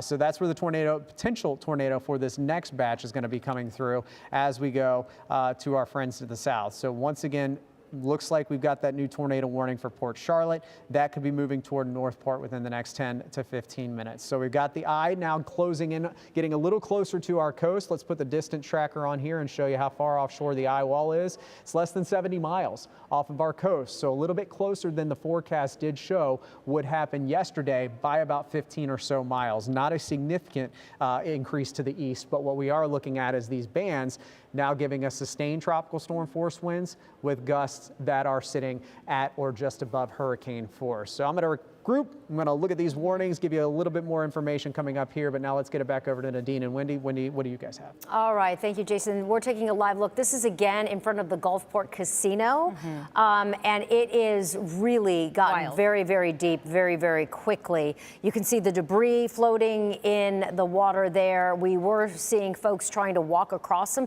It was literally almost to their waist. So it's and this came up very high, very fast too. Very, very fast. Sorry, that's what I meant. Yeah, because initially it was like, I don't know, maybe not even a foot, and now it's like literally up to people's waist. They were barely getting across. So they look like some pretty big guys trying to carry some equipment across. It's good that they got across because it looks like now it's just getting deeper. We have another shot, I think, of. Or are we going to? Okay, yeah. JJ Burton is live for us Dunedin, in Dunedin, yes. And I know you're outside now. Before you were inside a home. So are conditions deteriorating where you are? Definitely a lot of wind. Yeah, we're outside now. We're actually in the parking lot of the Tower Marina Apartments before the bridge to go to Honeymoon Island. And we'll let you know that there's deputies blocked off there with that bridge closed off. Most of the people we were seeing outside, though, were deputies or police officers with roads closed. And a lot of people definitely listening and staying home or have already left. I want to show you some of the wind conditions. Again, you see out here, but that fence back that way, we can zoom in there. The wind is so strong, ripped that fence back that way and basically bending down. But that's all we're seeing out here, the trees and then a lot of waves, but not too much damage. But again, the good thing, though, I'm telling you, people are listening. They are staying in the house, and if they're not in the house, they've already left. We're actually on Douglas Ave in Dunedin and saw a family who had the flow stop devices up and had the doors all boarded up and things like that. So they had to climb out of their windows and close the window out in order to leave. And we saw them helping the grandmother get out in her walker to get out of there and to leave. But they were not taking any chances and just getting out of there. And a lot of folks on Douglas Ave that deal with flooding, every house has the sandbags up, the flow stop devices or wood up and everything like that. Most folks, though, left because they're dealing with flooding all the time, and they just believe that this is going to be even worse. And we're not going to be in this area a lot, too, because we know the surge is going to be a problem. But we just want to show you this. But we are being safe out here. Reporting live in Dunedin. JJ Burton, ABC Action News. I'm about to fall. All right, stay safe out there, JJ. We want to take another look. This is again in the Gulfport area. And boy, I'll tell you, you can see just how high that water is now compared to the buildings surrounding it. And obviously going into whatever shops, what have you, especially to the left there. Yeah, Gulfport Fire Rescue not too long ago said even just 6 inches of fast-moving water can knock an adult over. Clearly, this is way above that. You see the debris just flying through here. I'd imagine we're at several feet at this point. And this is along Beach Boulevard, above the casino that we were showing you a different angle just moments ago. This is a live look. You can see, again, debris flying and others floating in that water. And unfortunately, as Dennis had mentioned, this is low tide, so it's only going to rise when we get to closer to high tide, which is anywhere from 11 p.m. to 1 a.m., depending on the area. So this is just, really shallow compared to where it could go. This is the definition of storm surge. You see that this water has what looks like a current. I mean, this is when the Gulf comes into the roads, and that's exactly what you're seeing here. And as we've seen, because we've had so much rain this season, the ground is already so saturated. And let's be real, in the Bay Area, we have a drainage issue anyway. So it's been, again, what's that? Oh, okay. I think Dennis wants to come in and chime in for a moment. I just want to mention, Dennis, hold on. Dennis wants to talk for a moment. Yeah, we've been showing the coast, right? But I want folks who live in Hillsborough County, because we're obviously not forgetting about you. I mean, yes, we've been showing a lot about the water coming in right along the coast. But Jason and I were just talking. I mean, matter of fact, we were looking at an extremely heavy area of rain from around Land O'Lakes down through around Brandon, Dover, Seffner, this area. And that's also extending down where there are 2 tornado warnings right now. Now, 40 minutes ago, they were in an area that was a little more rural, but this outer band continues to lift north. And Jason, I mean, I think it's fair to say that there's a legitimate chance that the spin is going to continue, and we're eventually going to see this in Hillsborough County. And maybe go to Max 1, guys. Go to Max 1. I want you to see this, the video of Rivergate Tower right now. The camera is shaking so much, it's as if it's like already going through the hurricane. That is, no, not that one. No, Max 1. That's the high of Clearwater. Go to Max 1, guys. I think he has it up. Max 1 I pulled up, guys. It's got the Rivergate Tower looking down toward Bayshore. Bayshore is completely underwater right now. Max 1. So we can come to Max 1. Max 1. We'll flip it over, and we can show you the camera shaking like crazy because, of course, these strong winds in Tampa, but Bayshore has completely been submerged by Tampa Bay. And what are those winds at right now, Jason? 50 plus. I mean, we're sustained over tropical storm force winds, and we've seen gusts easily over 60, 70 miles per hour. All that coming in now out of the south because, again, our winds are shifting now, more of a prone surge potential now with these south and southwest winds turning over. And Dennis, that's why we're now seeing Bayshore completely underwater. Yeah. God, I hope these folks got out. And that shot sums it up. And again, that's 50, maybe gusts to 60. Yeah. So imagine what the folks are going to deal with, even in Citrus County tonight, where their winds will be stronger, the surge will be higher, and that's going to happen at nighttime. So this is just beginning. And Jason and Wendy and Nadine were saying too, look, this is low tide. Yeah. The water's coming up in these areas at low tide. So right off the bat, the water is 2 feet lower than it will be normally. And as it goes up to high tide later tonight, it's going to be about I think 0.3 was the tide at low tide. It's going to be about 2.1 at high tide. So nearly 2 feet more. So again, we still have the tornado warnings across eastern Manatee and into Hardee County. This will have to be watched closely because as the center of Helene moves north, these are going to move north as well. And I think there's a pretty good chance this eventually goes into Hillsborough County and maybe Pasco County. And then at that point, you know, we've been saying about areas that are very rural, the odds are they're not going to touch down and bother anybody. There's a much bigger chance. And regardless, and we were talking about this as well, look, these are EF zeros. Tornadoes in tropical systems are always EF zeros, or almost always.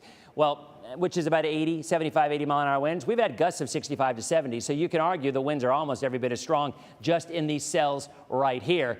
And again, they're all rotating back to the northwest. Now, the center of the eye is still over 100 miles offshore, so the track has not changed. I mean, in spite of all of this going on, this is exactly what was forecast. Winds of 50 to 70 miles an hour, the center over 100 miles offshore. We see no sustained hurricane force winds, but we continue to see lightning right there, and that is an absolute indicator that this storm is getting stronger. Now, it's not going to have a lot of time to do it. That's the good news because it's moving so fast. Maybe it goes from 125 to 130, 135, maybe. There's not a huge difference from 125 to 135, let's be honest, and that won't bother us. Again, our impacts have not changed. Wind gusts up to nearly 70 miles an hour in the last hour, 67 Bradenton, 67 Sarasota, 63 in St. Pete, Newport Richey 58, Spring Hill 58. So you can clearly see as the storm moves north, these outer bands are really coming in, and there's a lot of spin with them. So I would expect to see more tornado warnings closer to our metro area, closer to Hillsborough, closer to Pasco, maybe a waterspout or two coming offshore and impacting Pinellas County. No changes to the warnings. 125 mile an hour winds, nearly Category 4, and it is moving north-northeast at 23 miles an hour. The pressure, 951. When the pressure drops, the winds go up. I don't think, Jason, have we seen a big drop in pressure over the last hour or two? I don't think down to 951. We started the day at 966. So 15 millibar drop starting the day. That's not rapid intensification. That would be 24 millibars in 24 hours. But it is obviously getting stronger, and it continues to move north. We were saying this too. Landfall is going to be, give or take, within 20 miles of the coast where Tallahassee, I mean, over maybe toward western Taylor County. But the track has not changed, and in spite of, you know, folks seeing this and mentioning on social media all day long, oh, look at it, it's definitely turning to Tampa. No, it isn't. It won't. It isn't. This is absolutely going into the Big Bend area as a Cat 3 and possibly even a Cat 4 hurricane. Let's go on back to Jason again. Show what we were talking about in terms of where the tornado warnings are and where that eye, how wide is that eye? I mean, it looks pretty impressive on satellite. It's gotten much larger today, and like you said, with all the lightning showing up around the eye, we have clearly seen that intensification underway. So from left side of the eye to the right side of the eye, if you could step off the camera, off the green wall, Dennis, it'll pop up for us. Maybe it will. There we go. Let's see what it shows now. Yeah, so from left side of the eye to right side of the eye, we're looking at almost a 40-mile wide eye. Wow. 40-mile wide eye means that the eye wall is a little bit closer to us because that's a bigger eye than what was projected, I believe. So right now, the outer edge of the eye wall is only 60 miles off of our coast. Wow. So I think this is a little bit closer, Dennis, than what it looked by maybe 15, 20 miles from the last 24 hours. You're measuring to the east side of that eye wall, though. If you go toward the eye itself, middle, it's still not close enough. It's still not close enough for sustained hurricane winds. winds. Yeah, so we'll keep those hurricane winds sustained. Those are the 1 minute sustained winds, the 75 constant mile/hour plus winds. Those are still going to stay offshore, but I think this is just going to only continue us seeing these gusts over 60 miles per hour. Got a couple of tornado warnings, like Dennis said, same exact areas they've been for the last several hours. Outside of these tornado warnings, even if there's not a tornado in progress, these individual cells are potentially producing these wind gusts over 70 miles per hour. I'm going to turn the warnings off. You can see them clearly here in Manatee and also in Sarasota counties. We've got Hardee and DeSoto County also in the mix as well. The western half, not Wauchula, not Arcadia, not Zolfo Springs. These are areas that are closer to the county line. And I'll switch over to the wind so we can look inside the storm. I'm not too concerned about what I'm seeing with the one here just to the west of Wauchula. This one's a little more intimidating looking on the radar as far as the potential for a tornado to be in progress. It's very rural in these spots, though. This is to the east of Northport, east-northeast of Northport, and we're also looking to the north of I-75. So pretty rural spots. When I zoom in on the radar, there's not a lot of streets that show up, but this would be over, it looks like Turpentine Still Road up toward Branch Road to Pensy Trail. These areas here, again, up towards 72, and then once you cross over the Harrison Road area, that's where the Manatee County line picks up here from Sarasota County. So these spots potentially seeing this rotation moving overhead once it crosses in from I-75 and heads up towards 72. That's the only spot that's a little concerning. Again, we do have another tornado warning here. You never want to discount a tornado warning, but this rotation is much more broad. It's not as tightly compacted as we were looking at with that cell down to the south. So this leads me to believe that this is rotation aloft, but damaging wind potential, 70-mile-per-hour winds outside of this potential tornado as well. And then the heavy rainfall continuing to shift more inland now. Look at inland Hillsborough County, been very quiet here through most of the day today. And now we're seeing the heaviest rain shifting to the east of downtown. Still looking at it over towards Orient Park, over to the Palm River, Claramel area, Progress Village, up I-75 here from Riverview to Brandon.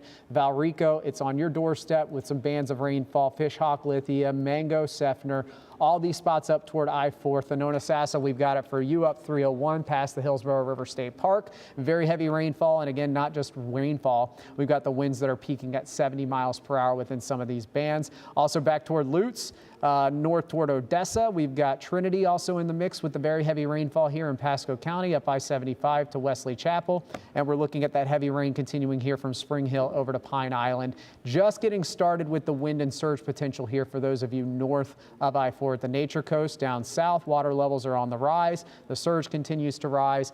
I'm curious to see what that Gulfport camera looks like now, ladies, as we're continuing to watch these waters come up. All right, Jason, thank you so much. We want to go to Bayshore Boulevard. This is in South Tampa, and as you can see, really the flooding and the surge has gotten much, much worse than earlier today. And as we've mentioned again and again, this is low tide right now. So in the next 5 hours from 11 till 1 a.m., it will only get worse as we hit the high tide time frame. But this is Bayshore Boulevard, or what normally is Bayshore, and you can't even see the streets or the sidewalks for that matter. And it looks like we are up above in a condo area, so you can overlook and see just how bad the flooding is. And speaking of flooding, we have Katie LeGrone in Shore Acres, an area that has flooded really even when we have our summer afternoon storms. Yeah, and we know that we're seeing a lot of roads closed in St. Pete, and we know that Shore Acres, they know how to handle this, Katie, but this is going to be double from what they saw in Adalia, is what the sheriff told you earlier. That's exactly right. I mean, this is, as you mentioned, an area where they're sort of used to that kind of rinse repeat when it comes to rain and strong winds and even some storms. But with Hurricane Helene, they are expecting what could be up to 8-foot storm surge coming from the bay. We're about a quarter of a mile from the bay, and you can see this is the street that we've been on throughout the duration of the afternoon, and we get these gusts of rains. I mean, we're in it, guys. I mean, we get these gusts of rain and wind, these outer bands that start to pelt us. You can see the trees are swaying back and forth. You can even hear the whistling of the wind. There's a home here that we've been paying attention to, my photographer and I, that home right across the street. The reason why we've been paying attention to it is because look at that water that's starting to creep up the driveway. That is not the way it looked even just a couple hours ago. And so they've had this water that has been pretty much in place since the morning high tide, and it just hasn't receded. And of course, as you guys have been talking about high tide everywhere, all eyes are on high tide here, expected around midnight tonight, where they are expecting potentially that higher end of that prediction, anywhere from 5 to 8. The sheriff, as you mentioned, had told us earlier that they're preparing for upwards of 7 to 8 foot storm surge because of that wind shear that's essentially pushing all of that water out into the roadway. You know, not a lot of people out here now, of course. Pretty much if you're hunkered down, you're hunkered down. If you've left, you've already left. We spoke to some folks earlier today who were making that last minute decision, I should say, to evacuate, and sure enough, they did. We've also spoken to other folks who they've been through this before. They're going to stay put. I spoke to one guy, in fact, I met him at the Publix earlier, and he was on his way. He was just getting some stuff, and he sent me some pictures from the back door of his home. He's right on the bay, and you could see even in those pictures a couple hours ago, that water sort of lifting over the seawall. And so that's the situation out here. The big question, of course, again, is what happens after midnight? Will we see that 8-foot storm surge, that 7-foot storm surge here? I know fire rescue, they've got the urban rescue teams that are on standby. They've got multiple units out here on standby. This road, we're at 40th Avenue Northeast and Shore Acres Boulevard. That's pretty much been essentially closed off, not firmly closed off, but a police officer has been stationed there all afternoon, basically discouraging people from coming in.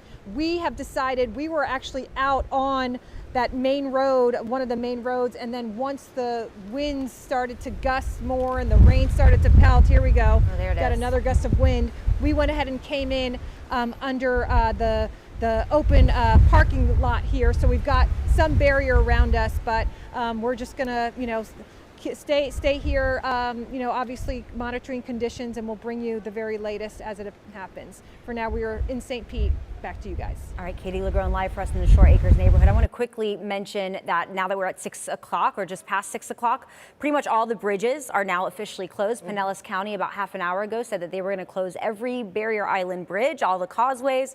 We're going to close at 6 o'clock. If you need to evacuate, they say you can still evacuate, but we see the conditions out there. Not the time to do it. I wouldn't evacuate. I'd just hunker down wherever you are. Just hunker down. But they're not going to prevent you from going. But yeah, at this point, it's probably the worst that we're going to see right now. So. Right. And speaking of bad conditions, only deteriorating more, we want to go back to Bayshore Boulevard in South Tampa. It flooded there really hours ago, and now conditions have only gotten worse. Our Rebecca Petit is standing by. And I have to imagine, you're up high, it looks like, in that same condo, right? And it looks like there's 2 people behind you, Rebecca, too. That's right. So I'm on a 3rd floor balcony of this condo here on Bayshore Boulevard. And as you can see, the conditions here are progressively getting worse. If you look behind me, the streets are completely engulfed with water and the wind is howling. And so, as I mentioned, we're on the 3rd floor balcony, and you can see the water has come into the residential area. We've witnessed people walking in the water, driving, and even wakeboarding. Now, that is absolutely not safe, not a good idea, and not recommended at all. So storm surge is the biggest concern, and Tampa officials are planning for a record storm surge. So there has been a mandatory evacuation issued for people who live in Zone A and for all mobile and manufactured homes. The Tampa Emergency Operations Center is fully active right now, and so that means police officers and firefighters are all on duty. However, officials say they don't want to have to rescue anyone who was encouraged to evacuate. So at this point, if you have not evacuated, it's best that you stay home and you shelter in place and you stay off the roads. Right now, I'm reporting live in Tampa. Rebecca Petit, ABC Action News. The city of Tampa also has a active flood map. So tampa.gov/flood map. It's a real time, and there's closures all around that area. It's not just Bayshore Boulevard, as you can imagine. A lot of side streets also closed. Right. And if you also need up to date on everything that's going on, please go to our website. Again, it's abcactionnews.com. We have a whole hurricane, literally a center where everything that you need, is there, including power outages and everything else. All right, next up, we're going to head a little bit north out to Adam Walzer right now, who happens to be in Pasco County. Yeah. Oh, I'm no, sorry, he's in St. Pete Beach. Adam, we can't tell exactly where you are, but looks like you're in a neighborhood. That's right. This is Isla del Sol, which is right across the bridge from St. Pete Beach. Paso Grille's right behind me. That's where all that water is pouring in from the Gulf with that storm surge. This is Boca Ciega Bay right behind me. It's just stirred up like witch's brew right now. It is really crazy how big these waves have become. We're seeing the wind just whipping off the water. And we spent the last couple of hours on St. Pete Beach before it was time to get off. They just had a mandatory evacuation for the barrier islands. So water from Boca Ciega Bay, what you're seeing right there, is now pouring onto several roads, making some of the neighborhoods impassable. Now, earlier today, we saw water over the roadway near City Hall and in the Blind Pass area. We also saw water covering the roadway at Casablanca Avenue. That's just a block away from the Don Cesar Hotel, and we saw where water was continuing to come in. Now, waves were on the Gulf were growing, and the rain was pelting down as we drove by empty hotels and resorts on Gulf Boulevard, something we really haven't seen since probably the pandemic when they were shut down by the state. And along the way, we saw a Mercedes-Benz that was abandoned in a flooded neighborhood. Looked like it was covered with water, and water was continuing to rise there. Now, water is coming close to many of the houses here in the St. Pete Beach area, and dozens of people parked their vehicles along the Pinellas Bayway Bridge so they wouldn't be destroyed by the storm surge if all that water comes in as predicted. Now, most people on St. Pete had evacuated, but there were still a few people out and about checking it all out, but they were told to be off that island, and we just sent out the alert a little while ago. By 6 p.m., that's when all the Pinellas County barrier bridges closed. We can see there's a state trooper or a sheriff's deputy heading over the bridge right now, making sure everybody's gone. So right now it's just time to hunker down. Anybody who hasn't left the island now, we'll just have to wait it out because it's just getting too dangerous right now with all the roads and all the conditions. And right now there's a bit of a break in the rain, but we're certainly seeing lots of wind and lots of water coming in right now. So that's how it's looking right now from Pinellas County. I'm Adam Walser, live for ABC Action News. All right, Adam, thank you so much. Yeah, this is the Gandy Bridge that they are going to be closing momentarily. I really thought they were closing all the bridges by 6, but as you can see, there are still just a few. Yeah, they're doing it literally right now. Right now they're starting to close it, and obviously for good reason. The wind has been picking up quite a bit. The water, obviously, coming over that seawall and making it really more than flooded, and cars can't not passing. So they are now stopping folks from getting on and closing it, which is, I think, really a good safety measure to take at this point. They do this when winds get sustained at 45 miles per hour. All right, I think we need to get out to our meteorologist because Jason just said we have another tornado warning that just popped up. Wait till my mic is up. There we go. Yeah, another tornado warning. So let me get this briefly out of the way. It's in the exact same areas we've been watching. Multiple tornado warnings. Another one. So same spots from Port Charlotte, the east side of Northport, and then getting into southern Manatee County. This is where we're looking at in the western half of DeSoto County. It's going to be west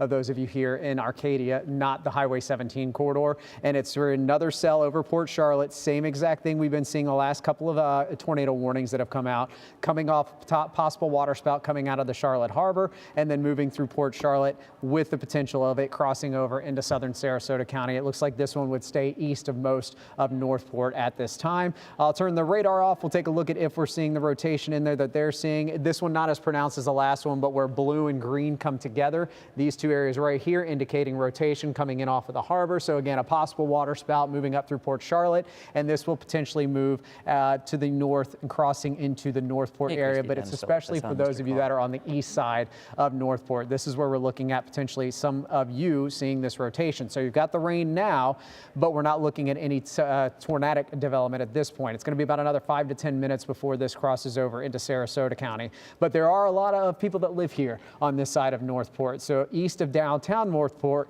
Any of these street names sound familiar to you or they're yours? You'll want to take your tornado precautions now. That means get to the lowest level of your home, get to an interior closet or a bathroom, certainly a closet with no windows, a bathroom with no windows, because there could potentially be some tornadic debris being spun around. And it's these areas here: Kennett Street, Rhapsody Avenue, New London Street, Johannesburg Road, Nordendale Boulevard, Silver Palm. These are all areas that are potentially in the path of this next tornado. But again, even if you do not see a tornado, we are still looking at these individual cells that are producing winds up to 70 miles per hour. One last look at that warning. Again, it's coming out of Port Charlotte, crossing up to I-75 for those of you that are in inland sections here of Manatee County. Dennis, you want to take it away? Yeah, I want to show you something here. I think you'll appreciate this. So looking at the radar here, so we've been looking at the storm as it's moving north, and you've been seeing all the lightning wrapping around the eye. I want you to look at the size of the eye. Look how over the last hour, it's getting smaller. Watch how it's becoming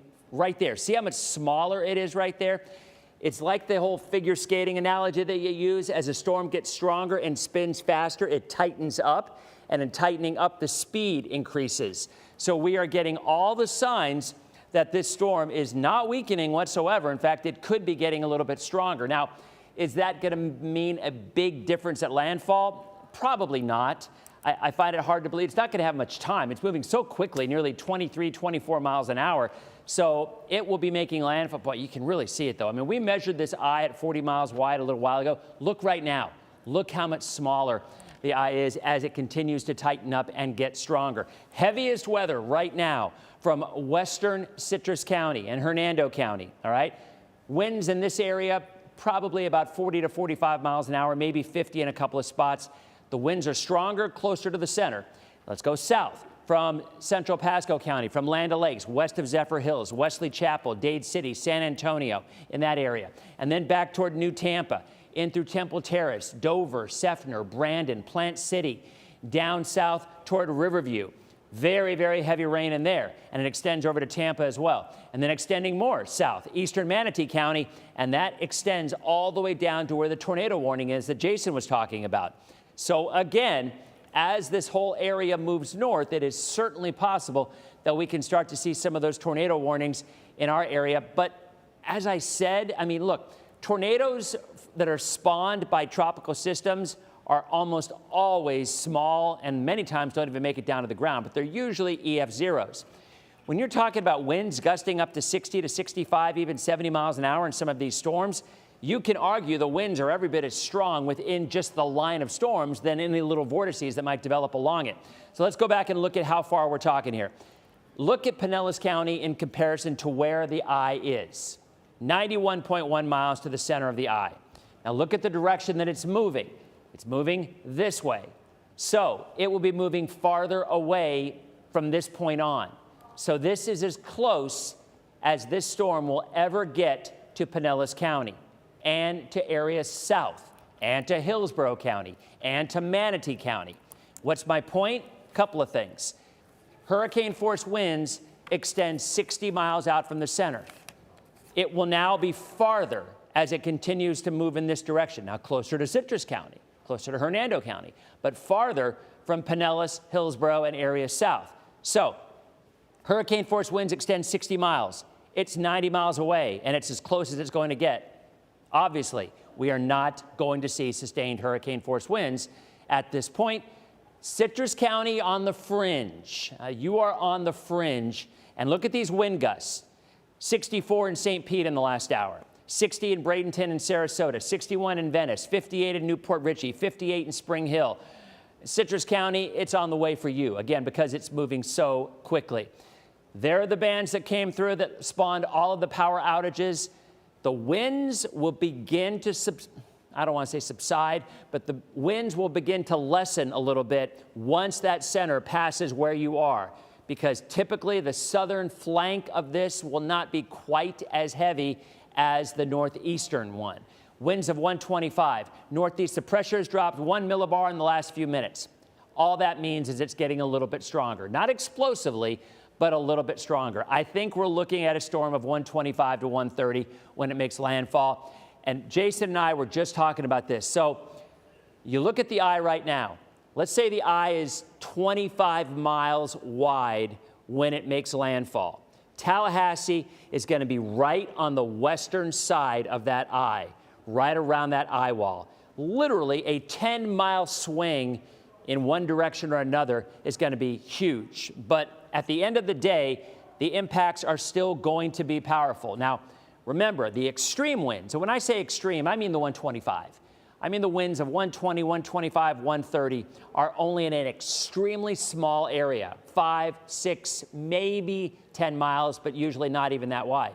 So if we can just keep that part of that storm 10, 15 miles east of Tallahassee, they're going to get wind, obviously, 100-mile-an-hour winds, but you're not going to get the real damaging stuff. There's a big difference in damage from a Category 2 to a Category 4 hurricane, and that's the wind difference that we're talking about. It's going to be that close at landfall because obviously there's your track, but this is still the margin of error on any given day based on the time frame. So if it's here, and we just went old school. I took a pad of paper and I looked at the dots of where they've been, and I took that pad of paper on the monitor and drew a line.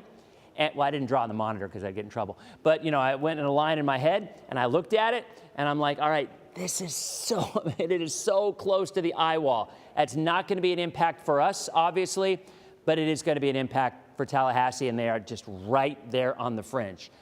This storm for the Bay Area is going to be memorable because of the water. The wind, I mean, it's windy. We've got some power outages. That's it. I mean, I know it's scary, but overall, the threat, 99% of the threat from this storm is right here. It's the water. We've been showing you pictures. We've got reporters out in the field. We had to move some of the reporters because the water was coming up so quickly in Pinellas County. So from now until 9 o'clock, from Pinellas south, the water is probably going to slowly rise. But I think from 10 p.m. until 2 a.m. is when it's really, really going to get going. Now, in the booth, I believe we do have some reporters out there with some updates. Is that correct? We can go back to Nadine and Wendy to cover that. One thing real fast, guys. Port Manatee reporting a 1.5 foot water rise in less than an hour. Ooh, so that's in Port Manatee. So the water is now moving into Tampa Bay. Because you've got an onshore flow, because the eye has passed that area and now the winds come around. I mean, that's the key. Once you're east-west, once you're north of that east-west line of where you live, the winds start to veer out of a more southerly direction or southwesterly direction, and that pushes it in, as opposed to earlier in the day, the winds are pushed offshore until they get to that point. So unfortunately, what we've been showing you, as awful as it's been, it's going to get a lot worse before it gets better through the evening. We actually do have some live pictures of that water coming up live in Treasure Island, I think is coming up. And you can see the storm surge kind of coming up there. We've also been watching a close eye in Gulfport, too. Yeah, and you can see, obviously, the wind has kicked up quite a bit, and so has the water. It seems that this is a live look, again, from Treasure Island. And it's, you know, this, as we mentioned again and again, this is low tide. It certainly doesn't look like it, but it is. And as Dennis mentioned, in a few hours, it'll only get worse as we head into high tide after 11. This is the Howard Franklin Bridge, again, with the winds picking up and the surf obviously coming over that seawall. And it's very dangerous. So it's good that they have closed it. I'm not sure what that is on the left there. It looks like that might be an officer. Yeah, that's an officer there. Yeah, it looks like this bridge closed around 3:40 today. Now all bridges are pretty much closed as well, including Gandy Bridge, the Courtney Campbell Causeway, the Sunshine Skyway, Sarasota, all bridges, all barrier bridges. I mean, if you're trying to get out anywhere right now, you will not be able to. I actually wanted to quickly read from the Pinellas County Emergency Management as we've been looking at all this water coming up, Wendy.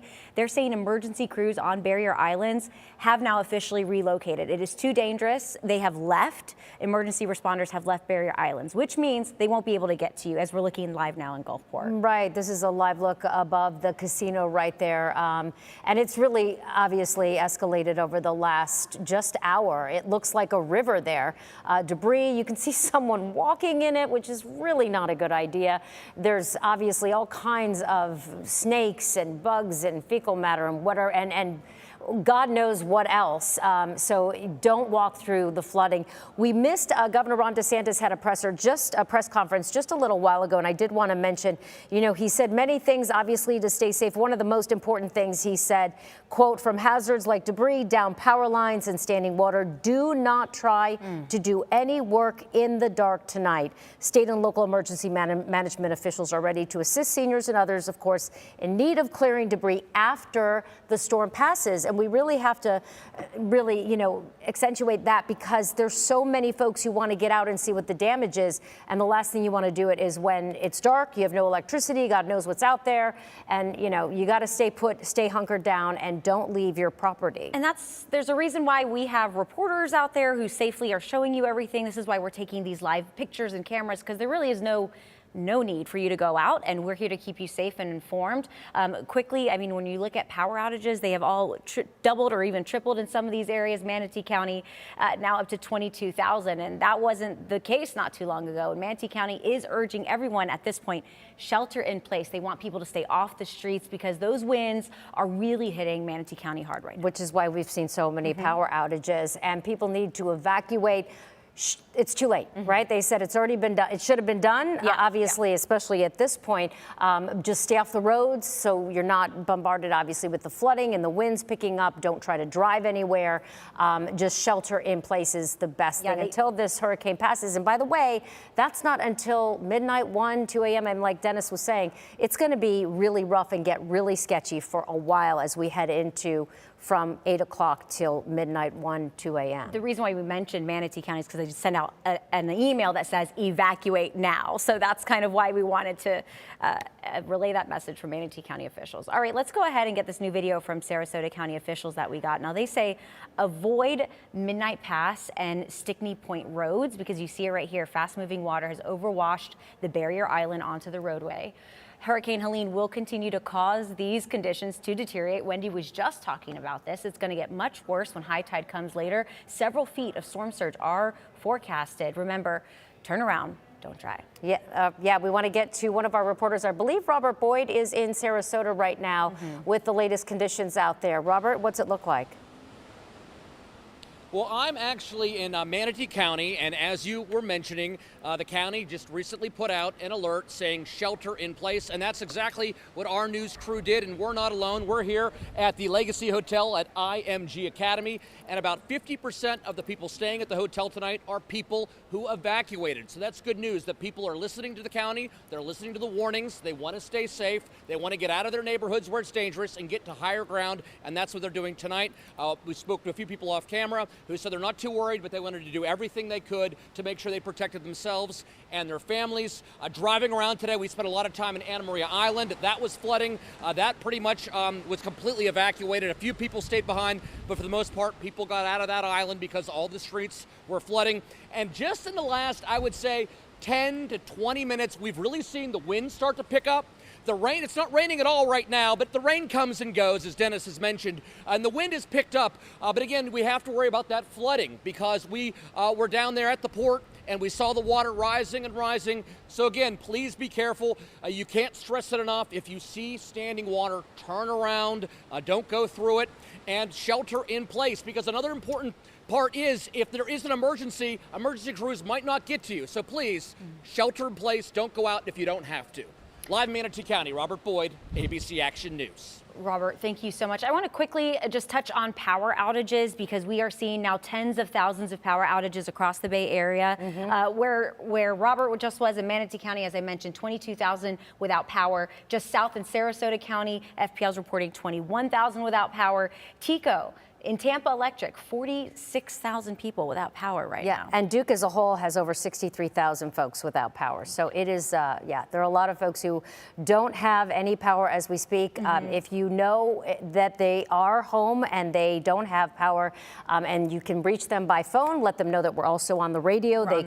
So that they can still hear us, of course, on our phone. You can go to our ABC Action News app as well. Might be a good reminder for you to go ahead and charge your devices as well, because it's only going to get a little bit worse. But thank you for joining us, because we are going to keep you as informed, and we'll be here throughout the entirety of the storm. Let's go ahead and head out to the beaches as we check in with ABC Action News reporter Jada Williams. She is live for us on Indian Rocks Beach. And it looks like you've got some folks behind you, officers who have, looks like they've blocked off some of the road there.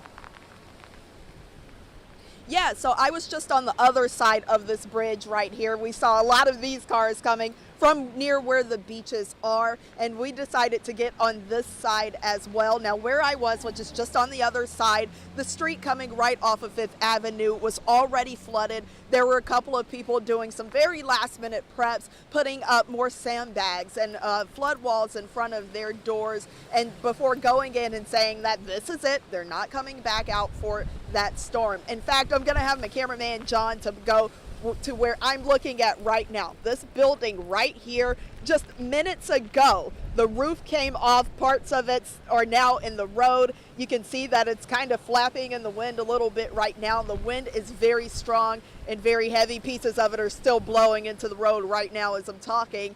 That wind is very strong. You may hear it in my live shot as well. All of the trees are whipping around. On top of that, the rain is coming down. It's not too heavy right now, but it is coming down as well. Now, I have seen people who are parking their cars nearby and they're walking across this bridge.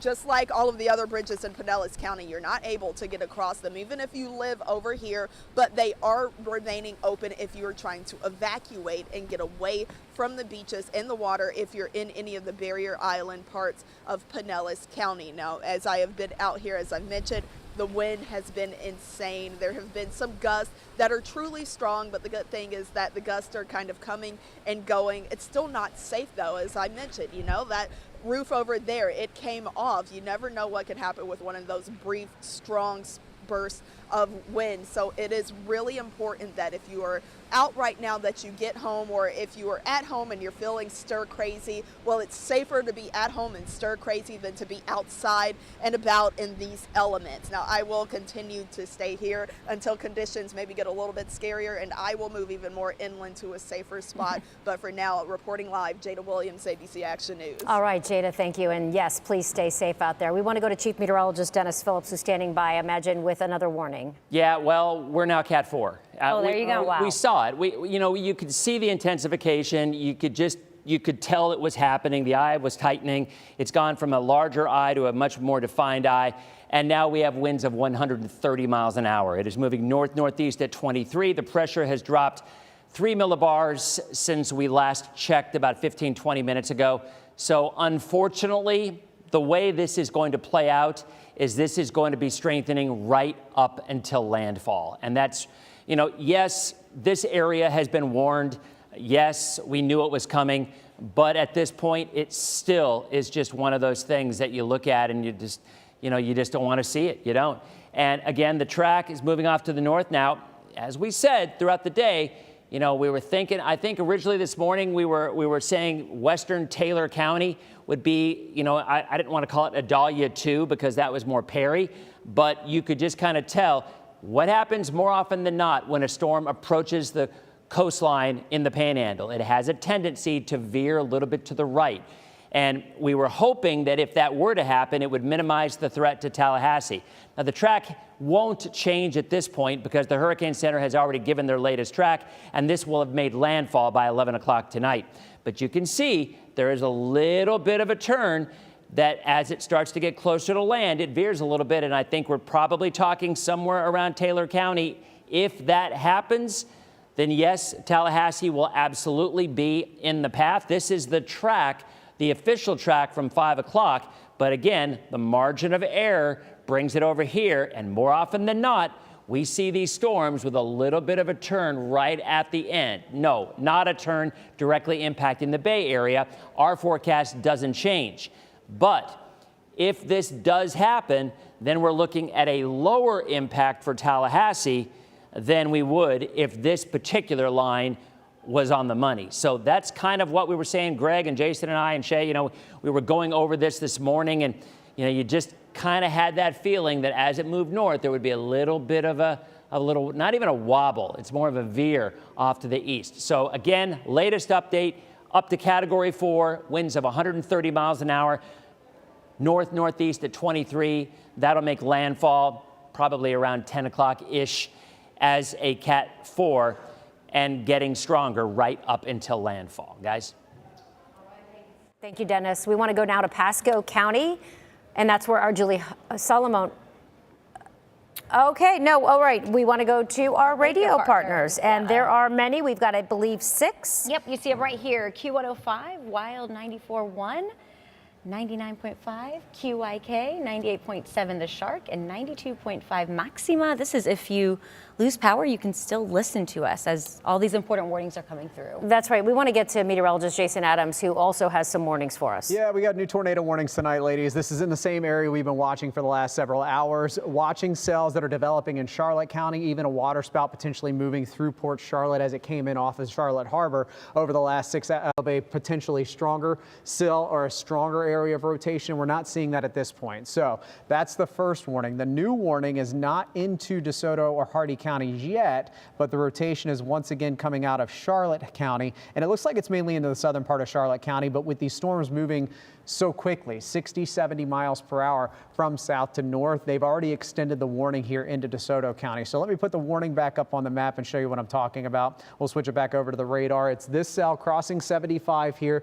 to the southeast of Port Charlotte. That's where the possible tornado is now, but the warning does extend up towards 17 and just to the south of Arcadia. So you've got a good 15, 20-minute lead time here for those of you that are south of Arcadia along Highway 17. If this holds together, this rotation holds together, that would bring this potential tornado into our southern spots here of DeSoto County. So that's the very latest 2 tornado warnings. One of them is the one that's now northwest of Arcadia. Again, pretty rural areas in this spot, but it's right along DeSoto County Line Road and Highway 70. These are the areas that this possible first rotation is. And then the next one, it's not here yet, but for those of you that live south of Arcadia along 17 and along the Charlotte and Hardee and DeSoto, or Charlotte and DeSoto County line, this is where this next potential rotation is going to be moving in. Once it gets a little closer back into DeSoto County, I'll come back and give you an update on that point. But again, if you're south of Arcadia, we got to watch this one to see if it holds together.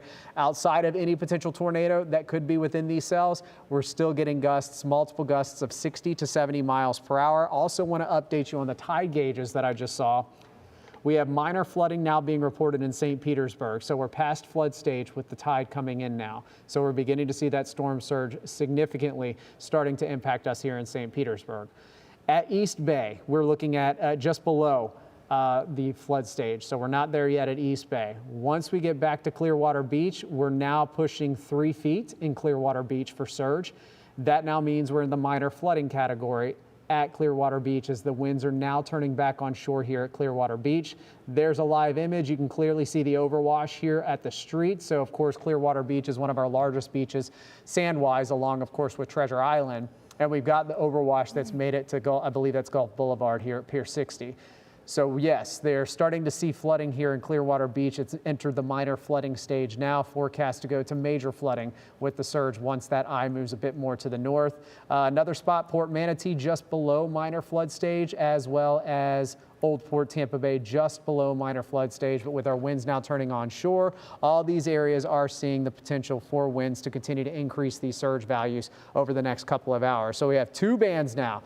The first band, the one that's producing the tornado warnings, this is now east of 75 on the Polk County Line Road area here between Hillsborough County and then south DeSoto, Hardee, Manatee, and Sarasota County lines. Next band is coming onshore now. This one, not as robust as far as tornado potential goes, but this one's going to hold on to those tropical storm force winds and gusts that could be approaching hurricane force. The strongest wind so far has been at Port Manatee of 72 mile per hour wind gust. This is a little bit closer to this, which is the eye wall. This is where the 130 mile per hour winds are. 60 miles to the east of there is how far the hurricane force sustained winds go. That is not on our coast. We've got a good 25 mile buffer before we see that, if that were to continue to expand a little bit. So as this next wave comes in here to Pinellas, Manatee, Sarasota, and Hillsborough counties, also western Pasco County, we're going to potentially see those gusts picking back up, and we'll also watch for any tornado potential. But it does now appear, ladies, that the surge is on the rise in our central and southern zones as the eye is now moving to the north and our winds turn back and off of the Gulf. Low tide is happening right now. High tide after midnight for most of us, shortly after midnight, which means now the tide, instead of working against the surge trying to come in, they're all working together, and that's what's going to give us those increases here of a couple of feet at a minimum over the next 6 hours. Oh, it's only going to get a little bit worse, Jason. Thank you so much. We are going to go a little bit north, as Jason was saying. We're going to start seeing even more of those conditions deteriorate out to Pasco County now. Yeah, our Julie Solomon is in Hudson, and we understand things are picking up out there as well. Julie?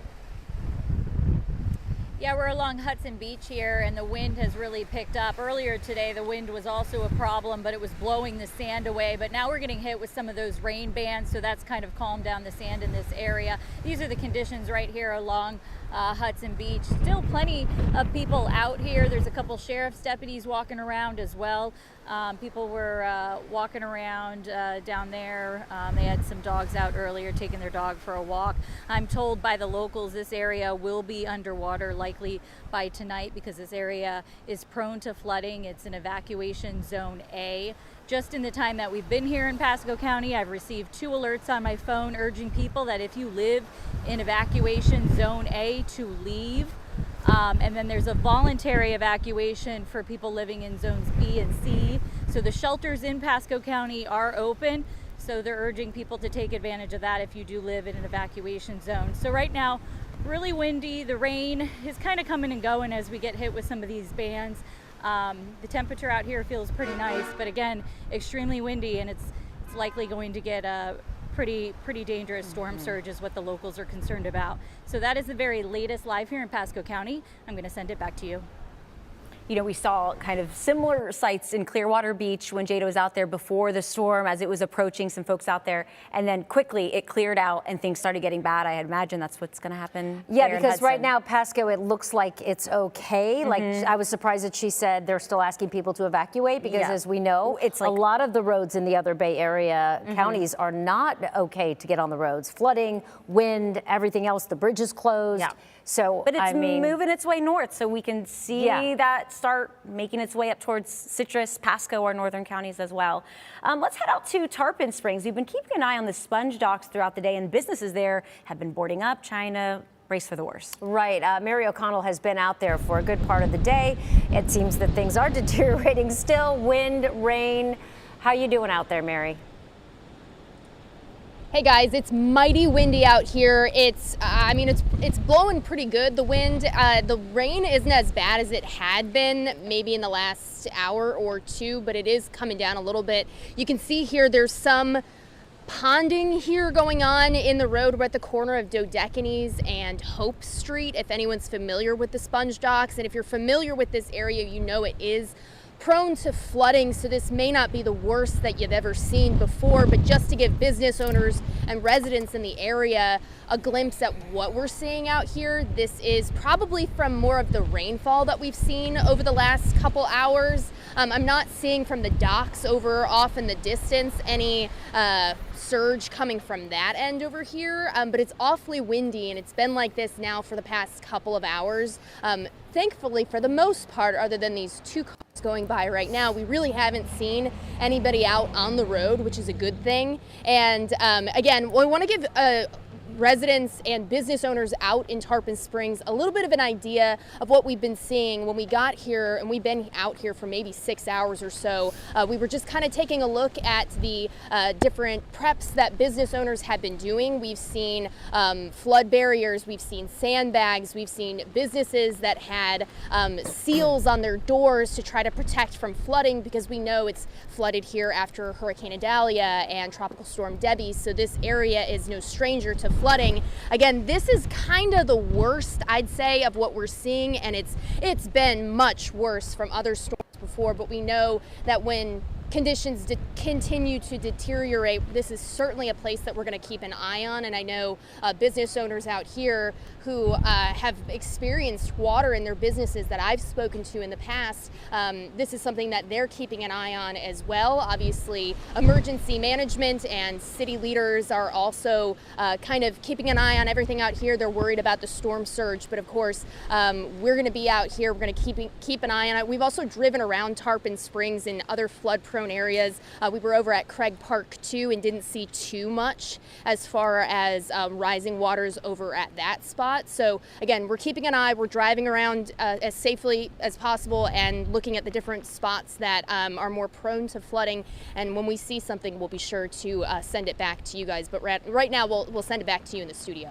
All right, Mary, thank you. We want to go over to Chief Meteorologist Dennis Phillips, who has more warnings for us. Dennis? Now Cat 4, right? Yeah, Wendy, yeah, it is. It's Cat 4. So, Mary's talking about, it isn't really all that bad right now. We're at low tide right now. I mean, so you got to remember there are areas that are picking up more water than others because the tides vary wildly. I mean, there's a 3-4 hour difference from one spot to another across our area. So as the water rises tonight, which it will, and especially because we have more of an onshore flow. I want to explain that a little bit more. I don't want to get too sciencey on you here, but I mean, I do think it's important because there's where the eye is right there. It's getting smaller, getting tighter, which means the storm is strengthening. And as we mentioned, yes, it is now a Category 4 hurricane. We noticed about an hour ago that lightning blowing up around the top of it, and that is always a telltale sign that it's going through intensification. So unfortunately, this is going to be getting stronger all the way up until landfall, which is really only in about 3 or 4 hours from now. So there's really not a lot of time for anything to change. But what happens is when the storm is south of you, you have winds blowing offshore.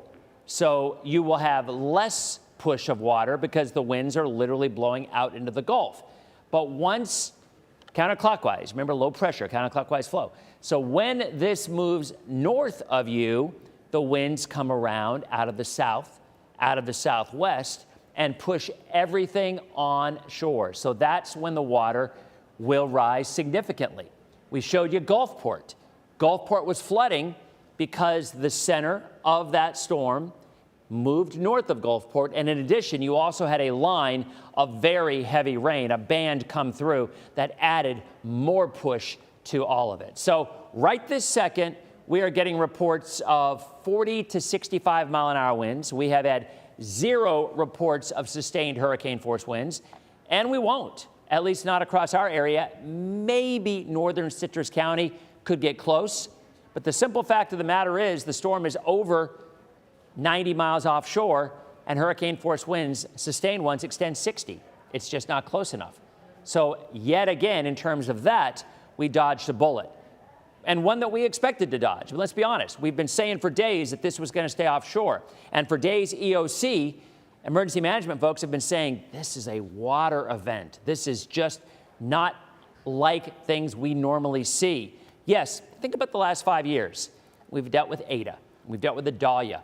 We are dealing with more water issues, even with tropical storms, than I can ever remember. I mean, we simply are. There's no arguing that point. We are getting more flooding than we've seen in recorded history. Now, granted, that goes back 100, 150 years, but you know what I'm saying. We're seeing it more often. Very heavy rain right now across Lakeland and down through eastern Hillsborough County. And then that heavy rain extends down where the tornado warnings that Jason's been talking about west of Arcadia. But again, the point is, as this continues to move north and the winds come around, the water is going to rise. And there's people who I know and respect, and they're a heck of a lot smarter than I am, and have been texting me saying that the flooding that we're seeing, the surge that we're seeing, is going to be the worst that we have seen in decades in many spots. And these are people who I really respect, and they know the business. They know the science, especially folks who deal with surge a lot, because surge is a different animal in a sense than meteorology. Surge is, more of a hydrology, more of a water type of a thing, right?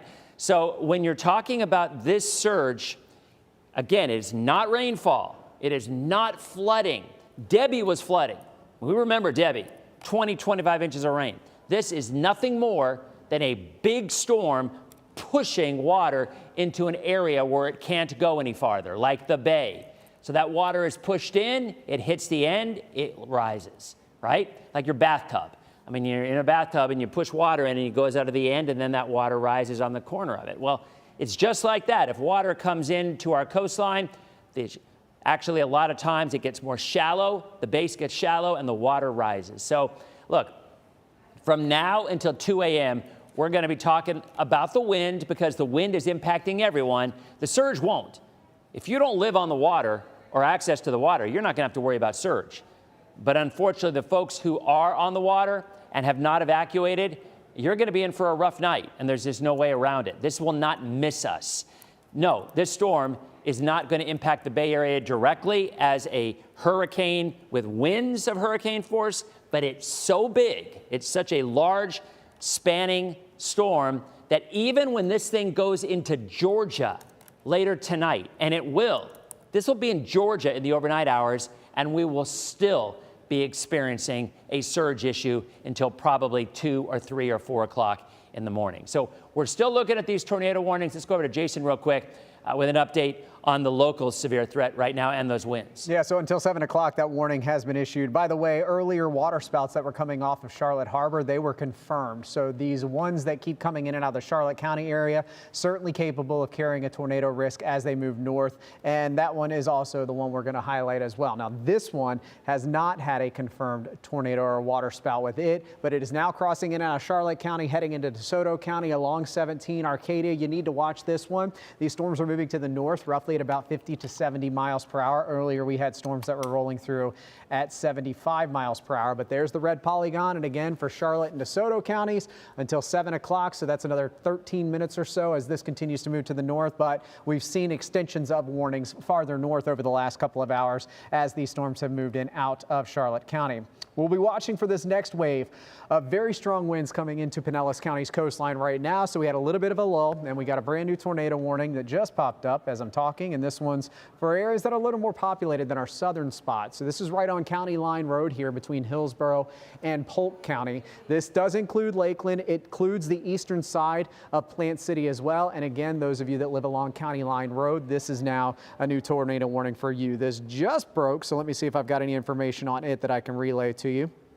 It's only until 7 o'clock, so it's a short-lived tornado warning.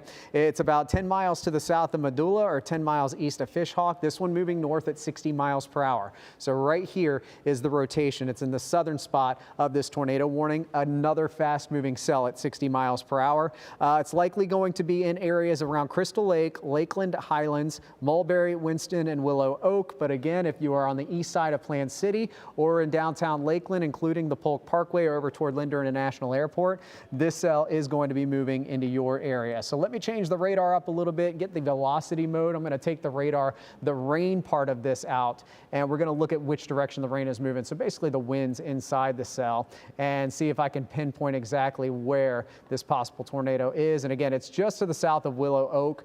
And yeah, it looks like it's a relatively weak rotation at this point. Never discount rotation when you have one, but definitely doesn't look as strong as some of the other ones that we did see earlier today. So it's right here, pretty rural spot to the west of 37. And again, it's right on the Hillsborough and Polk County line. We've got red and green right next to each other, but neither of these colors are a very bright red or green at this point. So relatively weak rotation is what it's showing up on the radar. I'll turn on our debris tracker to see if anything's showing up. If there were to be a tornado in progress picking up debris, you would see a blue ball kind of here right on the County Line Road, again west of 37. I'm not seeing that at this point, so hopefully that continues to remain the case, and that just shows that we have rotation aloft. But with the movement pretty quickly to the north at 60 miles per hour, Highway 60, and we'll start highlighting some of these roads in these towns and communities as well. So if you are familiar with any of these roads you see on your screen, Lower Meadow Road, Turner Road, Shady Hammock Road, Hickory Stream, of course East State Road 60 coming in out of Hillsborough County. I want you to pay attention to this rotation, because if it does tighten up on the radar,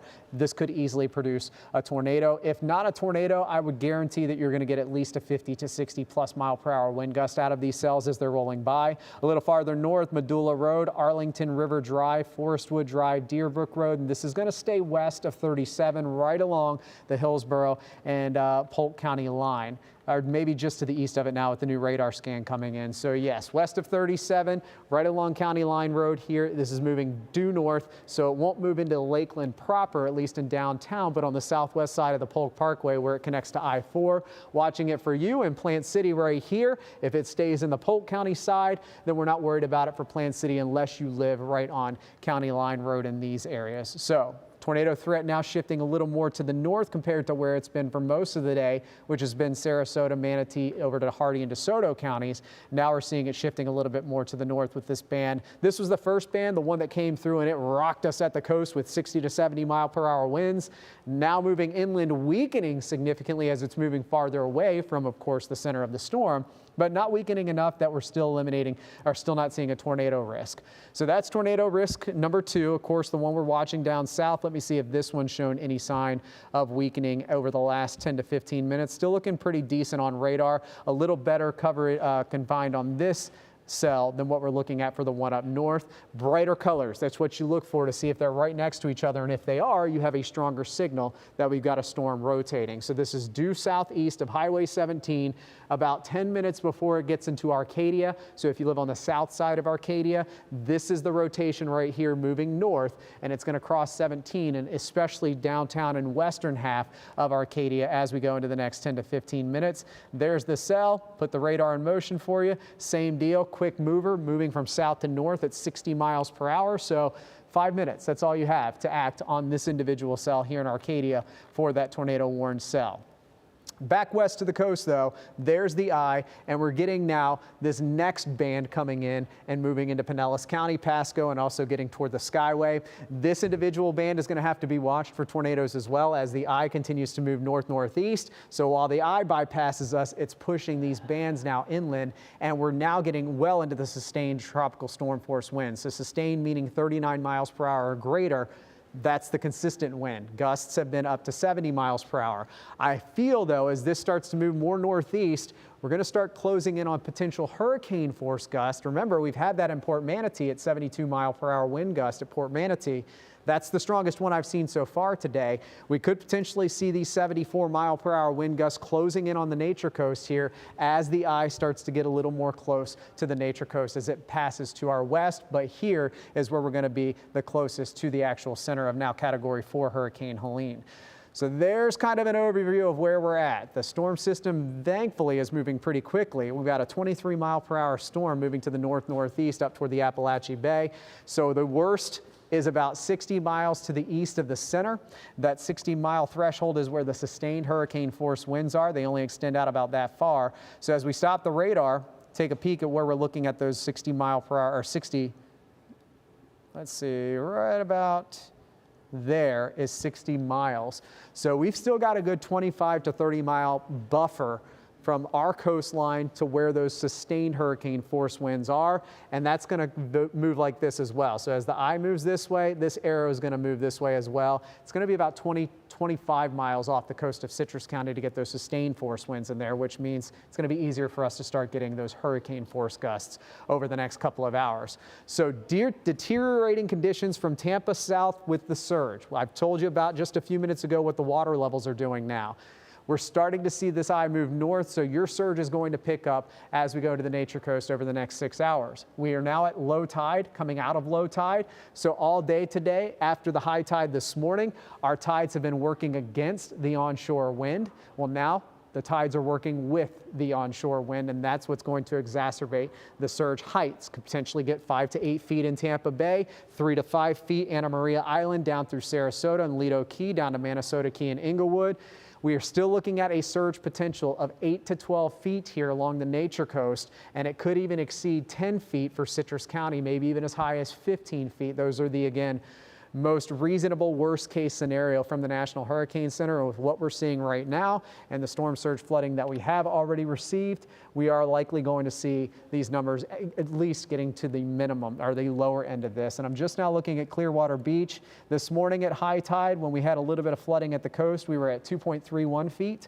Right now, Clearwater Beach is showing up at 4.34 feet. So we're already over 2 foot surge here happening in Clearwater Beach from the high tide that we had this morning. Remember, that was when the tide was working with the onshore wind, and there it is. We're seeing the overwash here on the street. So we're past all the beautiful beaches here and all that beautiful white sand. We're getting the waves that are overwashing these areas now. I also saw that the National Weather Service office got a report from an emergency manager in Fort Myers that Fort Myers Beach is completely inundated with water now.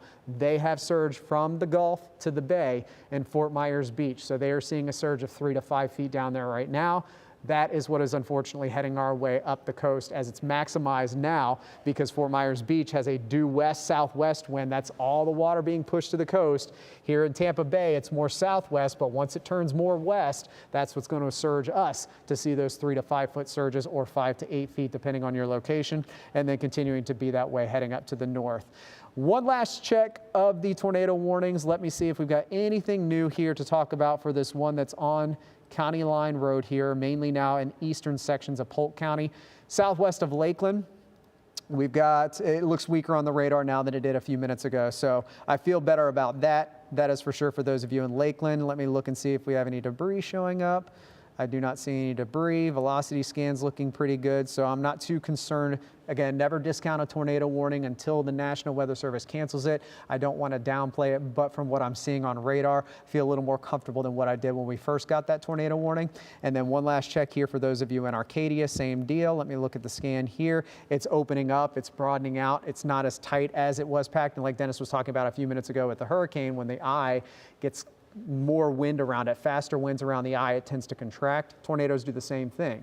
They tend to contract. When you see more broad rotation, that means it's not a strong indicator that we have a tornado in progress. Regardless, still tornado warning in both of these places, so we're going to watch it for you. Ladies, if I have any new information on these warnings, I'll come back and let you know about them, but at least right now I'm not seeing any reports or anything that's too concerning on the radar. We'll continue to see if these other bands that are still off in the Gulf, as they continue to move onshore, if they get warned, of course. We're here all night. We'll let you know. All right, Jason, we know the moment it comes up, you'll take us through it. All right, this is a live look now from Sarasota. What we know is that they have said to avoid this area, this is Midnight Pass at Stickney Point Roads. They said that fast-moving water has overwashed the barrier islands onto the roadway. And Wendy, you could see a car just abandoned right there in the middle of it. Yeah, and I can certainly relate to this because it's happened to me, and I've had to abandon my car and be pulled out of the window by Tampa police officers when I was stuck in South Tampa. So it's very scary. And as we've talked about, you know, turn around, don't drown, because once you get into these waters, you don't realize how steep they are until it's too late. You got another car. And yes, yeah, another car trying to get down, and oh, it's actually, well, it's a truck, so it's making a little bit more movement, but I still have to think it's also going to shut off, because once that water gets into the engine, good luck. Anyway. Our producer was saying that they saw the guy in this white car just abandon it, like get out of the car and just wade through the waters. Because if it's coming into your vehicle, you know, it can be, there's more cars trying to come down. It's really scary. It's just, and as we've talked about, I did, and as we talked about, the floodwaters will only continue to increase as the, you know, the surge continues to rise, and it'll only get worse as we head into the evening. And, you know, it's very scary to be stuck in water that's rising around you. I've done it, and it gave me a little bit of PTSD because you do really feel like you could drown, and there's nowhere to go. Tow trucks didn't come to you at that point. No, they wouldn't come down because they realized too it was too steep to drive down. And by the way, you know, when you're there, the wind starts to pick up as well, which it looks like you can see the camera shaking some. So then you feel your car rocking, which is the most terrifying feeling when you think your car, it weighs what it does. How could it possibly be? But that's what happens. And when I was in Miami, my car literally floated out of the parking lot because it was, again, one of these very intense storms. And it's fast moving too. Like, it'll pick up your car even. I've been once in a live truck covering a Hurricane Helene, and I felt our live truck get picked up on it. And obviously it's very dangerous.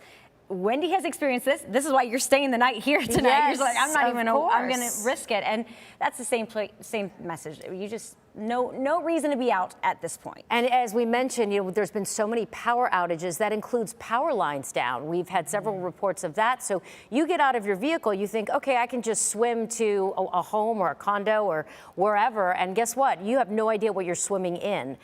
There could be power lines, obviously, not to mention what's in the water, which is fecal matter and snakes and God knows what. So it's just so dangerous. If you can just hunker down and stay where you are now, it's the best thing to do, because you know, obviously there was a car, it looks like, stuck to the left of that as well. So please be careful. Again, avoid Midnight Pass and Stickney Point roads. All right, let's go ahead and go over to St. Pete Beach. A shelter-in-place order has just been issued. As we've said, now it's too late to evacuate. You have to stay there. Leaders say that you can expect the conditions to only get worse. Yeah, and as we've been reporting all day, actually, the storm surge will be rising as we get into high tide after 11 p.m.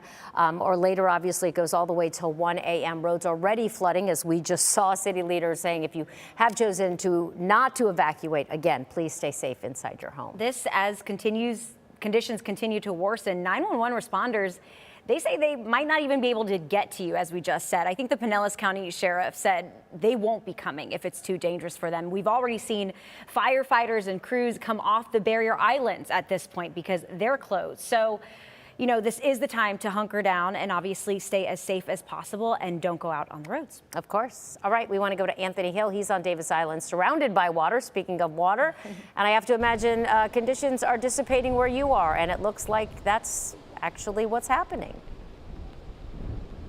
Yeah, absolutely. As you said, we are on Davis Island. We're at an airport, a small airport on the southern tip of Davis Island. For those who may not be familiar with the geography in Tampa, Davis Island is just south of downtown Tampa. And as you can see, the weather conditions here have been deteriorating. I mean, just 2 hours ago, we were doing live hits and it was pretty beautiful. It was nice. I mean, people were walking up along this road right here. They were jogging, they were walking their dogs. You saw children playing, kind of taking advantage of, as how we say, the calm before the storm. A cliche, but nevertheless very accurate. And really the only proof you need to see how much conditions have deteriorated is the water. I mean, you can see how the waves have been picking up. And, you know, I was saying earlier, I mean, you look out onto the water and in a doomy, gloomy kind of way, it's quite beautiful. It's majestic in a way. That's the only way I can really think about it, describing it. But while being beautiful and majestic, it really forces you to have respect for Mother Nature and the power she yields. As Hurricane Helene makes its way up the Gulf of Mexico, about 100 miles, if I'm not mistaken, off the coast of Tampa, forcing the northern part of our state to brace for direct impact. Back here in the Bay Area, though, if you've been watching us for a while, you know that our ABCAN meteorologists, one of their top concerns is storm surge. You can see the water here making its way, the water being pushed from the Gulf onto land. And so storm surge is going to be an issue here, no doubt about that. We were speaking with residents who live here on the island, and what they told me was that whenever there's a hurricane, they expect for there to be flooding, especially on the southern tip of the island. It's an expectation that part of this island is going to flood, which is one of the reasons why officials are saying, don't come out, stay home. That is the safest place you can be at this point, at least. And again, I'd be remiss if I don't really talk about the force and how the wind is pushing up the waves onto land. I mean, conditions here are really deteriorating. I mean, we've been watching the same live coverage you guys have been watching at home on your cell phones or however you're watching us.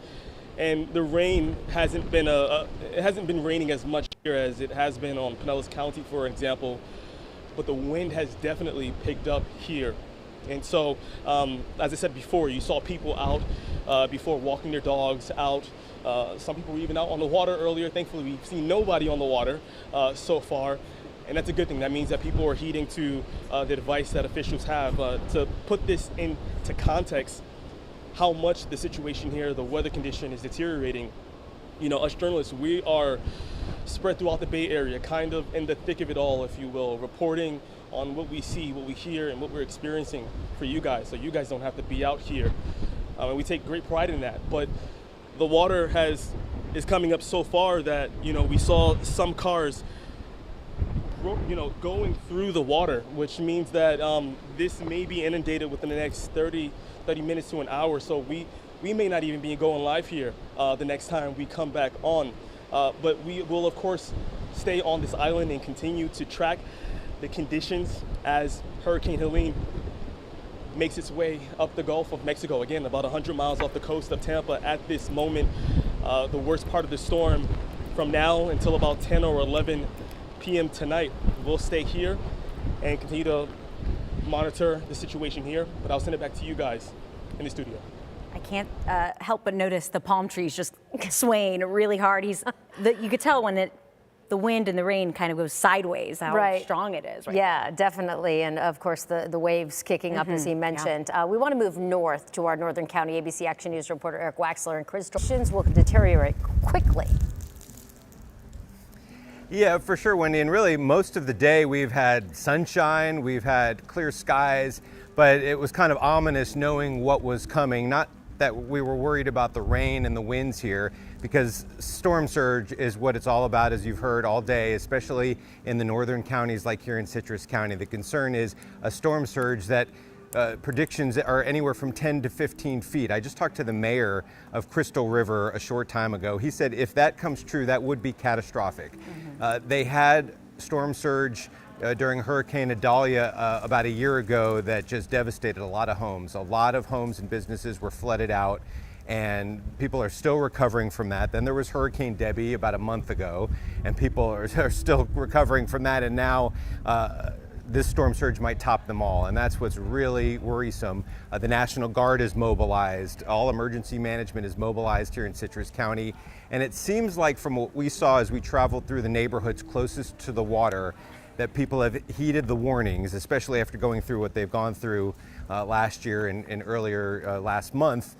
We didn't see a lot of people out and about. It looked like a lot of people had left those homes. We're here at the Residence Inn just off US 19 on the other side of 19, and a lot of people who live in this area are taking refuge here. We saw a few people in the lobby with a bottle of wine getting ready to enjoy the evening the best they can as they just wait and see what's going to happen.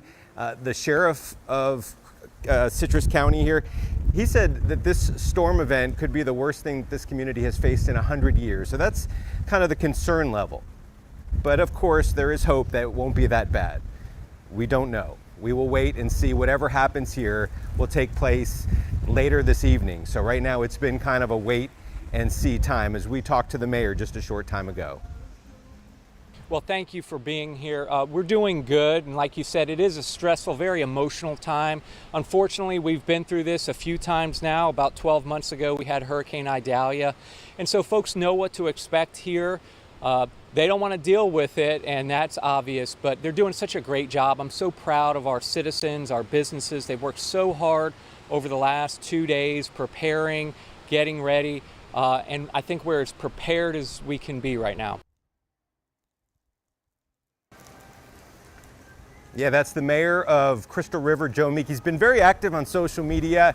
You know what? He put a prayer on social media yesterday that's been shared a bunch of times. He said he's never done that before, but he felt like it was necessary with what this community faces. But he's optimistic. He knows that the people here have pulled together in the past. I was here after Hurricane Idalia last year, and everybody with their airboats and their john boats were ready to go help if there were people that were trapped in flooded areas. So hopefully that won't be necessary this time, but obviously everybody is very concerned about what's coming here later tonight. Live in Crystal River, Eric Waxler, ABC Action News. Yeah, Eric, and despite the fact that it is calm where you are right now, I was just talking to Dennis about the fact that just in an hour or two, all that water, all the system is moving north towards you, so it won't be long before you start to feel the effects. Dennis said it was like a bathtub. And when you hear 15 feet storm surge, again, reasonable worst case scenario, we don't want to see that, but that could be absolutely catastrophic for that area. Indeed. And speaking of flooding and all that, we've got Katie LaGrone live for us in Shore Acres. She's been there for some time. It's getting dark out there. Katie, how's the flooding going? It is, and I've been hearing the coverage as we've been waiting to go live and just listening as, to hear what other folks in other communities are going through, and we keep hearing about storm surge all afternoon, and this is what Helene is to this area, of course, is a storm surge threat. And I want to show you here in the in St. Petersburg, in the Shore Acres area, storm surge is what you're witnessing right now. All of this flooding on Shore Acres Boulevard is the result of that storm surge. And my photographer, Matt, and I have been really paying attention to the homes right across the street from where we are here at the rec center on Shore Acres Boulevard. And you can see that water is creeping closer and closer to the front door of that house. Just a few hours ago, that driveway was certainly not looking the way it is now. I mean, there had been water here throughout the day, but it had been somewhat contained from the higher tide earlier this morning.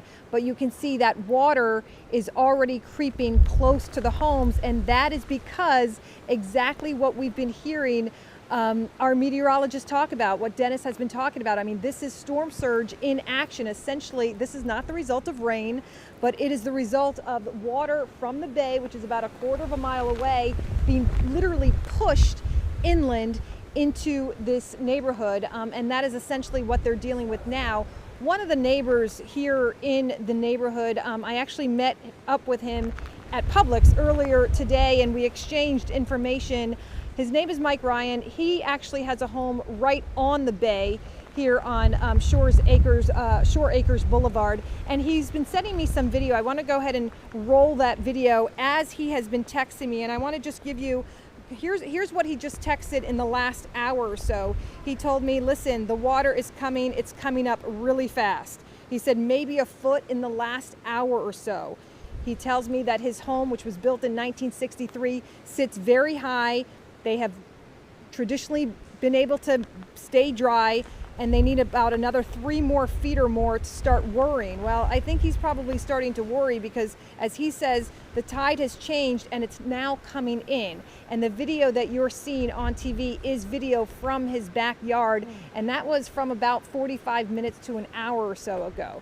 And we also know, just from monitoring X, I know the Pinellas County Sheriff's Office has already put out a post indicating that the water is now already starting to come over the seawalls here in Pinellas, in different parts of Pinellas County. And so that is the threat. It is very real. It is very raw. We know we did meet some people in this neighborhood who were making their way out of the neighborhood earlier this afternoon. We have, of course, also met people who were staying put because in this neighborhood, which is prone to flooding on a typical rainy day, they're sort of used to this kind of rinse and repeat pattern. But for some people, this one felt a little different. They already saw the water from the bay, from the surge earlier, cascading.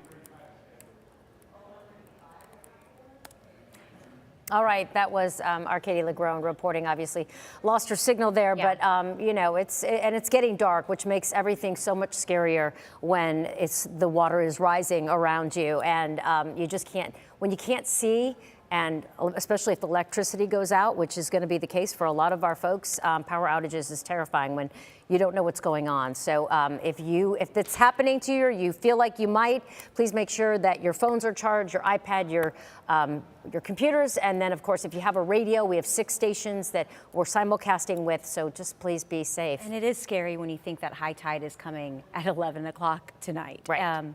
How that water is just going to keep rising in the dark. All right, let's head over to Adam Walzer. He is live on St. Pete Beach. So Adam, what's it like where you are?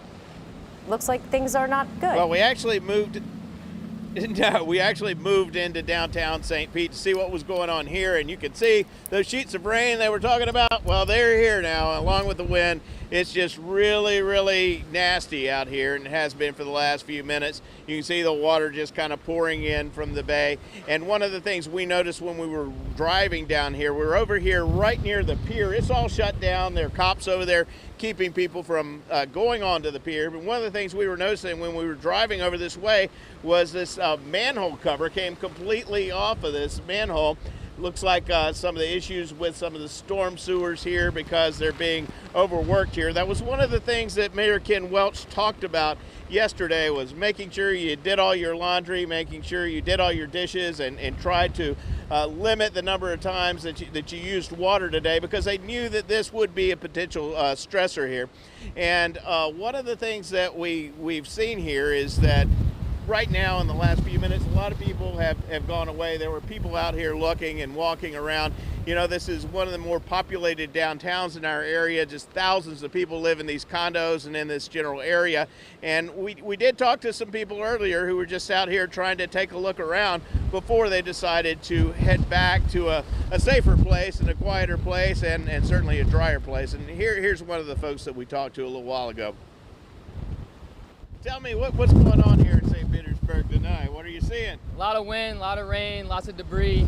Almost getting knocked down out here, but that's about it. Are you surprised to see this kind of level of water coming up?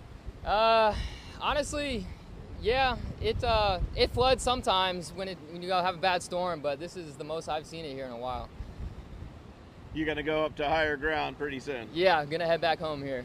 And I hear up on Central Avenue where you live, it's not quite as crazy as it is down here. Things are still open? Yeah, there's a lot of bars open, so if you need a beer, you can go on Central. All right, thank you so much. All right, Good thank you talking all. to you. Well, that was Ryan, and he had just a few blocks walk, and he was going to wait around with us, but it just started pouring down, and you can see things are just getting messy and nasty here. And of course, this may be one of the concerns here, the storm sewers here overflowing. This place is already wet, and it's just getting worse as we're seeing the storm surge push in from the bay, and we're seeing this heavy rain come down. Reporting live from downtown St. Petersburg, Adam Walser, ABC Action News.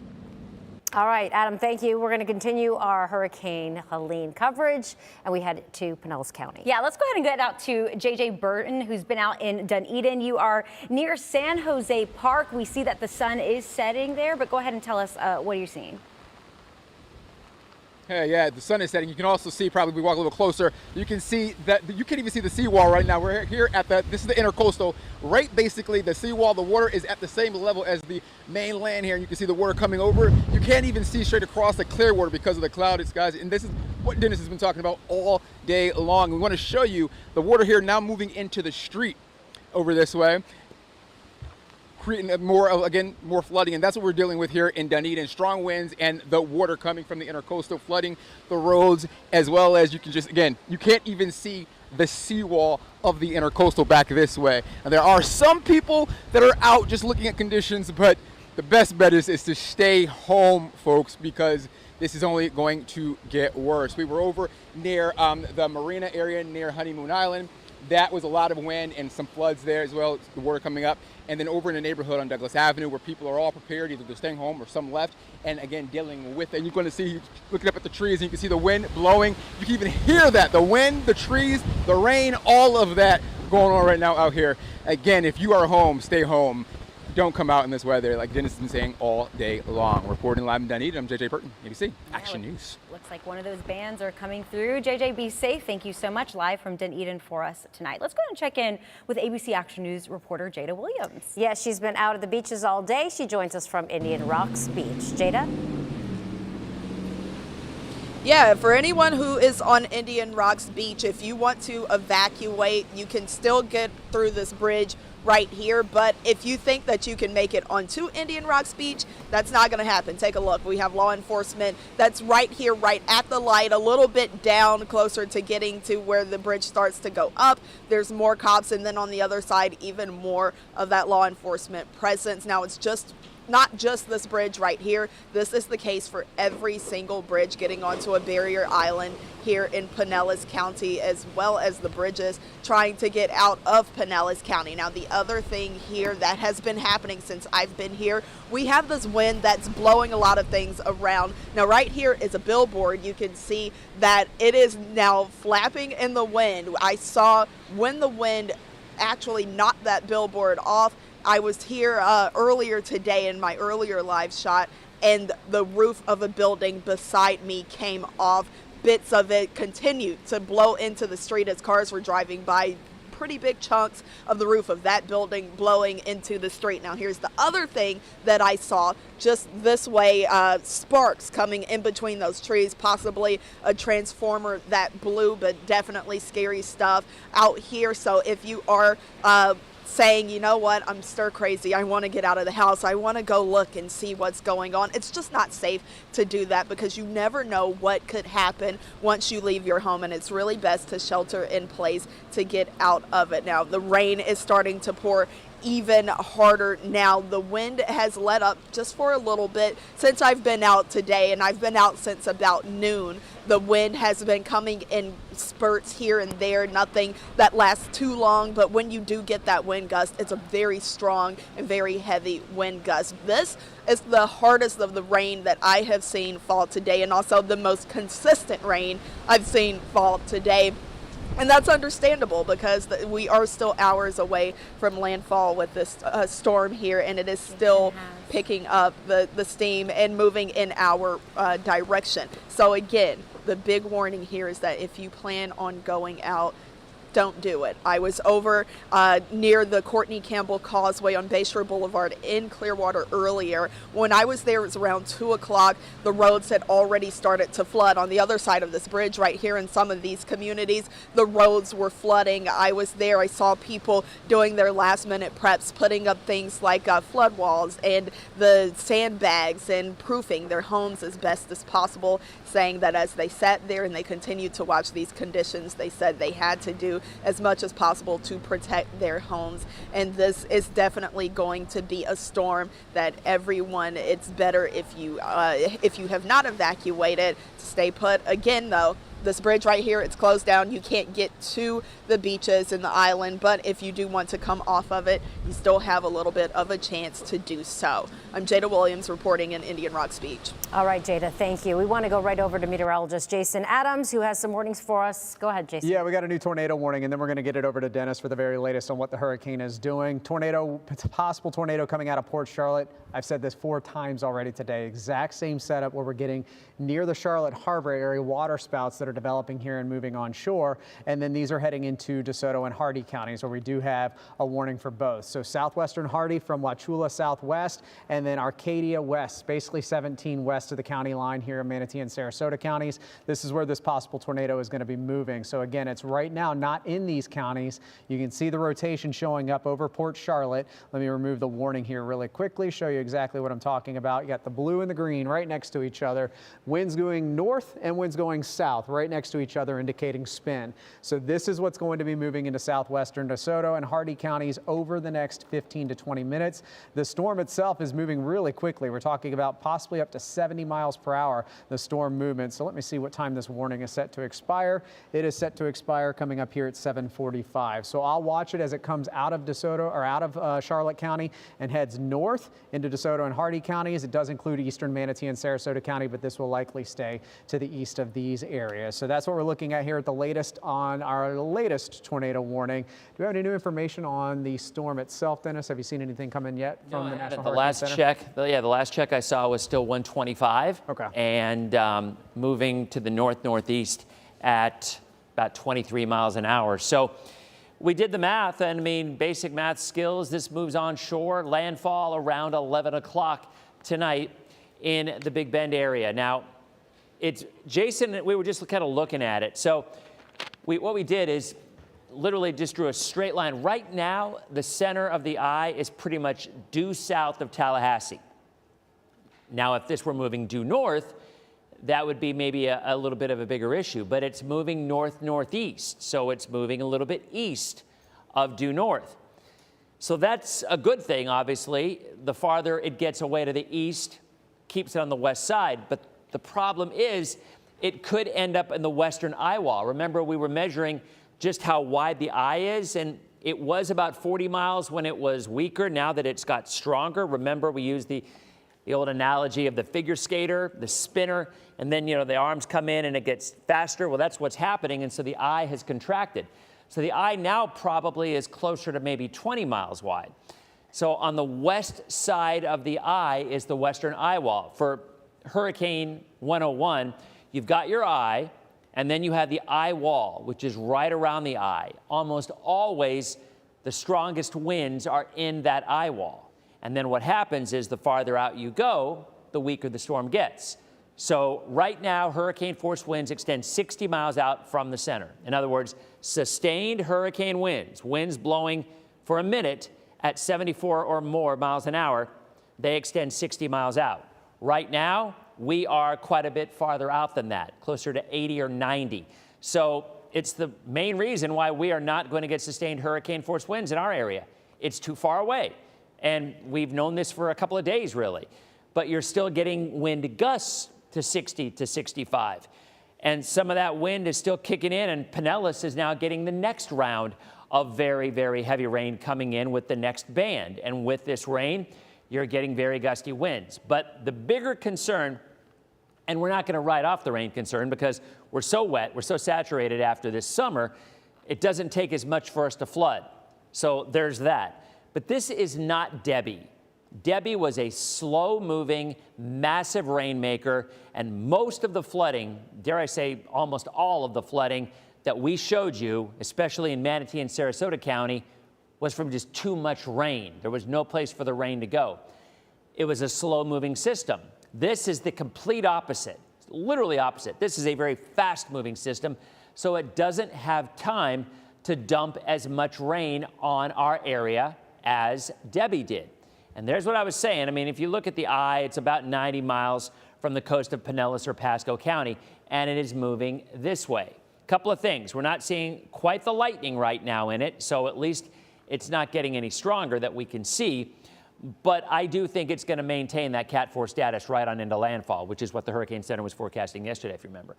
But again, my point is, now that the center, that the eye, is actually west of Spring Hill, I mean, Hernando County, right? There's your east-west line. So south of that line, now the winds are coming onshore. And now it gets real in terms of the flooding.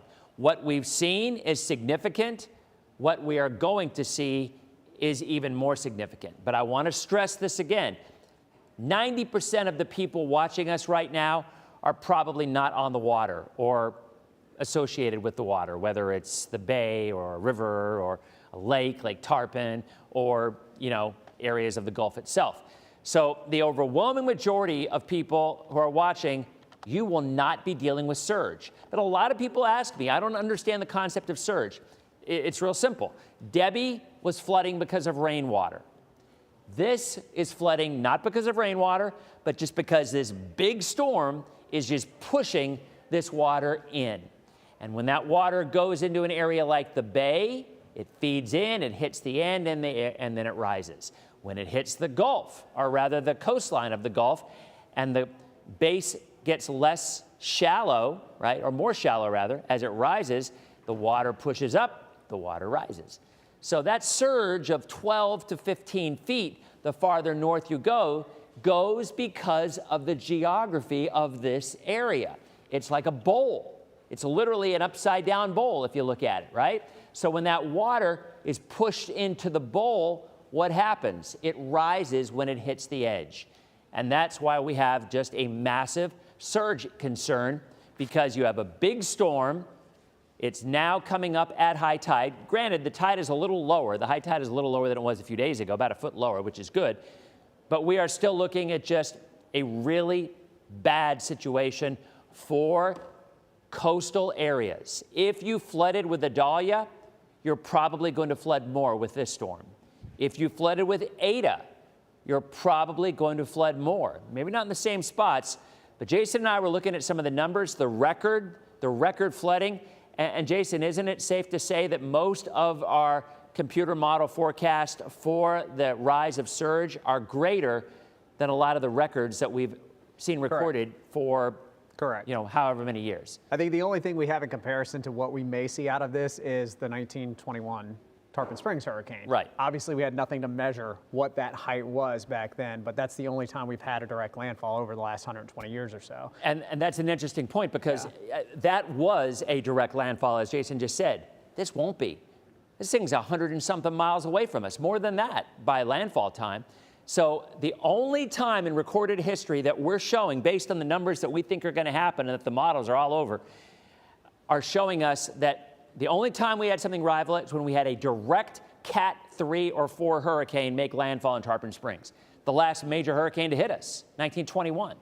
So that shows you just how big this is. And while areas, east of the bay, east of the Gulf, away from the rivers and whatnot, are not going to flood. The folks who do are looking at unprecedented. And here's the first one I've not seen, Jason. Look at the last report in St. Pete. There you go. St. Pete with a gust of 76 miles an hour, hurricane force. Now, not sustained. And remember, sustained is 60 seconds or longer, but that's the highest gust I've seen. And that is certainly that next band that we were just showing you that's coming in. So, and you'll be able to see it perfectly here. So there's the one we had about an hour ago, and there's the next one. It's coming in right now. The storm is pulling away, so it's going to take some of that wind along with it. And it won't take long, more than an hour or two, for the winds to really start to subside in our area. So that's the good news. From south, you're already seeing the winds begin to subside. And then to north, that's going to continue because, again, this is going to be making landfall in about 3 or 4 hours. No changes to the advisories. Everything's the same. No changes to the track. Maybe, again, maybe a little bit. I mean, you can even see it. I mean, it always happens. I remember Wendy and I were talking about this on the set a couple of days ago. For whatever reason, when a storm comes in from this angle, at the very end, it has a little bit of a turn to the right. Not a hook like Charlie. I mean, not a big hook, but just a little bit of a bump to the right, which is why we were saying Taylor County earlier today seemed like a pretty good estimate for where landfall would eventually occur. If it's western Taylor, then Tallahassee still could be in that eye wall. But the margin of error, the cone of uncertainty, there it is. I mean, it's going to be somewhere in that area. I don't think it's going to be west, obviously. This is the official NHC track, and it's already a little bit east of that. It's already there. So I'm inclined to think right about here, west of Perry, so not Adalia Part 2 exactly, but pretty close, because I believe Adalia had 130. In fact, pretty sure. Adalia was at 130 mile an hour Cat 4 when it made landfall. And this one is pretty darn close with the exact same wind speed. So it could very well be 2 years in a row that from areas around Steinhatchee, back to Keaton Beach, areas north up around Perry and west of Perry, looking at it again. But ultimately, for our area, this is what we're going to be worried most about. This will be the most memorable part of this storm.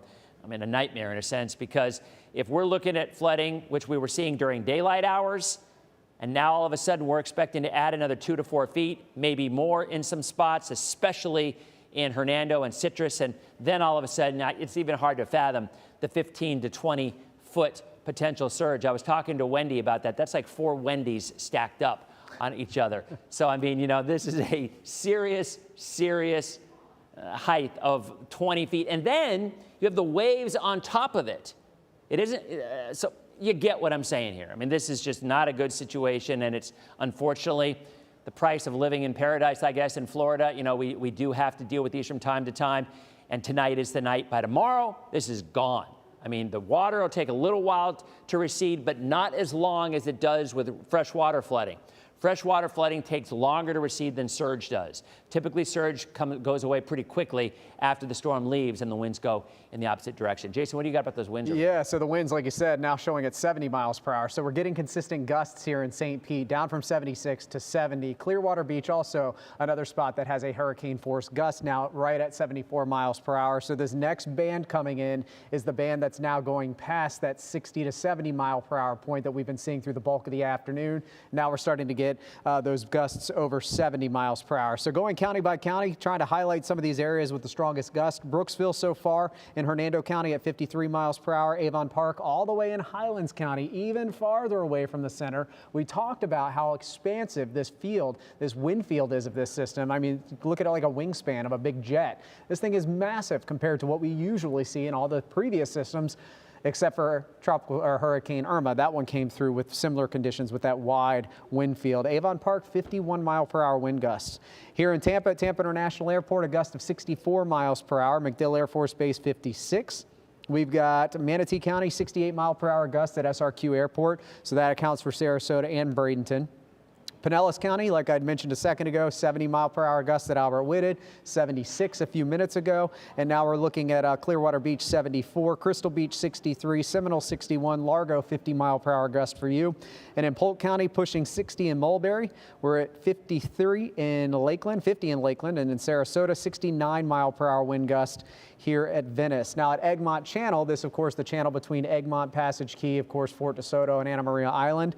That's an offshore wind gust on the water, has hit 81 miles per hour. So those are the type of winds now coming into Pinellas County. 80+ mile per hour offshore winds translating to 70 mile per hour winds onshore, of course, once we get in interaction with friction here from the land area. So clearly we're in the thick of it. Still looking at 60+ mile per hour gusts even in Mayaca City and Arcadia. Current gust in Tampa at 46, but again topping out at Tampa International Airport at 64 so far. We've had some tornado warnings. Looking back over the last 15 minutes to see if this one has expired, and it looks like they're still continuing it here for those of you in Hardee and DeSoto counties. Let me zoom into this area, take a look inside the storm and see what I'm looking at as far as if we're seeing decent rotation. Let me stop the radar loop and turn the velocity scan on, and yes, just to the west here, those of you in Arcadia, about to cross over Highway 72, this is the area of concern for possible tornadoes. So it's where the green and the blue come together. The brighter the colors, the more strong or the stronger the winds would be in this possible tornado.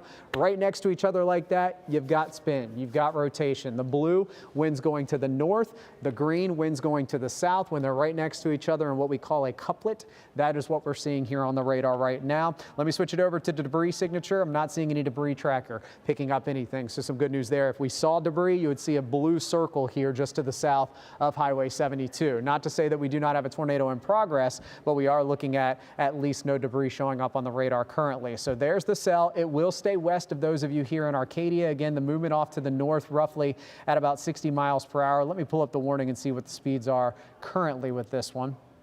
Warning goes until 7:45, and while it does include a section of Manatee and Sarasota County, it's literally right at the county line, but the cell is not going to impact those of you here in Manatee or Sarasota County. So yes, moving to the north at 60 miles per hour, so within 5 minutes, it's going to be past us here in Arcadia, but this does extend into sections of Hardee County. So once we get to Highway 70 and then into Hardee County up 661 and 663, these are areas that if you're in these locations, make sure you're treating this as we do have a tornado in progress. You never know within these supercells, within these hurricanes, because they're typically rain wrapped. It's not like you can go out and see it and plus the sun is set or it's about to set. We, of course, now we have nocturnal tornado potential, and that, of course, is a little more scary. So definitely treat this as if this is a tornado. If you're trying to figure out what to do, you've never been in this situation before, turn your TV all the way up. That way you can continue to hear us speak, and then you'll want to go to the most interior portion of your house, lowest level of your house. So an interior bathroom or a closet, something without windows.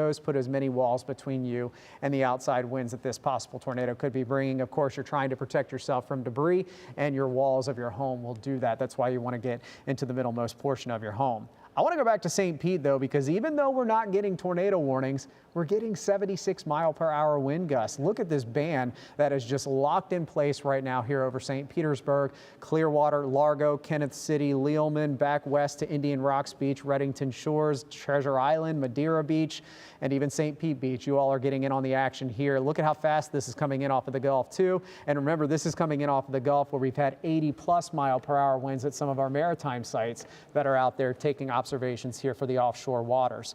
So that's what it looks like here for those of you currently in the St. Pete area, where again 76, 74 mile per hour wind gusts are showing up in Tampa. Light rain at this point, but coming in off of Old Tampa Bay here across the Courtney Campbell and the Howard Franklin. This next wave is coming in. Could see gusts continually over 60 for you. A little bit of a break in Riverview and Bradenton right now, or Brandon, I should say.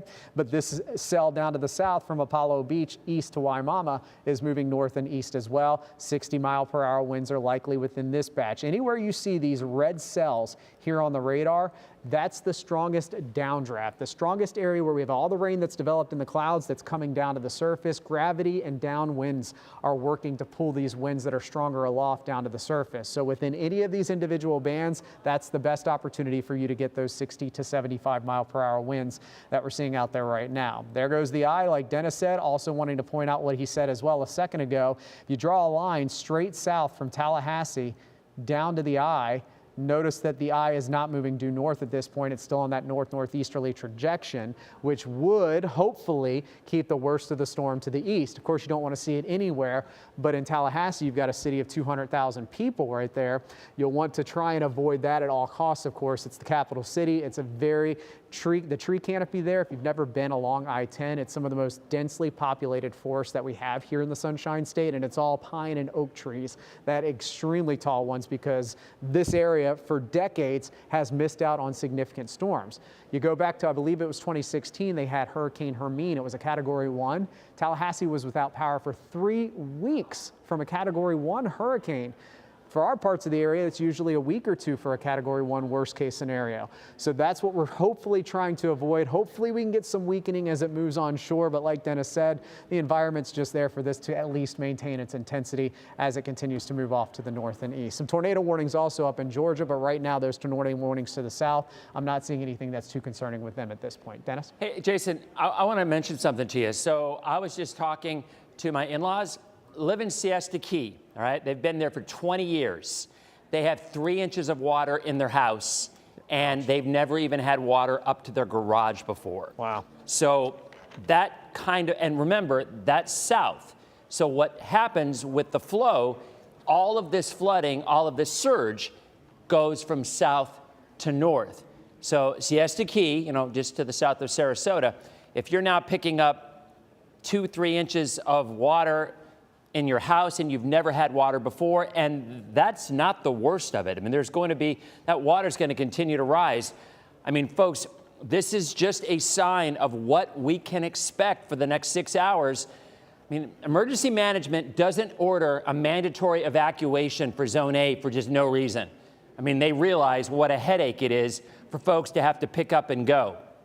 But when we're now hearing reports, and like I said, I mentioned this a couple hours ago, a buddy of mine, a guy who used to work actually here, a producer, a meteorologist locally, he lived locally, he now travels the world literally for meteorology stuff. He texted me about 3 or 4 hours ago saying he truly believes that this is going to be the worst flooding, worst surge that we have seen in decades. So if you didn't believe this was an issue, you better start believing now. And I don't really know at this point what else you can really do, right? I mean, it's now almost 8 o'clock, and this is going to start really rolling in more so between 10 p.m. and 2 a.m. It's too late to evacuate, but the next 4 to 5 hours, again, this is only for people who live on the water or with access to a canal or a river or a lake that feeds into the bay or the Gulf. This is not rainwater. So if you're at home thinking, oh my heavens, I'm going to flood, I'm going to run into the surge, and you live in eastern Hillsborough County or Polk County or eastern Pasco, you're not. Totally different setup, nothing to do with rain. This is 100% Gulf water, salt water being pushed in, and unfortunately, it's just starting. This is going to continue for another solid 6 hours. So, Jason, what kind of wind gusts are you actually showing that we've seen over the last couple of hours? Yeah, so this I haven't updated yet. I was actually just about to update it, but 76-mile-per-hour wind gusts in St. Pete is the top one so far. We've had 69-mile-per-hour winds in Venice. That has not been topped since that was posted earlier. 68 at SRQ Airport. We've had 74-mile-per-hour wind gust at Clearwater Beach. By the way, I was just looking at the tide gauge for Clearwater Beach, and Clearwater Beach is now in moderate flood stage with the surge coming on shore here in Clearwater Beach. Let me pull that up and actually, yeah, so moderate flood stage starts between 2.5 and 5 feet. The threshold, I believe, is 3.5 feet to 6 feet-ish, and it looks like we've hit 3 feet now in Clearwater Beach, which means we have moderate flooding ongoing. We'll likely start to see parts of the island having overwash here at Clearwater Beach from the Gulf to the Bay side as we continue to see this flood stage rising. I don't recall us going to moderate flood stage with Clearwater with Idalia last year. So we could already be exceeding what we had with Idalia, and it's all because, again, when we look at this hurricane, it's all about your latitude in reference to where the eye is. And now the eye is offshore of the nature coast. So here at Clearwater Beach, St. Pete Beach, Sarasota, Siesta Key, down south to Nokomis, this is where our winds are now turning back off of the Gulf. And we've passed low tide, which means the tide is working back into working with these winds to allow us to see these winds really begin to push this water back on shore. I believe you said Gulfport is the camera that we have. Let's go ahead and pull that camera up. My goodness. Dennis, take a peek at this, buddy. This is Gulfport now. When we showed you this earlier, there was about 2 to 4 foot of surge. And I think this is clearly significantly higher than that right now here. This is at the Gulfport Casino, correct? Yeah. That's where this camera is. So yes, unfortunately, it looks like these surge totals are coming to fruition. That was a 5 to 8 foot worst case scenario surge forecast from the National Hurricane Center. And I obviously can't tell you how deep it is right here, but we could see parts of the street earlier. We can't see any of the street now. So I would imagine that we're looking at, we're seeing some of the stairs on the building across the street. Those stairs now are starting to get overlapped by some of the waves. I'm trying to look what time high tide is for Gulfport. I believe it's right after midnight. So we're like, we've got 4 more hours of this water rise. Yeah. Guys, go ahead and pull up Nadine's mic. There we go. I don't know if you guys can hear me, but Pinellas County not too long ago said that if the water starts to get into your home, shut off your electricity and gas, climb to the highest point possible, and make sure you have an escape route if you can. But they put that out because obviously it's too late. You can't get out of this. Right. And they also said that crews will not be coming out to you when it's unsafe. And we know all of the bridges in Pinellas County are now closed. All of the causeways to the barrier islands are closed. And you're getting a live look now at, what was it, reasonable worst case scenario in Gulfport, and we're looking at the storm surge. And I think, Dennis, you were looking at high tide? Yeah, I'm looking at the tide level here. Gulfport, right now, the tide level, based on what time it is right now, is at about 1/2 foot. It's going to rise to 1.9 feet by midnight, 12:22 to be exact. So you're already going to get another 1.5 foot rise from the tide, just the regular tide, in addition to that onshore flow. Man, this happened in like 2 hours, guys. I mean, it was. Yeah. Well, and we've got another 4. So I mean, you would have to say, looking at that picture, that water is going to rise at least another 3 or 4 feet. I mean, is that building going to make it? Yeah. I'm not sure. It may not. This is because also, you have wave heights on top of the surge as well. Yeah, good point. And those waves are what are pretty destructive as well with just the general water rise itself. Now this is the Gandy Bridge. Yep. So this is the Gandy Bridge. 6 today. And yeah, closed earlier for good reason. Obviously, we're seeing spill over the causeway here. And remember, back with Debbie, part of the Howard Franklin, if those of you from St. Pete that were traveling north, the causeway got eroded so bad that they had to shut down a couple of lanes of the Howard Franklin. That was repaired pretty quickly, 2 or 3 days after. And here we are 2 months later covering a worse scenario for us because Debbie was a Category 1 hurricane off of our coast. This is a Category 4. So that's the surge continuing, and it looks like Dennis said, we're just unfortunately getting started with these waves. And the thing to remember too is this is from a hurricane that's over 100 miles away, right? I mean, we're getting this kind of impact from something that's really not even that close to us. So that's why the numbers here are 5 to 8, and the numbers here are 15 to 20. And I don't know about you, it's hard to even fathom those kind of numbers. I mean, those are Ian-like numbers. Now, obviously, the difference with Ian is Ian made landfall in a very populated tourist spot in Fort Myers, right at the beach. So you had all that buildup right there on the water, and that was worst case scenario. Now, if there is any kind of silver lining, there's hard to find one, but this is going to be making landfall in a much more rural part of Florida and the Big Bend. Now, Tallahassee, obviously, remember Tallahassee is like 20 miles inland, and it might very well be on the west side, and maybe even if we luck out, way on the west side.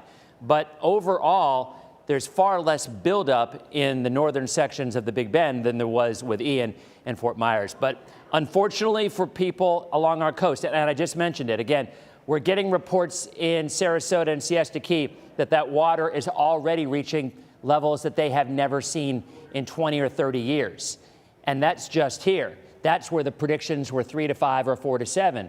Well, then you go 5 to 8 in Pinellas, and then you go 8 to 12 in Citrus and Hernando. I mean, when the Hurricane Center says, by definition, this is the most reasonable worst case scenario, you usually don't see the worst case. And we haven't yet. We don't know that is necessarily going to end up on the high side.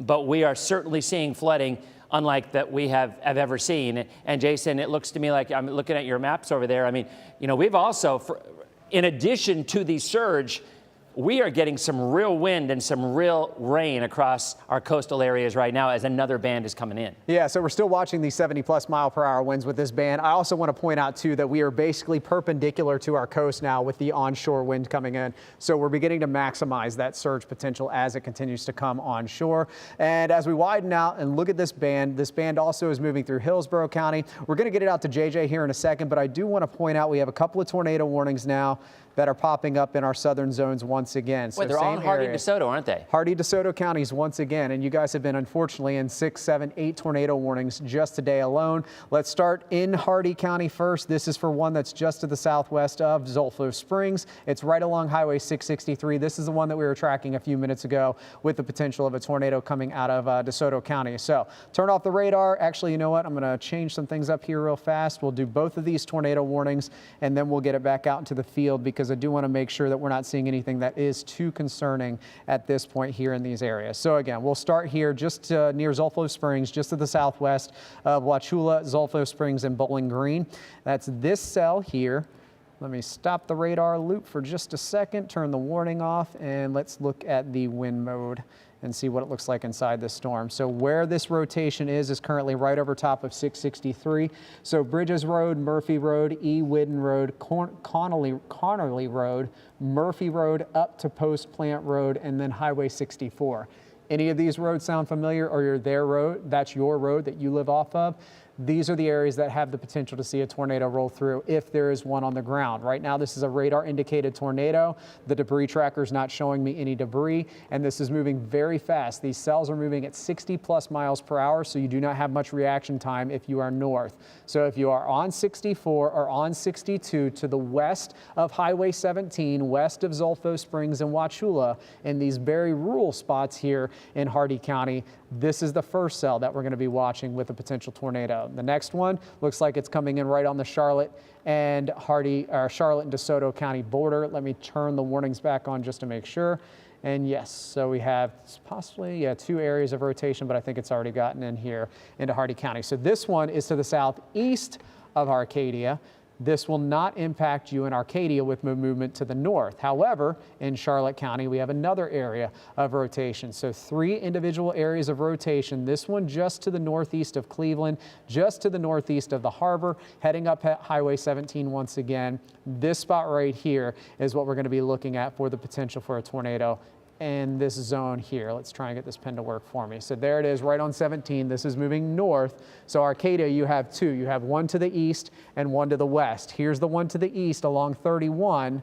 There's the one to the west. Both of these areas are rotating and moving to the north at 60 miles per hour. Arcadia is right here, so it's likely going to stay to the east and west side. But if you live on the east or west side of Arcadia, treat this as if we have a tornado in progress. Circled both areas for wind.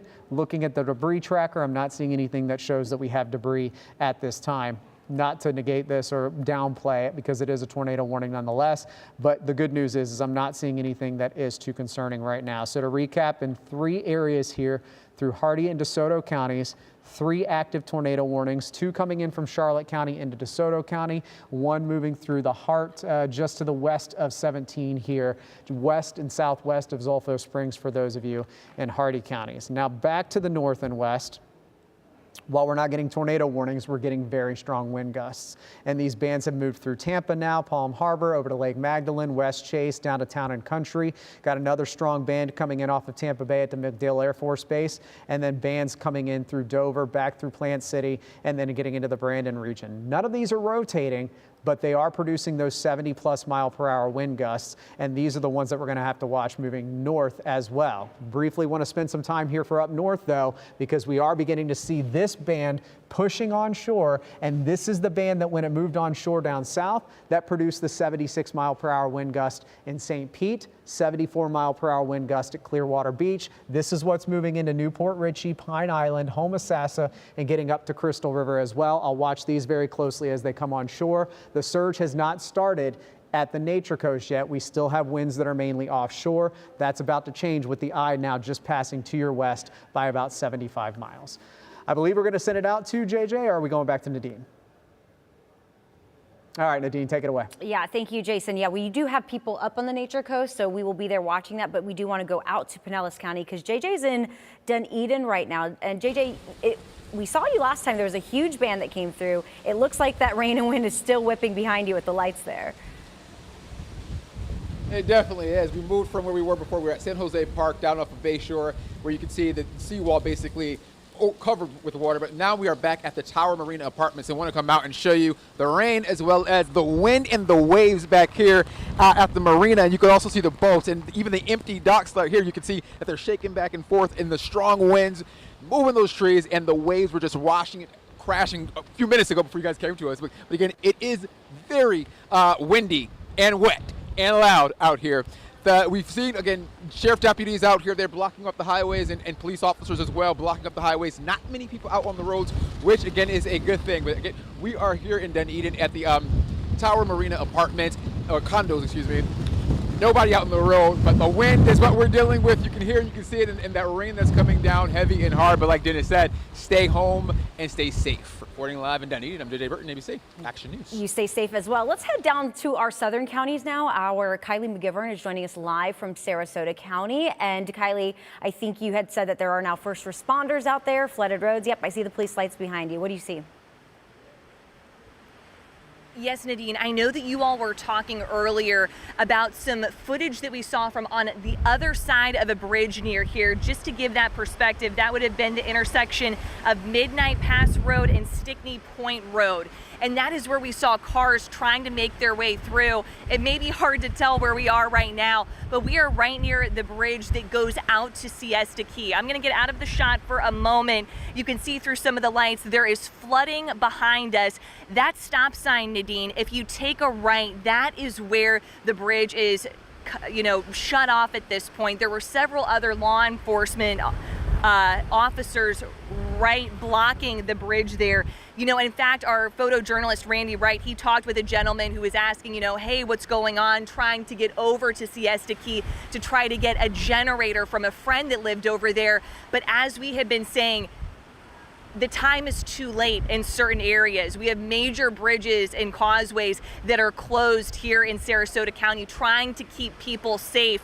And so as they were trying to get people out earlier, now is not the time to be out trying to get to those resources. So you can see the water behind us. We are going to be getting out of the way here, knowing that the water is continuing to rise. But we wanted to show you a different perspective of a different part of Sarasota. And again, this is headed out to Siesta Key, where those barrier areas, we are seeing pictures come in of the flooding. There is a reason why they have cut off these access points. We will continue to check in, but for now, we will send it back to you. Kylie, I want to ask you one quick question. Now that the sun has set, now that the sun has set and you're seeing these waters rise, how are you feeling? What is it more nerve-wracking knowing that this water is going to rise at night? It's always more unnerving when you don't have the benefit of fully being able to see. I mean, you're looking for basically reflections to be able to see where the water is. And of course, we are being very careful. This is something Randy and I have covered numerous hurricanes, but this is not something that you want to mess with. Don't let the only indication of an area to turn around be seeing police lights, because there's a lot of areas you cannot see. And Nadine, I'm glad that you brought some of this up too, of the additional challenges at night. You can see the wind picking up here. What we may start seeing as well, not only in this community of Sarasota, but others, is power outages that affect the traffic lights. So that is when there are additional dangers. So if you are coming up on an area, you want to treat that as a four-way stop. Keep in mind the traffic lights, you may not notice that they are out. So of course, we're saying this for folks that are. Of course, the first line is to not be out. Okay, I think that was Kylie. We're going to try to get back live to her in Sarasota as we saw the waters were rising there. Jason just handed me a note here saying that 82-mile-per-hour gusts just recorded in St. Pete, which is wild. So let's go up a little more north because that's the next part of our state that's going to be hit hard. Our reporter Eric Waxler is live for us in downtown Crystal River. And Eric, I saw a note that you sent in. It is picking up down there. I can see the rain behind you. How's it looking? Yeah, it's definitely picking up. We've been here since yesterday, all day today. We even had the sun out for a little bit of time, but now the conditions, as expected, are worsening.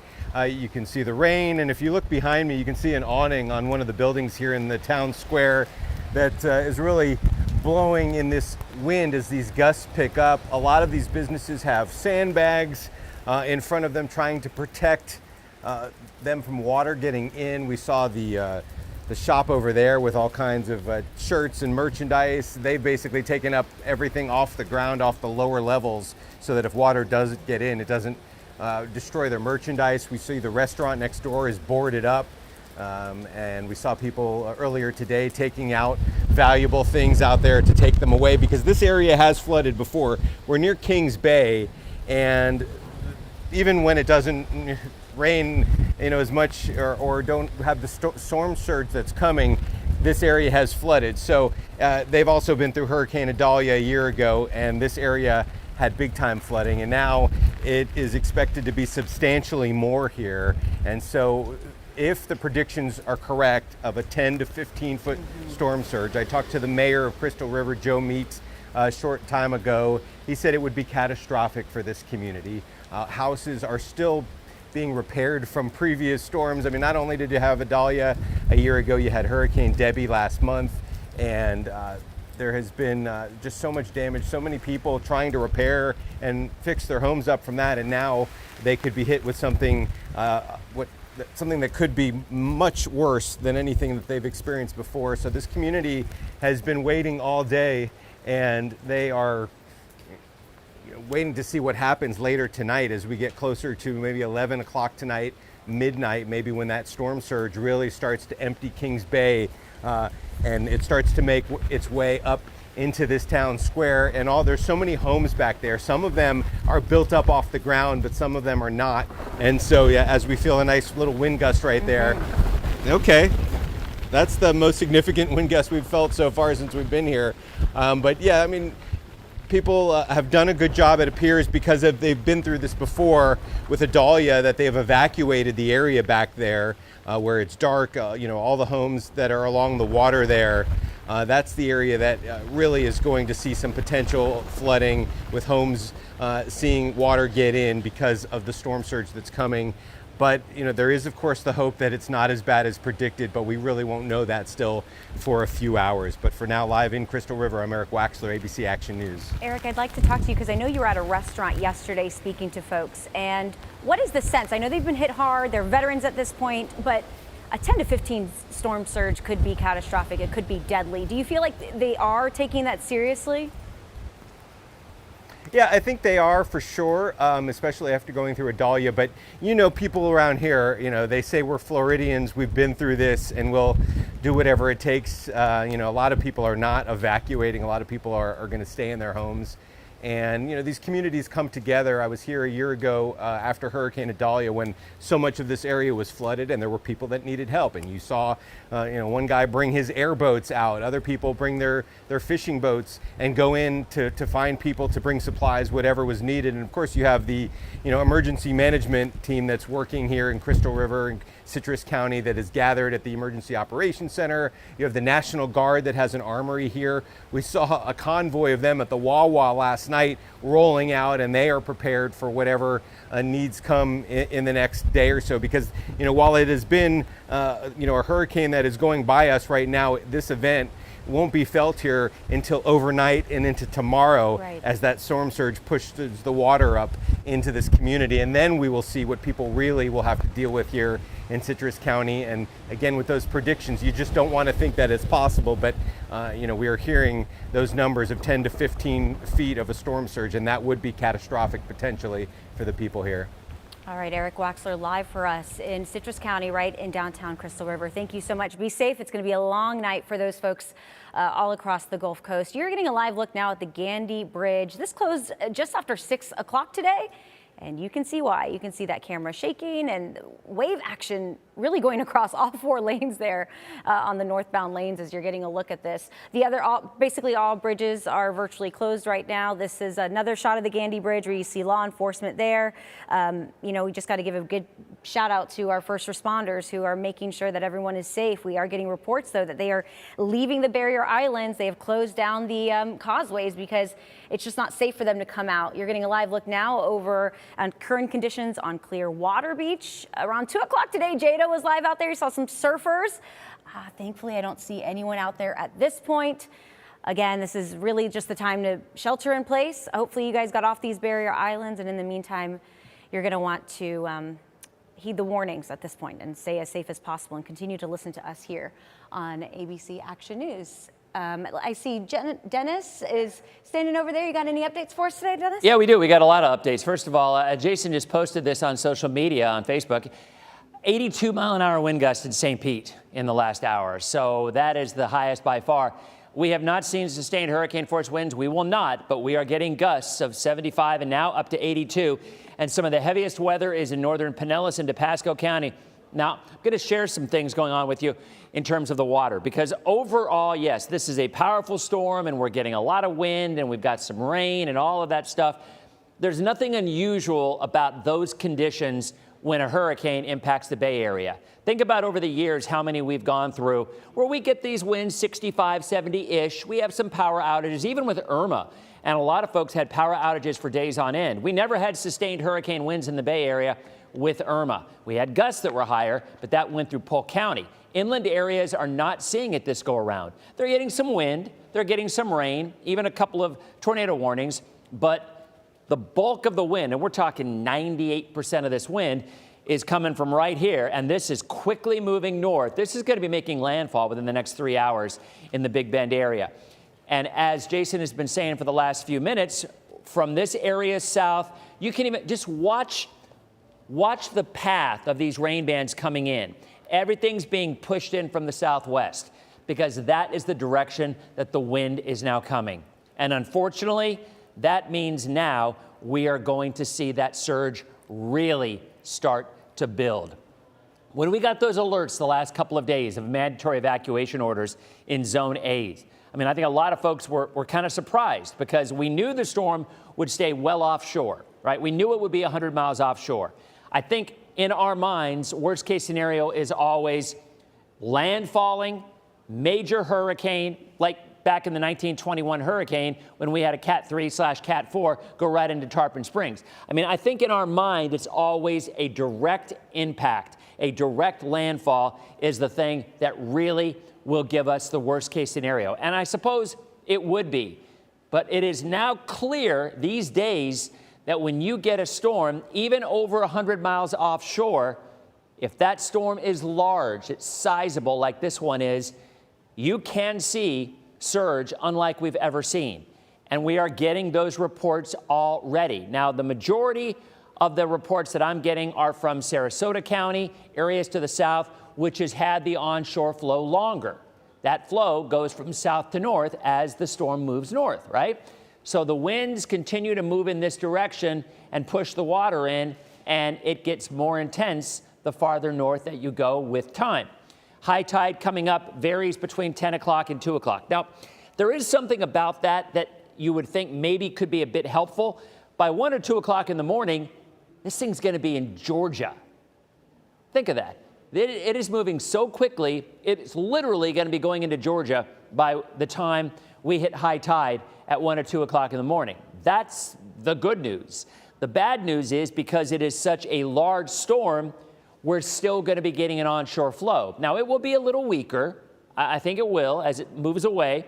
The storm will weaken and the push will be weaker because it's so far away, but we're still going to have that onshore flow. So as I mentioned a couple of minutes ago, I mean, I was talking to people in Siesta Key, my in-laws actually in Siesta Key, and they have lived in this home for 20 years. They're on a canal. They're not on the Gulf. I mean, they're on a canal that feeds into it. And they've been there 20 years. They've never had water in their house with any of the storms, with Irma, with Ian, with whatever, right, with Charlie. And this particular storm, and we're nowhere near high tide, they already have 4 inches of water in their home. Their entire first floor has 4 inches of water. So it just shows you, guys, this is not a direct landfall, nowhere near. And this is kind of what we're going to be seeing For our area, Manatee, Pinellas, Hillsborough, Pasco. And I was just in the control room while Eric Waxler was doing his live shot. And I hate to say this, but I think Crystal River is going to get hit really hard with this surge. I think we are going to be seeing some really sobering flooding pictures for those northern counties. I think everybody's going to get in on the act.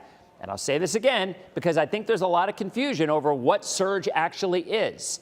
I think there's a lot of people that think that surge has something to do with the amount of rain that we see. It has nothing to do with rain. Nothing. The flooding that we had with Debbie, that was everything to do with rain. That wasn't surge. It was freshwater flooding. It was too much water at one period of time, had nowhere to go, and it flooded. This is nothing more than a big storm pushing a ton of water into our area.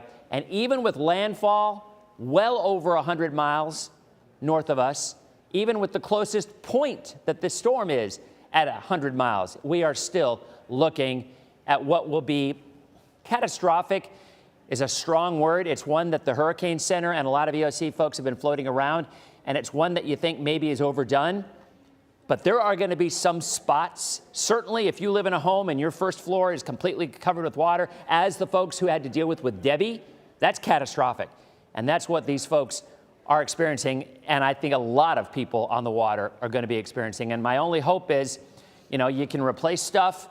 My hope is that people did evacuate, because there's going to be some scared folks when that water is coming in and they're not expecting it to get as high as it quite possibly, especially in Hernando and Citrus County and areas off to the north. And right now, we're still getting some very, very heavy rain. Winds gusting 40, 50, 60, up to the lower 80s, as I mentioned. And we'll talk to Jason in just a second. He'll elaborate on that. But we're getting a bit of a break from some of the heaviest rain in Hillsborough County, although eastern Hillsborough picking it up. Pinellas County, still from East Lake Woodlands over to Landsbrook, back to Tarpon Springs, down to Safety Harbor, over to Dunedin, Clearwater, Ozona, back down toward Crystal Beach, and then all the way down towards St. Pete. There's just some heavy rain, and not just the rain, there's some winds, and a lot of winds. Let's go over to Jason, and he can tell you what some of the latest wind conditions are. Yes, ever more reports coming in now of hurricane force gusts at the coast. The latest would be Sarasota. We're adding you to the list now at SRQ International Airport, topping out at 74-mile-per-hour wind gusts. That is right at Category 1 hurricane strength. Of course, these are gusts, not sustained winds, so thankfully we're not seeing this persistent 74-mile-per-hour wind gust.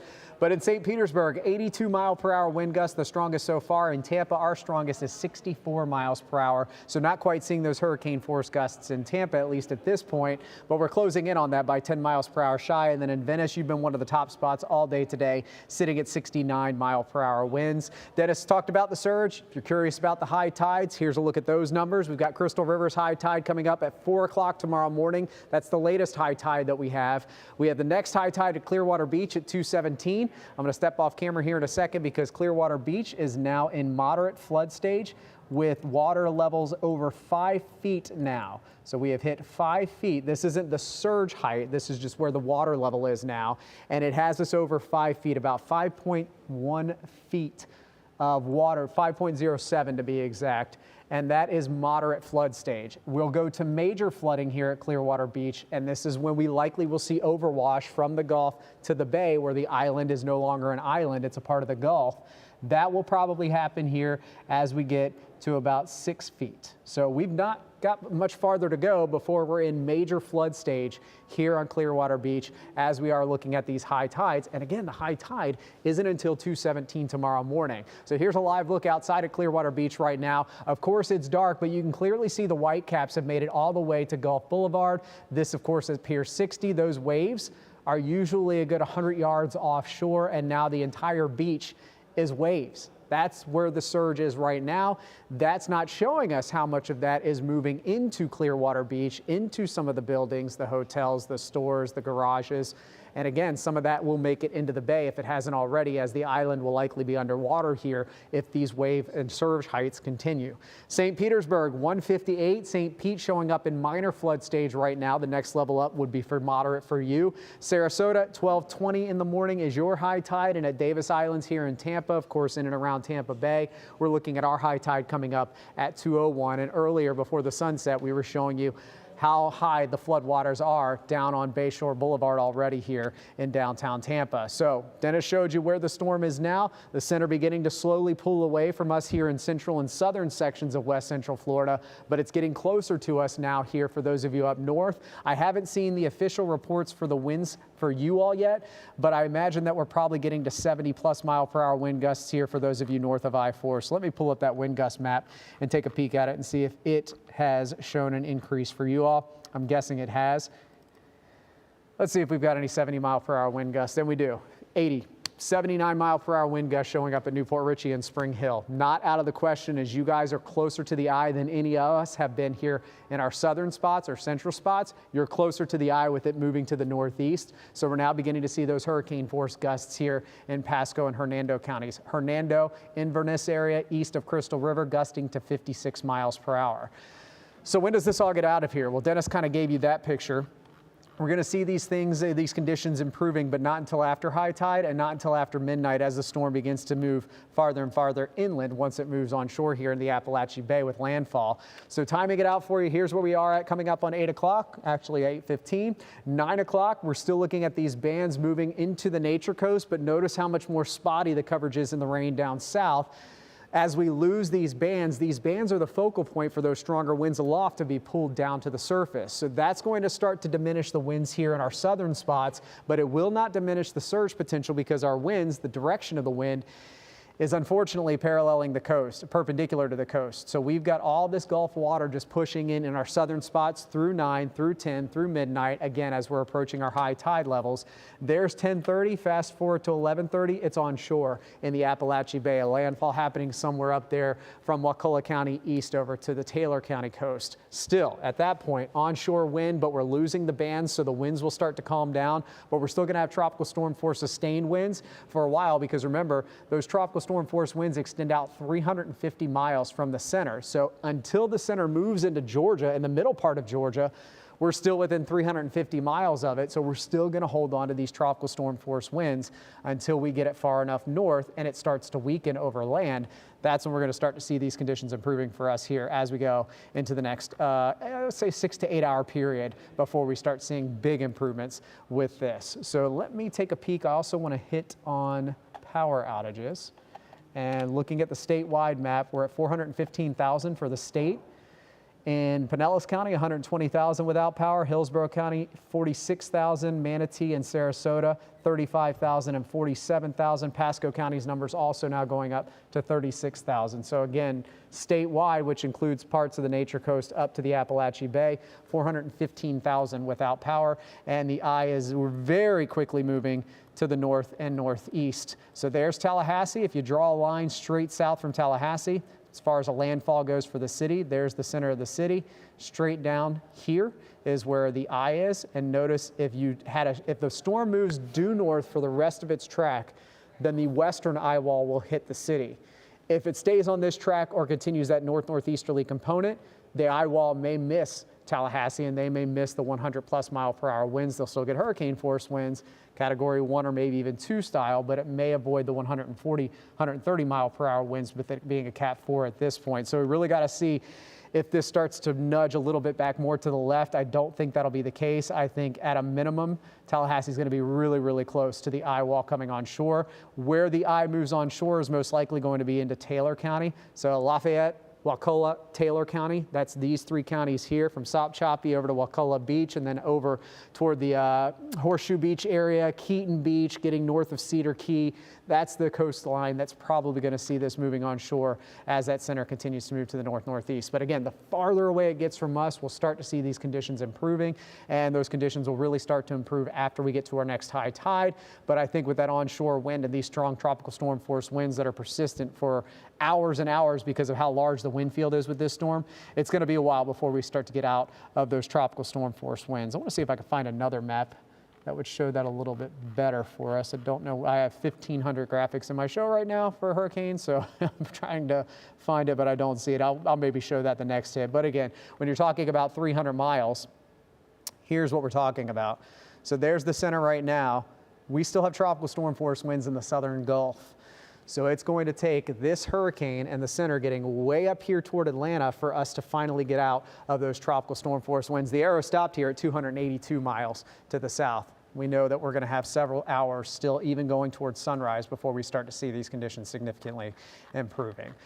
So that's the latest over here. Tornado warnings that we were tracking earlier have expired or they were canceled. I do not see any more active tornado warnings at this point. So again, we're just kind of waiting to see this make landfall. That's the next big step. And for those of you that are up north, like Dennis said, Crystal River down to Pine Island, down to Hernando Beach, down to Newport Richey, you are now going to see these winds accelerating up to 70 and 80 miles per hour, and your surge is going to really start to move back on shore. Notice most of the wind barbs are still south right now, but we're really seeing them more so out of the southwest. Once that happens for Crystal River, that's when your surge is going to start to really climb. And one last peek at the gusts, see if we got any updates on these. Yeah, still 79 showing up at Newport Richey. Look at the difference from Crystal River at 36 to 53 in Brooksville to Newport Richey at 79. I guarantee you that's probably because that band hasn't made it to Crystal River yet. That heavy rain band that's responsible for these strong gusts. We'll take a peek up north and exactly that. So there's the band that's producing 70+ mile per hour wind gusts now. It is moving into Citrus County, so we've got it over top of us in Brooksville, Beverly Hills, Hernando, Inverness, back west to Crystal River. It's over top of us in Sugar Mill Woods and Homosassa. Areas here from Chassahowitzka north. This is also a region that we've got to watch the surge that could exceed 10 feet depending on exactly how this plays out over the next few hours. But you guys have not had those strong winds yet today. You're getting them now, and these bands are going to continue to move on shore. Look at the eye wall too, by the way, before I send it over to Wendy. We've got Crystal River right here. The eye wall is now 50 miles to our west, very, very close to the eye wall. The actual eye itself is, I just ran off the map there, 75 miles to your west. So again, you're a lot closer in Crystal River to the eye than we were here in Pinellas, Hillsborough County. So that's why the surge is going to be maximized in these areas that could potentially get up to over 10 feet. Wendy? Jason, thank you. We're going to take a look at, this is a live look at Gulfport, and as you can imagine, this has been flooded like a river for hours now. This is a live look. This is above the casino that's there, and it's just, this is, I mean, truly, it's whatever buildings are around there and the casino, I have to think, are just going to be completely full of water by the time the high surge comes, high tide comes in just a couple of hours. We also have a look at I-4, and apparently there's a crash. This is in Hillsborough County on I-4 West. We're told a sign fell on a vehicle there. We don't know about any fatalities or injuries, but this is on the ramp from 21st Street, and that's the on-ramp there, and it's now closed. Of course, crews on the scene evaluating exactly what happened, and again, if there are any injuries or fatalities, we'll keep you up to date on that. And now we want to look at Treasure Island. City leaders there now tell us the fire department will no longer respond to any calls for service on Sunset Beach. Look at the flooding and the surge there. Unbelievable. Crews say they will resume operations once conditions are deemed safe. These are the images from Treasure Island, and this was earlier this evening. As you can see, it's still light out and now it's dark. The water rising up towards people's homes, and over the past few hours, water has just continued to pour onto the streets, and of course, as the surge continues to build, it's only going to get worse. And here are some images from Treasure Island earlier again this evening. A lot of storm surge in that area as well. And we want to check out some of the power outages because they keep going up. As of 8:15 this evening, there are at least 117,000 Duke Energy customers in Pinellas County and another 18,000 plus in Pasco County without electricity right now. Further down the coast, Florida Power and Light, they're reporting more than 35,000 power outages in Sarasota County and another 31,000 in Manatee County. And we have new video coming in, and this is from our meteorologist, Greg D. Apparently he's already up. This is in Tampa Heights near Armature Works. The Hillsborough River, as you can see, they're flooding, and it's really, I mean, this is now hitting, I feel like, all of our counties, and it's only going to get worse as we head further into high tide in the next about 2.5 hours, 11 p.m. And on for many areas in our viewing capacity. We want to go to Jada Williams. I believe she is live for us at one of the beaches. Yes, Jada is in Indian Rocks Beach. Looks like things have calmed down a bit compared to when we've checked in with you before. Jada? Yeah, things have calmed down just a little bit, but not really enough to say, things are getting better. I'm still here over at Indian Rocks Beach. I'm on the other side of the bridge, so I'm a little further away from where the beach actually is. Take a look right here. I'm at one of the businesses, and as you can see, they were prepared for this storm, ready to go. They have their hurricane shields up on the windows and the entrance just right beside it. I saw the roof come off of this building right here. Let me step out of the way and come over to this side. Pieces of that roof are now in the ground and they're tumbling by. You can see it going across right there across the street, and that's been happening since I've been out here. When we get those really big gusts of wind, it's blowing all of the debris like pieces of that roof and trees and things that have come down. You see cars that are turning around. The reason they're having to turn around is because, like I said, I'm by the bridge that gets you to Indian Rocks Beach, and right there, if you're trying to cross that bridge, you're not going to be able to do it. That's because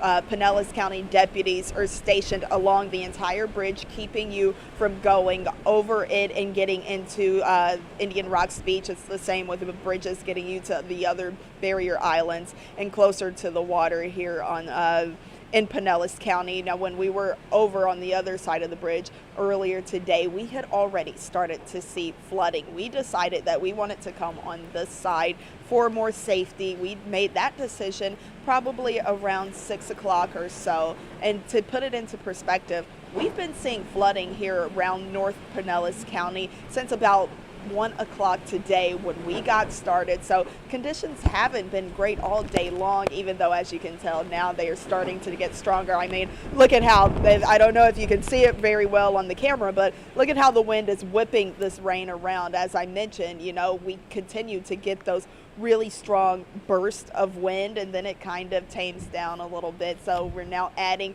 the wind and the rain together. The really big thing right now is that Pinellas County officially has that shelter in place, and there are people, I've been on social media looking, a lot of people who are saying, oh, I finally decided to stop looking at the beach. When we were driving by earlier, there were a lot of people out there still looking. Pinellas County is saying that is not safe to do because we have that storm surge. That's a really, really big factor into this storm, and it's just not safe to do so.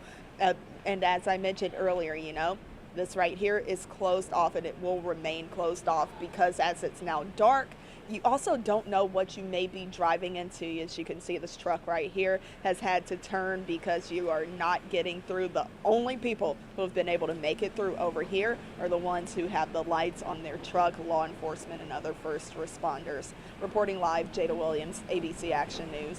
Jada, thank you. And it's nice to hear that folks out there are heeding the warnings. I do want to mention, unfortunately, that breaking news. We talked about a crash in Hillsborough County on I-4 West. That is, in fact, a fatality.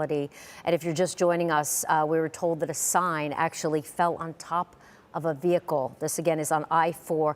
The ramp from 21st Street on the west side, I believe, is now closed. Crews, of course, on the scene trying to clean up what happened. But in fact, the driver did die in that accident. We will try to give you more information as we get that I-4 area cleaned up. Meanwhile, we want to go to Pasco County now. Julie Solomon is in Hudson for us out there. Julie, I know we're entering the time where, of course, like many other counties, it's high alert. Really, you need to stay in place wherever you are. Do not evacuate because the fact that it's so dark out now, the flooding and the surge is rising, and you just don't know what you could